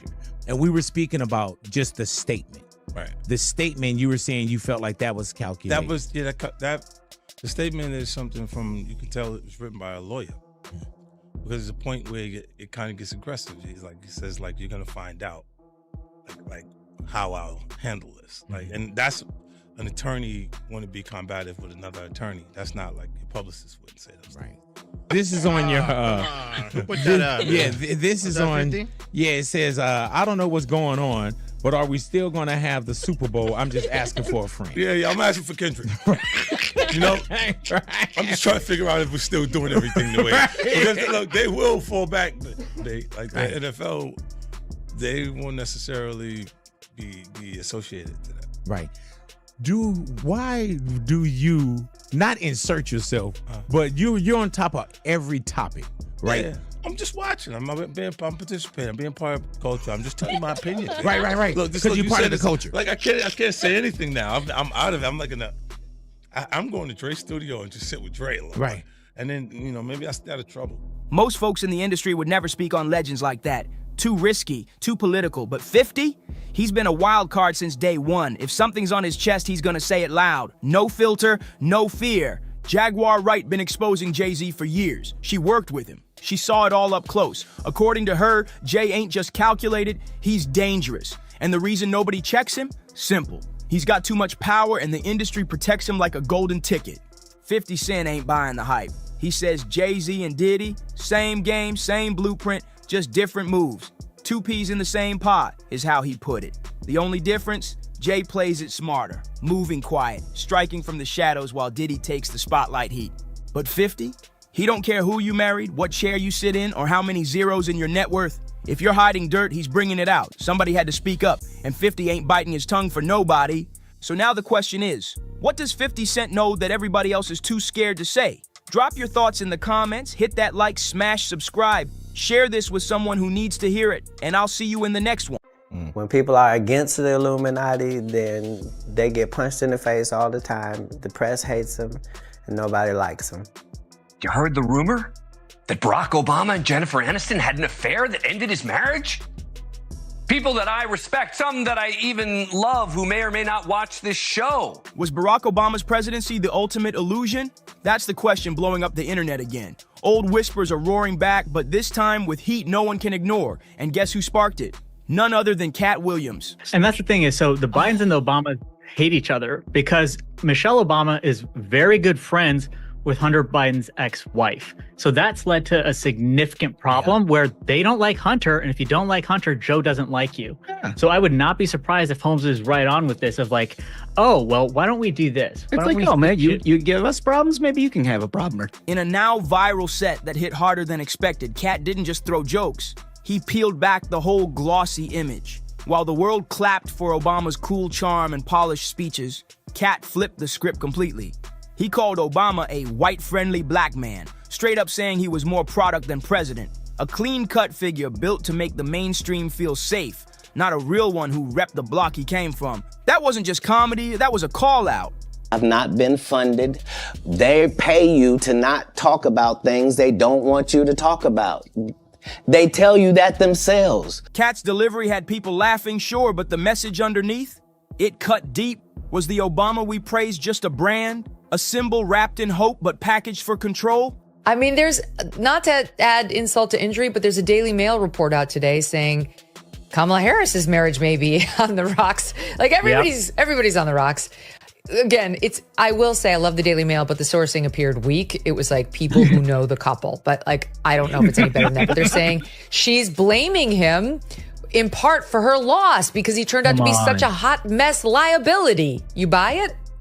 And Katt didn't back off either. He went further, way further. He dropped hints about bigger forces moving behind the curtain. He basically said the whole Obama era was cultural engineering, a setup to keep people in line, not to shake the system. All that hope and change talk, according to Katt, it was just a carefully rehearsed performance to keep folks dreaming and not rebelling. At all, but if it is true, it truly would be a political earthquake in Democrat circles. Never mind America. I don't remember a presidential divorce in modern history. Now, years later, those so-called punchlines from Katt Williams don't sound so funny anymore. They're starting to feel like warnings, like clues we all missed while clapping for history, because the aftershocks of Obama's presidency are still shaking things up, and one debate in particular has exploded into chaos. The rise of LGBTQ mentors in schools. Yeah, mentors, not just teachers or lessons. Actual role models chosen because of their identity. And people are asking, what does that really say about the values planted during the Obama years? Critics are out here connecting the dots. And the picture they're painting? It ain't subtle.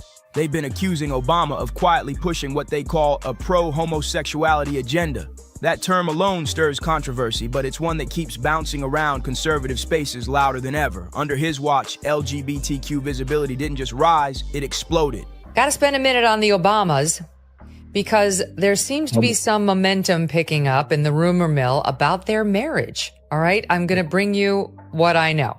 Remember that rainbow-lit White House or those sweeping federal protections? To some, it was overdue justice, but to others, it felt like a hard left turn into uncharted territory.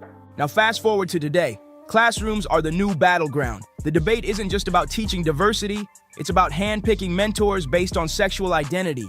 Is that real inclusion? Or a setup that's been in motion for over a decade? Then boom, like throwing gasoline on a live wire, came the interview that still haunts the internet. The wildest street moment of Joan Rivers' entire career. So the truth about Jen and Barack is that there is no truth. There is it no is truth. Untrue. You know Barack Obama. I've met him once. Met him once. I know Michelle more than him. What is there a truth about you and Michelle? No, no. That is not true. Just weeks before she went in for a routine throat procedure that took a deadly turn, Joan casually dropped a bomb so bold it made headlines and conspiracy blogs spin out. With a straight face and zero hesitation, she told a reporter, "We already have a homosexual president.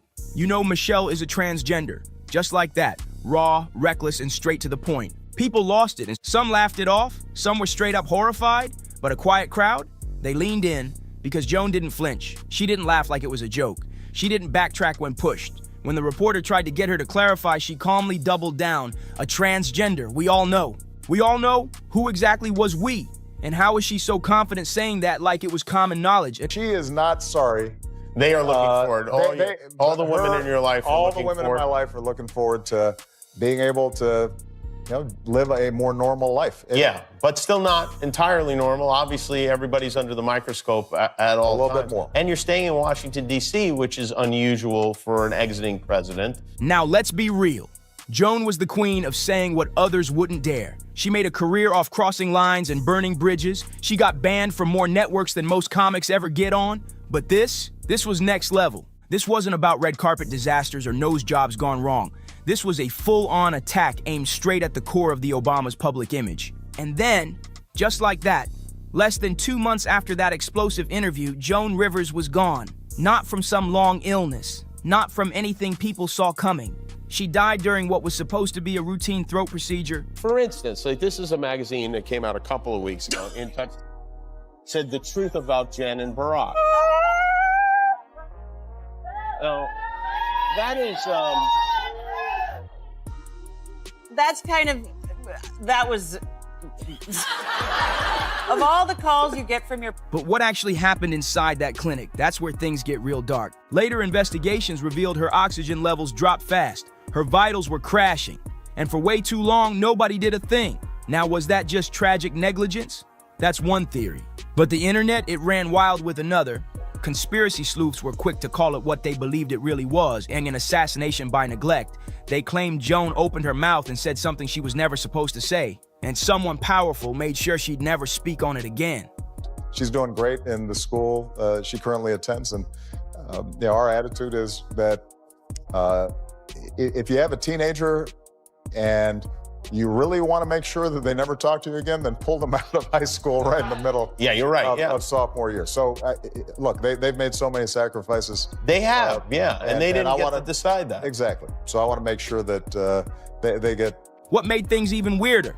The procedure she went in for was reportedly unauthorized. The clinic eventually admitted fault and paid up in a malpractice settlement to Jones' daughter, Melissa Rivers. But for some, that wasn't closure. That was a cover-up. Now, to be clear, the Obamas were never tied to her death. Not publicly, not legally, not officially. And for me, going high is not losing the urgency or the passion or the rage, especially when you are justified in it. Going high means finding the purpose in your rage. You know, rage without reason, without a plan, without direction is just more rage. President Obama even sent Melissa a handwritten letter calling Joan brilliant and funny. A graceful move on the surface, but here's the question that keeps haunting people online. If the claims were total nonsense, why respond at all? Some say it was just good manners. Others say it screamed one thing: damage control. Look at that and go, no, it is not. No? Yeah, no, it's not. I mean, you know, the thing about what I learned in those 8 years is that home is where we make it. And we were in the White House for 8 years, but it wasn't the house. It was us in it. It was our values and our love for each other. And we just moved that to another house. So. And let's not act like Joan Rivers was the only one stirring the pot, because guess who popped back up out of nowhere? Larry Sinclair? Yeah, that Larry. A convicted con man with a reputation for wild stories and zero courtroom credibility, but his old claims just won't die. Sinclair's resurfaced interview sent shockwaves again, this time with a little help from none other than Tucker Carlson. Suddenly, the internet was buzzing about a wild night back in the late 90s. Sinclair claimed he met Obama at a bar, shared some white powder that rhymes with cane, and ended up in a hotel room, saying it wasn't just a political conversation, if you catch the drift. Now, is he credible? Not legally, not officially, but in the court of public opinion, the timing had people suspicious. Why now? Why again? And why was Tucker giving him the mic? Of a marriage on the rocks. The question now isn't if, but when. If I had to guess, they will wait until after the inauguration to announce it. Timing, you know, is everything. And yet the story doesn't end there. For months, I've heard Jennifer Aniston's name tied to Barack. At first, it seemed ridiculous, but the rumors have remained steady among New York. Online threads lit up, and Joan Rivers' old comments, they started sounding different to folks. Like maybe she wasn't just throwing shade, maybe she knew something. Whether you believe Sinclair or think he's just chasing attention, one thing's crystal clear: the smoke hasn't cleared, and that's exactly what keeps the heat turned up. Because this conversation isn't just about who Obama was behind closed doors. It's about what kind of culture got left in his wake. This whole LGBTQ mentorship debate, that didn't come out of thin air. It's been slow brewing for years. So ask yourself, was this the hope and change everybody clapped for? Or was it the fine print nobody bothered to read? Then came the whispers, the kind that start deep in the comment sections and end up blasted across talk radio. Whispers that Barack and Michelle, they're not really together anymore. That behind all the power couple smiles, they've been living separate lives for years. Michelle skipped Trump's inauguration. Then she missed Jimmy Carter's funeral.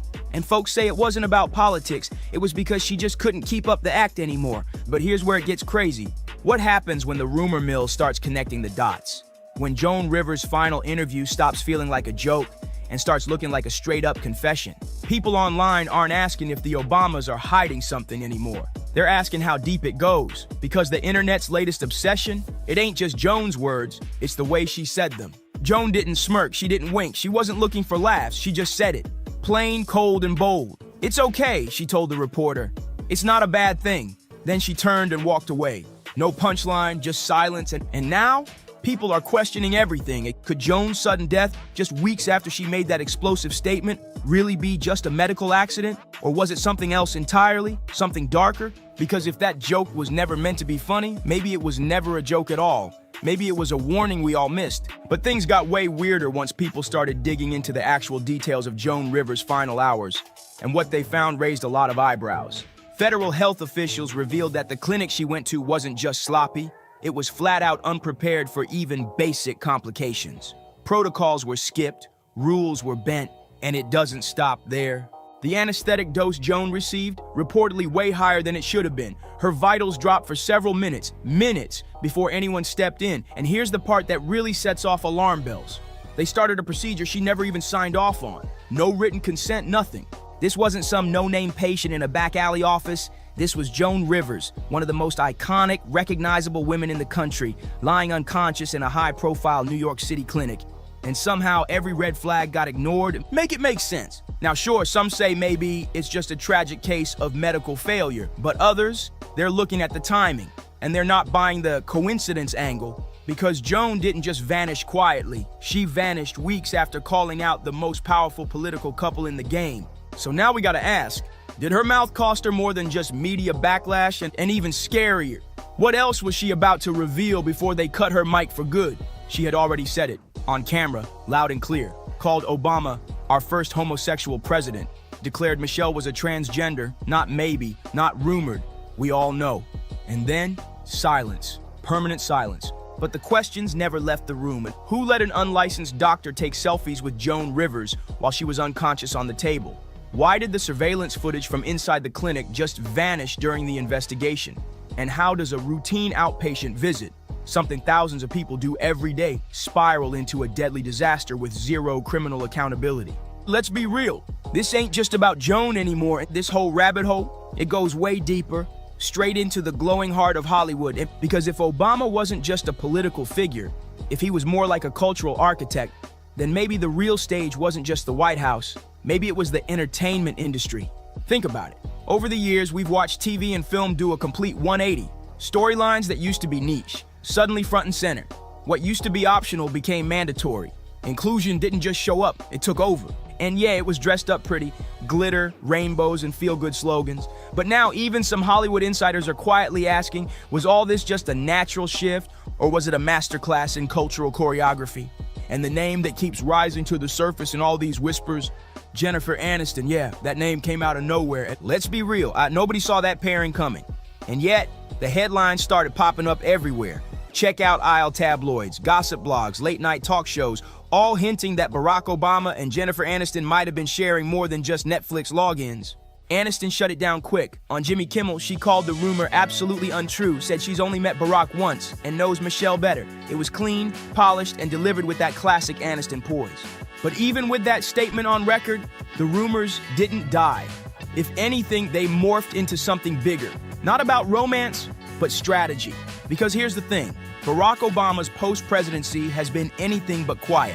Through Higher Ground Productions, his media company, he's inked massive deals with streaming giants, launched documentaries, and placed himself right in the center of the entertainment machine. And Jennifer, with her Apple TV hits and that America's sweetheart image still intact, she's the perfect media ally, trusted, beloved, influential. So maybe this isn't about secret dates or love triangles at all. Maybe it's about power moves. Two of the most carefully curated public figures, one from politics, one from Hollywood, subtly shaping what we watch, what we value, and what we believe. When it comes to public trust, Barack Obama and Jennifer Aniston are like pure gold, untouchable. And in today's world, where narratives shape not just opinions, but votes, values, and identities, who better to deliver the message than Hollywood's most polished insiders? Now here's where it starts making people real uncomfortable. Because if Obama's time in the White House was just Act 1, then the entertainment industry, that might be Act 2. No more politics through policy, now it's persuasion through storytelling, subtle, slick, and everywhere. We've got a generation raised on Netflix, Hulu, and hours of binge-worthy shows.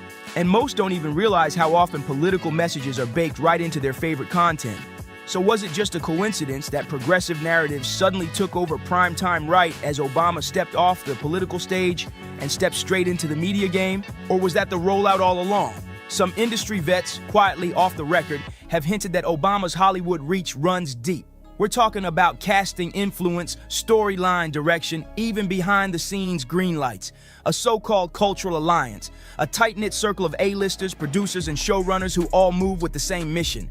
Whether that mission is authentic or something more orchestrated, that's where the water gets murky. But even the casual viewer is starting to notice something weird. Shows with heavy social messaging, they get the red carpet treatment every time. Fast-tracked awards, viral press, glowing reviews. And if the man pulling the strings just happens to be a former president with a Netflix deal, a production company, and global influence, let's not act surprised. Soft power has always been the slickest way to shape hard reality. Meanwhile, the whispers keep evolving. Talk of divorce, political disagreements, and more public appearances where Michelle Obama is noticeably absent.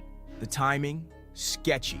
She skipped Trump's inauguration, then Carter's funeral, and folks are noticing not just the no-shows, but the subtle body language in the rare moments they do appear together.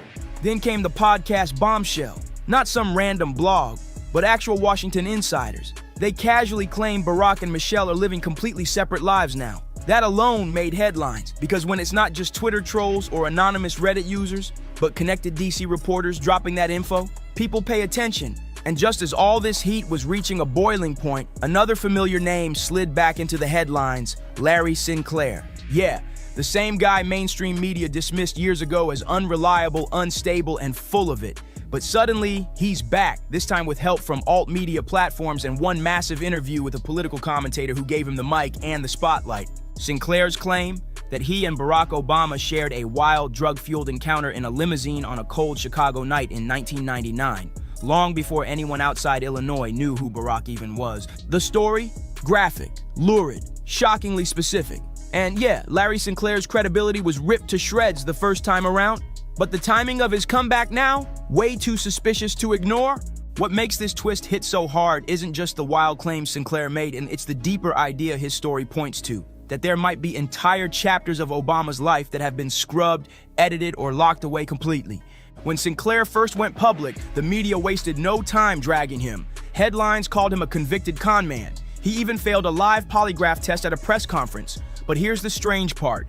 Coverage ended right there. No follow-ups, no real investigations, no reporters digging deeper. The whole thing was shut down almost instantly. And that's what got people talking again, because maybe it wasn't just about dismissing a lie. Maybe it was about erasing a problem, and fast. Whether Sinclair was telling the truth or not almost didn't matter. The story itself was seen as too risky, too messy, too disruptive to the legacy of America's first black president. And that's the real Pandora's box here, because if even one detail in Sinclair's story checks out, if any part of Obama's early life was quietly swept under the rug to protect a polished image, then the question isn't whether we were lied to. So the real question becomes, how much haven't we been told? In a world where every celebrity slip-up goes viral in minutes, how did someone as globally visible as Barack Obama manage to sidestep a story like this for over a decade? Whether Larry Sinclair is just a fabricator chasing relevance or a whistleblower lost in the noise, his story taps into something deeper. The uneasy feeling that we're not just watching a tightly managed political brand, but living inside a narrative where the most important chapters were never printed. And just when the noise dies down, it kicks right back up. This time, Meghan McCain stirred the pot. The daughter of the late Senator John McCain, and then a woman raised in DC drama, said on air that she's personally heard divorce rumors about the Obamas, not from tabloids or social media, but from serious, connected journalists. Then the internet started buzzing again. Right-wing influencers resurfaced old claims that Jennifer Aniston had been quietly spotted at private Obama events. Off the radar, no cameras, no press. And suddenly, it didn't sound like gossip anymore. It felt like the kind of story no one wants to confirm, but too many refuse to ignore. And here's what makes it all stick. For every denial, a new breadcrumb drops, a weird photo, a missing event, a cold stare caught on camera, just enough to keep people watching. Because let's be real, America loves a power couple. But it loves a scandal even more. And when that couple built their image on unity, loyalty, and transparency, even the whiff of betrayal feels like a national heartbreak. But maybe this was never just about divorce rumors, missing appearances, or who's getting cozy in some filtered Instagram post. Maybe the real story out is about power. The kind you can't vote out, the kind that doesn't need a title, an office, or a campaign trail. The kind that lives in your feed, streams through your favorite shows, and slips quietly into your everyday life without you even noticing. Yeah. Because what if Barack Obama's greatest legacy wasn't the speeches, or the policies, or even the 8 historic years in the White House? What if his real legacy is influence? The type that moves silently behind the screen, shaping how we think, how we vote, how we live. Think about it. His presidency may be long over, but the ripple effects, they're everywhere. From streaming platforms to celebrity circles, from progressive scripts to cultural trends, it's all connected. So now the question ain't just about what happened back then. It's about what's still happening now. Are we finally ready to face the truth behind the brand? Or are we just now beginning to peel back the first layer of a carefully crafted illusion? Let us know what you think. Is this all just smoke, or are the signs too loud to ignore? Drop your theories in the comments, hit that like button, share this with someone who needs to hear it, and don't forget to subscribe. And because the next twist is coming faster than you think. See you on the next one. There's a part in a Rock Nation contract that says that people are not allowed to sing about Christ. So I'll be wondering, I'll be like, yo, God, why? Why have you swung my sword? Yeah. Why? Because you came in the game with Jesus Walsh. Kanye West is stirring chaos once again, but this time his claims go way beyond those old Illuminati contract accusations. He's now blasting Beyonce, saying she was the mastermind behind that unforgettable 2009 VMAs disaster. According to Kanye, the whole plan was cooked up to embarrass Taylor Swift live on stage so that the world would turn around and rally behind Beyonce's image. Can you believe that? I would honestly like to sue my family, to be totally honest with you. I also would like to be able to share my story with the world and what they did to me instead of it being a hush-hush secret to benefit all of them. I want to be able to be heard on what they did to me by making me keep this in for so long is not good for my heart. I've been so angry and I cry every day. It concerns me. I'm told I'm not allowed to expose the people who did this to me. But here's the twist. When the plot blew up in their faces, Beyonce allegedly slipped out of the mess like she had nothing to do with it and suddenly flipped the script by standing up for Taylor. Meanwhile, Kanye was left carrying the weight of the scandal for years, getting dragged through the mud by the media, all while Beyonce's hands stayed squeaky clean in public. Kanye is now saying the only reason the media keeps blasting stories about him being crazy is to destroy his credibility before he can spill the real truth. He's even accusing Beyonce and Jay-Z of plotting to trap him in a conservatorship, the same kind of legal cage Britney Spears fought her way out of, just so they could silence him forever. That's a heavy claim. For my sanity, I need you to the judge to approve me do an interview where I can be heard on what they did to me. And actually, I have the right to use my voice and take up for myself. My attorney says I can't, it's not good. I can't let the public know anything they did to me. And by not saying anything is saying it's okay. I don't know what I said here. It's not okay. I don't want to interview. I'd much rather just have an open call to you for the press to hear, which I didn't know today we're doing. And yeah, hasn't been letting up on them one bit. For months now, he's been taking direct shots at Jay and Bey, and now we might finally see why. Just days ago, he dropped a wild tweet about Beyonce's children asking, wait, has anyone ever even seen Jay-Z and Beyonce's younger kids? They look like literal clones. He then went on to claim this was proof of artificial insemination, hinting that their family life might not be as natural as fans believe. Kanye admitted that the only reason he deleted that post about Jay-Z, Beyonce, and even Jerry Lorenzo's family wasn't because he suddenly felt bad. It was because he didn't want to risk getting his Twitter shut down. He flat out said, I didn't take it down to be a good person. That's classic, making it clear he's not backing down out of guilt, just out of strategy. But then he dropped an even bigger bomb, saying there will never be an apology to the Carter family until they step in and actually help him with his own kids. Look, they tried to medicate me. I was exhausted. They wrongly diagnosed me. And they when I asked them, how much lithium did you want to put me on exactly? It took them 4 days to answer because they were embarrassed about the amount, right? And I refused to take this, right? You understand that if I had taken the medication, I would not be here, and it would have been, he was deeply troubled. We miss him. We love his music, though. Well, they would have Britney Spears too. He called out the industry for trying to look good by getting one guy out of jail at a time while ignoring what's really going on. And then he hit them with the comparison that had people clutching their pearls, saying the Carters and the Kardashians are basically the same machine, with the Kardashians tied to darker allegations. No wonder people dragged Kanye through the fire for this one. He wasn't just going after Beyonce and Jay. And yes, Kanye's rant wasn't just about Jay and Bey, it was about their kids too. But here's where it gets even wilder. Kanye now claims the real reason he went off on them is because they've been plotting to shut him down by forcing him into a conservatorship. And according to him, all of this started after he refused to sign what he calls a demonic contract from Rock Nation. He says the deal they offered him came with shady conditions, and one of them was that he wouldn't be allowed to speak openly about Jesus Christ. I mean, look. They would have Michael Jackson or worse, yeah. So look at what they did. Look at what they did to Britney. When she went in, she was tired, she was exhausted, she was in a bad way. But 10 years of that medication wrecked her brain. You can see it now. You can see there's not much of her left. Think about that for a second. Signing your name on the dotted line to join Rock Nation, but at the cost of keeping quiet about God? That sounds insane. Plenty of people actually believe Kanye on this one because let's be real. This ain't his first rodeo calling out Jay-Z and Beyonce for what he calls demonic moves to climb to the top. And those conservatorship threats? According to they've been circling him for years. At one point, he even claimed they tried to paint him as mentally unstable just to shut him up. And if you've been following his story, then you'll remember the time Kanye shocked the world by posting a screenshot of a terrifying message he said he got from celebrity trainer Harley Pasternak. The message wasn't just shady, it was downright chilling. Harley allegedly told him to stop his internet rants or else he'd send him to a mental institution where he'd be so heavily medicated, he'd basically never come back the same. There's a part in a Rock Nation contract that says that people are not allowed to sing about Christ. So I'll be wondering, I'll be like, yo, God, why? Why have you swung my sword? Yeah. Why? Because you came in the game with Jesus Waltz. Like, why? The text spelled it out in two options. First option, sit down and have a loving and open conversation, where Ye promised to keep it clean and only stick to so-called facts. But the second option, Harley threatened to have Kanye institutionalized again, where he'd be drugged into a zombie-like state forever. The kicker? He even added that play dates with the kids just won't be the same. Did you catch that little detail? Harley told Kanye he'd have him locked up in an institution again.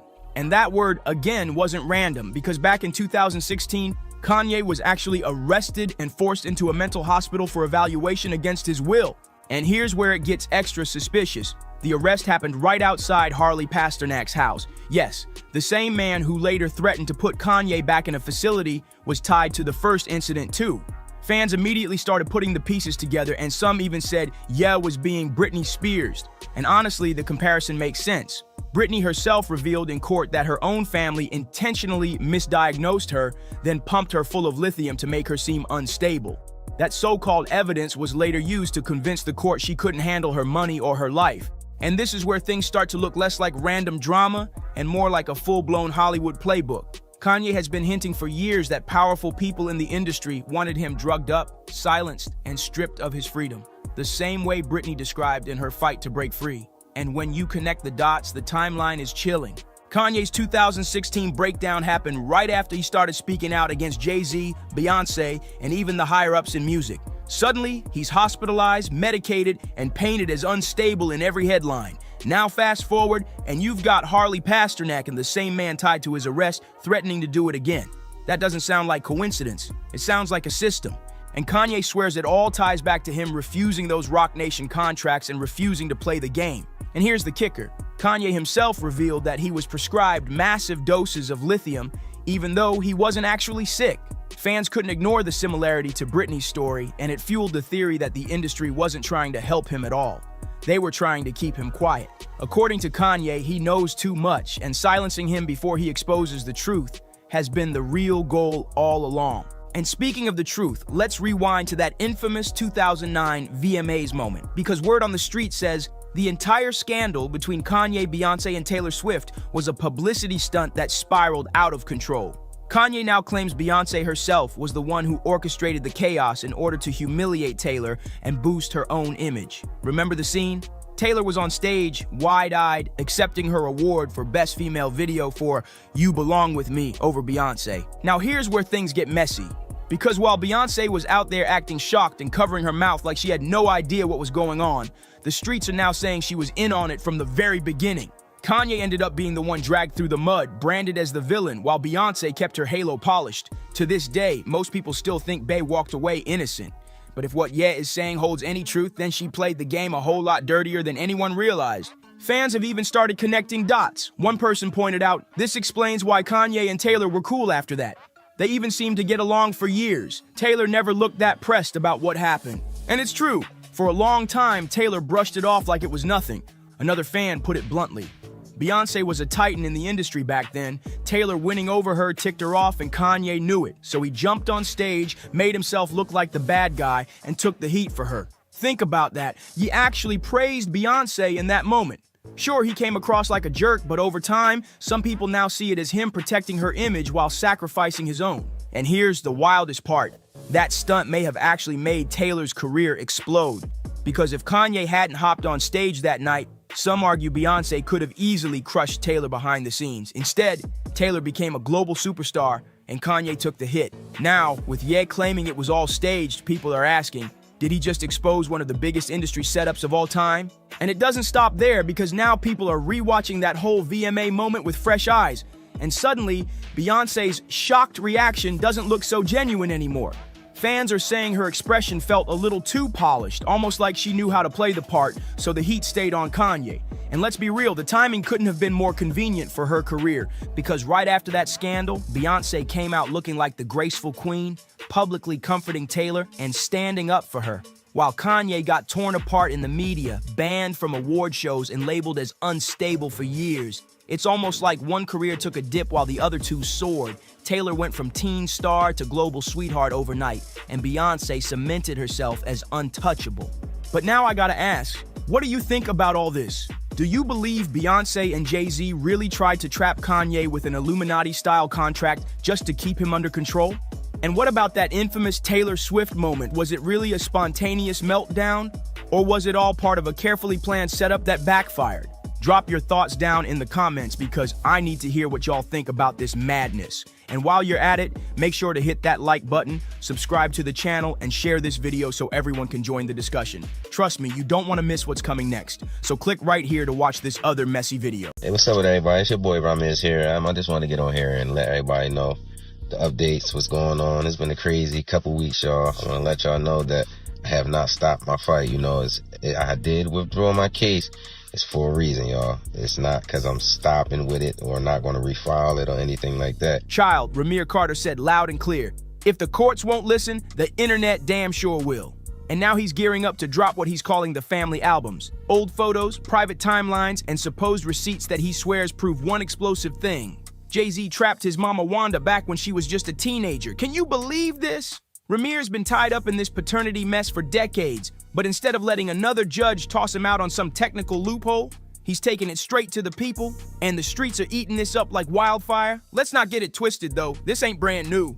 Ramir has been saying since he was a kid that Jay-Z is his father, and his mama Wanda, before she passed, left behind sworn statements backing him up.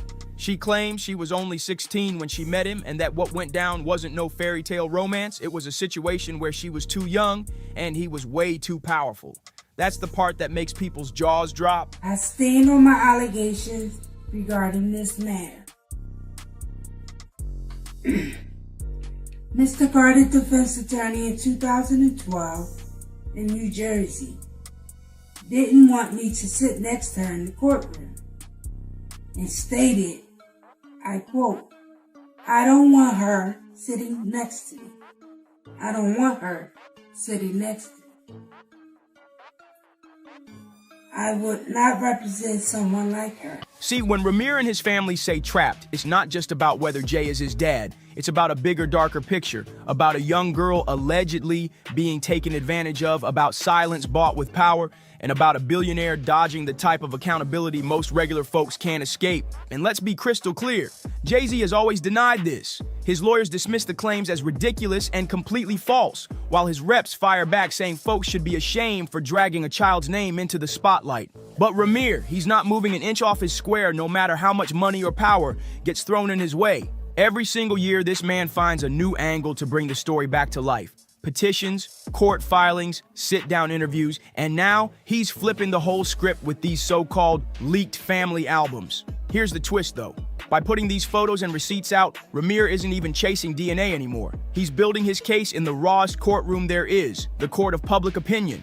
And in this age of TikTok detectives and Twitter side-by-sides, that kind of trial might actually be more dangerous to Jay's legacy than anything inside a real courthouse. So here's where we stand. You got a son claiming he's been ignored his entire life, a mother who swore before her death that her story was the truth, and a hip-hop billionaire who won't even speak on it.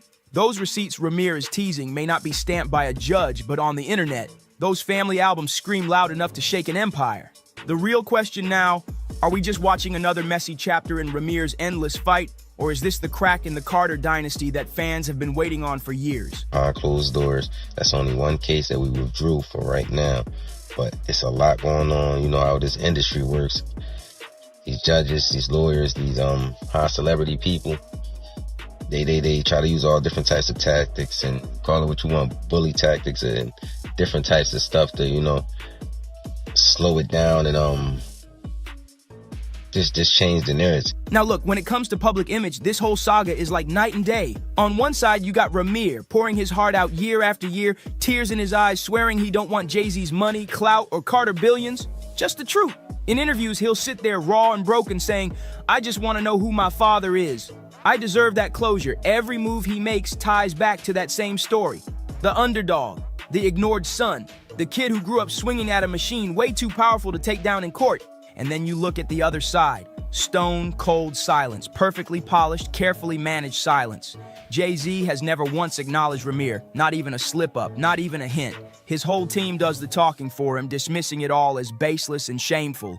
Back in 2015, when the case first blew up heavy in the press, his lawyers came out calling the whole thing ridiculous. And then, crickets. No sit-down interviews, no public statement, no attempt to give his side, just silence so thick it screams louder than words.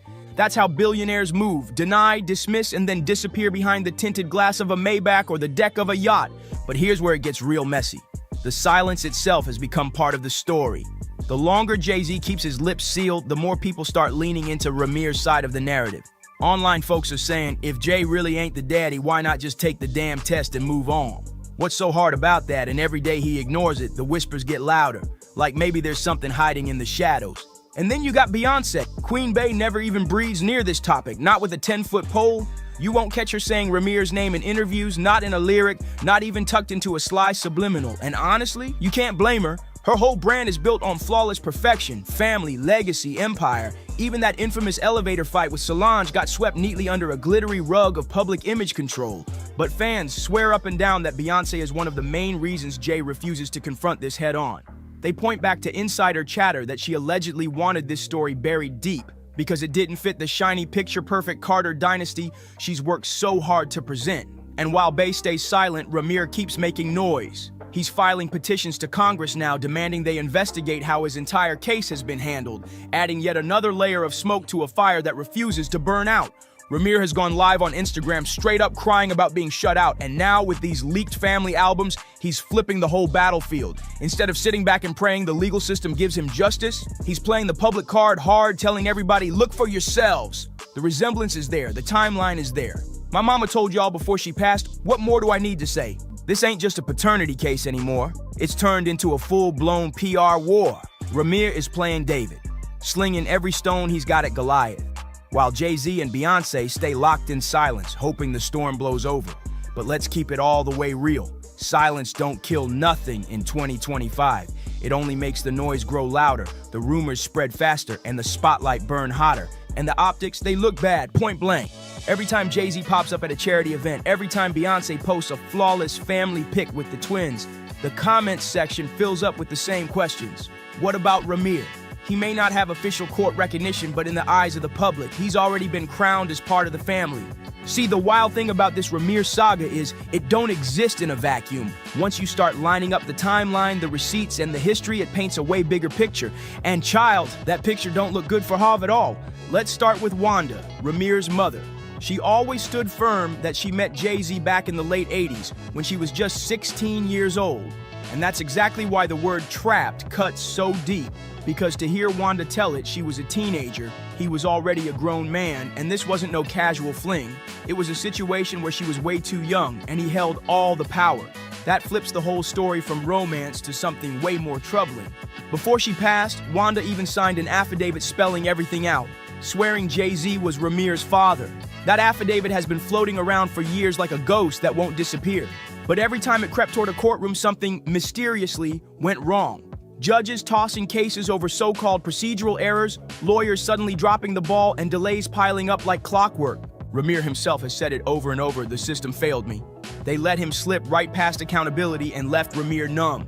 And listen, if this was just a one-off story, maybe people could shrug it off, but Jay-Z has been linked to multiple paternity claims over the years, and that's what makes this mess impossible to ignore. Remember Letitia Macer? She went viral not too long ago, boldly calling herself Jay-Z's first daughter and even creating an Instagram page under that name. Her own family backed her up, swearing it wasn't a stunt. Then there's Ramir himself still fighting for decades. And let's not forget Satter, another man who claimed Jay was his father, with his godmother straight up accusing Jay's team of blocking DNA tests behind the scenes. And if that wasn't enough, there's Chanel Scott, Her son Malik was rumored heavy to be Jay's child after a DNA test proved her husband wasn't the biological father. Each time, Jay's camp rushed out swinging with the same playbook. Deny it all, dismiss it as ridiculous, and shut the whole thing down without ever stepping into a lab for a test. See the pattern? Deny the child, never take the test, move in silence. It's the exact same script that's been playing with Ramir for decades. The courts might let him skate, but out here in the streets, people aren't blind and they definitely ain't stupid. People are lining up the timelines, comparing the pictures, and saying straight up, the math is matting. And let's not pretend hip-hop doesn't have a long, messy history with scandals like this. Drake got exposed with Adonis after hiding his son from the world. Diddy, child, his secret kids, NDAS, and lawsuits stack higher than the Empire State Building. And even Beyonce's own father, Matthew Knowles, couldn't dodge the drama. He fathered multiple kids outside his marriage, and those siblings have been loud for years, dragging him and even accusing Beyonce of pretending they don't exist. The Carter-Knowles empire is no stranger to family chaos, and fans know it. So when Ramir drops these so-called family albums, they're not just dusty old photos. He's throwing a spotlight on a pattern that's been there all along. His message is loud. This ain't new. My mama said it, I'm saying it, and now y'all can see it for yourselves. And that's exactly why the internet gives his story more weight than any lawyer's dismissal. In the streets, the patterns matter more than the paperwork. That's the thesis right there. Jay-Z might have billions, the sharpest attorneys, and the cleanest PR machine money can buy. But when people can point at your past, line up the receipts, and see the repetition, the narrative writes itself, and it ain't a pretty one. Now, baby, this is where the saga jumps clean out the courtroom and marches straight into the group chat. Because once Ramir leaked those so-called family albums, the internet crowned itself the real jury, and trust me, those comments are way louder than any judge's gavel. Scroll Twitter, TikTok, or IG, and you'll see it everywhere. Side-by-side pictures of Ramir and Jay with captions like same nose, same eyes, quit playing. People are stitching videos left and right, comparing young Hav with Ramir at the same age, and the resemblance got the streets straight up shook. But it ain't only about the looks. Fans are pulling receipts like detectives, clocking the timeline too. Wanda's affidavit saying she was 16 when she met Jay, Ramir's age lining up perfectly with Jay's early career years. Folks are piecing it together like it's a true crime documentary unfolding in real time.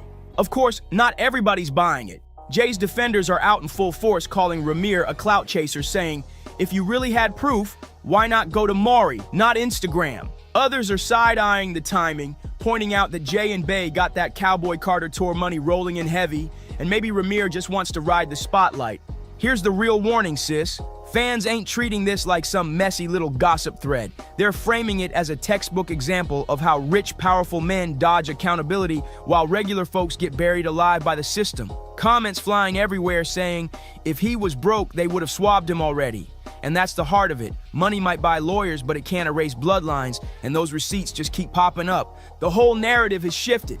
This ain't just Ramir versus Jay anymore. It's David versus Goliath in the flesh. And child, the more Jay-Z stays quiet, the more fans speak for him. Back in the day, silence could kill a rumor, but now, silence only feeds the fire. Every single Beehive Stan post is getting hijacked with side kid comments.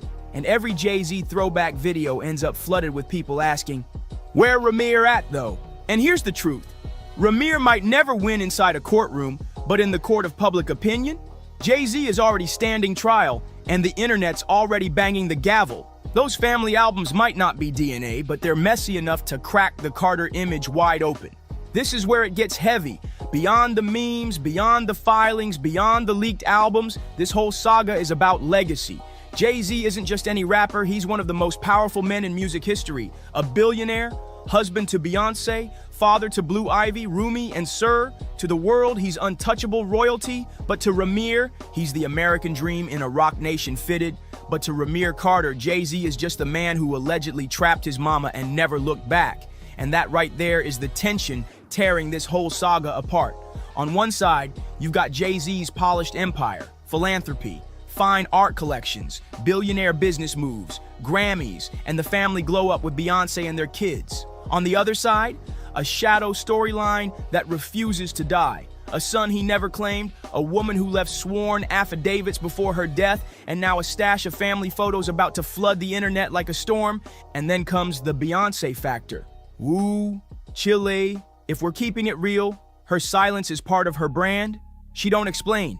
She don't clap back. She just lets the music, the visuals, the performances speak louder than words. But fans have already side-eyed her for years whenever Jay's other kids come up. Remember when her half-brother Nixon's mama accused Beyonce of ignoring him while she was out here buying a mansion just miles away? Social media dragged her heavy for that. Now picture Ramir's face trending side by side with Jay's, the comparisons, the headlines, the endless memes, and suddenly the Carter Knowles brand don't look so flawless anymore. Family values looking real shaky right now. They can brush it off as noise all they want, but once the internet smells blood, baby, it don't ever let go. And for Ramir, this might be the very moment that cements his name in pop culture history, whether Jay-Z likes it or not. Drake tried to hide Adonis until Pusha T blew the lid off, and now Adonis is sitting courtside like hip-hop royalty. History has a cold way of forcing secrets into the light. If Jay really thought silence was going to bury this story, he underestimated two things: the power of persistence and the internet's obsession with messy receipts. Every new leak, every affidavit resurface, every side-by-side picture just keeps the fire burning hotter. So what's next? Legally, it's hard to say. Without a court-ordered DNA test, Ramir's fight stays in the realm of symbolism. But child, sometimes symbolism hits harder than evidence. If Ramir really stands on his word and drops those so-called family albums, and if fans can prove they ain't some AI hack job, the damage could be brutal and nearly impossible to clean up. Because legacy ain't just about what you build, it's about what people believe. And right now, more and more folks believe Jay-Z dodged responsibility and left an entire son sitting in the shadows. And that's not something a billion-dollar Basquiat purchase can erase. Here's the crazy irony. Ramir doesn't even need a lab test to get his truth heard anymore. By leaking those family albums, he flips the whole narrative on its head. Jay-Z might control the courtrooms with an army of top-tier lawyers, but in the court of public opinion, the jury is loud, messy, and already leaning guilty. And that type of verdict sticks harder than anything stamped by a judge. Now, I want to hear from you. What do you think happens if those albums hit the internet?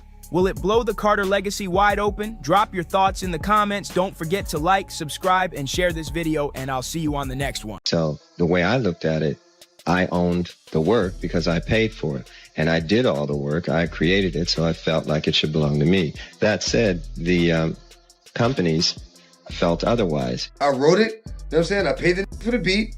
I paid you for loaning me the money, you know what I'm saying?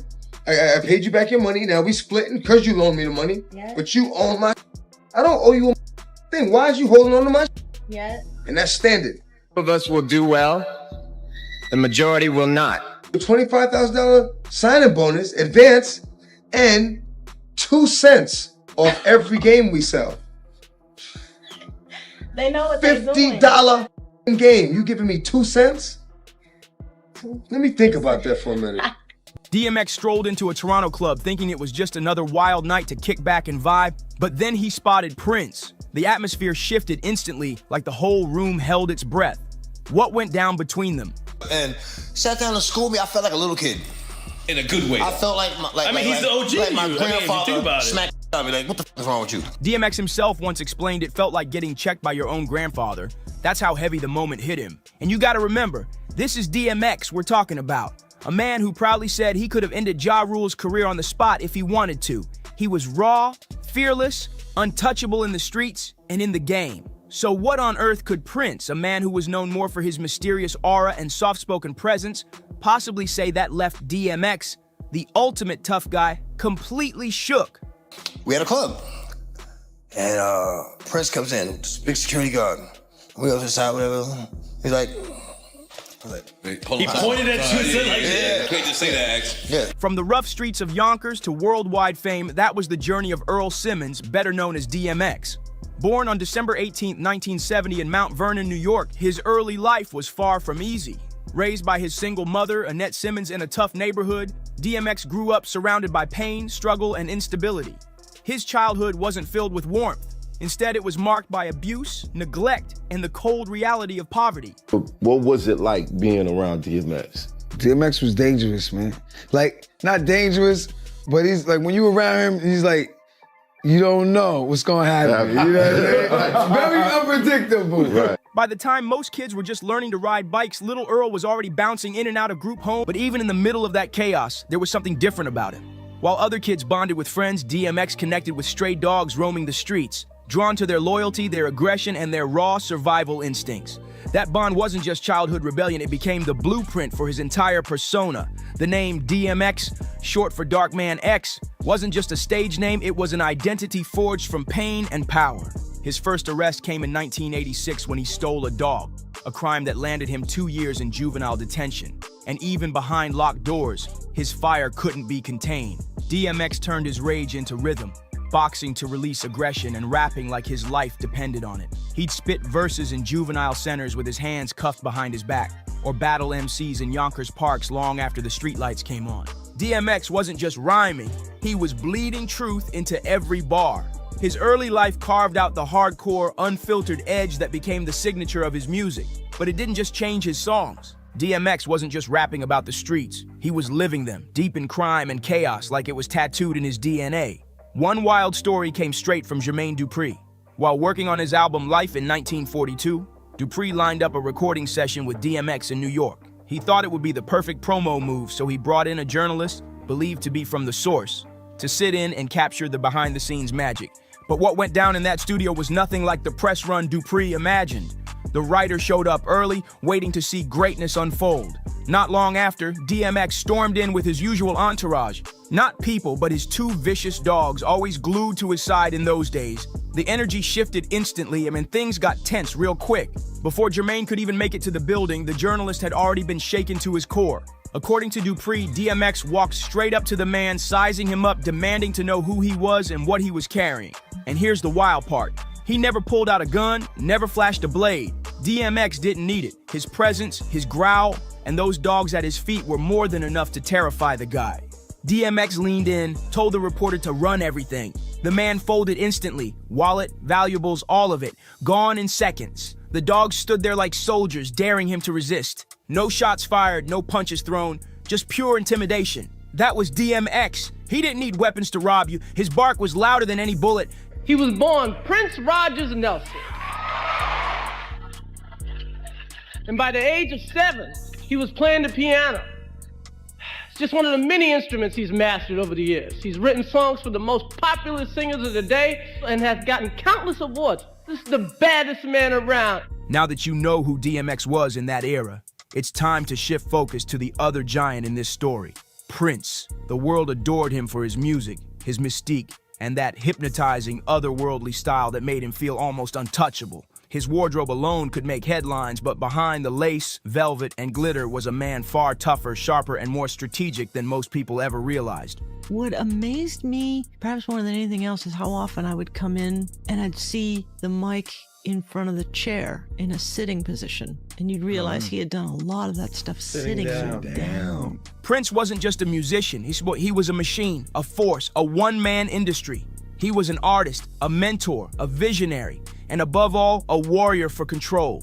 He refused to let record labels or executives dictate his career. Every move he made was intentional, calculated, and stamped with his refusal to compromise. By the time he left this world, Prince had dropped 39 albums in 40 years. That's practically an album every single year, and that's not even the craziest part. Insiders say he wrote somewhere between 500 and 1,000 songs, with many still locked away in a legendary vault like buried treasure. Prince didn't just create music, he lived inside it. He could knock out a whole album in a week, sometimes laying down vocals, instruments, and the final mix in just a single day. His studio sessions were mythical. Engineers said he'd go 40 hours straight, chasing the raw pulse of a track until he captured lightning in a bottle. Oh, the stuff you'd hear coming from the door. Wow. But see, Prince he would have the one track. So if he made a mistake, he'd roll back. But so often it would be one pass, and then you'd hear him doing the backing harmonies. And here's the kicker. He often kept the very first or second take. Not because it was flawless, but because it was real. Prince was already breaking rules before most artists even figured out how the industry worked. He signed with Warner Brothers as a teenager. And by 1978, his debut album dropped. And get this, he didn't just sing on it. Prince wrote every lyric, produced every track, arranged every melody, played every single instrument, sang every note, and even engineered it himself. Warner tried to slap an executive producer on his project, but Prince shut that down instantly. He demanded complete control, and he got it. That fierce independence became the very trademark of his career. As long as you're signed to a contract, you're going to take a minority share of the winnings. Then came 1984. The year that changed everything. Purple Rain, Not just an album, but a full film catapulting him into untouchable superstardom. Tracks like When Doves Cry, Let's Go Crazy, and the unforgettable Purple Rain didn't just top charts, they rewrote what music could sound like. Prince fused punk, rock, pop, and soul into something so fresh and so rebellious, it broke every rule in the book. Because he refused to follow anyone's path but his own. And it wasn't just the sound, it was the look. Prince blurred every line, gender, fashion, expectation, nothing boxed him in. Over his career, he had around 3,000 custom high heels crafted by Andre Nom 1, often dipped in deep shades of purple. But don't get it twisted, these weren't fragile fashion shoes. They were reinforced, designed for his wild, high-energy stage performances that pushed him to the edge night after night. Prince didn't chase flashy tech or soulless trends like 3D scanning. He wanted the real deal, handmade, authentic pieces that carried energy. At his legendary Paisley Park compound, his in-house designers worked off his midnight sketches and impulsive visions. Lace, sequins, daring cuts, bold silhouettes, raw stitching. His outfits weren't costumes, they were statements. Prince might have worn sequins, lace, and purple silk like living artwork, but beneath the glam, he was waging war against the very machine that tried to control him. By the late 80s and early 90s, his frustration with Warner Brothers was boiling over. The label forced him into their one album per year rule, but that didn't fit an artist who could write and record a new song almost every single day. So Prince decided he wasn't going to play by their rules anymore. He was going to build his own empire. In 1985, he launched Paisley Park Records, and by 1993, he doubled down with NPG Records. That's when the fight with Warner turned brutal. Prince rebelled in the most shocking way possible, changing his name to an unpronounceable symbol and walking into public with the word slave painted across his face. This wasn't just for shock value. This was protest. To Prince, it wasn't just business. It was personal. He believed, if you don't own your masters, your master owns you. And he was ready to burn bridges to make that point clear. By 1996, after grinding out his final contractual albums, Prince finally declared emancipation. Free at last, he gained the power to release music on his own terms. No more middlemen, no more corporate leash. He even started pioneering new models, dropping songs direct to fan through the NPG Music Club and later Lotus Flower. Once again, Prince proved he was decades ahead of the industry, doing digital distribution long before streaming became the norm. And the independence wasn't just about business, it was about creation. On projects like Dirty Mind and his self-titled album, Prince handled everything himself, writing, composing, arranging, producing, engineering, and playing every instrument. In the studio, he was a one-man band layering dozens of tracks with his own hands. His sound blended funk, rock, pop, jazz, and even electronica, sometimes fusing multiple genres into a single track. From Sign of the Times to Love Sexy, his relentless pace and fearless experiments set him apart from everyone else. And through it all, he never stopped calling out the industry for what it was: corrupt, exploitative, and rigged against the artist. In his eyes, as long as you signed a contract, you were only getting scraps while the executives took the feast. There are certain encounters in life that don't shake you with chaos, but instead hit you with a quiet force that cuts straight through your soul. One conversation, one presence, one truth, and suddenly, everything you thought you knew gets flipped upside down. It seems like Prince is a G, man. Every story we got is good. Everybody love Prince. Who didn't know Prince, but would kind of make fun of the heels. For DMX, that person wasn't a fellow rapper, not a rival, not even a street legend. It was Prince. And he wasn't the only one who felt that weight. Even Katt Williams, and the sharp-tongued comedian who rarely puts anyone on a pedestal, admitted Prince was someone he looked up to. But here's the thing. DMX wasn't the type of man you imagine being humbled by anyone. His aura was pure toughness, pure dominance. So picture this. He's in Toronto, fresh off filming scenes for Exit Wounds, posted up in a club, soaking in the music, the energy, the nightlife. He's at ease in his zone. Then, the atmosphere shifts. A presence walks in. Not just another celebrity. It's Prince. The same Prince who moved through the world like a mystery wrapped in velvet and lace. Small in stature but massive in energy, he carried himself like he was part rock god, part spirit guide. Untouchable, yet magnetic. The kind of man who could silence a room without saying a word. And that's where the irony comes in, because for years people cracked jokes about Prince. The heels, the lace shirts, the soft-spoken vibe. Folks would clown him, and even DMX admitted that people sarcastically called him Prince Gangsta. To them, the glitter, the platforms, the quiet voice didn't scream toughness. They couldn't reconcile the flash with force. But that's exactly what made what happened next so shocking.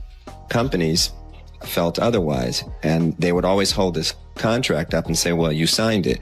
And I say, well, I understand that. It's not like I want to leave. I just want to, talk about this thing and see if we can't make it more fair. That night in Toronto, Prince wasn't anything like the glittery image the world had painted of him. To DMX, he was something entirely different. Not soft, not delicate, but powerful in a way that couldn't be ignored. Prince didn't make a flashy entrance. He didn't need to. He walked in quiet, but the energy around him shifted like a tidal wave. He lifted a hand, motioning for DMX to step over. And without hesitation, DMX did. In a calm but commanding tone, Prince told security to clear the space, and they did. Instantly. Half the club backed up, tables were moved, the whole area rearranged, just so Prince could sit face-to-face with DMX one-on-one for over an hour. What is it exactly that you want to be free from when you're talking about your record company? In your job, can you leave it if you want to? Yeah, I can. You can't? Well, in the record industry, you can't. What shook DMX wasn't the scene itself. It was the vibe. Prince wasn't there to act like a superstar. This wasn't a pop star playing for attention. DMX had been around men who carried weight. Jay-Z, Tupac, even heavy street crews like the Latin Kings. He knew what power looked like. But Prince was something else. Calm, collected, radiating wisdom. He didn't flex with threats or show off his fame. He owned the moment with nothing but his presence. And when they spoke, it wasn't about charts, hits, or Hollywood lights. Prince went deeper. Ownership, meaning, purpose. The kind of raw truths that force you to stop and question everything. In that moment, the jokes about the lace, the heels, the quiet voice, and they all vanished. Prince redefined respect in DMX's eyes. Years later, DMX still couldn't shake it. He admitted Prince left him moved, not just impressed, but transformed. And if a man like DMX, someone who walked through the fire of the streets, battled demons on stage, and faced storms head on, says you need to listen, then you listen. Because that night wasn't about ego, beef, or bravado. It was about honesty, legacy, and truth. Two legends crossed paths in a Toronto club, and for once, DMX, the man known for his growl, was the one sitting silent, soaking up wisdom. So the way I looked at it, I owned the work because I paid for it. And I did all the work. I created it, so I felt like it should belong to me. That said, the companies felt otherwise. So the question is, what exactly did Prince say that made the dog stop barking? That 1 hour conversation between Prince and DMX wasn't just casual talk. It was the kind of discussion that leaves echoes in your mind for years. And at the center of it all, masters. A word most fans never think about, but in the music industry, it's life or death for an artist's legacy. So let's break it down. A master is the original, highest quality recording of a track or album. Every single copy, whether it's streaming on Spotify, pressed into vinyl, playing on the radio, or chopped into a TikTok clip, all of it comes from that one master file. Whoever owns the master doesn't just own the music, they own the artist's blood, sweat, and tears. Prince explained it like this: owning masters is like owning land. If the land is yours, you decide. Rent it, sell it, build an empire, or let it sit untouched.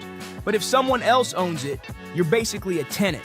You can live there, sure, but the real decisions, they're not yours to make. That's the cold truth of the music business. All of these big deviants is all catching hell in 2024. It's up for all of them. It don't matter if you Diddy or whoever you is. TG Jakes, any of them. All lies will be exposed. That's all. When most artists are starting out, they're so hungry for a shot that they'll sign contracts without realizing they're giving away everything. Once that paper is signed, the label owns the masters, and that means the label decides where the songs are played, how much they're licensed for, even whether they'll ever be re-released. The artist doesn't call the shots, the suits do. And when the money rolls in, the label eats first, always. The artist gets the scraps, a percentage here and there, but never the real control. That's why Prince fought harder than anyone else for ownership of his work. He called it out every chance he got. If you don't own your masters, he warned, then your master owns you. To really grasp why Prince's words hit DMX so deep, you have to look at the war Prince himself fought in the 90s, a war that shook the entire music industry. By then, Prince wasn't just a superstar, he was one of the biggest names in the world. He wrote the music, played the instruments, produced the tracks, sang the lyrics, lived and breathed every note. But at the end of the day, he didn't own a single piece of it. Warner Brothers did. So what did he do? He pushed back, hard. There's a disintegration going on that we really have to address. When Warner refused to give him control of his masters, Prince didn't play along. He flipped the entire script. He changed his name to a literal symbol, something unpronounceable, forcing the media to call him the artist formerly known as Prince. And if that wasn't bold enough, he began walking on stage with the word slave written across his face, staring right at the system that tried to chain him down. People thought he was losing it. The headlines labeled him eccentric, erratic, dramatic, but Prince wasn't acting out for attention. He was fighting for freedom. Every time he painted slave across his face, it wasn't shock value, it was truth. He wanted the world to see what the music industry really was, a system designed to exploit artists while corporations cashed in. To him, it wasn't just contracts and clauses, it was modern-day slavery. Owning your masters, he explained how gave him the symbol. All about. Prince's rebellion wasn't about ego, it was about legacy. He understood that if you don't own your masters, you don't own your music. And if you don't own your music, you don't own your story. Prince didn't just fight the system, he outsmarted it. When the labels tried to box him in, he flipped the rules on their head. He started releasing music independently, creating his own distribution pipelines long before anyone else even thought about it. He sold albums directly to fans, often bundling them with concert tickets, cutting the middleman out completely. This was years before Spotify, Apple Music, or TikTok existed. Prince already understood the power of going direct to the people. Eventually, he won back control of his masters, but his victory was bigger than just ownership. He set the standard, showing artists that they could say no, that they could push back against billion-dollar corporations and survive. His infamous interviews, his fiery speeches, even painting the word slave on his face, all of it sent one message loud and clear. I wrote it, you know what I'm saying? I paid the for the beat. I paid you for loaning me the money, you know what I'm saying? I paid you back your money. Now we splitting because you loaned me the money. Yeah. But you own my I don't owe you a thing. Why is you holding on to my Yeah. And that's standard. Prince wasn't afraid to speak the uncomfortable truth, even if it made enemies. And as time went on, his fight evolved. He stopped targeting just the faceless corporations. He started calling out the people propping up the system. Prince pulled back the curtain and began naming names. One of those names kept coming up again and again, Sean Diddy Combs. Now, Prince didn't deny Diddy's success. In fact, he respected the hustle, the vision, the relentless grind. But what disturbed him was the way Diddy built alliances, formed quiet partnerships, and aligned himself with powerful players who were reinforcing the very same structures Prince had spent decades tearing down. To Prince, this wasn't just a business move, it was betrayal. He feared that Diddy's influence was setting artists back, undoing progress, and locking them into the same cycle. Only now, with prettier packaging and shinier chains, the issue had shifted. It wasn't just about ownership anymore, it was about influence. Who held it, how they used it, and whether it truly empowered artists or kept them enslaved under the illusion of freedom. This gave him the symbol. All about. And another thing that burned Prince, the way labels cared less and less about the content of the music itself and more about the money it generated. Values, culture, artistry, all reduced to profit margins. So here's the real question. Did DMX actually take Prince's advice to heart?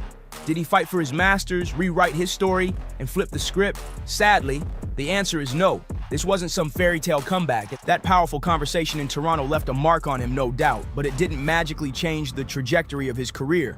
Not because he didn't want it, but because by the time Prince sat him down, DMX was already too deep in the trenches. He was tangled up in ironclad contracts, endless lawsuits, battles with addiction, and bad deals signed way too early in his rise. Remember, X came into the game like a hurricane. In just under 3 years, he dropped 5 multi-platinum albums, a record almost no rapper has ever matched. On the surface, it looked like he had everything. Fame, hits, money, power. But behind the curtains, the truth was brutal. DMX wasn't seeing the money he earned. He didn't own his masters. Some of his biggest anthems, Rough Riders anthem, Slip and Party Up, they weren't his to control.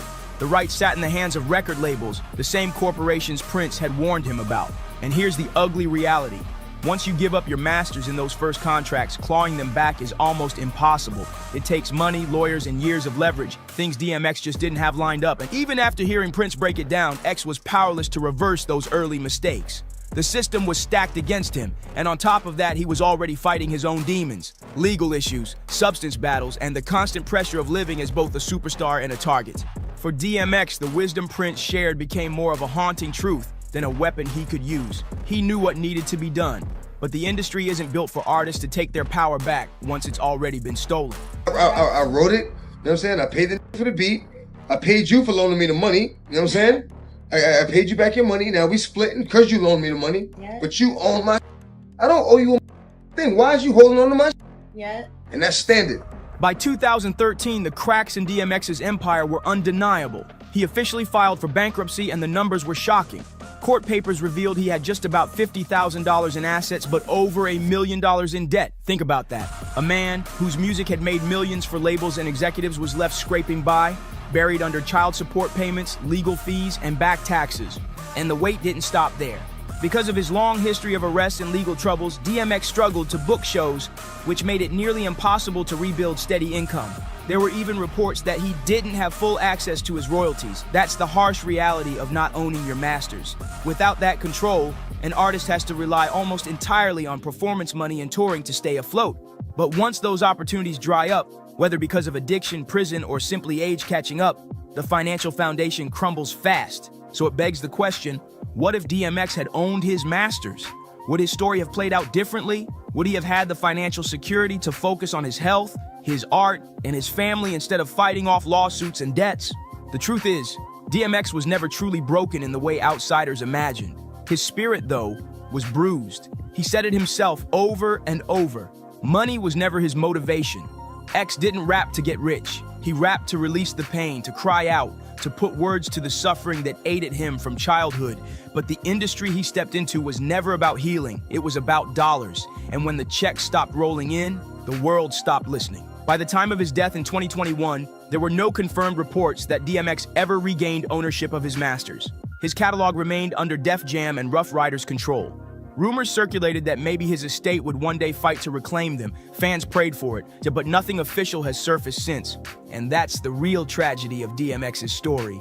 Not just that his life ended too soon, but that an artist who poured his heart, soul, and pain into his music never truly owned the very thing he created. Even after sitting face to face with Prince, the man who broke chains in the industry, DMX was still locked out of his own legacy. It's like painting a masterpiece only to be told you'll never hang it on your own wall. But here's the thing, that conversation did change him. Prince planted a seed in DMX's mind that grew over time. From then on, X started speaking more openly about the business side of music. He warned younger artists not to sign deals blind. He told them to read the fine print, to know what they were giving away. He couldn't rewrite his own contracts, but he tried to make sure the next generation didn't fall into the same trap. That's what made Prince's message so powerful. It wasn't just for DMX, it was for every single artist standing on stage now and every kid dreaming about a deal tomorrow. Prince forced DMX to look inward, and DMX in turn started pushing others to think bigger than just being voices on a track. He wanted them to own their voices. In the end, the story of DMX and Prince isn't just about two legends crossing paths in a Toronto club. It's about legacy.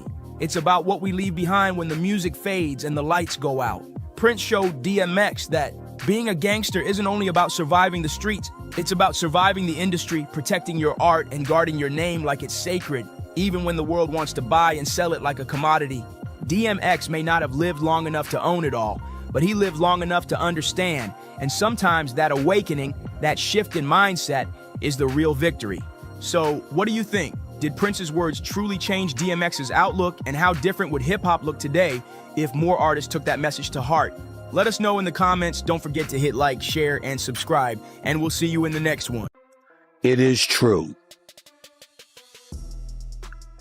that Brittany Griner, once elected to not stand for the national anthem, particularly with the whole racial justice issues percolating throughout this country a few years back. During COVID, I might add. That is true. But is 10 months in a Moscow prison enough?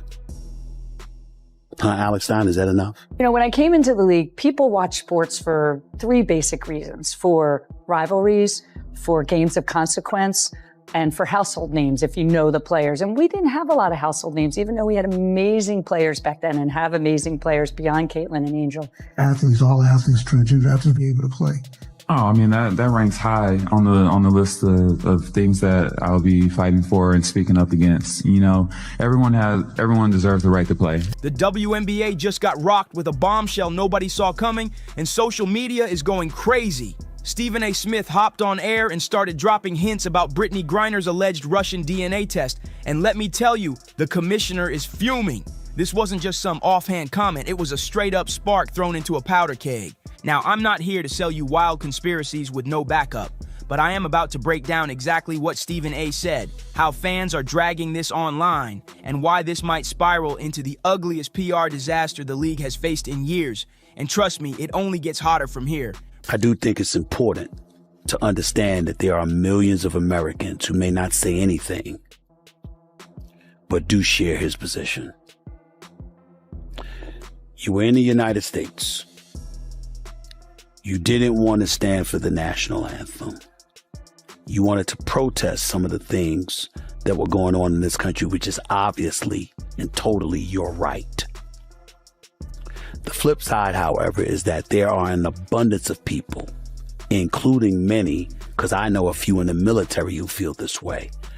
Brittany Griner already dominated global headlines with her shocking Russia arrest and dramatic release, but now this latest twist is dragging the entire WNBA into a storm of controversy. The silence from the commissioner isn't calming things down, it's doing the opposite, leaving fans and insiders demanding to know what's really going on.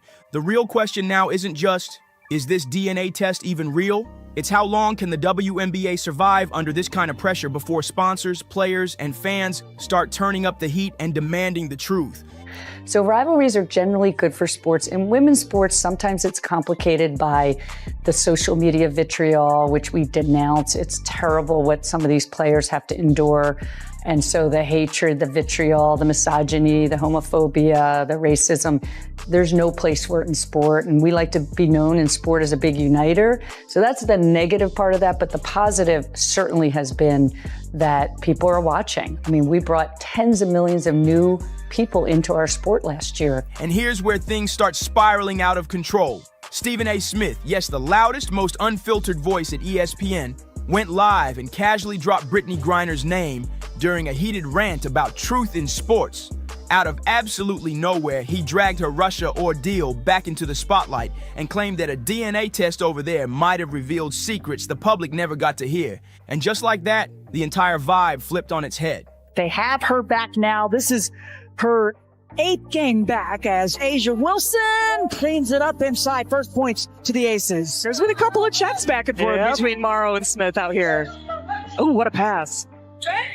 Wilson baseline fader, pretty. Tina Charles doing all she could. Help D was coming over as well, but A'ja Wilson, another.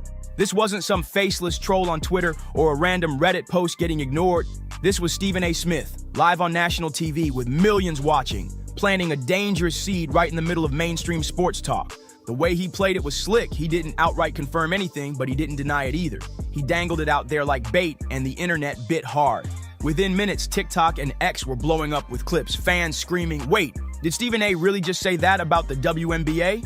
And that's the league's worst nightmare. Because when a powerhouse voice like Stephen A. repeats a rumor, even one that's supposedly been debunked, it doesn't die, it explodes back to life with even more force. Okay, explain. So you saved someone from... We were off-roading, and this family flipped their side-by-side. They tried to stop it from flipping, put their legs out, and shin bone came through on the guy, and then the girl broke her ankle, and bone came through. Me and my friends, we jump off, we flipped it back, help them out. I take my shirt off, wrap it around the girl's leg. It's like pulling out blood, and no one would help them. And like, there was no cell reception. So we put them on our side-by-sides, and we drove them out. And then we waited with them until the ambulances. When was this? This was like maybe 4 or 5 years ago. No. Oh my God. And crazy. Are you're okay with blood and all the gory stuff? Yeah. You have to be. Yeah, I am. Oh my I'm God. good with that, yeah. Was that the last time you felt like a hero? Yeah, I really felt like a hero in that moment. Nice. Yeah. Wow, that's a crazy story. Suddenly, all eyes shifted to one person and one person only, WNBA Commissioner Cathy Engelbert. Now let's get one thing clear. Cathy Engelbert isn't just some placeholder with a fancy title. She's the WNBA's first ever commissioner, the woman who's been grinding nonstop to expand the league, lock in new sponsors, and give the WNBA a full-on rebrand so it finally gets the respect it deserves. She's the business mind behind the league's big push into the spotlight. But here's the problem. Her silence on this Brittany Griner DNA test scandal, it's deafening. Not a single statement, not even a throwaway line like, we're aware of the chatter. And when a storm like this is blowing, staying quiet doesn't ease the chaos, it fuels it. Fans are already buzzing that the commissioner's silence feels less like strategy and more like straight-up panic mode. Because if she can't shut down a rumor that's been debunked over and over again, what does that really say about the league's image? It makes people wonder. If it's so false, why not squash it instantly? And here's the crazy part. Swaggy, Brittany, let me see something real quick. Thank you. Get the What it is. Get the hell out of here, yo. Yo. Jab stepping, just a brick. Swing and a miss. Oh! Yo, I ain't gonna fake it right now. The WNBA is supposed to be in the middle of its biggest glow-up in history. Ratings have skyrocketed by more than 170%. The league finally added its first new team since 2008, the Golden State Valkyrie.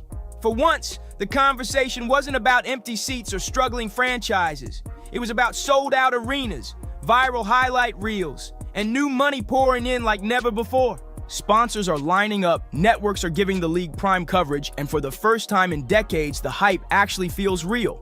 But instead of fans buzzing about the Valkyrie's big debut or Aja Wilson chasing down her third MVP trophy, what's trending online? Brittany Griner's voice, her body, and a baseless conspiracy tied to some supposed Russian DNA test with zero receipts to back it up. The league's brightest moment is getting smothered by one of its darkest rumors, and the timing couldn't be worse. And this is where the internet grabbed the wheel and floored it. Because right as the WNBA was celebrating its massive opening week, a random courtside clip of Brittany Griner exploded across TikTok and X. What's your mood? I'm happy. Happy? Well, are you ready for long flight? Yes. Yes, not bad. No. Good.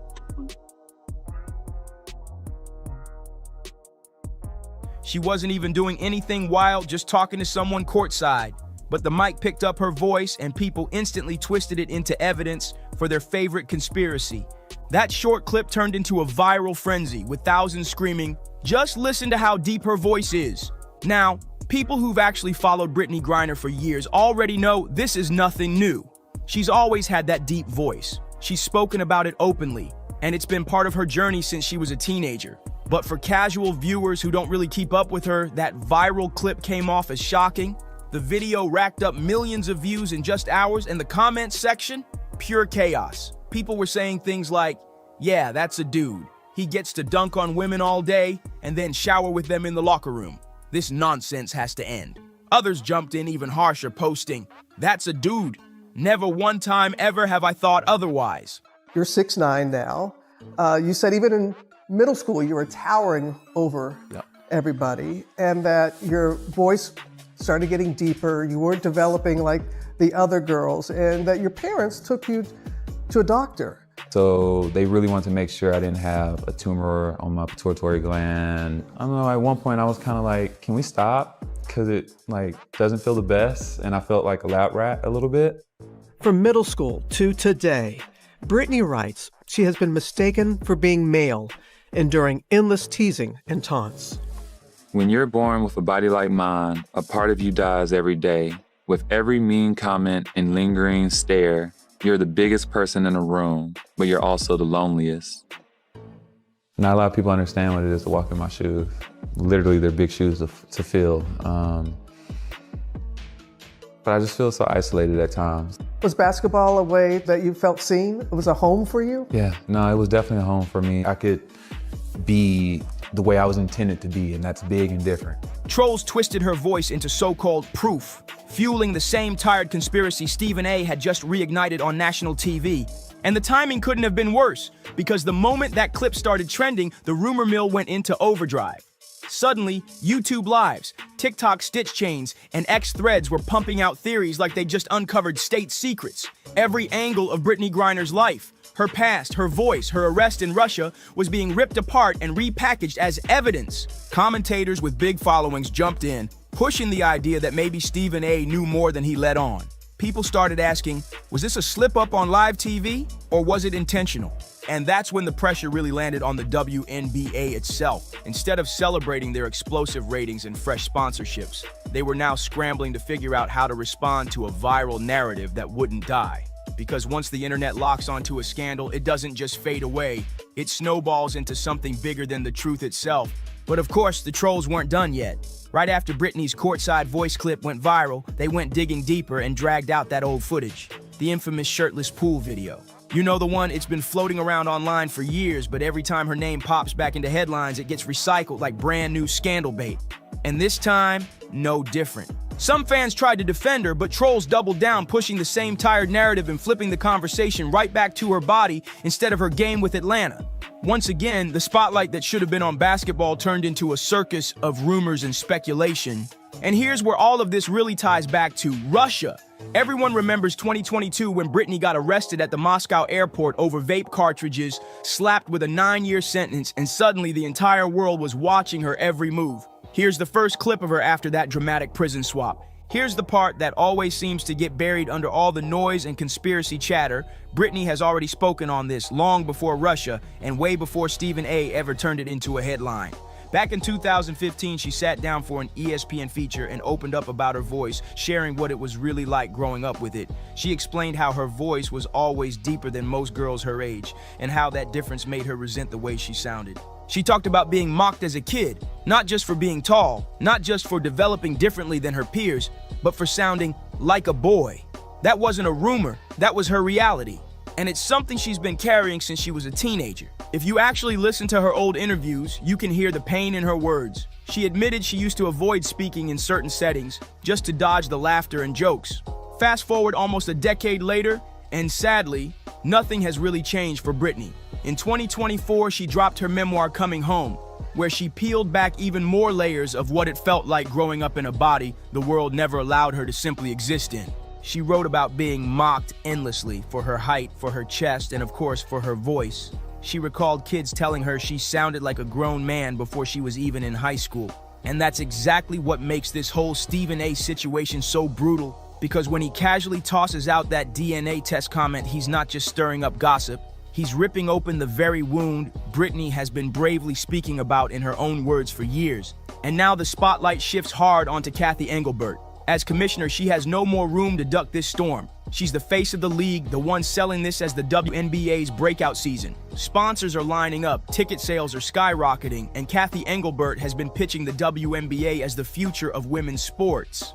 But here's the problem. Nobody's talking about the Golden State Valkyries' big debut, or Caitlin Clark pulling in record-breaking ratings. The headlines have been hijacked, and it's all about Brittney Griner's body and a wild rumor Stephen A. just threw into the world. The real question now isn't if the league will respond, it's what happens if they don't. 2025 was supposed to be the year the WNBA finally leveled up, the year everything changed. But with Brittney Griner once again caught in the center of chaos, the league's biggest moment could end up being defined by the one controversy Cathy Engelbert prayed would never come back. So tell me, do you think the WNBA can survive this scandal, or is the damage already done? Drop your thoughts below, and don't forget to like, subscribe, share, and I'll see you on the next one. Beyonce for sure. I love her. I love Beyonce. Jay-Z too, I really admire the both of them. Educated gangster rapper, that's all she could come up. The internet is going wild with one question shaking the entire foundation of pop culture's most guarded dynasty. Rumors are swirling that Beyonce is absolutely shattered after court papers allegedly revealed a bombshell nobody saw coming. Whispers claim Kelly Rowland's son Titan may not be who the world believed he was. The shocking talk that Jay-Z is actually his biological father. If that turns out to be true, we're not just looking at a messy scandal, we're staring at a betrayal so deep it could rip apart lifelong bonds. Imagine childhood friendships dissolving, the roots of Destiny's Child crumbling, and Beyonce's flawless image and the one she's built as untouchable and above all drama suddenly cracking wide open. I know so much on how you got where you are, how you stepped on many people. This isn't just gossip. This is a secret with the power to rewrite over 2 decades of music history, love stories, and fan devotion in one devastating twist. Picture the fallout for Beyonce, a woman who built her entire empire on loyalty, power, and being in total control. She's weathered public cheating scandals, stood tall through Jay-Z's messy confessions, and kept her crown spotless. But now, the whispers say her best friend, her so-called sister, may have carried a child that belongs to her husband. That's not just messy, that's earth-shattering. More genius. Beyonce. Gorgeous. A stab to my self-esteem. Word is, behind those mansion walls, Beyonce is spiraling, feeling the walls of her private kingdom closing in. Court documents, the kind insiders claim were never supposed to see the light of day, have reportedly surfaced, sparking chaos online. Screenshots, snippets, and leaks are already flooding timelines, adding fuel to the frenzy. The name Titan is suddenly tied to what many are calling the family's deepest, darkest secret. And whether these papers are real or not, the damage is already brutal, because the suggestion alone slices straight through Beyoncé's carefully crafted image of perfection. I want to ask you about Jay-Z's album. I think it's genius. Like all of his projects, I thought it was really great. The internet wasted no time tearing into what they claim was evidence hiding in plain sight. Side-by-side pictures of Titan and Jay-Z are flooding timelines, spreading like wildfire with captions screaming that the resemblance is undeniable. The jawline, the nose, even those subtle expressions that mirror Jay-Z's old photos. Fans are losing it. Weirdo. I don't get no what you got in your head, that Neuralink. You'll never outthink me. Ever. Some swear the likeness is way too strong to ignore, while others brush it off as coincidence. But the debate has already gone viral. And once the internet smells a storyline like this, it's nearly impossible to stuff that genie back in the bottle. For Beyoncé, who has built a world where every photo is curated and every image released with surgical precision, seeing her husband's face mirrored in her best friend's son is a narrative she can't control, and it's only throwing more fuel onto the fire. At that time, I remember thinking, I can't be mad at her because that is what the media portrays. Now people are circling back to Kelly Rowland's 2013 track Dirty Laundry. Back then, it was praised for raw vulnerability in a song about pain, abuse, and hidden struggles. But with these rumors flying, fans are dissecting every lyric under a whole new spotlight. Lines about betrayal, manipulation, and secrets buried in plain sight are suddenly being read as hidden clues to a love triangle nobody dared to believe. Some are even asking if Kelly used her music as a confession, venting her turmoil but disguising it as metaphor. Did the world miss the message because the truth felt too outrageous to face? I don't have no felonies, I'm not crazy or none of that. It's like, I just want the truth, and it's so hard to get it from the courts. And it seems like Jay-Z don't want to say anything. So, I don't want to see him go down for something that, you could have just got taken care of. That's it. Industry insiders remind us that artists often lace their real lives into lyrics, and now the resurfacing of Dirty Laundry feels like a breadcrumb trail, one that nobody was ever supposed to follow until now. And then comes the money trail, the rumor that's blowing the roof off this entire scandal. Word is Jay-Z has allegedly been sliding payments to Kelly's family ever since 2014, the very year Titan was born. That one detail has the internet in a frenzy, with fans debating if these were just generous Godfather gestures or straight-up hush money meant to keep a dangerous truth buried. The timing is way too perfect and way too suspicious for people to ignore. If Jay really was sending steady payments all these years, the question becomes unavoidable. How much did Beyoncé actually know? Was she part of the silence? Or has this betrayal been playing out in her own home behind her back? Is it really a conspiracy if the same person keeps benefiting off the same kind of tragedy over and over?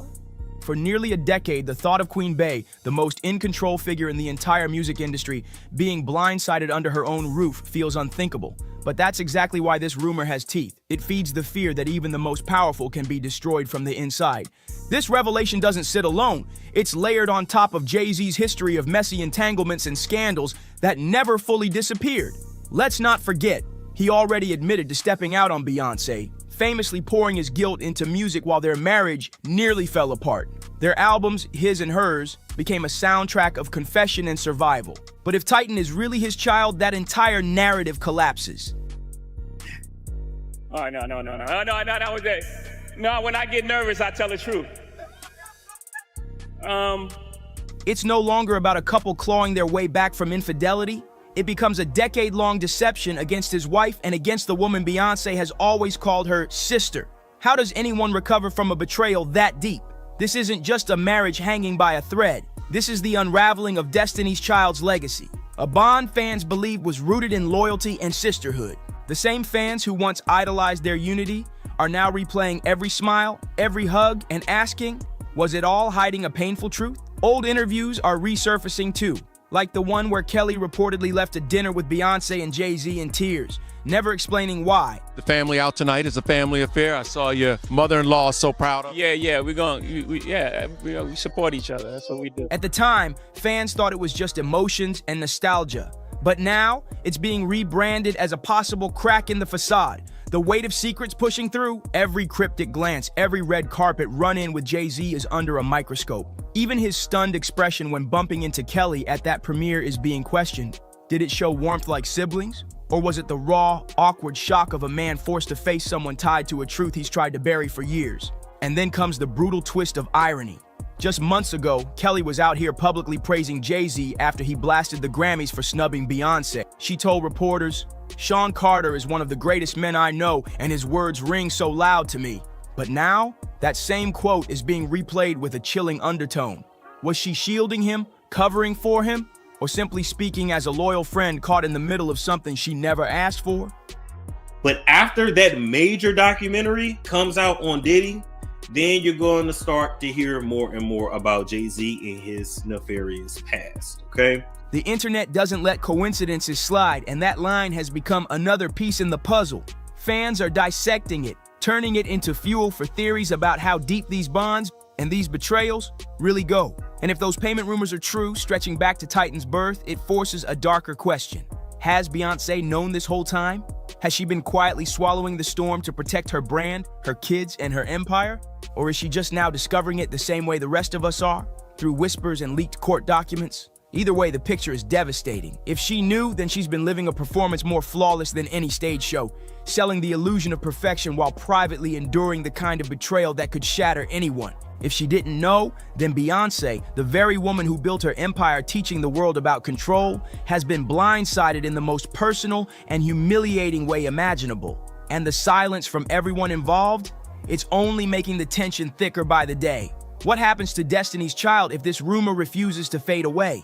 Their legendary image of sisters against the world is already splintering under the weight of speculation. You understand?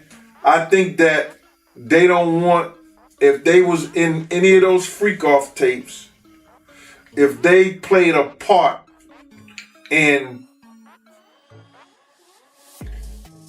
any of those Diddy sessions, they don't want it to get out to the general public to make up their brand. Beyonce, Kelly, and Michelle built more than just a group. They built a brand on sisterhood, loyalty, and survival, a bond that outlived chart wars and solo ambitions.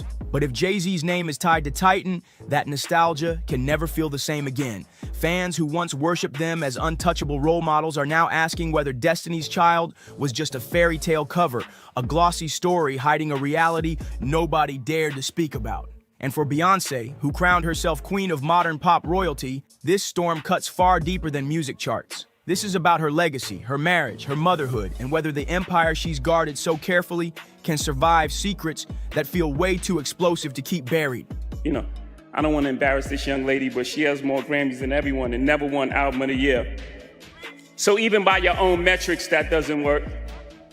And when you pull back from the chaos surrounding Titan's rumored paternity, a darker pattern starts to take shape, one that fans and critics are suddenly re-examining with fresh eyes. Jay-Z has never been a stranger to whispers about secret kids and hidden affairs, but now those whispers feel louder than ever. Long before Titan's name ever surfaced, there was the saga of Rymir, the young man who fought for years in court, claiming Jay-Z was his biological father. That case dragged on endlessly, bouncing through appeals, with Rymir insisting he was being blocked at every turn by Jay's legal maneuvering and financial muscle. At the time, plenty of people brushed it off as opportunism. But now, with Titan's name fueling today's firestorm, those old headlines are crawling back out of the shadows. Fans are stitching the pieces together into one explosive narrative, that Jay-Z's empire wasn't just built on music, deals, and hustle, but also on his ability to bury personal scandals before they could ever stick. And Titan's paternity scandal isn't the only cloud dragging Jay-Z's past back into the spotlight.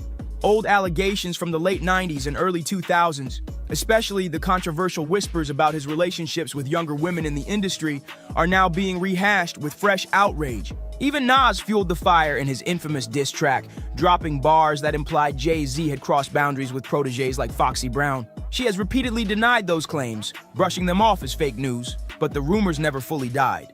Now, with Titan's name fueling today's storm, fans are digging it all back up, pointing out how Jay-Z was nearly 30 when he started appearing alongside teenage artists, blurring the lines between mentor and something far more questionable. In hindsight, those blurred lines look even more unsettling stacked against the current scandal. The question people can't shake is heavy. Is this just coincidence, or is it part of a long-running pattern? A pattern of control, secrecy, and manipulation that the industry turned a blind eye to because of Jay-Z's unmatched power? We can't forget that the public's trust in Jay-Z has been rattled before. His own music gave us the confessions, the infidelity, the near collapse of his marriage, moments where he admitted he almost lost Beyoncé. That saga, immortalized in Lemonade and 444, was sold as a redemption story, a man owning his mistakes and a woman choosing forgiveness. But now, with Titan's name in the mix, that redemption arc looks paper thin. If Titan is truly his son, then it was never about redemption at all. It was about concealment. Fans are starting to believe Jay-Z hasn't been learning from his past, but perfecting the art of burying it. A pattern of damage control where scandals don't disappear, they just get swept under the rug until the headlines move on. And now, with every old rumor crawling back from the shadows, those cracks in his king-like image are widening. This brings us straight into Beyoncé's family circle. Because when the silence is this loud, someone is usually working overtime behind the scenes to hold it all together. And no figure looms larger in that role than Tina Knowles. For decades, she has been positioned as the matriarch, not just of Beyoncé's life, but of Destiny's Child as a whole. She's long referred to Kelly Rowland as her daughter, written glowing tributes, and presented herself as the glue binding this surrogate family. But now, with Titan's scandal casting shadows everywhere, fans are revisiting Tina's role with suspicion. Could she have known more than she ever let on? Did her instinct to protect Beyoncé's empire push her to shield Jay-Z from scrutiny? And by extension, silence Kelly? It wouldn't be the first time a powerful matriarch orchestrated quiet damage control to keep a dynasty intact. Suddenly, every polished family portrait, every warm post, feels like it might have doubled as a cover-up. The question becomes unavoidable. Has Tina been the silent architect of the Carter Knowles image all along, managing not only Beyoncé's career but also the dangerous truths threatening to shatter it? She's fiercely defended Beyoncé from critics, celebrated Jay-Z with glowing words, and showcased loyalty that always looked like love. But now, that loyalty is being reread as pure strategy. Think about it. If Tina knew the truth about Titan, then keeping the family brand spotless would require silence at all costs. For Beyoncé, being betrayed by her husband is crushing enough. But the idea that her own mother might have played a role in the cover-up, that takes this from a marital scandal into something generational, hinting that the entire Carter Knowles dynasty may have been protecting a secret too explosive for the world to handle. At the same time, Jay-Z's long history of ties with controversial figures like Sean Diddy Combs and the lawsuits constantly swirling around those circles only deepen the cloud of suspicion. Every time new allegations land on Diddy, Jay-Z's name somehow drifts to the edges. Sometimes it's mentioned in filings, sometimes it mysteriously vanishes as if scrubbed away. Fans can't help but notice the pattern. He always seems to be hovering at the perimeter of chaos, close enough to raise eyebrows, yet never pulled fully into the fire. Whether it's slick legal maneuvering or the reach of his influence, the outcome rarely changes. Jay-Z's name gets cleared, his empire stands untouched, and the whispers fade into the background. But this time is different. The Titan rumor refuses to disappear, and it's forcing the public to start connecting dots across decades of scandals that once seemed unrelated. The question hanging in the air isn't just whether Titan is really his son, it's whether we're staring at the blueprint Jay-Z has perfected. A system designed to dodge accountability time and time again. Beyoncé, on the other hand, has always wielded silence as her sharpest weapon. She doesn't do messy sit-downs, she doesn't rant online, and she rarely explains herself. Instead, she lets her art carry the message, lacing her albums with coded lyrics and hidden symbolism fans obsess over for months. Lemonade became her way of addressing Jay-Z's infidelity without ever needing to say his name in an interview, which sparks the burning question now. Will she confront the Titan scandal in her next project, or will she double down on silence, refusing to even breathe life into the rumors? The world is watching every move, her films, her music, her red carpet appearances, scanning for signs of betrayal, fractured sisterhood, or the pain of motherhood tangled with secrets. If history tells us anything, Beyoncé won't spell it out. She'll drip-feed cryptic symbols, and it'll be up to the fans to decode the scars she refuses to name. But this time, the stakes are higher than ever. Her empire wasn't just built on music, it was built on image. She's the flawless queen, the untouchable star, the wife who endured betrayal and came out stronger, the friend who raised Kelly and Michelle with her. But if Titan truly belongs to Jay-Z, all that mythology fractures overnight. Suddenly, she's no longer the woman always in control, but the woman betrayed. Betrayed not only by her husband, but possibly by her best friend, and even her own mother. And for an empire sold to us as perfect, that illusion might be far harder to repair than the marriage itself. Fans are already convinced that if Beyoncé does respond, it will be seismic. Picture it. A visual album dripping in symbolism, a cryptic lyric slipped into a live performance, or even a sudden shift in how she aligns herself with Jay-Z in public. Remember, Lemonade wasn't just music, well, it was a cultural earthquake. It gave us catchphrases, memes, movements, and forced millions of women to re-examine their own relationships. Now imagine if she chose to pour that same energy into betrayal inside her own family circle. The cultural explosion would be unmatched, shaking not only the music industry, but also the very idea of celebrity loyalty and carefully curated perfection. What we're left with right now is a storm of speculation, unanswered questions, and an empire wobbling dangerously on its throne. Because if Titan's paternity really ties back to Jay-Z, then the Carter-Knowles dynasty is staring down its greatest test yet. Can Beyoncé forgive a betrayal this layered? Can Destiny's Child ever be remembered the same way? And maybe the most haunting question of all, how long has this secret been sitting in plain sight? And who in their circle helped keep it buried? So we've got to ask you, do you believe this is the scandal that finally cracks Beyoncé's empire wide open? Or will it just be another rumor smothered by silence and spectacle? Let us know your thoughts in the comments. Don't forget to like, share, and subscribe, and we'll see you on the next one. Do you believe wholeheartedly that Jay-Z your father? I really do. You've been ducking this boy's DNA for all its slack. Take the test. Like, I didn't make the allegations. I didn't tell people to say these things. It comes out, I see it in the news like everyone else. The chances are, just out of nowhere, random universal selection, this boy who's not related to you has your nose, has your mouth, has your brow line, has your hairline. It's like all of this just by accident. I just really want it over. It's something that's really affecting my life, and I just want it over with. 50 Cent is straight up loving this chaos right now. Jay-Z just got hit hard. A judge ruled that Rymir Carter's paternity case is officially moving forward, and Jay's got until July 18th to clap back or face the heat. I wasn't in the ad because of, look, Jay-Z and them was putting it together. Mm-hmm. So I think they still harbor some energy towards me. You think you were purposely left out of the ad? No. Okay. I don't think, I think that they were saying the NFL had some issues with me that I don't know what those issues are. Like, what is the issue? You see what I'm saying? Like, and I, with M, because like with Nori he had communication. He said, yeah, that's why I talked to the big homie. He was saying to Jay, he was telling me, you know, the white boy wouldn't do the truth without fit, right? And I'm like, that's when I start saying crazy stuff, because I look and I go, oh, that's your big homie, right? And so he imaged himself after a gay painter. Your big homie want to look like a gay painter. What are we talking about here? We're talking about Basquiat. He wants to look like a gay painter. Oh my God, I think I know where we're going with So this. now look, what I'm saying to you is, look, when you start looking at, that's not mine, that's theirs, they Harper, right? But when you look at, M is looking at the entire legacy. Yeah. The whole thing, like with M, Dre, and myself. But here's where it gets wild. 50 Cent is reportedly footing Rymir's legal bills and planning to feature him in an explosive documentary he's cooking up about Diddy and Jay-Z. That she met Jay-Z and had intercourse with him. How old was she? I would say I think she was about 16, 17, or 16, just turning 16 or 17. I know it was one of them. And Jay-Z was what age? I wouldn't happen to know. I think was he in his 20s? I read 22. Oh, yeah. I think I read 22, but he was in his 20s. Yes, I wouldn't happen to know his age, but 22, I'm pretty sure if they put that out there, then... This ain't just gossip anymore. This is a full-blown public showdown. Now let's be clear. This isn't some random court drama. We're talking about claims that Jay-Z had ties to a 16-year-old girl back in 1992. And now, decades later, her son, who's 32, is demanding truth, DNA, and accountability. He's not backing down.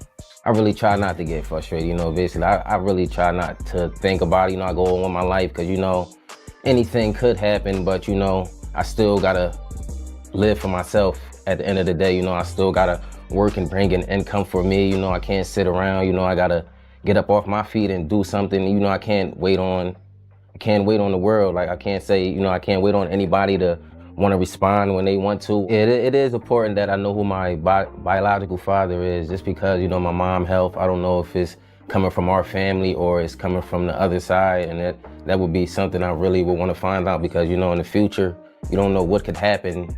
And a lot of people are so quick to judge because they see somebody coming out and try to find out if the person, you know, trying to find out things, they so negative to push you down, like, you know. And guess who people are pointing fingers at?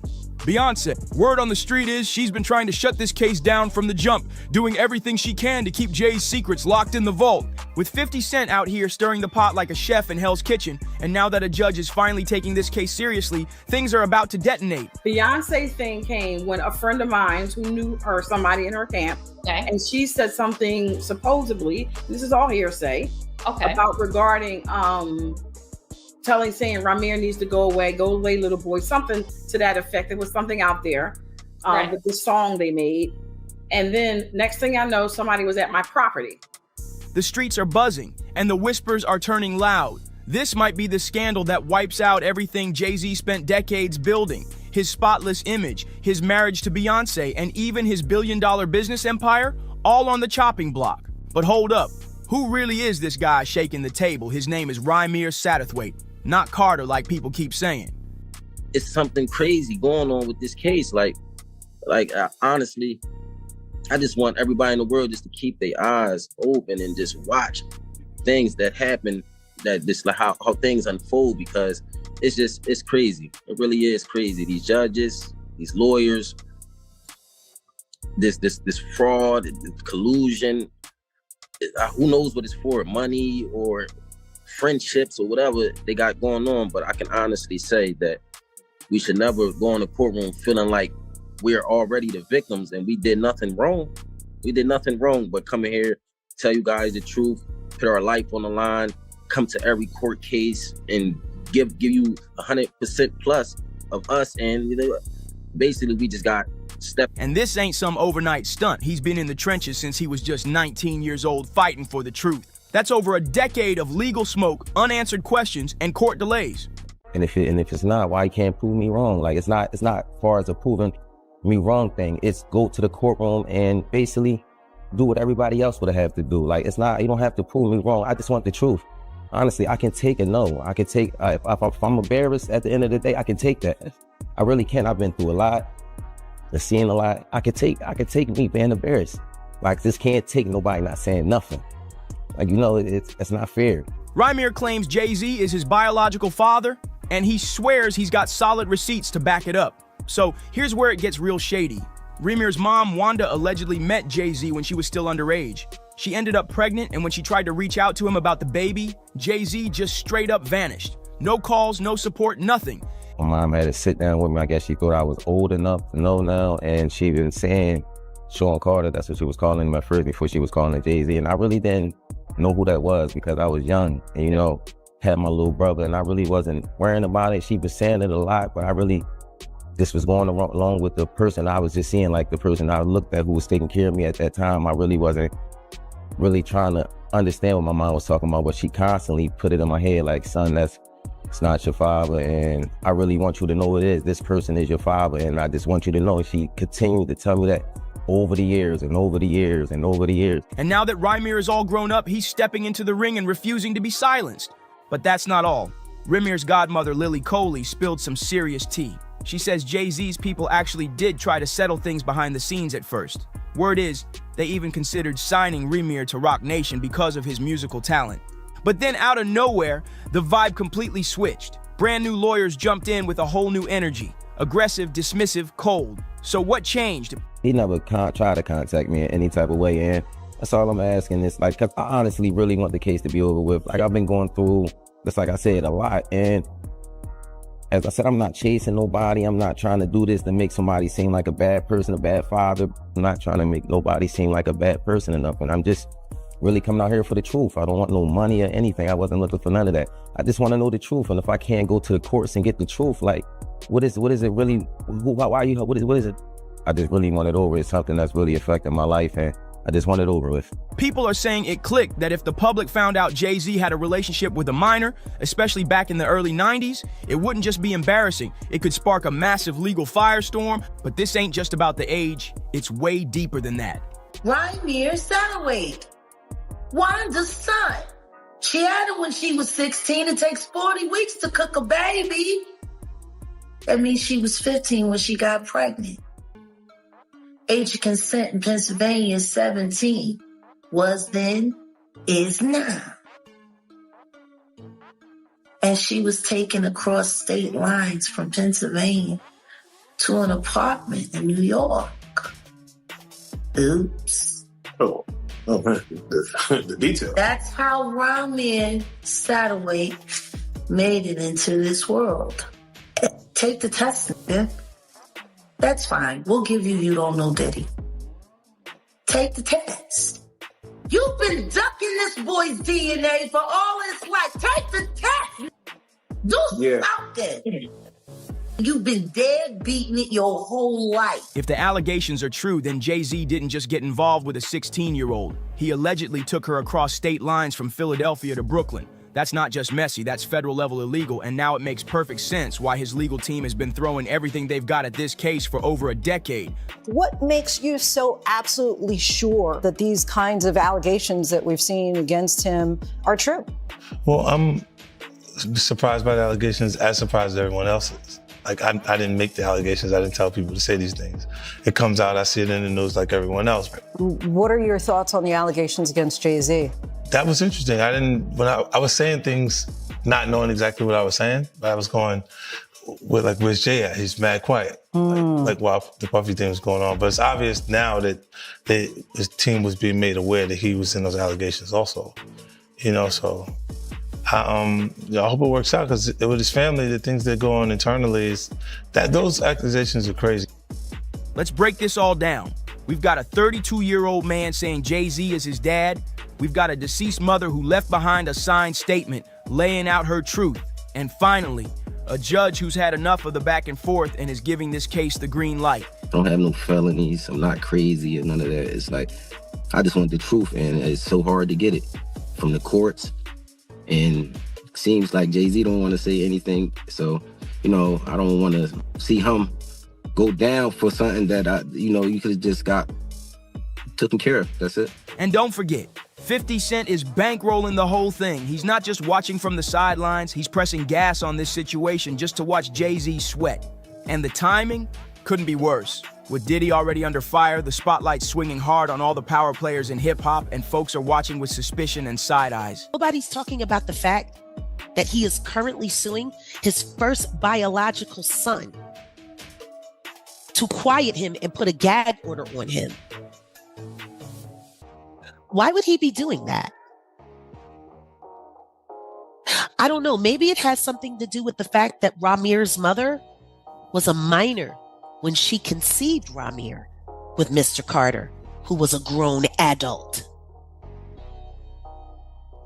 What kind of family man is that? You don't want anyone to know, you or your wife, don't want anyone to know who your actual biological children are, because most of them were created with minors while you were an adult. He's been in court with this young man for the past decade, fighting taking a DNA test. If he's not your kid, take the DNA test. Simple. If the young man is not your son, why have you spent so much money trying not to take a DNA test? Take the DNA test if he ain't your kid. You such a proud family man. While you fight back the truth about your firstborn biological son, because you don't want nobody to know that his mama was barely 15 when you made her a mother and you were a grown man. Rymir, Yeah. Him and Blue Ivy got the same mouth. Now, since we're talking about Diddy, get this. Rumors are swirling that some of the evidence in his case might actually tie back to Jay-Z in ways nobody saw coming. Yup, the web is getting tighter, and the big dogs in hip-hop are starting to look real shaky under this new spotlight. The culture is shifting fast, and people who were silenced for years, they're finally being heard, loud and clear. Lawsuit coming with Jay, the part with Jay. I go, oh shoot, like To us, Black excellence, right? that had to be there. We getting tighter. You know what I'm saying? And united we stand. And ain't nothing else. Black excellence, they're sitting there like, yeah. It's the billionaire brunch. You're like, I hate you, man. unaware of anything going on here. This is the one time I'm gonna be with you this year.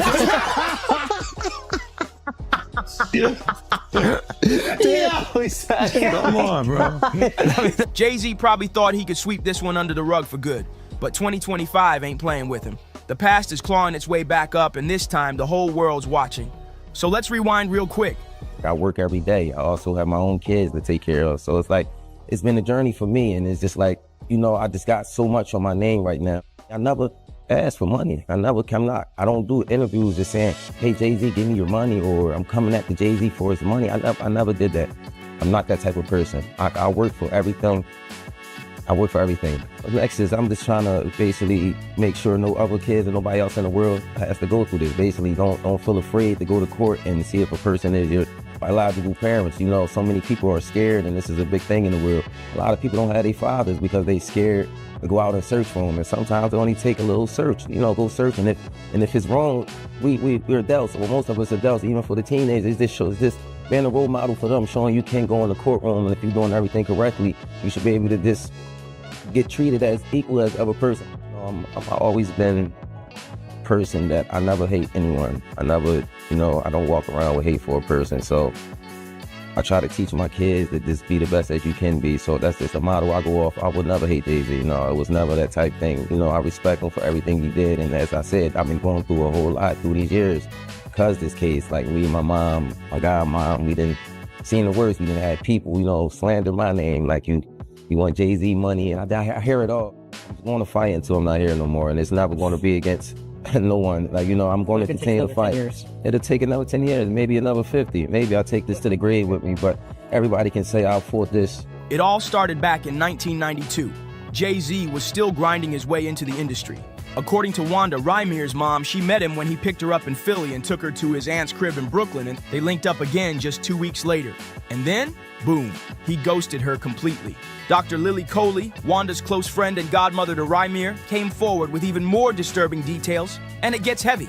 According to her, Wanda told the full story. She met Jay-Z back when he was still going by his street name Rock, and everything went down in a neighborhood known for heavy drug traffic. Yeah, you heard that right. Yeah. He's come out and said, this is just long-term harassment, man. He's like, this thing just won't go away. Long-term harassment. You know how disrespectful that is to a man that looks almost identical to you? Yeah, that's his child. That's very disrespectful.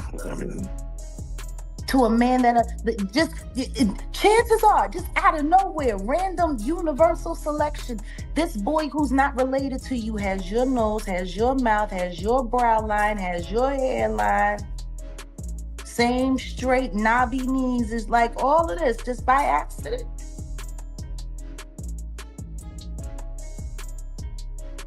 Just by accident. It's just a coincidence that this man looks like he could be your Irish twin. Are you kidding me? Allegedly, Jay-Z was dealing in that same area. It wasn't glitz and glam, this was raw street hustle, and Wanda got caught up in it. So when she found out she was pregnant, she was stuck. No phone number, no way to reach Jay-Z, no support, and with no other choice, she did what a lot of young women have done in desperate situations. She put her then boyfriend, Robert Graves, on the birth certificate as the father. I'll tell you what I do know. I do know that I have listened to actual commentary from his godmother, Lily, who sat with a friend of mine, Liz Crokin. I was there, I was present, I heard it come out of her mouth. Wanda was a minor when she got pregnant with Rymir.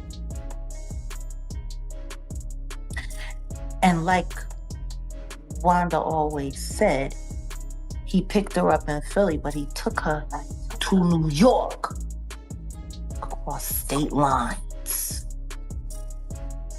to bed her while she was allegedly underage. Even though Lily was present when Ramir was born. Back in 2011, Robert Graves finally took a DNA test, and just like that, he was officially removed from the birth certificate. Why?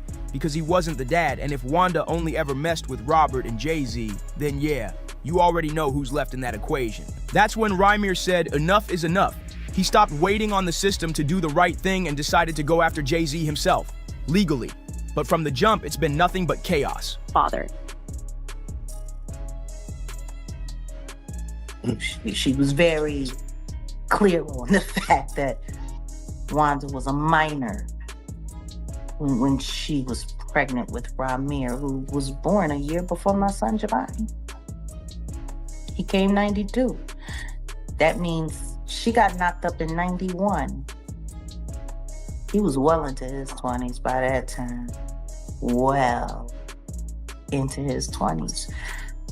Allegedly taking teenage girls over state line. He got unlucky, that condom broke. Poor guy. Or maybe that was just karma. Maybe God made sure that happened for a moment like right now. Disgusting. Don't nobody want to talk about the other kids that everybody denies don't exist and whatever. You know, to be a billionaire that can't get a loan is one thing. But to be a broke billionaire and a deadbeat dad, that's something different.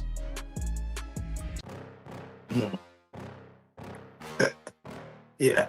You know, even Solange's son, the Daniel kid, he says he doesn't have a great relationship with Beyonce, Jay-Z. What do you feel someone coming out saying, hey, Jay-Z's my father? What does that person want from a hoe if he's saying he does not care? To prove that his mother wasn't a liar, because that's what they said his entire life while she was alive. Denying him makes her a liar. That woman was on the phone with the judge who was harassing her, telling her, demanding that she stop filing for paternity when she gave way and died. His mama died on the phone.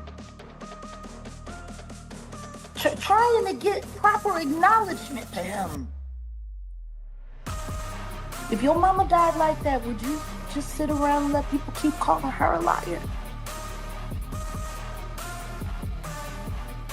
Ramir first filed his paternity case in 2010, and ever since, it's been like a legal horror movie.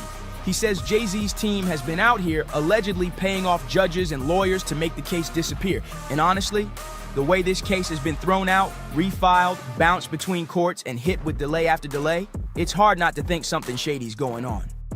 All the fraud on the court, if we just let that, just pass and not say anything about it, they will continue to do anything they want. This is not just with us, it's with people in the world. Like, a lot of fraud and a lot of collusion that's just been going on and just been looked over is never supposed to happen. Like, and I will not let that pass. I'm not letting the lawyers get away with that. They will not go in the courtroom of justice and just lie like that and continue to get praised off it, or use this lie to benefit off all these years. Like, we've been going to court, putting our hard-earned money out there, and we going in there to fight fraud. That's just that's craziness. That's really craziness. And I don't think nobody in the world should have to go through that. You going in there, you paying your hard-earned money. You got these lawyers that just frauding and pitting anything they want basically in the courtroom, and the judges is just allowing this to go on. I honestly believe that both of them should be hold responsible for this, because you guys, this is you guys' job, and if the judge can't see this or overlook, then I can understand a mistake. But just throughout the years, this continue to overlook fraud is just craziness to me. Like, come on, it's it's right there in your face. If you can't see that, then I don't know what. Jay-Z's legal team really tried to pull a slick one. They argued that he couldn't be forced to take a DNA test in New Jersey because he supposedly didn't own any property there. But guess what? Rymir came through with the receipts. Turns out Jay-Z did have property in Jersey during that exact time period, so that excuse, dead in the water.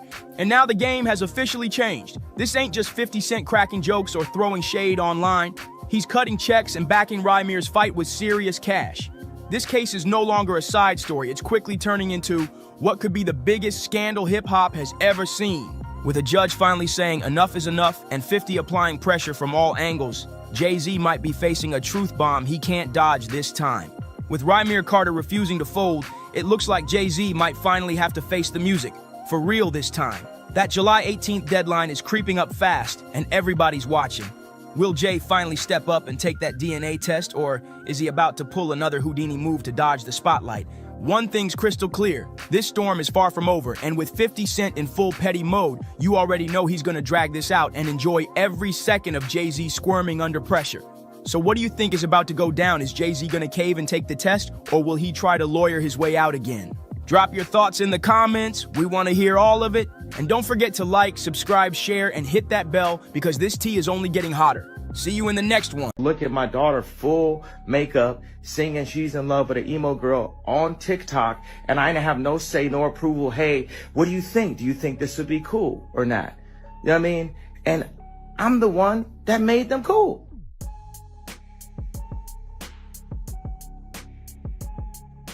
She's 12 years old. She's 12. Walking around with a corset, the shortest mini skirt that you could have, and bright blue hair. Kanye West and Kim Kardashian are back at it. This time, the drama is boiling over into legal threats. Kanye isn't just mad, he's allegedly gearing up to drag Kim into court if she doesn't change the way she's raising North. So here's the deal. Some recent photos of North West spread like wildfire online, and people were quick to slam Kim for letting her daughter step out in outfits many thought were way too grown. The backlash was brutal, with fans ripping into Kim nonstop. Kanye caught wind of it and went off, claiming Kim is crossing a dangerous line and warning he's ready to unleash his lawyers if she doesn't stop. But it doesn't end there. Kanye is now pointing fingers at Kris Jenner too, accusing her of masterminding the whole thing. According to him, Kim and Kris allegedly have a twisted plan, using North's image like she's some kind of brand they can package and sell. That's right, Kanye believes they're not just dressing her up for fashion, but literally marketing her like a product. Wild accusations, right? And trust me, this is just the beginning of the chaos. Kim Kardashian is getting dragged harder than ever after people saw what she let 12-year-old North wear out in Rome, and the internet is on fire. North showed up rocking long dyed blue hair, a full face of makeup like she was about to hit the club, a tiny mini skirt, a corset-style top, and heavy black boots. The look had fans losing it, and they didn't hold back one bit. People are calling Kim disturbing, saying the whole thing looks gross, and accusing her of treating North more like a fashion accessory than her actual child. The comments are brutal, with many pointing out that Kim seems so desperate to be the cool mom that she's flat out forgetting about being a responsible parent. Some even brought up the Balenciaga scandal again, throwing shade and accusing Kim of basically putting North in the spotlight the same way brands did in that controversy. And then comes the twist.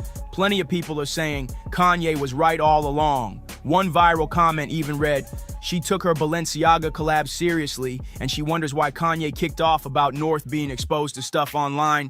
He was right, even if he did it the wrong way. Now here's where it gets messy. Handwriting and her fingerprints all over my contract. When you look at the two, when you look at my signature and you look at her signature on my deliverables, that say sex tape number 1, sex tape number 2, and guess what? The third sex tape or the second they've been trying to play me on, it called Santa Barbara Sex. Her mama made us go shoot it for safety. She watched the mother and said, hey, we're going to go with the first one because the first one is better. It gives my daughter a better look than the second one that I made y'all go do. But you watched it and made a decision. And then you get on to whatever show you was on and take a lie detector test with a fraud. Some fans admit Kanye might have a point about North, but they're calling him the last person who should be talking. They're pointing out how he constantly objectifies women, even his own wife Bianca, making him the wrong messenger in this whole situation. And then there's the wild contradiction. Not too long ago, Kanye thought it was genius for North to team up with none other than Diddy. Yes, Diddy, the same man caught on camera physically assaulting a woman. People were stunned, saying Kanye's picking and choosing when to protect his daughter, and it doesn't add up. Back in March, Kanye hyped up a track called Lonely Roads Still Go to Sunshine. In his caption, he wrote, "New song by Puff Daddy featuring his son King Combs, my daughter Northwest, and new Yeezy artist from Chicago, Jasmine Williams." And get this, the track literally opens with a phone call between Kanye and Diddy, where Diddy is thanking Kanye for taking care of his kids while he's locked up. This whole situation is already looking shady and exploitative, but dragging North right into the middle of it, fans are calling it downright sickening. People are side-eyeing Kanye's track like crazy, questioning why a 12-year-old is being placed alongside Diddy, a man with a long, messy history of disturbing behavior towards women. The optics are bad and everybody sees it. Now here's where it gets even messier. Kim actually tried to block the whole thing from happening. She texted Kanye straight up saying he can't just toss North on a track with Diddy without her approval. And she's not bluffing either, because Kim legally owns the trademark for Northwest. That means Kanye can't legally use their daughter's name, voice, or image in any kind of commercial project without Kim signing off first. Kim reminded him of the deal they made, texting, "I asked you at the time if I can trademark her name. You said yes. When she's 18, it goes to her. So stop. I sent paperwork over so she wouldn't be in the Diddy song to protect her." Fans were actually praising Kim for pulling the legal card to shield North, especially with Diddy involved. But Kanye wasn't backing down, not even close. He allegedly clapped back with a chilling threat. "Amend it, or I'm going to war and neither of us will recover from the public fallout. You are going to have to kill me." And that's the sad part. North is caught between two parents so wrapped up in themselves that her well-being seems like an afterthought. Kim isn't furious about North being linked to Diddy because of his reputation. The Kardashians have been spotted at his parties plenty of times. No, Kim's anger comes from wanting to be the only one cashing in on North's name, brand, and image. Fans say it's all about control and money for her. On the flip side, Kanye keeps shouting about protecting his daughter's innocence, but people can't ignore how he constantly degrades women and even goes out of his way to publicly defend predators. That hypocrisy is what makes this whole thing even uglier. With parents like these, many believe North never had a real chance at anything close to a normal childhood, and it's heartbreaking to watch play out in public. But here's where the drama takes a sharp turn. Kanye isn't stopping at angry rants this time. After seeing the photos of North stepping out in that corset and miniskirt, he's done talking. Now Kanye is allegedly gearing up to take Kim to court, threatening real legal action that could change everything. According to a source who spoke with Globe magazine, Kanye is furious and believes his 12-year-old daughter is way too young to be parading around in outfits like this. The insider claims Kanye flat out warned Kim that if she doesn't put a stop to it, he's ready to unleash his lawyers and raise hell in court. He's reportedly been ranting nonstop, saying Kim has crossed the line and he's not about to let it slide. But here's where the story takes a darker turn. Kanye is now pointing the finger at Kris Jenner too. He believes Kim's mom is the real mastermind behind North's image and is pushing her to dress this way. According to Kanye, Kris allegedly has a sinister plan, molding North into the next Kim Kardashian, even if it means crossing disturbing lines. He's even thrown out shocking claims about Kris plotting to push North into the same kind of career-defining scandals that made Kim famous in the first place. Playboy shoots, leaked tapes. Kanye swears that's the road Kris is trying to lead North down, and he's determined to stop it. And fans are eating this all up, blasting Kris Jenner as the so-called mastermind of manipulation. Social media is flooded with people saying this is classic Kris, controlling her daughter's lives for profit and now allegedly lining up North to be the next cash machine for the family brand. One person even wrote, "Kris turned Kim into a household name with a scandal and now she's plotting the same playbook for North. It's sick." Meanwhile, others are pointing out the irony. Kanye is screaming about protecting North, but he's the same man who put her in a studio with Diddy. People are saying neither Kim nor Kanye are really protecting their daughter. They're just fighting to see who gets control of her image. The whole thing feels like a custody battle being played out in the court of public opinion. And poor North is stuck in the middle while the world watches every move. At this point, the drama has turned into a full-blown circus. Kanye is telling anyone who will listen that Kris Jenner is grooming North for fame, while Kim is brushing it off and doubling down on her parenting choices. Insiders claim Kim feels like Kanye is trying to control her life through the kids, and she's not about to hand him that power. But the kicker? Lawyers on both sides are allegedly preparing for a showdown, and the receipts they could drag into the light might expose things the Kardashians never wanted the public to see.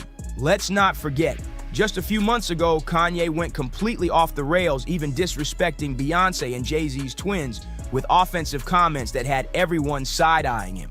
But that same rant took an even darker turn when he directly accused the Kardashians of trafficking. It all started after Kanye saw North featured on a track with UK artist FKA Twigs. Instead of celebrating, he blasted Kim online, writing, "Kim Kardashian is a trafficker. I don't like that Twigs has my daughter in her video dressing all grown. I would have expected more from Twigs. It's F all you ninjas. My soul is black. And watch, y'all don't believe me and just say I am crazy." The post left people stunned. Even longtime fans didn't know what to make of it. And he didn't stop there. Kanye dragged Kris Jenner back into the mess, claiming this is all part of her grand plan to sell both North and Chicago straight into the industry machine. Say what you want about Kanye, but when it comes to Kris Jenner, he might not be completely off the mark. Let's be real, this is the same woman who, according to Ray J, literally sat down and watched her own daughter's private tapes just to decide which one would make the most money. And if that wasn't disturbing enough, Ray J also claimed it was Kris's idea to film a third tape in the first place. Think about that for a second. A mother allegedly telling her daughter to go record another tape, then sitting there like some kind of producer picking the best version to shop around. That's not parenting, that's pure exploitation dressed up as business. Fans have never forgiven her for that, and it's why so many believe Kris will always put profit over protection when it comes to her family. So with that history in mind, is it really surprising that Kim might already be laying out the same exact blueprint with her own daughters? The way people see it, North isn't being raised like a kid. She's being prepped as the next extension of the Kardashian empire, whether she wants it or not. And let's not forget, Kris Jenner has a long track record of pushing her daughters straight into the spotlight. Both Kim and Kylie were pushed into posing for Playboy, and the stories behind it are chilling. Even when Kim admitted she wasn't comfortable showing too much skin, Kris allegedly convinced her to go back for a second shoot and reveal even more. Fans have never let that go, and it's exactly why Kanye says he's terrified of his daughter spending too much time under Kris's influence. Now, insiders close to Kanye claim he's convinced Kris is already prepping North and Chicago to follow the same path. In his mind, Kris is running the same exact playbook, molding them into the next Kim and Kylie, not for their own dreams, but to keep the Kardashian-Jenner money machine running for another generation. Remember when Kanye tried to shut things down the first time Kim let North use TikTok? He went on rants saying he didn't want his daughter dancing around on the internet for millions of strangers to consume. At the time, Kim brushed him off, painting him as just being controlling. But if Kanye's suspicions are true, this isn't about harmless TikTok dances at all. This is about Kris slowly but surely pulling North and Chicago into a world where their childhoods become content, their names become trademarks, and their lives become extensions of the Kardashian empire. And the receipts that keep surfacing? Remember back in June 2020, right before Kim filed for divorce, when Kanye went off on Kris Jenner? He blasted her over Kim's Playboy shoot, writing, "I put my life on the line for my children, that North's mother would never sell her tape." Then he doubled down in another post, swearing, "I put my life on my God that North's mom would never photograph her doing Playboy. And that's on God. I'm at the ranch, come and get me." Those words still echo years later, and they hit even harder now with all this new drama swirling around. At the end of the day, you can't help but feel for North. On one side, Kim is parading her around dressed like a grown woman, brushing off the backlash like it's nothing. On the other side, Kanye is screaming about protecting her innocence, but at the same time, he's throwing her onto tracks with Diddy. And hovering over both of them is Grandma Kris, the mastermind who once turned her own daughters into global brands, and now seems ready to pull the same strings with her grandkids. Meanwhile, North is just a kid, yet every move she makes is dissected by millions online, with strangers commenting on her looks and speculating about her future. It's heartbreaking, it's messy, and it's not slowing down anytime soon. So what do you think? Is Kanye right about Kim being reckless with their daughter, or is he being a total hypocrite given his own track record? And what about Kris? Do you believe she's grooming North to be Kim K 2.0? Drop all your thoughts in the comments below. Don't forget to like, share, and subscribe, and I'll catch you in the next one. Just saying, it's a crazy time. You can't afford not to like black people. You don't like black people enough, you could become one yourself. I'm not the only black man with a bunch of mug shots. Right. It's them young ones that's coming. Yeah. That'll do what you want. Yeah. Ain't nobody gonna tell me I'm independent. I pay my bills. Right. I pay the cost to be the boss. You the boss by yourself. ESPN confirming to NBC it's cutting ties with its NFL commentator Shannon Sharpe. The move coming after Sharp, of course, the Hall of Fame tight end, settled a lawsuit accusing him of sexual assault and battery. Very grateful for that, but I just wished, of all things, like I said, hey, they did what they felt they needed to do, and I'm at peace with that. But I just wish, guys, this thing could have waited until Monday. Katt Williams just went off on Shannon Sharp, and trust he didn't hold back.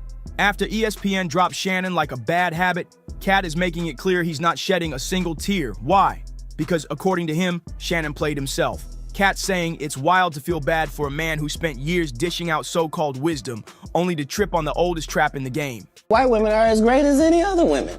But I'm not gonna act like I'm not scared of them. I have a reason to be scared. You could be Kang the Conqueror, and they could take your rabbit ass down in 2 weekends. Here's the tea. ESPN cut ties right after Shannon settled a massive $50 million lawsuit with an OnlyFans model named Gabriella Zuniga. Yeah, that part. But here's the real twist. Katt warned him. Right there on Club Shay Shay, face to face, Katt told Shannon plain and simple, messing around with white women in this industry could get him tangled up in a mess he can't clean up. And let's not forget, Monique told him too. She gave Shannon some real solid dating advice trying to steer him right. But what did he do? Ignored all the red flags, threw caution out the window, and now look at him. No job, clowned online, and scrambling to clean up the mess. Instead of moving smart, he fumbled hard, got dragged all over the blogs, and ended up cutting a fat check just to settle things with that model. And now, ESPN straight up ditched him. I'm grateful I'm not 56 and trying. Are you trying to say what you trying to say? I'm looking right at you. I know you looking at me. I ain't backing down. You better take your old ass and get somebody to love you. Dang. And let's be honest, what serious network wants to touch a guy whose name is trending because of a major lawsuit tied to something that serious? Katt Williams is sitting back like, I told you this would happen. Sources close to Shannon are saying Katt's got zero sympathy because UNC had it all and threw it away on some reckless decisions. No one's feeling sorry for that. Didn't want to get with a white woman because I was scared she might have me running down the street like Jonathan Majors. Come on, Katt. Not because I didn't like white women. I think white women are as great as any other women. But I'm not gonna act like I'm not scared of them. I have a reason to be scared. You could be Kang the Conqueror, and they could take your rabbit ass down in 2 weekends. And that's the truth of the matter. So I stayed away from that. You see Jonathan Majors, what he went through, Marvel dropped him as soon as the conviction came out. And you were telling the Hey, you saw that black woman come get his charge cut in half? Thank you, Megan Good. God bless you coming to save that slave. If he'd had to be there by himself, he was getting all four. Guilty. She came in there, was just so beautiful, they had to knock half of it off.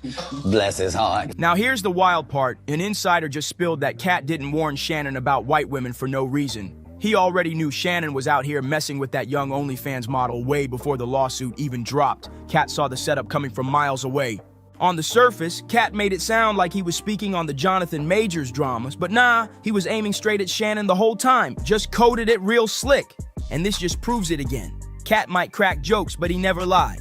Meanwhile, Shannon didn't want to hear it. He thought throwing millions at that model in a private settlement would save his image and keep his ESPN seat warm.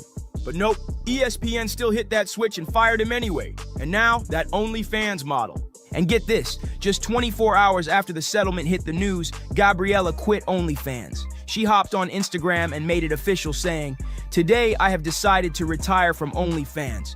Thank you for the incredible support you've shown me over the past few years. This community has given me a life I could never have imagined." She added that she's still going to be active on social media and has new projects coming soon, but let's be real, she ain't got to hustle like that no more. Started, obviously, I'm sure everybody's heard the news by now that I will not be returning to ESPN. I found out this information a little earlier in the week, and really the only thing that I really ask is like, guys, could we wait until Monday? My brother's going into the Pro Football Hall of Fame. I really wanted to be about him, and I wanted to be about my family. I know this coming out will overshadow everything that he's worked his entire life for. And unfortunately, it didn't happen that way.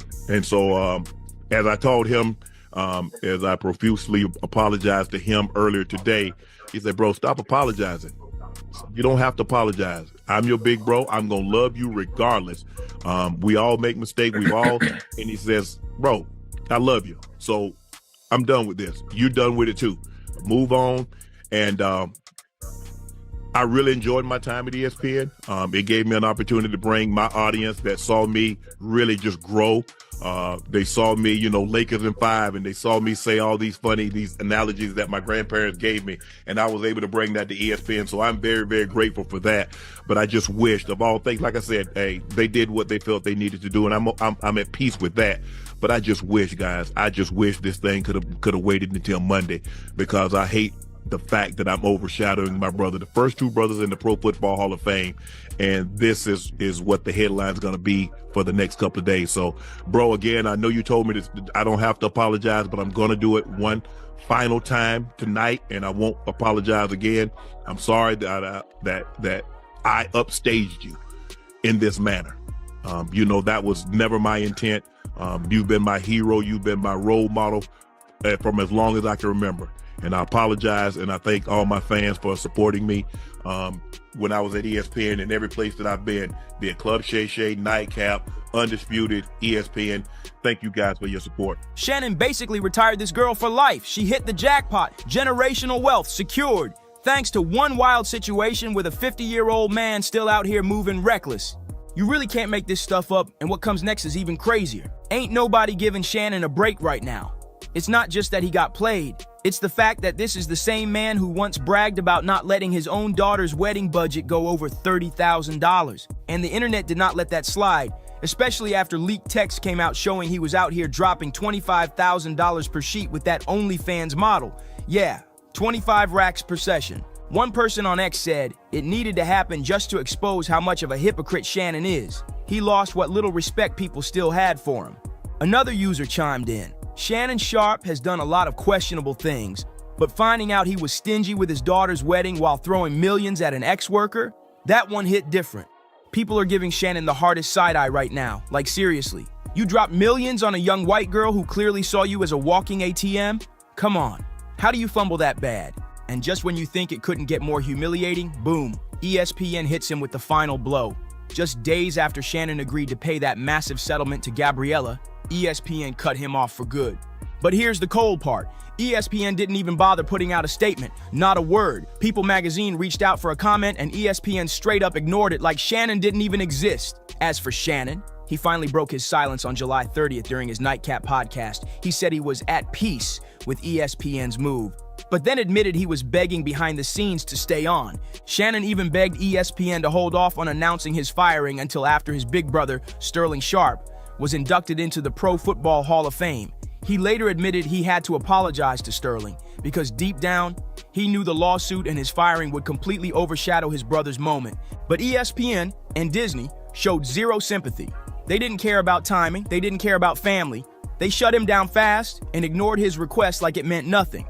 And here's what really stings. Shannon was this close to locking in a $100 million mega deal before all this blew up. He was in advanced talks for a major podcast contract that would have included all his Shishi Media shows, Club Shay Shay, Nightcap with Chad Johnson, Club 520 Podcast, The Bubba Dub Show, and even Humble Baddies.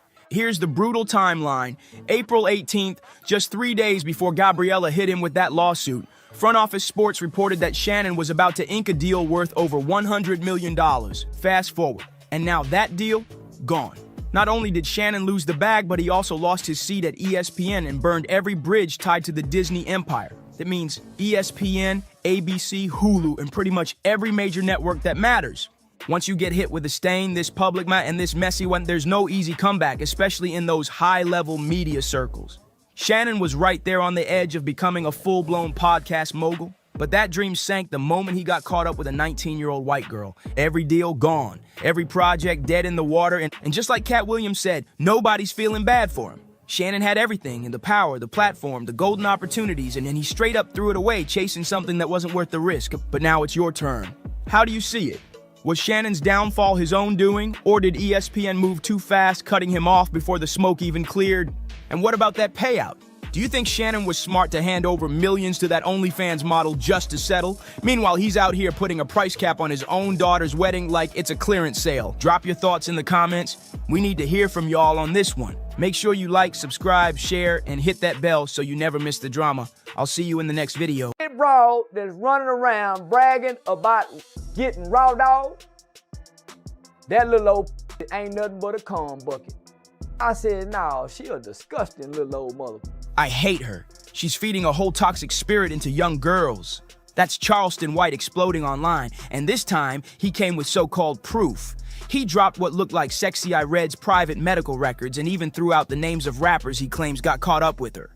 And these weren't just random dudes, these were heavyweights, some of the most recognizable faces in hip-hop, the kind of names that make people freeze mid-scroll. But Charleston didn't just expose her, he painted her as contaminated and connected it straight to the wild, reckless lifestyle she brags about in her music. Yeah, I hate her. Yeah, that's, she's delivering a horror spirit amongst young girls. The second those alleged receipts hit timelines, social media went into overdrive. Fans started piecing things together like detectives. Suddenly, every rapper she's ever been seen with, from blurry club pics to IG posts to messy baby daddy drama, was under suspicion. And the fallout? Crazier than anyone expected. The list Charleston White dropped left fans stunned, whispering in disbelief, questioning if their favorite rappers were on it. He even threw in a sly jab suggesting Drake might not have been the only superstar caught up in her mix. Every time y'all see me with a nigga, y'all think I'm fucking. Like, can I just chill? Can I hang out? God, I'm a grown-ass gangster superhero. Leave me alone. Everybody knows Charleston White never holds his tongue, but this time, he went full savage mode on Sexy Red. He flat out claimed her bedroom lifestyle was reckless beyond repair. To prove his point, he even posted a zoomed-in shot of her mouth, showing what looked like an inflamed mark and captioned it, "I ain't lied yet." Then he doubled down with the filthiest breakdown, mocking her lyrics about freaky acts, saying that what made her famous is now exactly what's haunting her. Charleston basically accused her of carrying something nasty and tied it directly to the same wild stories she brags about in her tracks. But he didn't stop there. He got graphic, saying her private parts were holding on to an infection and clowning rappers for not even washing properly before being with her. His words were brutal, accusing her of letting everybody go raw and warning fans that of course things were bound to get funky. The man was unfiltered, reckless, and loud. And if you hear the clip yourself, you'll realize just how wild Charleston really went this time. And when you gonna keep it gangster? When you gonna keep it bitch, that's what you did. You lied to me for 6 months. Charleston wasn't just trolling for clout this time. He came swinging with what he claimed were receipts. By leaking what looked like Sexy Red's STD medical papers, he flipped the whole internet upside down. Suddenly, everyone was dissecting her past, pulling up every rumored partner, every blurry photo, and every messy club link-up. So, let's break down why this blew up so hard. Because when her name got tied to Gucci third leg, that's when the drama hit a whole new level. See, Gucci was already accused by a past fling of passing along something serious, and what made jaws drop was that he allegedly knew about it at the time. That bombshell alone had social media in chaos. And then came the real shocker. Gucci bragged about being with more than 3,000 women. 3,000! Plus, he's been openly collabing with adult film stars on top of it. Put all that together, and you see why the internet started connecting dots between him and Sexy Red. If they really had a fling, fans are saying the math isn't looking good. And what's crazy is I seen a video, I seen a video where she said her own was thinking. Sexy, of course, wasn't about to stay silent. She hopped on Instagram and went off, venting about all the nasty rumors flying around and trying to set the record straight. Sexy Red tried to clap back, making it clear she was tired of people obsessing over rumors about her brown booty hole. But the internet wasn't letting it slide. The comment section was already lit, with one person flat out posting, "I mean, she got it from Gucci third leg," so that's when Charleston decided to crank it up, dropping what he claimed were her STD medical reports. And just like that, fans started connecting the dots. If those reports were real, the exposure chain didn't end with her. It started with her. That's when another huge name got pulled into the fire. Drake! Everybody remembers that viral club sighting. Drake in Sexy Red, sitting cozy on the couch, his arm wrapped around her, even planting a kiss on her cheek. Drake himself captioned a snap. "Just met my rightful wife, Sexy Red," and she doubled down by reposting it with, "I'm your favorite rapper's rapper." And it wasn't just that one night. They've been spotted together more than once, always giving off way more than just friends vibes. That's why Charleston's claims are hitting so hard. The receipts line up with moments fans already saw play out in public. But I said to myself, she looked like it get hot. It looked like it get funky in whatever room she f***ing in. It get hot.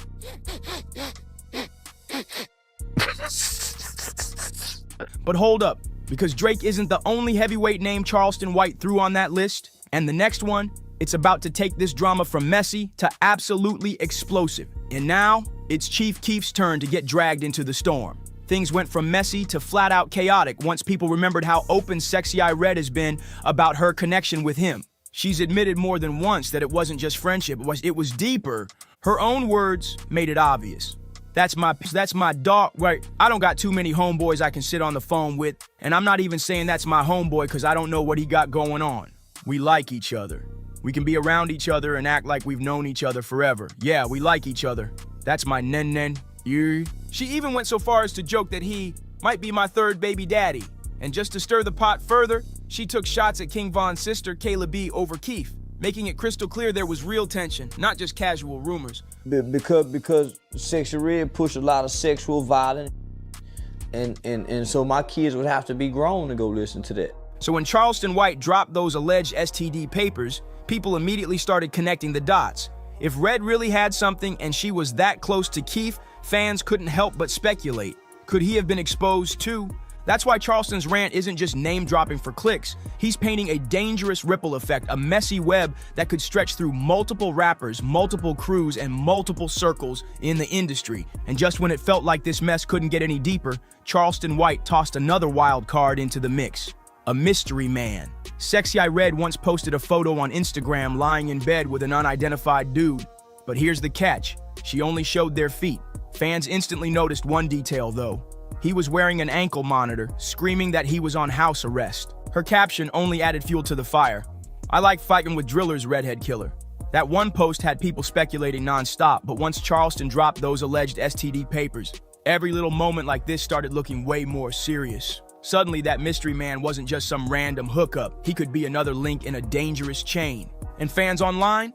Already piecing it all together, stacking his name alongside the likes of Drake and Chief Keef. Every breadcrumb she's ever given the internet is now being tied back to White's claims, turning rumors into what looks like a full-blown web of exposure. But then came the real curveball. Another name, White allegedly dragged into the conversation. Aiden Ross. Yeah, you heard that right. The streamer himself claimed he hooked up with Sexy Red, saying, I want to announce something, but I don't know if I should say it. I did have Sexy Red. It was good. It was really good. She was kind of being the dominant one. And if that wasn't nasty enough, he admitted something even more disturbing, that he watched her leaked tape, and that's what made him shoot his shot. He flat out said, I jerked off to it, and that's what made me hit her. I'm being for real. Of course, once that Aiden Ross clip went viral, Sexy Red couldn't stay quiet, and her clapback was savage. She fired off, you paid me to take your virginity, and I did just that. Then, just to twist the knife, she added another jab online. You couldn't test me with a stick. But when you tie that right back to Charleston White's so-called STD report, the picture starts looking darker. Every single name, every hookup, every time she's been linked to someone publicly, it suddenly feels like part of a bigger chain. With names like Drake, Chief Keef, and now Aiden Ross in the mix, people aren't just shocked anymore. They're starting to wonder just how far this list really goes, and who might be next. And then came another bombshell, Ray J. On his Twitch livestream, Ray J casually claimed that he and Sexy Red had hooked up on a flight. That alone set social media ablaze, but Sexy wasn't having it. She clapped back again, saying, even to be saying we slept on the plane together, I said hi and kept it pushing. Is you sick? She tried to shut it down quick, but here's the catch. If she really never touched Ray J, why was his name allegedly on Charleston's list in the first place? That one question alone has fans digging even deeper. Because in this kind of drama, denial doesn't erase suspicion. And this is exactly where things take a turn from messy to downright explosive. By now, you've probably seen the rumors swirling about Sexy Red and Huncho, and they didn't just come out of nowhere. It all kicked off when Huncho played her love interest in that music video, leaving fans side-eyeing because the chemistry looked way too real for just acting. Then Red doubled down, posting new IG pics with captions that lined up perfectly with the lyrics, making it look like she was hinting at something deeper. But here's where it gets wild. Once Charleston White's alleged STD claims dropped, people started viewing that whole connection in a brand new light. If Huncho really did mess with her, even casually, then by Charleston's logic, he could be tangled up in the same messy circle too. And let's be real, once you stack stories of STDs and public hookups, it stops feeling like random gossip and starts looking like a dangerous pattern. That's why when Charleston released those so-called medical reports, the focus shifted big time. Suddenly, it wasn't just about Drake, Chief Keef, or Aiden Ross. People started wondering if Huncho's name was next to get dragged into the scandal, but just when it felt like things couldn't get messier, another curveball hit, this time from inside her own circle. One of Sexy Red's baby daddies jumped in, accusing her of burning rappers and even waving around what looked like his own paperwork to back it up. Now, fans are asking the big question, where is all this paperwork even coming from? Here's where it got even wilder, because after blasting Sexy Red, her baby daddy suddenly backtracked, claiming he never caught anything at all. And that's exactly why Charleston White's so-called medical report hit harder. It kept the spotlight firmly on her instead of letting him get brushed off as just another bitter ex. On a call, he even asked her straight up, "When you gonna keep it gangsta?" And Red had no answer. He pressed the issue, making it clear the virus in question was dormant, but still herpes, something that never really goes away. To prove he wasn't just talking reckless, he even flashed paperwork showing no active detection when it popped up. But then he really turned up the heat, throwing out a bold accusation. Y'all favorite rapper? She burning everybody, getting burnt. He added that you've got to be strong for that Northside pull because it's not for the weak. Much, and I'm weak. Then he threw in a reminder. Remember, you started this. And just when it looked like the receipts were stacking against her, he flipped the script again. Out of nowhere, he backpedaled, saying he never actually caught the STI in the first place, and even showed proof to clear himself. The wildest part in all of this, her baby daddy stepping forward makes you start replaying every moment she's ever been linked to rappers, even those times that looked like just hanging out. Because once STDs enter the conversation, Charleston White's list suddenly doesn't sound so far-fetched anymore. You can't help but imagine the ripple effect, one hookup here, another there, and who might actually be tangled in it all. But here's the real kicker. Sexy Red herself has openly admitted to having STIs. She's even joked about it online. Remember that viral post of a fan outside the ER holding up dollar bills spelling out, "I want the STD"? She reposted it with her own caption, "It's gone now. Ema Fee, done took my meds." That's sexy, turning controversy into comedy like it's her signature move, and it doesn't stop there. Her own brand has leaned into the shock factor, dropping lip gloss shades with names like gonorrhea and yellow discharge.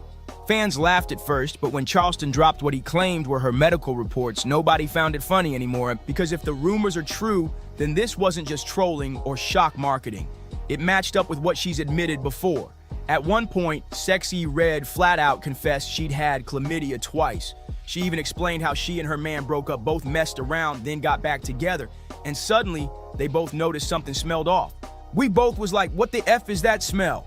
That's how Sexy Red once described the moment she and her man realized something wasn't right. They went to the doctor, but never figured out who it came from. Now line that up with Charleston White's alleged medical report, the rapper she's been tied to, and even her baby daddy's wild accusations, and you see exactly why people keep connecting the dots. With that kind of history, White's list suddenly doesn't feel like wild gossip. It feels like it could be real. And just when you thought it was only Charleston taking shots, another voice jumped into the chaos. Lord Jamar, you know him, the outspoken hip-hop OG who never holds back.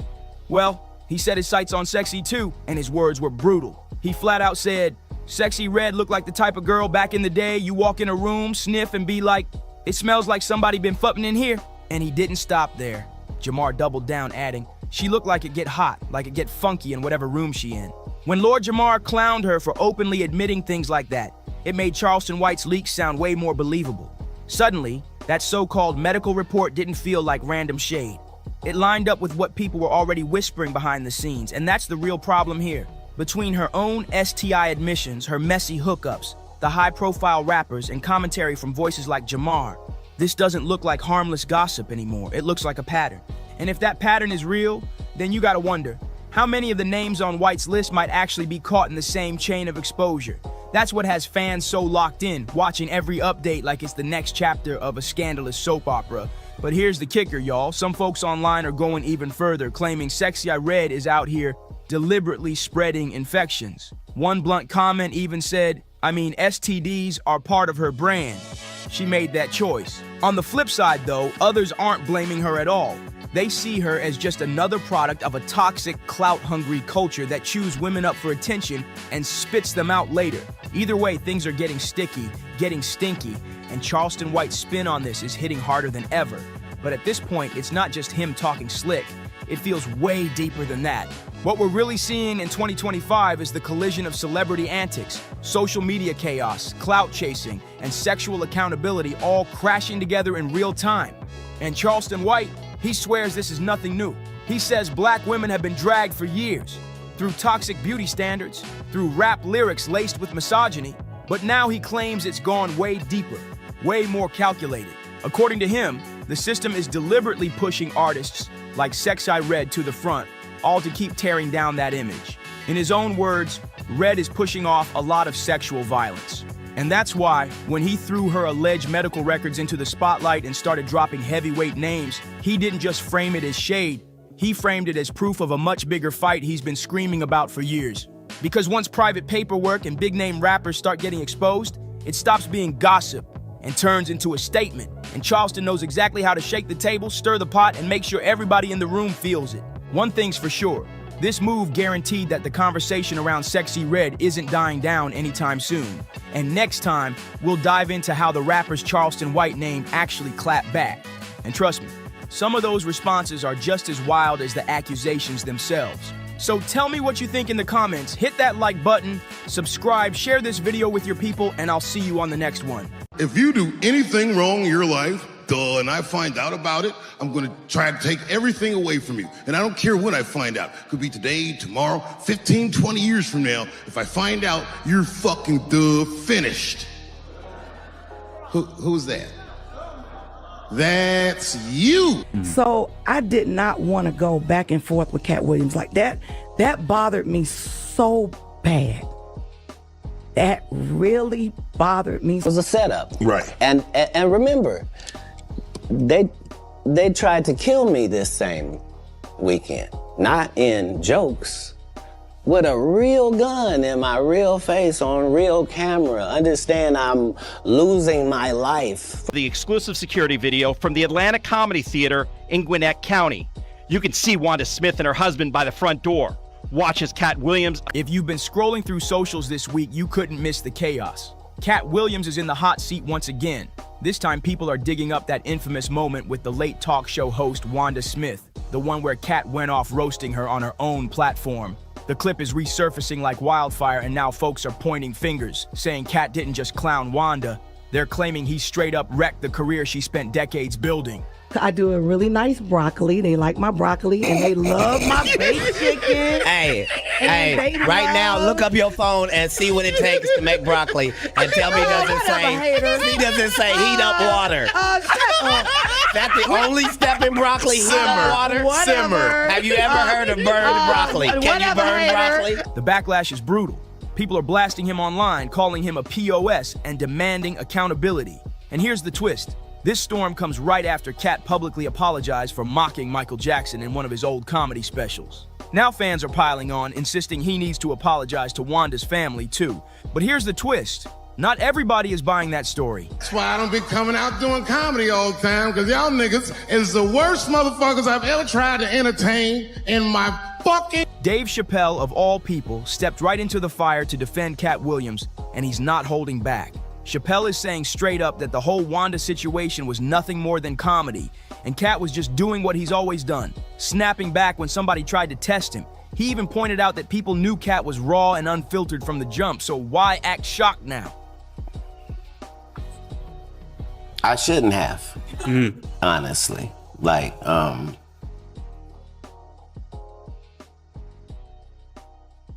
some of these things are the reason that the enemy decides to go ahead and let you be famous, is your ability to tear down your own kind, no matter how high they are. And Chappelle didn't stop there. He called out fans for being obsessed with digging through someone's past just to find dirt, dragging up clips from years ago and trying to use them as weapons today. According to him, this cancel culture energy is overblown, and the internet is guilty of rewriting history for clicks and clout. So let's break it down. This might be the noblest of professions. Robin Williams had a bar that I loved. He said comedy is the only job you can have where you can use everything you know. And that's true. You can use more than you know. You can use what you think. Use it. Don't be afraid. Don't let these bitch-ass niggas button your lip. Say it anyway. What really happened between Katt and Wanda, why this old interview is suddenly resurfacing out of nowhere, and why Chappelle believes the cancel crowd is once again blowing smoke out of thin air. So here's where it gets even wilder.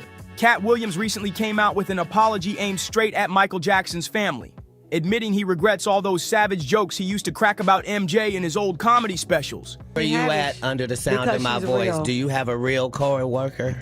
Right. Do you have a ratchet friend? Do you have a sister? Do you have a cousin? Do you have a nephew? Do you have a niece? Is they so ghetto? When did that become marketable? Knock it off. They like her because she want to sleep with a white man. That's why the only thing she said was, I want to give it to Brad Pitt. The only thing before that in the movie with me is I slept with this white man and I got a white baby. She had a white husband for the 14 years she been doing comedy, and then all of a sudden divorced him, then said he abused her, then wrote a book, then said he didn't, and then now we're at Brad Pitt. So hey, you can say whatever you want. She said she got a disease for JJ. Don't nobody check for that.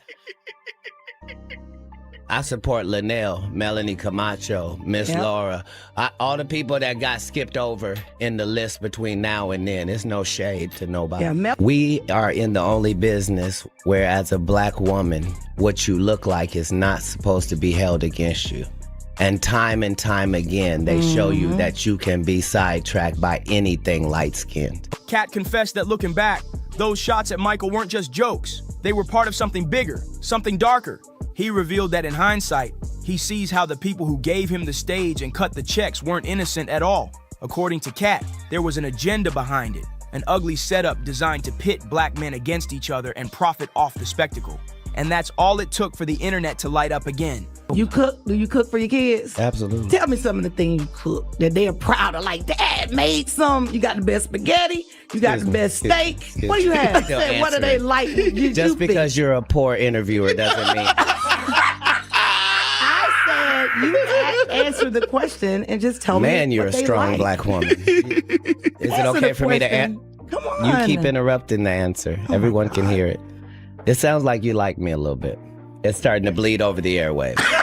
Trolls and critics blasting Katt Williams as a hypocrite, saying if he's really sorry, then he owes apologies to a lot more people, starting with the late Wanda Smith. The backlash was instant and ugly, with fans flooding comment sections and timelines to air out their opinions. One user flat out wrote, Katt Williams is a POS for what he did to Wanda Smith. Another chimed in, I remember when Katt Williams went in on Wanda Smith and the whole city of Atlanta laughed and rode with Katt. It was funny back then, but Katt gets beside himself too much and disrespects people. Now Wanda's gone and suddenly everyone in Atlanta wants to act like they had her back. I would haunt you lames, that comment alone set off a storm. But it's not all hate. I have 3 boys. Excellent. Yes, I do. Aren't boys simple? Aren't boys simple? They can be. They can be. Wanda knows she... I'm what? She didn't do as much cooking in the latter years as she did in the beginning. Whatever. I cook. I do it all. I didn't say that you Well, didn't. that's all right. I did it in the beginning and the middle and the end. What's your favorite thing to cook? Your boys, They like for me to, I do a really nice broccoli. They like my broccoli and they love my baked chicken. Hey, right now, look up your phone and see what it takes to make broccoli and tell me he doesn't say heat up water. Plenty of people are still standing with Katt, and one of the loudest defenders is none other than Dave Chappelle. Chappelle even drew a bold comparison to his own controversy when folks tried to cancel him over his trans jokes. He stood tall and said comedy is supposed to be the last safe zone where you can really speak your mind, and no comedian should let the cancel mob take their mic away. But this whole saga ain't just about cancel culture. There's a darker side of the Katt and Wanda drama that rarely gets the spotlight. Good at telling us about what's going on in jail. Yes, ma'am, ain't getting out to tell you. Station viewer 3, your hair is kind of... That joint was... My hair is 19 inches long and I have no perm. You don't? Oops. Oh, that's not a perm. No, it is not. Nice lady. That's natural? Come run one of your gnarled fingers. While you on air. So they can hear you live. Come on. Let me come over here. No. That's not how that works. Oh, okay. Well, then stay over there. Don't worry. Ain't nobody putting their hands through yours. That's right. They don't have to. I don't want them to. Get on out of here. You okay? You okay? Only one of our hands moving while we talk. Are you all right this morning? Katt himself once claimed that Wanda and her husband didn't just get mad over jokes. They literally tried to take him out after things went left. That's right. Katt says this beef went way beyond comedy clubs and clapbacks. Jones on. Get this inmate out of here. If you can't get your blood pressure down, you can't call me that. Whatever, little mama. If your cholesterol is 600. Whatever, little mama. I'm little mama's baby daddy. No, you little mama. Yes, ma'am. Hey, And what are you, girl?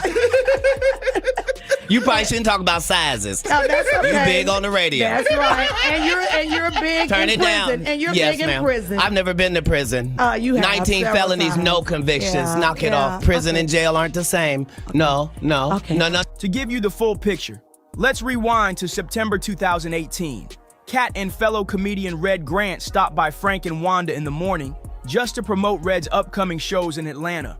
What should have been a light 20-minute laugh session for the radio waves turned into one of the messiest viral explosions Atlanta comedy had ever seen. Just want to talk to you because you just won an Emmy for the city of Atlanta, and this is in Atlanta, and they just want to hear about the Emmy and hear from you and to thank you for what you did putting the city on. Right. Okay. And we won't talk about your kids. We won't talk about jail, no cases. We ain't gonna talk about none of that. Right. And immediately gets in there and goes the opposite way. You can't flip up on me because you're an inferior comedian.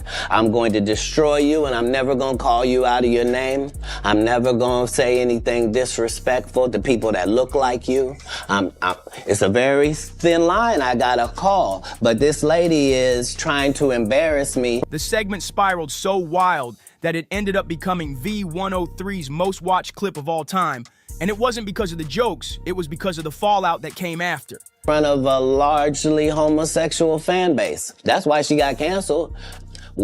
Gay people don't take it kindly that you would, as a derogatory, call me gay. Gay people don't feel like it's derogatory. So why are you trying to shame me with something in a community I don't even belong in? There's no gay people saying I belong over there or been over there. You did but I have no hatred of over there, and how dare you? You did a number on it, though. Hey. You did a number on it. That's legendary. No, you. And honestly, it's not hard to see why that interview exploded. Katt straight up flipped the script and turned it into a full-blown roast after Wanda tried and failed to throw some shade his way. At first, everything seemed cool, just another regular morning show vibe. But within minutes, Katt lit the whole room on fire and things spiraled fast. Meetings until afterwards. I just know that it was a setup. Right. And remember, they tried to kill me this same weekend. Not in jokes.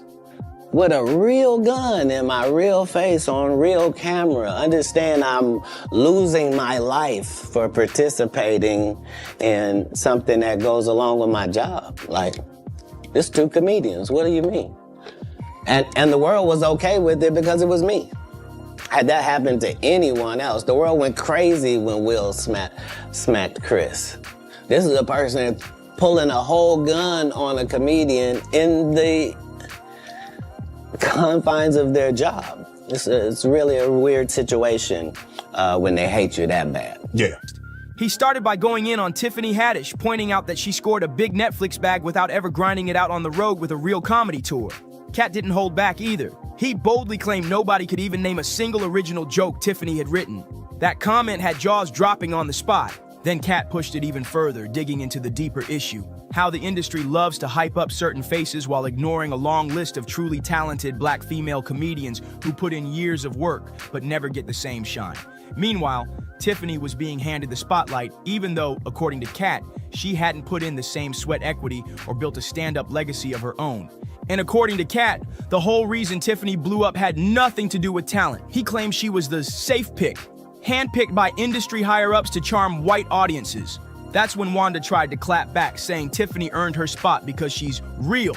But Katt wasn't buying a word of it, and he shut that down in seconds. Katt doubled down and said Tiffany's rise to the top of black female comedy wasn't about skill or originality at all. According to him, it came down to two controversial things: the fact that she constantly jokes about dating white men, and the fact that her lighter skin gave her an edge in Hollywood's biased system.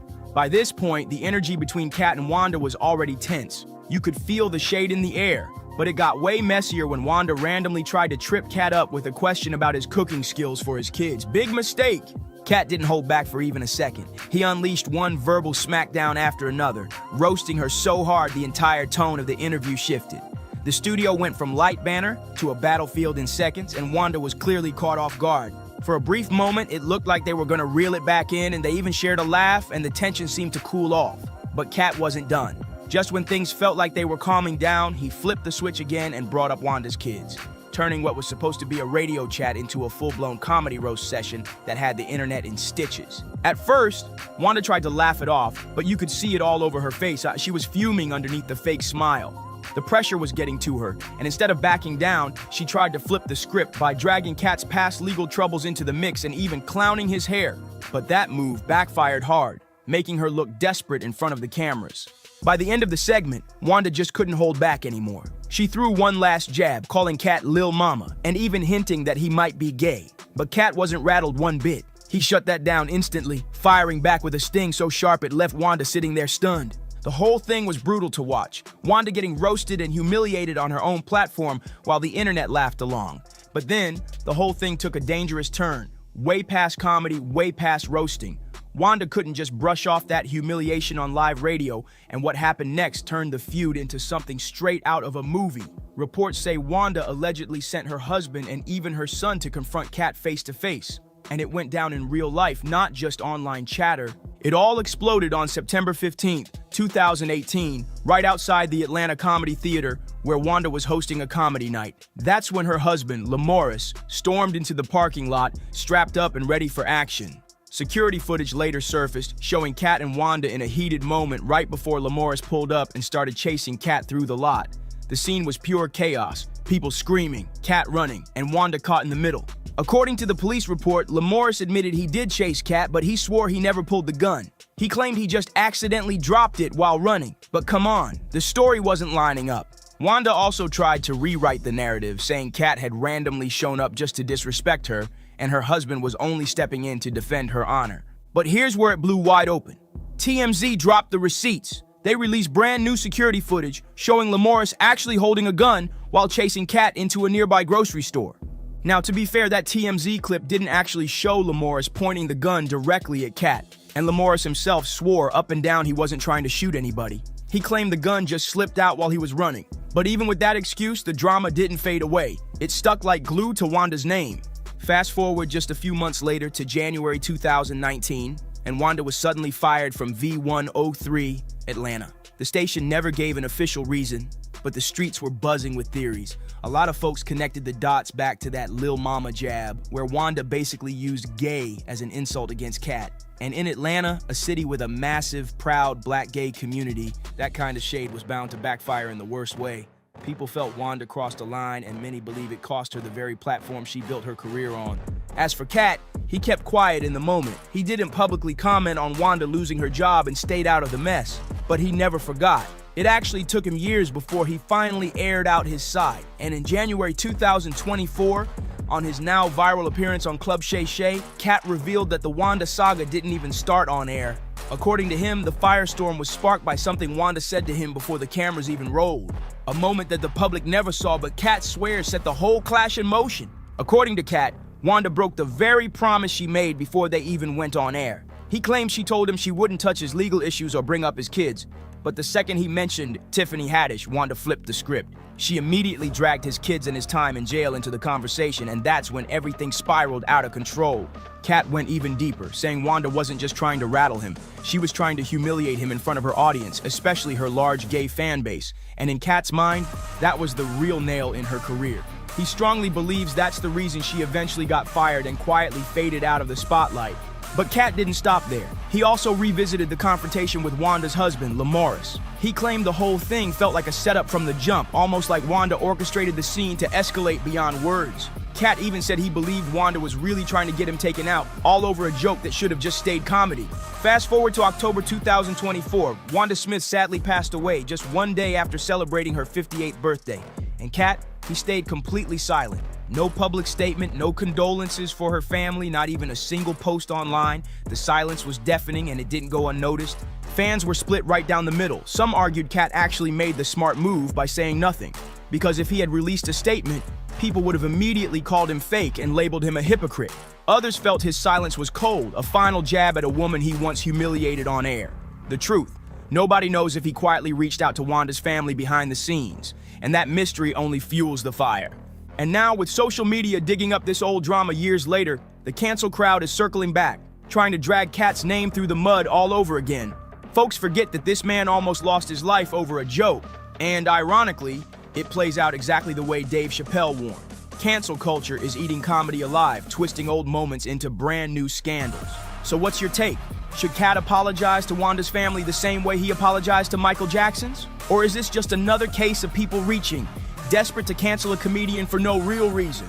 Drop your comments, hit that like button, subscribe, share this with a friend, and I'll see you in the next one. During the dating process, a lot of women don't like to ask questions because they want to feel like they're okay with everything. And whatever you do, and it's all right, it don't make no difference as long as when you're with me, you treat me well, da-da-da-da. And I think that might have been a little problematic for my marriage. Joe, when MC Lyte split from her ex-husband John Weich, the streets were already whispering that the marriage had lasted way longer than expected.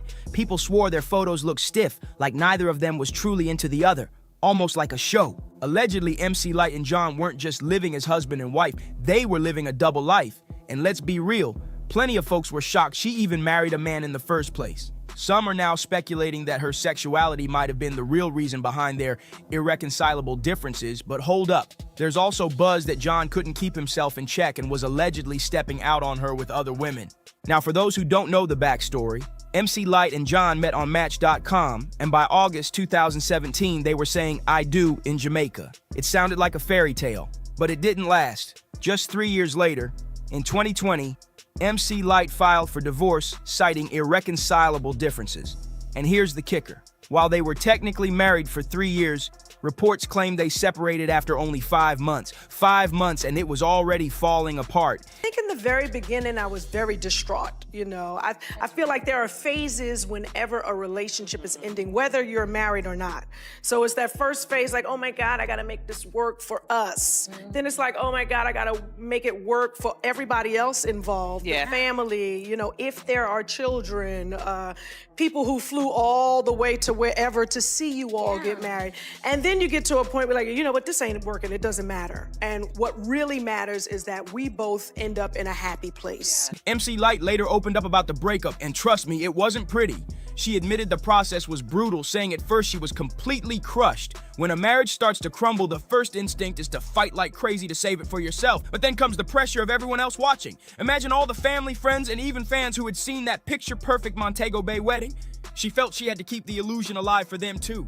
But no matter how hard she tried, the truth couldn't be covered up forever. She eventually had to face the painful reality. The marriage wasn't built to last. Yeah, and here's where it gets even wilder. When the press first caught wind of MC Lyte's split, a lot of people assumed she was already divorced. But in reality, she revealed she had only just filed. The whole messy process was still dragging on. She admitted the early stages nearly broke her down, but over time she learned a tough lesson. Happiness doesn't always mean staying together, and according to her, a failed marriage doesn't make you a failure. She even dropped some raw truth, saying that holding on has more to do with ego than real love. That's deep. For Lyte, the goal wasn't about forcing a broken marriage to look picture perfect anymore. It was about letting go so that both she and John could finally breathe, finally find peace, even if it meant doing it separately. But here's the shocking part. Get any money from, because you sold millions of records. Did you get any of that publishing royalties, anything back then? Slightly, but nothing like, you know, I should have, yeah. I mean, this is a treacherous game. And what's interesting is on the internet now is like every nook and cranny you can see truth being told, which is... Really? Truth? Well, yeah. You got some people that are just like, look, this is how the record deal works. Oh, got you. You know, which I think is really admirable of those people to kind of speak their truth. This wasn't a quick split. The divorce process dragged out for a full 3 years because John reportedly refused to sign the papers. But even though MC Lyte tried to keep the divorce details locked up, the rumor mill went crazy. Word on the street was that her husband was living a double life and sneaking around behind her back. On top of that, some insiders claimed John had an even shadier plan to swindle Lyte out of her hard-earned fortune. People were saying that when she filed for divorce, he was allegedly plotting to dig into her pockets and take a chunk of her money. Now, Lyte never fully broke down the real reason they split, but she wasn't about to let the internet drag her ex through the mud without clapping back.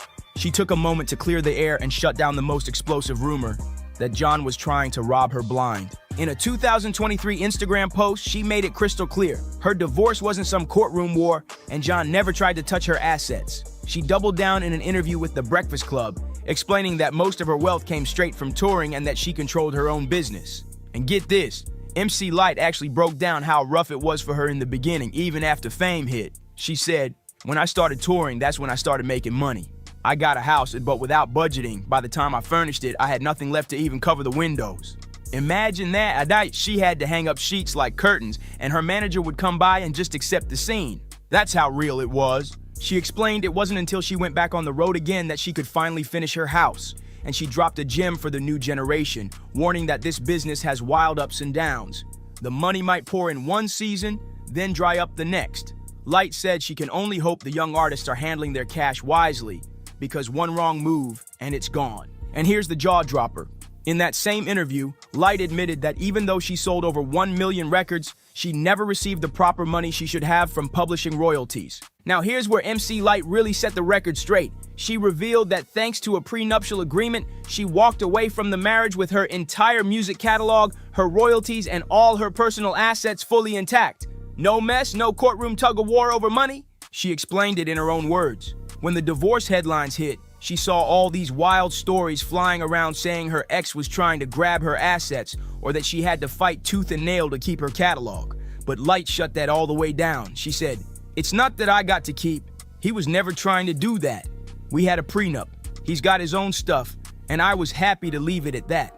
According to her, they made the agreement early on, and that was supposed to be the end of it. She admitted she didn't like the way gossip blogs twisted the story, but she understood. Anything for clicks. Still, she said she was just glad she had the chance to clear up the lies, but even with her words, the whispers never died. People are still out here saying John was living a double life and sneaking around on Lyte. But here's the twist. Some folks weren't even shocked about the divorce. What really caught them off guard was the fact that MC Lyte married a man in the first place.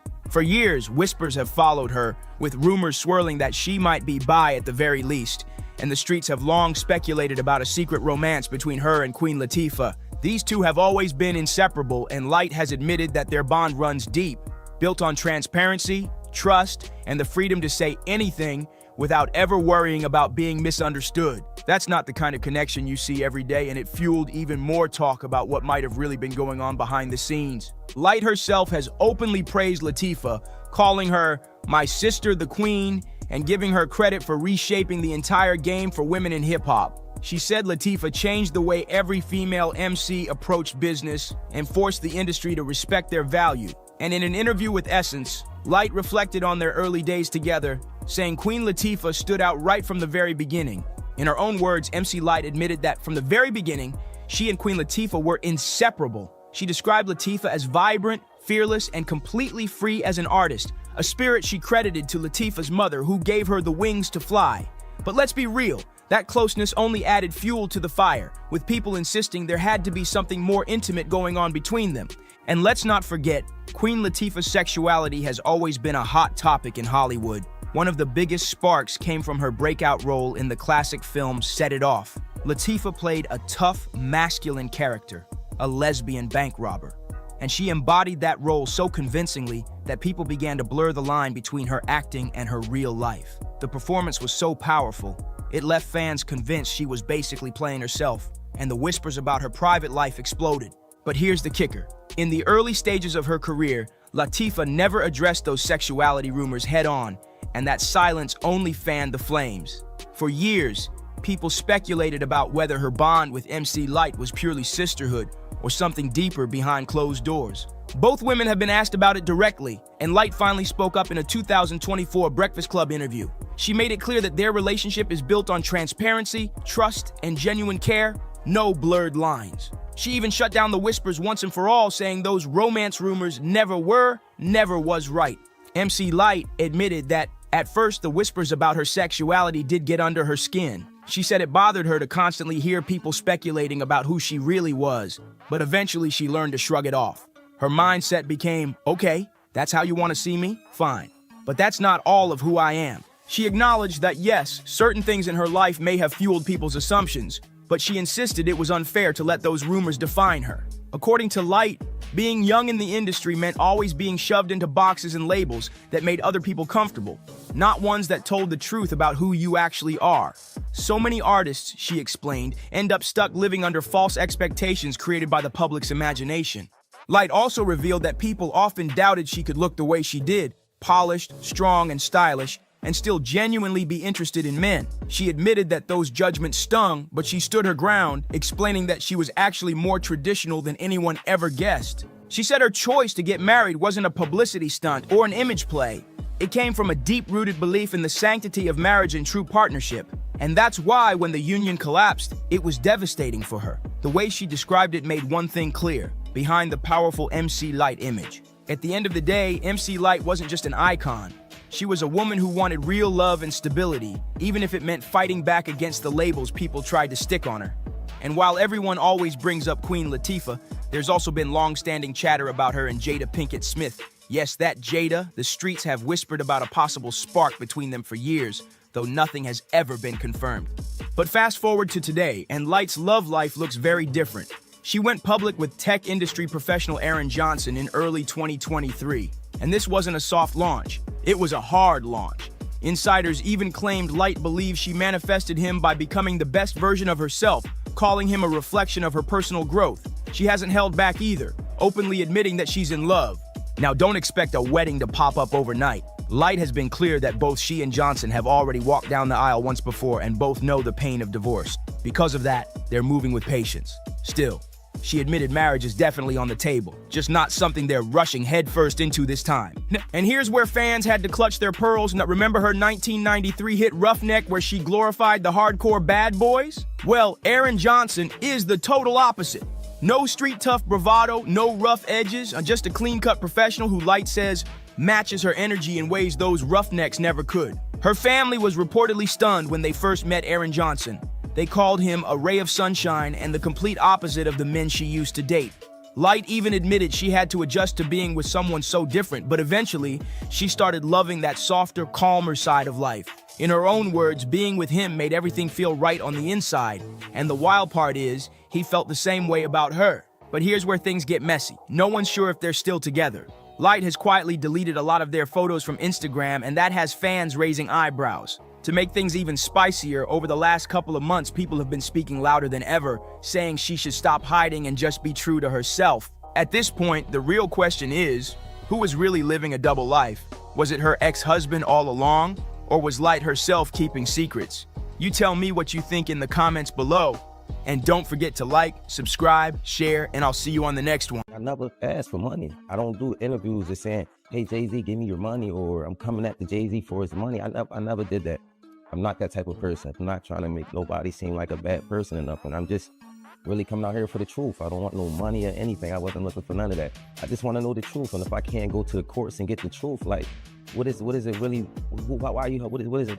I just really want it over. It's something that's really affecting my life, and I just want it over with. I still can't believe that Jay-Z denies that this is his kid. Jay-Z's alleged son, Rhaimir, just recently spoke to the Daily Mail, again pleading for Jay-Z to finally take a paternity test that he's been avoiding for the last 10 years. Let's talk about it. If you do not know, this man, Rhaimir Satterthwaite, has spent the last few years being very vocal about the fact that he believes Jay-Z is his father. And now Rhaimir is taking this to the Supreme Court. Rhaimir alleges that when his mother was 16 years old, she had a very brief fling with Jay-Z when he was 22. After the court officially granted Jay-Z's alleged 31-year-old son, Rhaimir Satterthwaite, the green light for a paternity test, all hell broke loose. Whispers are swirling that Beyonce hasn't been herself lately. Friends claim she's been spiraling, lashing out, and showing signs of deep frustration. And the reason? Insiders say she's been blindsided for years, kept in the shadows while Jay allegedly warned Rhaimir with chilling threats if he dared push his claims any further. By the time Rhaimir was born in 1993, his mother was no longer in contact with Jay-Z. However, she had recently gotten back together with her high school boyfriend. At the time, she made the decision to put that boyfriend, Robert, on Rhaimir's birth certificate. Stay with me, okay? So now the first time that Rhaimir sues Jay-Z is in 2010. A court in Pennsylvania then orders genetic testing for Jay-Z, Rhaimir, and the high school boyfriend that was on the birth certificate. And what do you know? It comes out that the high school boyfriend, Robert, was not Rhaimir's father. According to shocking reports, Rhaimir has been chasing Jay-Z for over a decade, desperately trying to get the rap mogul to acknowledge him as his son. For more than 10 years, every call, every letter, every plea has been ignored, And where does Rymeer's conviction come from? His late mother, who tragically died of a heart attack at just 45, allegedly told him everything before she passed. She claims she and Jay-Z had an affair when he was 22 years old and she was only 15. That revelation alone has people gasping in disbelief. Jay-Z, however, never responds to the court documents until the case gets dismissed. In 2012, Rymeer then goes ahead and sues Jay-Z, this time in the state of New Jersey. Jay's lawyers fight back, saying that the court has no jurisdiction over Jay-Z because Jay-Z has no business ties, no homes to the state of New Jersey. A judge dismisses the case. Rymeer's lawyers quickly appeal, and they bring back tax documents as well as deed documents that show a Sean Carter from New Jersey who does have ties to New Jersey. Now here's the twist that's making Jay-Z's world spin out of control. This isn't the first time he's faced allegations like this. Just this past March, the billionaire rapper was already being dragged through the mud with similar grave accusations. Like wildfire, news spread across the internet. The court officially granted Rymeer's plea to push his paternity case forward. And you already know what that means. The celebrity world lit up instantly. Heavyweights like Nicki Minaj and 50 Cent jumped in with their own reactions, fanning the flames of chaos. Nicki even went viral after retweeting old posts resurfacing Jay-Z's name, pointing out that he's trending again, this time because a judge ordered him to officially respond to Rymeer's lawsuit by July 18th.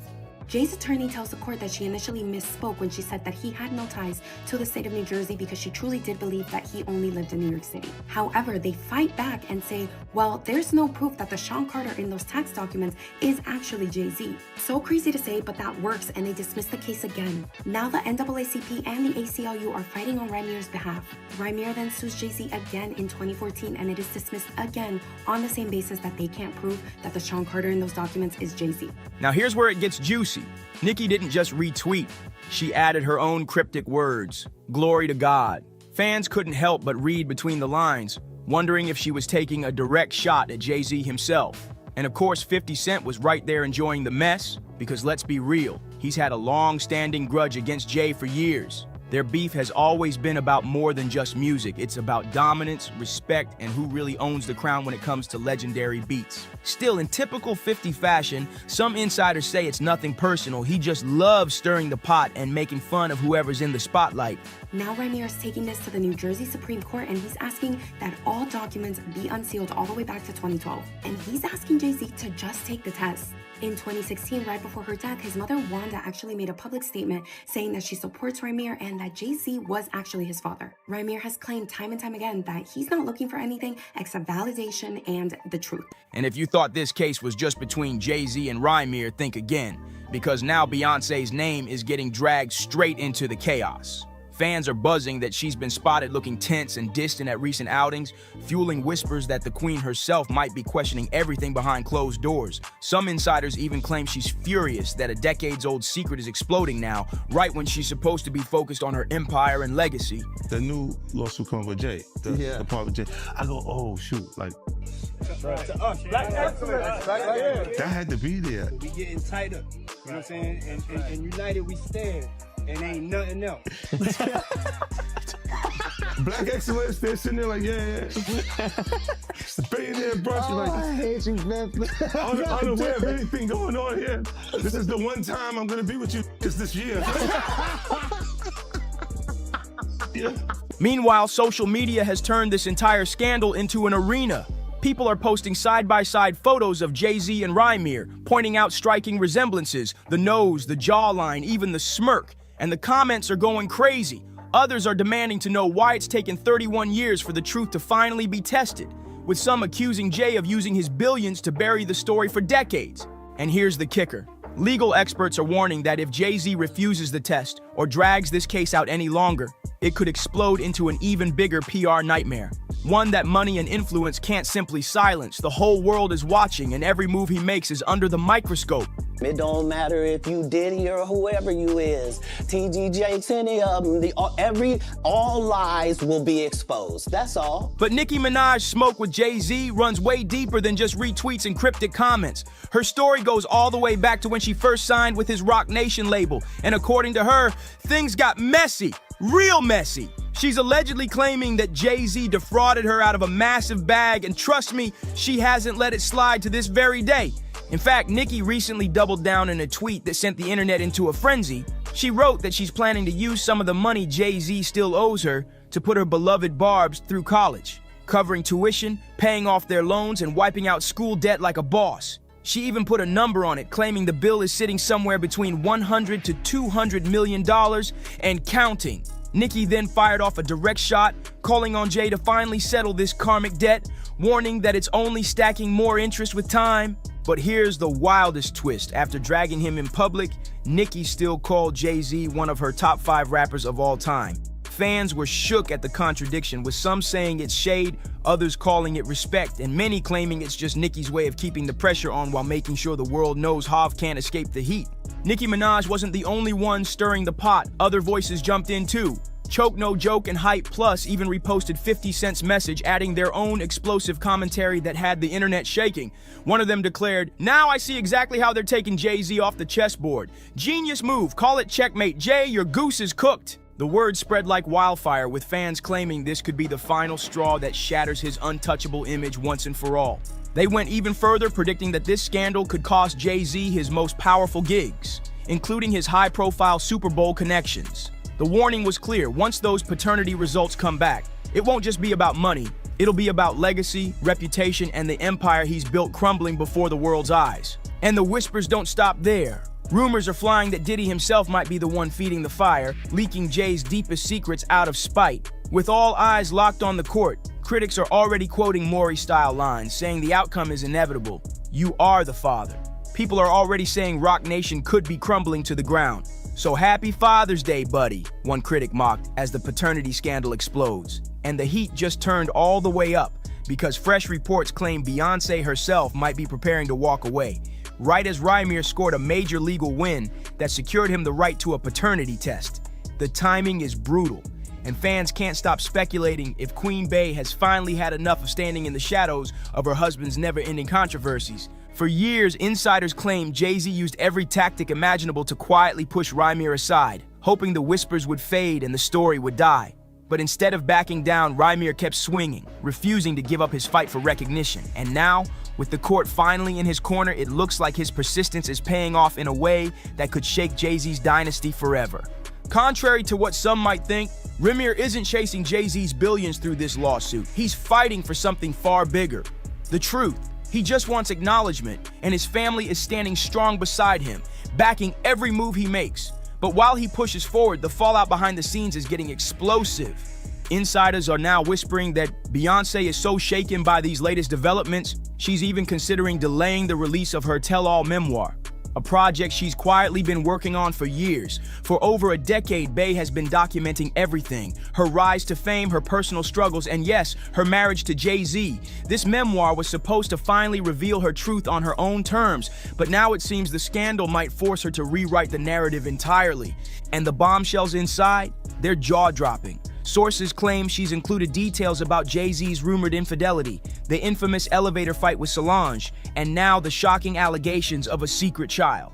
To make things even messier, comedian Katt Williams has already hinted that the season ahead will expose every last lie. The internet is buzzing with one question: how much longer can Jay-Z keep dodging the truth before the entire house of cards collapses? Fans are dissecting every headline, every rumor, and every leak, convinced that the Carter empire is on the verge of breaking apart. Social media has turned ruthless, with users flooding timelines with memes, comparisons, and wild theories about what's really been going on behind closed doors. Some are calling it karma finally catching up, while others are demanding to know why it took more than 3 decades for a paternity test to even reach this stage. Every photo of Jay-Z is being reanalyzed, every public appearance questioned, and every move from Beyoncé is being studied like a clue to whether she's staying loyal or planning her exit. Insiders say the tension is unbearable, with Jay's team scrambling to control the narrative while Rymir refuses to back down. And here's the truth bomb: if the results prove what people are already whispering, it won't just be a scandal, it'll be the biggest shock of Jay-Z's entire career, the kind of blow that money, power, and fame can't cover up. It all started with the storm surrounding Diddy, but now the spotlight has shifted, and Jay-Z and Beyoncé are right in the crosshairs of even deeper scrutiny. Whispers are growing louder that Beyoncé might already be preparing her life jacket, bracing herself to jump ship from a marriage many now claim is crumbling under the weight of secrets and lies. Public opinion is split down the middle, and the comments online are nothing short of explosive. One person flat out declared, Rymir's mother was underage when Jay-Z got her pregnant. That's why he won't take the paternity test. He already knows that's his son. That bold claim alone has fans reeling, convinced the truth has been buried for years. But not everyone is dragging Jay-Z. Some are rising to defend him. One critic fired back, questioning the entire uproar. What's the point here? They're trying to pin a fake son on a man who's already raising 3 kids in a stable, loving household with his wife. Why is the sight of a successful black dynasty so threatening to people? This whole situation is honestly heartbreaking and messy beyond belief. The internet is already flooded with images of a young Rymir alongside his mother, brother, and another man who some claim was his biological father. But here's the twist. Rymir reportedly already did a DNA test with that man and the results came back negative. That revelation only adds more fuel to the fire, proving that Rymir isn't just chasing clout, he's chasing answers, and he won't stop until the truth about Jay-Z comes out. And let's be real, if the court-ordered paternity test confirms what Rymir has been saying all along, the fallout will be enormous. We're talking about a scandal that could rewrite hip-hop history, shake the Carter Empire to its core, and forever change the way fans view Jay-Z's carefully built legacy. But now it's your turn. What do you think about all this? Do you believe Rymir has a case, or is this all smoke and mirrors? Drop your thoughts in the comments, hit that like button, subscribe, and don't forget to share this video. And trust me, you'll want to stay tuned for the next one. Because really, are you not entertained? Well. If Kim Kardashian was aiming to set the internet on fire, she definitely nailed it this time. People aren't just talking about her letting 12-year-old North step out in a push-up corset. The real buzz is the whispers that Kim might actually be pimping out her own daughter for attention. That's the headline blowing up every corner of social media right now. Critics are going off saying North is being dressed, styled, and showcased in ways that look way too grown for her age. And of course, folks can't help but bring up how Kim first shot to fame. Definitely not through any Disney Channel vibes. Now, the messy talk online is suggesting that Kim could already be setting North up for the same kind of spotlight hustle that made her infamous. But here's where it really gets wild. Beyoncé's name has been dragged into the storm. Rumors are swirling that Queen Bey herself allegedly called Kim out for exploiting North just to stay trending. Can you believe that? The whole thing is looking shady, dramatic, and downright scandalous. So let's dive right into the mess. Okay, let's talk about this look because everyone saw it. Miss North was out here in a structured corset-style bodice, a ruffled miniskirt flowing around her, and even steampunk-inspired boots to finish it off. Now, fashion-wise, the outfit ate, no doubt. But the second people remembered, this wasn't a runway model, but a 12-year-old child wearing it. The internet lit up with absolutely not. Parents came forward fast, calling the styling flat-out inappropriate for her age, saying it felt like she was being pushed into an adult image way too early. The main criticism zeroed in on how form-fitting and grown the whole look was. And it didn't stop with parents either. Child development specialists chimed in too, questioning what this kind of public exposure could do to a kid's mental state during such important formative years. Now, honey, the comment section under Kim's video was pure chaos. People were dragging her left and right until she finally shut the comments down. But that didn't stop anything. The conversation just exploded over on X, and the reactions were absolutely insane. One person flat out said, "A 12-year-old in a corset and push-up bra and her mom is cool with it? This is exactly why you have to be careful who you have babies with." Another user didn't hold back either, pointing out, "Her mom is infamous for a tape, and her dad has rules about his own wife being barely dressed in public. Of course, their child ends up in a push-up bra." Then it got even messier. People accused Kim of selling her daughter just like her mom did with her, calling it a disturbing family pattern. Yikes. And plenty were quick to remind everyone that this isn't the first time Kim has styled North in outfits people called inappropriate. They claim it's only gotten bolder and worse as the years go on. Let's keep it real. This isn't the first time Kim has been blasted for how she dresses North. As far back as 2014, when North was just 1 year old, Kim had her in matching designer fits. By Paris Fashion Week, little North was already being spotted in a risque black lace see-through number. Then, in 2018, when she was only 5, fans went off after Kim proudly shared a picture of her in a tiny yellow bikini top. Fast forward to 2022, Kim was dragged yet again for putting North in a satin corset at Aunt Kourtney Kardashian's Italian wedding. People thought it looked way too grown. And let's not forget the recent birthday trip to Mexico. When North turned 12, her appearance went viral after fans compared her to her cousin, who's the exact same age, and people were stunned at how different they looked. Now, with this latest outfit, critics are saying Kim has officially pushed it too far, and trust me, this is where the drama takes an even messier turn. Now fans are dragging Kanye's name right into the middle of this storm. Social media is buzzing with people demanding Ye step in and protect North from being styled in ways they claim are way too grown for a 12-year-old. But here's the thing. What exactly do they expect Kanye to say when the internet has receipts of how he lets Bianca step out in public? We're talking about Paris Fashion Week, where Bianca walked around in nothing but sheer stockings as pants, and before that, she hit LA practically nude under a see-through raincoat. And it didn't stop there. She's been spotted braless in a completely sheer mesh top, casually strolling down the street on her way to a family-friendly restaurant. And if that wasn't shocking enough, cameras even caught Kanye tugging down Bianca's tights right after a business meeting in Beverly Hills. Plus, let's not forget her silver bikini top and thong look that had her entire backside on display for the world to see. Another look that left fans completely stunned was when Bianca stepped out in a full-on see-through bodysuit. She was walking side by side with Kanye, clutching her phone over her private area the entire time, because she knew the second that phone shifted, everything would have been exposed. And if that wasn't enough, who could forget Kanye's big return to the Grammys after a decade? Bianca showed up wrapped in a huge fur coat, only to dramatically strip it off and reveal a totally sheer dress with no bra, no underwear, nothing left to the imagination. The moment went viral instantly and had people questioning what was really going on behind the scenes. Reports even claim Bianca's own parents were mortified by her racy transformation.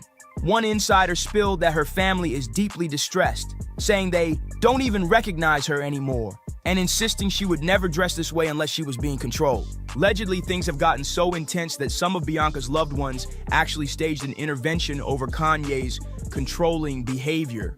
Reports claim her mother, Alexandra, even flew all the way from Australia to Los Angeles, desperate to save her daughter from the situation she's caught up in.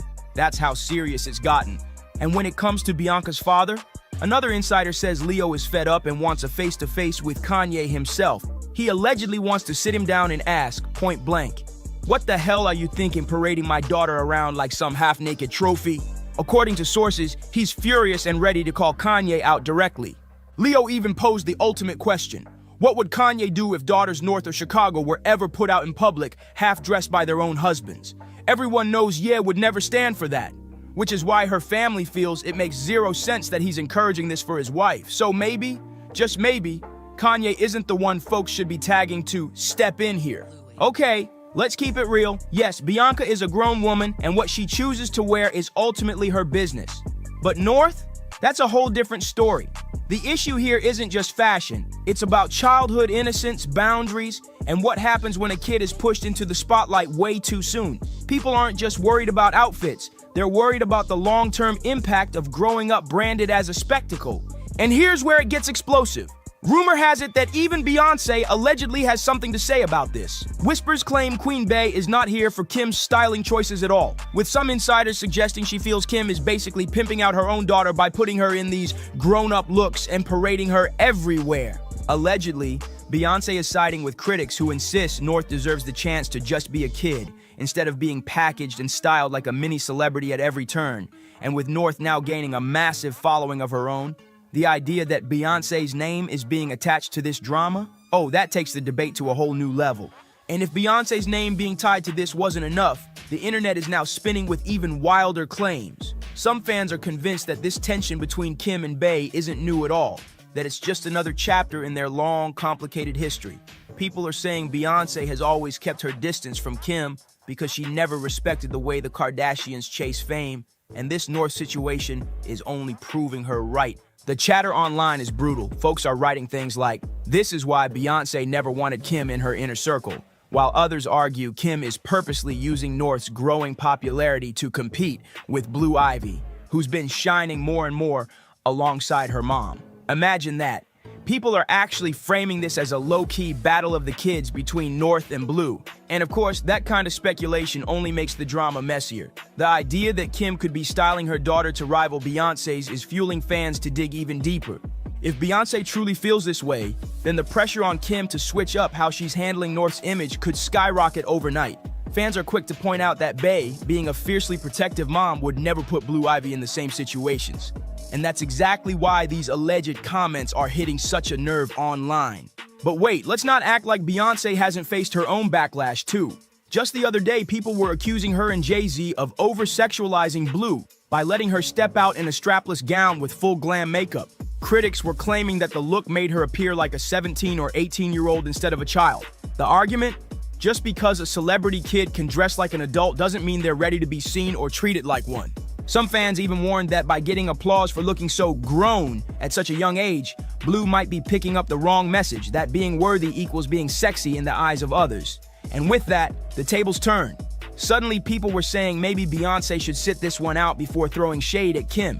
But still, while many were dragging her, a loyal wave of fans rushed in to defend her, insisting Blue's elegance is a celebration, not exploitation.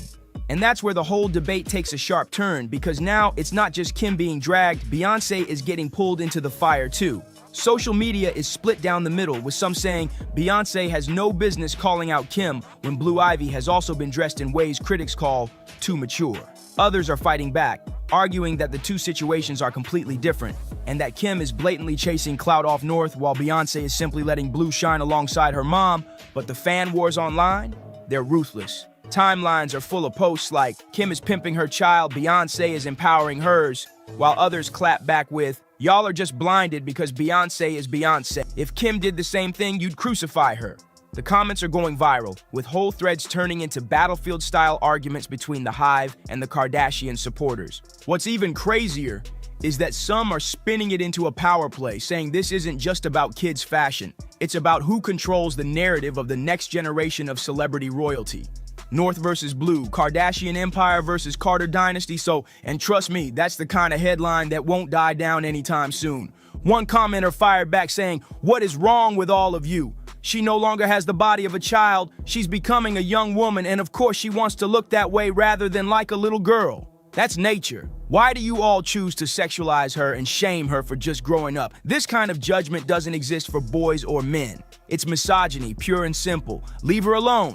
Another supporter added, "North literally covers up every single day, and the one day she shows a little skin, y'all act like it's the end of the world."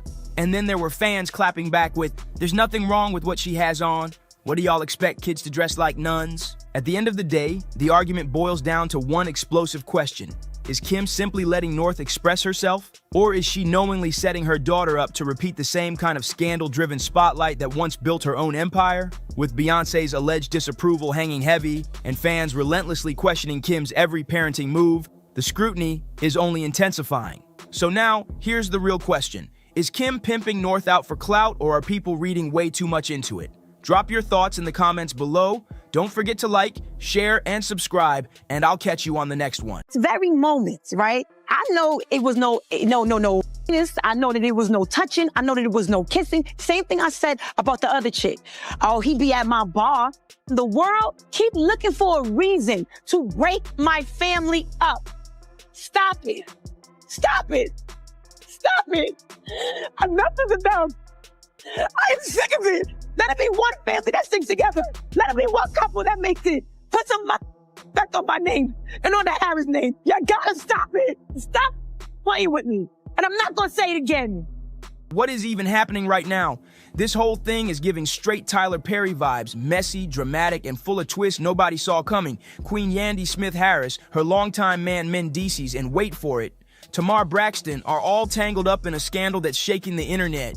Yandy and Mendeecees already got enough baggage to fill an airport, but now whispers are flying that Mendeecees was creeping around with Tamar. And the gag is, the person Tamar was spotted with is allegedly confirming she was indeed wrapped up with him. As if that wasn't enough, Yandy herself has reportedly jumped in, and she's allegedly doing what she always does whenever her man's name is in the mud, defending him like her life depends on it. But here's where it gets wild. Word on the street says Yandy isn't just defending Mendeecees, she's allegedly threatening to handle it herself. If you catch the hint, this is no ordinary drama, it's personal and it's boiling over quick. If this house is going to come down, it's going to be me or Mendeecees that are taking it down brick by brick.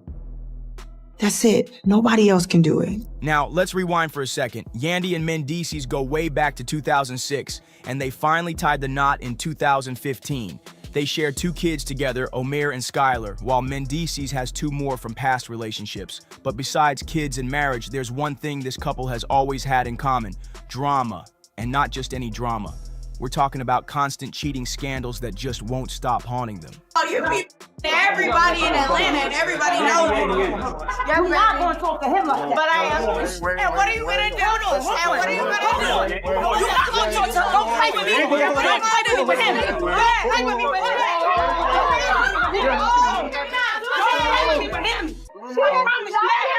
If you ever needed proof that Yandy and Mendeecees's love life isn't the fairy tale they try to sell, just go back and watch their own words on Love and Hip Hop. Mendeecees straight up admitted, on camera, that he thinks about divorce every single day. Can you imagine? And if that wasn't cold enough, he even said their marriage feels more like a business deal than real love. That's not exactly couple goals. It's like this high school game we playing with each other. You do something to me, I do something to you, right? When they start to see signs like the ring coming off or we not following each other, they try to put this puzzle together and create their own narrative. So what? Yeah, I'm telling you. So but what? Listen, we hurting each other, right? And not only we hurting each other, we hurting these kids. And DC feels like there is truth to what my friend is saying. Have you ever had a physical or emotional affair on your husband? I've definitely had an emotional connection with someone outside of my husband, and we had to deal with it. And let's not forget, Yandy herself confessed she once had an emotional connection with another man outside the marriage. Now, she swears it wasn't cheating, but still, even she had to admit it was something she and Mendeecees had to work through. See what I mean? Their foundation has cracks all over it. Now, here comes the jaw droppers. The latest drama ties Mendeecees to none other than Tamar Braxton. Word on the street is that he's been allegedly creeping and getting way too cozy with her. And Tamar, she's already been through hell recently. She revealed she nearly lost her life in a terrifying accident, waking up in a pool of her own blood with a fractured nose, missing teeth, and injuries so bad she's struggling just to move around. Right now, she says she's too weak to even speak without pain. She called it a life-changing experience and begged her fans to keep her in their prayers as she fights her way back to health. I am beyond crushed. This was the closest thing I've ever had to a brother. It is back to back to back posts. What was that final argument about? Nothing. I'm telling you. A small disagreement we had was about Mendeecees. I just felt like, he was too involved with the things that were happening, and I just said I need some space. But here's the kicker. Just before that tragic accident, Tamar was spotted at the V12 Lounge in Atlanta, and guess who witnesses claim she was getting a little too close with? Allegedly, Tamar didn't just leave the club and call it a night. Word is she actually invited Mendeecees and a couple of her friends back to her place around 1 a.m. Now let that sink in.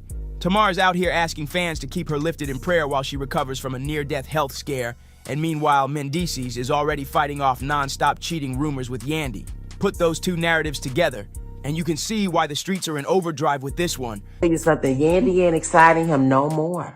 Let me tell you something, Mendeecees is cheating on Yandy, Love and Hip Hop Atlanta. Are you getting this? Are you following me? The AA show is reporting live, loud and proud, honey. The big question buzzing everywhere right now, is Tamar secretly the other woman in Mendeecees' saga, or are people just connecting dots that aren't really there based on a late-night sighting? Because let's be honest, Mendeecees didn't just stumble into Tamar Braxton's nightlife circle by random chance. Insiders claim he's actually been tapped as the lead man for her upcoming visual project. And if that's true, then maybe their little lounge hangout wasn't romantic at all. Maybe it was business. But here's where it gets messy.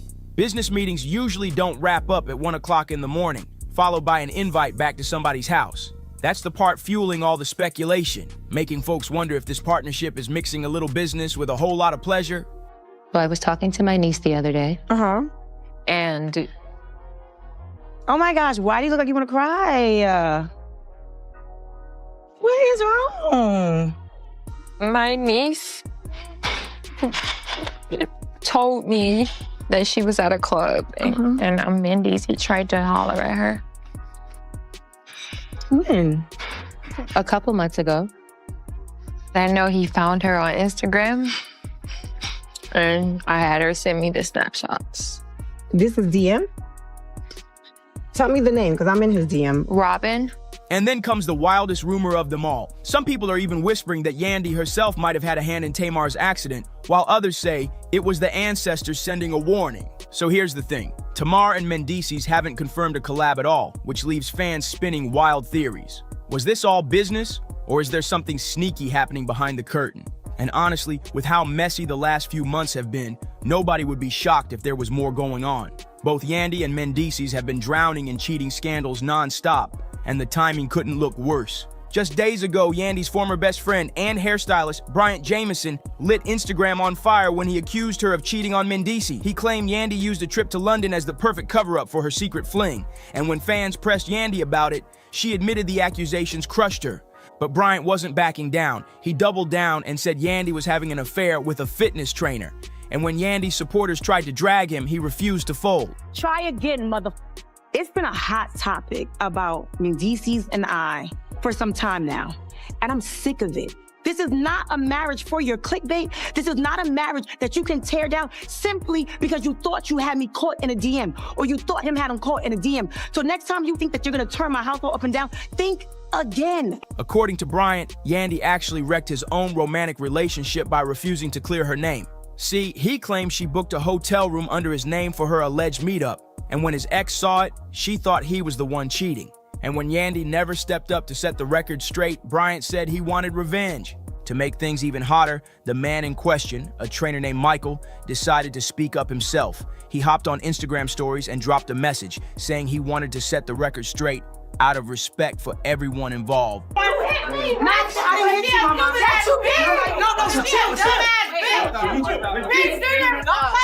hit me.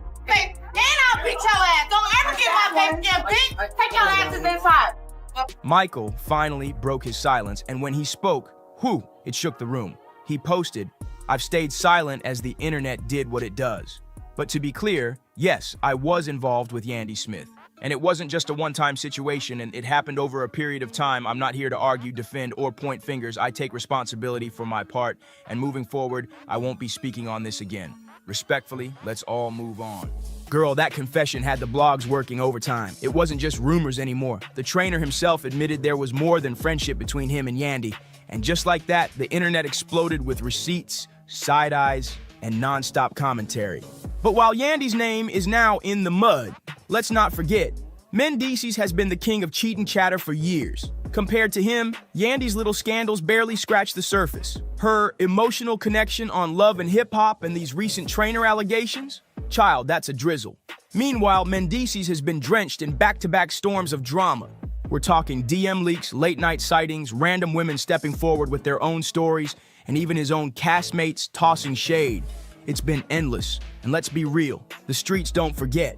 Take Sierra Gates, for example. She had fans raising eyebrows when she jumped on video and fanned the flames even more. Sierra strongly hinted that Mendices was creeping with a married woman. Sierra tried to play it cool, saying she usually minds the business that pays her, but then she casually dropped a bomb, claiming she personally saw Mendices out with a married woman named Angie, and not just once either. Sierra said she spotted them creeping around more than a few times, and to make it worse, she hinted that she's sitting on photos as proof. Can you imagine the chaos if those receipts ever dropped? When the Shade Room pressed her for more details, Sierra admitted she did tell Yandy about what she saw and even mentioned Angie directly.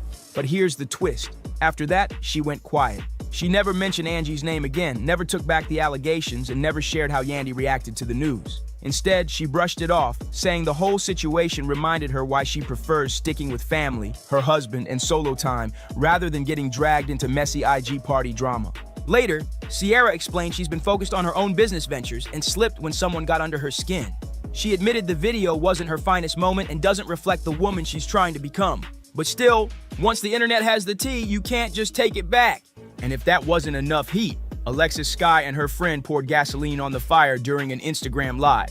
They flat out claimed Mendices has been cheating on Yandy ever since they packed up and moved to Atlanta. According to Alexis, Yandy just doesn't excite him anymore. And then came the dagger. Alexis warned Yandy to keep her man on lockdown because, in her words, he's out here sleeping around with everything else. And just when you thought the cheating talk couldn't get any messier, Tasha K jumped back in and stirred the pot all over again. She claims she's sitting on audio proof, voice notes and flirty exchanges that allegedly show Mendy stepping out once again. Then out of nowhere, Jessica White dropped her own bomb saying Mendeecees allegedly tried to hit on her niece.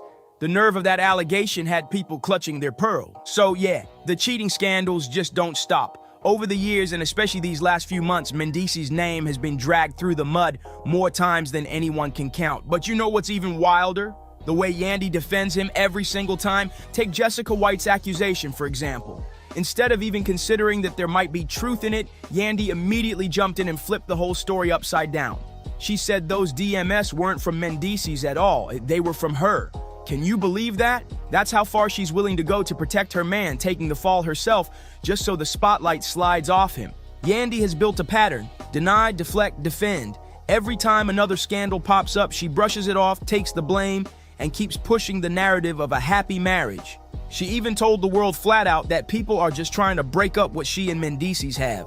Now insiders are whispering that Yandy is handling the Tamar situation the same way she's handled every other scandal, by going into full attack mode. Word on the street is that Yandy feels Tamar has crossed a major line. And not just because Tamar is a star in her own right, but because she allegedly knew Mendeecees was already drowning in accusations. According to people close to her, Yandy has even confided to friends that if the rumors are true, she's ready to personally check Tamar for stepping where she doesn't belong. And honestly, it wouldn't be the first time Yandy has thrown hands over her husband. Let's rewind. Remember Jasmine Blue? She accused Mendeecees of cheating and said the woman involved was too scared to speak out. Jasmine's friend Erica Racine backed her up and claimed Yandy was fully aware her man was creeping. That's when things spiraled into a confrontation that turned flat out ugly. Reports say Jasmine and Erica ended up outside face-to-face with Yandy and Mendeecees. Erica called Yandy out directly, accusing her of protecting a cheater. Mendeecees tried to shut it down, snapping at Erica with, "Why are you talking?" But Erica clapped right back, throwing his own words in his face before blasting him with, "First of all, you've been with everybody in Atlanta and everybody knows it." That's when Yandy jumped in. She put herself between Erica and her husband, ready to defend him at all costs. Witnesses say she barked, "You're not gonna talk to him like that." Erica didn't even flinch. She shot back, "But I am. And what are you gonna do?" Things escalated fast, voices were raised, and according to Erica, Yandy straight up hit her in the face during the chaos. So just days after that heated blow-up with Erica and Jasmine, Yandy tried to play it cool in an interview. She brushed everything off, saying the confrontation was behind them and insisting she wouldn't let the drama shake her happy marriage. But let's be real, happy marriages don't usually come with this much smoke, and if that's what helps her sleep at night, then so be it. But now Tamar's name is right in the center of this storm. Whether she's truly teaming up with Mendeecees for a visual project, or whether there's something a whole lot more scandalous bubbling under the surface, Tamar just got tied into one of the messiest storylines reality TV has seen in a long time. The real question is Tamar stepping into dangerous territory with Yandy breathing down her neck? Or is she about to do what Tamar always does, flip all the whispers, all the speculation, into the kind of publicity that fuels her next big move? Because if there's one thing Tamar knows how to do, it's turn chaos into a headline and keep her name ringing. But hey, I want to hear from you. Do you think this is just business gone sideways, or is Tamar really pushing up on Yandy's man? Drop your thoughts in the comments, hit that like button, share this with a friend who loves the tea, and don't forget to subscribe for more drama breakdowns just like this one. I'll see you on the next one. From what I was told, from being inside at the highest level, that Jay-Z likes to watch Beyonce with different men, such as Ray J. Let me ask you something, Jonathan. Remember that wild clip where Diddy slapped Jay-Z on stage almost like he was sending him some type of secret message? People clowning online were saying it looked way too suspicious, like Diddy was hinting at something more going on behind closed doors. Well, turns out folks weren't too far off because Rihanna's ex-manager just dropped a bombshell in an interview, straight up exposing Jay-Z for allegedly living a hidden lifestyle. He claimed Jay wasn't as squeaky clean as people thought, and that behind the scenes, he's been getting involved with men in ways that would shock the whole industry. And trust me, the story doesn't stop there. It only gets crazier from this point on. What I do know for a fact, not alleged, but DJ Khaled is bisexual. And Jay-Z has also participated in bisexual activities. Would you want to say allegedly? For your safety? There's no, I would say allegedly if it was allegedly. DJ Khaled, 100%, has been involved in, I did a show called One Shot, and he was in Miami, and he was open with the guy that he was with. He was gay, and I don't understand what happens there where, Because nobody said anything to me like, hey, make sure you don't, go out and say this on record. Make sure you don't say this, da-da-da-da. So it's weird that would still be hidden. That seems like that should be a fact that DJ Khaled, at least in 2016, was definitely. Okay, and we're good. And Jay-Z is without question. Okay. Now here's where it gets even wilder. Sources are saying Beyonce has always known about Jay's secret lifestyle, and she allegedly allows it because she's living her own double life too. Yep. Word on the street is Queen Bey swings the other way as well, and that's exactly why the two of them have managed to keep their empire so airtight. But now, with Rihanna's ex-manager backing up those whispers, people are starting to think maybe Jaguar wasn't off her rocker after all. And let's not forget where the chatter really caught fire, and that infamous clip of Diddy smacking Jay's backside on stage, not once but multiple times. What shook everybody wasn't just the act itself, but how Jay reacted. He didn't look bothered, didn't check Diddy. He laughed like it was some inside joke between them. They set out to do that, Did you personally see Jay-Z with transgender women? You personally? I have, correct. It was during it was during the tour. It was during the tour with the Mill, DMX, Jay-Z. The Hard Knock Life. No. Or maybe a different one. Yeah, they had the documentary for it. What was that called? I'll think of it. I'll think of it here in a little bit. Yeah, it was a documentary, backstage or the backstage with the Mill and all that. I used to work with her, and I definitely. It was unmistakable. In 2024, the trans women are. It can be hard, like a lot of people that, they don't know, but back then it wasn't as advanced, and you could clearly tell, that was a guy. And if you thought the rumors were dying down, think again, because things heated up even more back in 2012 when an old interview of Jay-Z suddenly resurfaced and went viral. In that sit down, he praised Barack Obama for legalizing gay marriage, and his words had people raising their eyebrows like never before. He said, and I quote, "What people do in their own homes is their business. You choose to love whoever you love. It's no different than discriminating against blacks. It's discrimination, plain and simple." Jay didn't stop there either. He doubled down, saying, "I think announcing support of gay marriage is the right thing to do. So whether it costs Obama votes or not, again, it's not about votes. It's about people.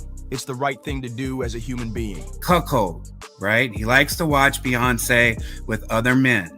Ray J, from what I heard, even before all this happened, was one of the guys that used to smash Beyonce while Jay-Z would watch. Diddy, as we know, is into those things. Now, let's be real. There's absolutely nothing wrong with showing support for equal rights. That's facts. But the way Jay put so much passion and emotion into those words had people whispering, like, why did he seem to take it so personal? Fans started side-eyeing Heavy, wondering if he was speaking from pure support or if he was actually speaking from experience. And just when people thought the whispers couldn't get any louder, Jay himself added fuel to the speculation back in 2018 when he openly admitted that he cried tears of joy after his mom finally came out of the closet as a lesbian. He even turned it into lyrics saying, "Mama had 4 kids, but she's a lesbian. Had to pretend so long that she's a thespian. Had to hide in the closet so she medicate. Society's shame, and the pain was too much to take." Jay made it clear how proud he was that his mom was finally free to live her truth, but the way he expressed it only made people side-eye harder, like maybe he was connecting on a level deeper than just support. Do you know Sean Combs? Puff Daddy? Yeah. P. Diddy, whatever you call himself. Yeah, go ahead. Yeah, he's part of what's called the Boule. The Boule is a branch of the Illuminati, and he belongs to that agenda. That's why he's so famous. They land all the contracts. I had sex with Cassie and Sean. Basically, he would tell me what to do with Cassie. I had like 15 encounters, and I heard a lot of business. Because what they would do is Sean talks a lot on the phone and on the TV with speakers and stuff, and I was like a slave. Okay, for them that's what I was. That's all. All right. I caught herpes, and I came back and I sued him for the herpes and won. Mark Eros and Ben Mercedes were his attorneys. Okay, and Christopher Leon's here was my attorney. They asked me to turn in that, which was the video recording, and I did so. Yes, I have a good friend, a breakfast buddy. His name is Luis David Gonzalez. And he's a witness that Ross came in at my house post-settlement. After we settled, Diddy sent Ross, and I asked him to go see if that was Ross and confirm his identity. Basically, what happened is Diddy sent Ross, which they good buddies, okay? They're gay. Who? Both. Diddy and Ross. And Katt. They're all gay, okay? DJ Khaled, Rick Ross, and P. Diddy? Yeah. They all gay? Yeah. Got you. All right. Katt is a Hamas supporter. Hamas. Yeah. Sorry, I said it wrong. No worry. Hamas supporter, okay? And if that wasn't enough, let's not forget his well-known connection to the late painter Jean-Michel Basquiat. Jay has admitted his signature hairstyle was inspired by Basquiat, who, while never publicly labeling his sexuality, was heavily rumored to be bisexual. So of course, folks couldn't help but wonder if Jay's fascination with Basquiat wasn't just about the art, but also about seeing himself in the man.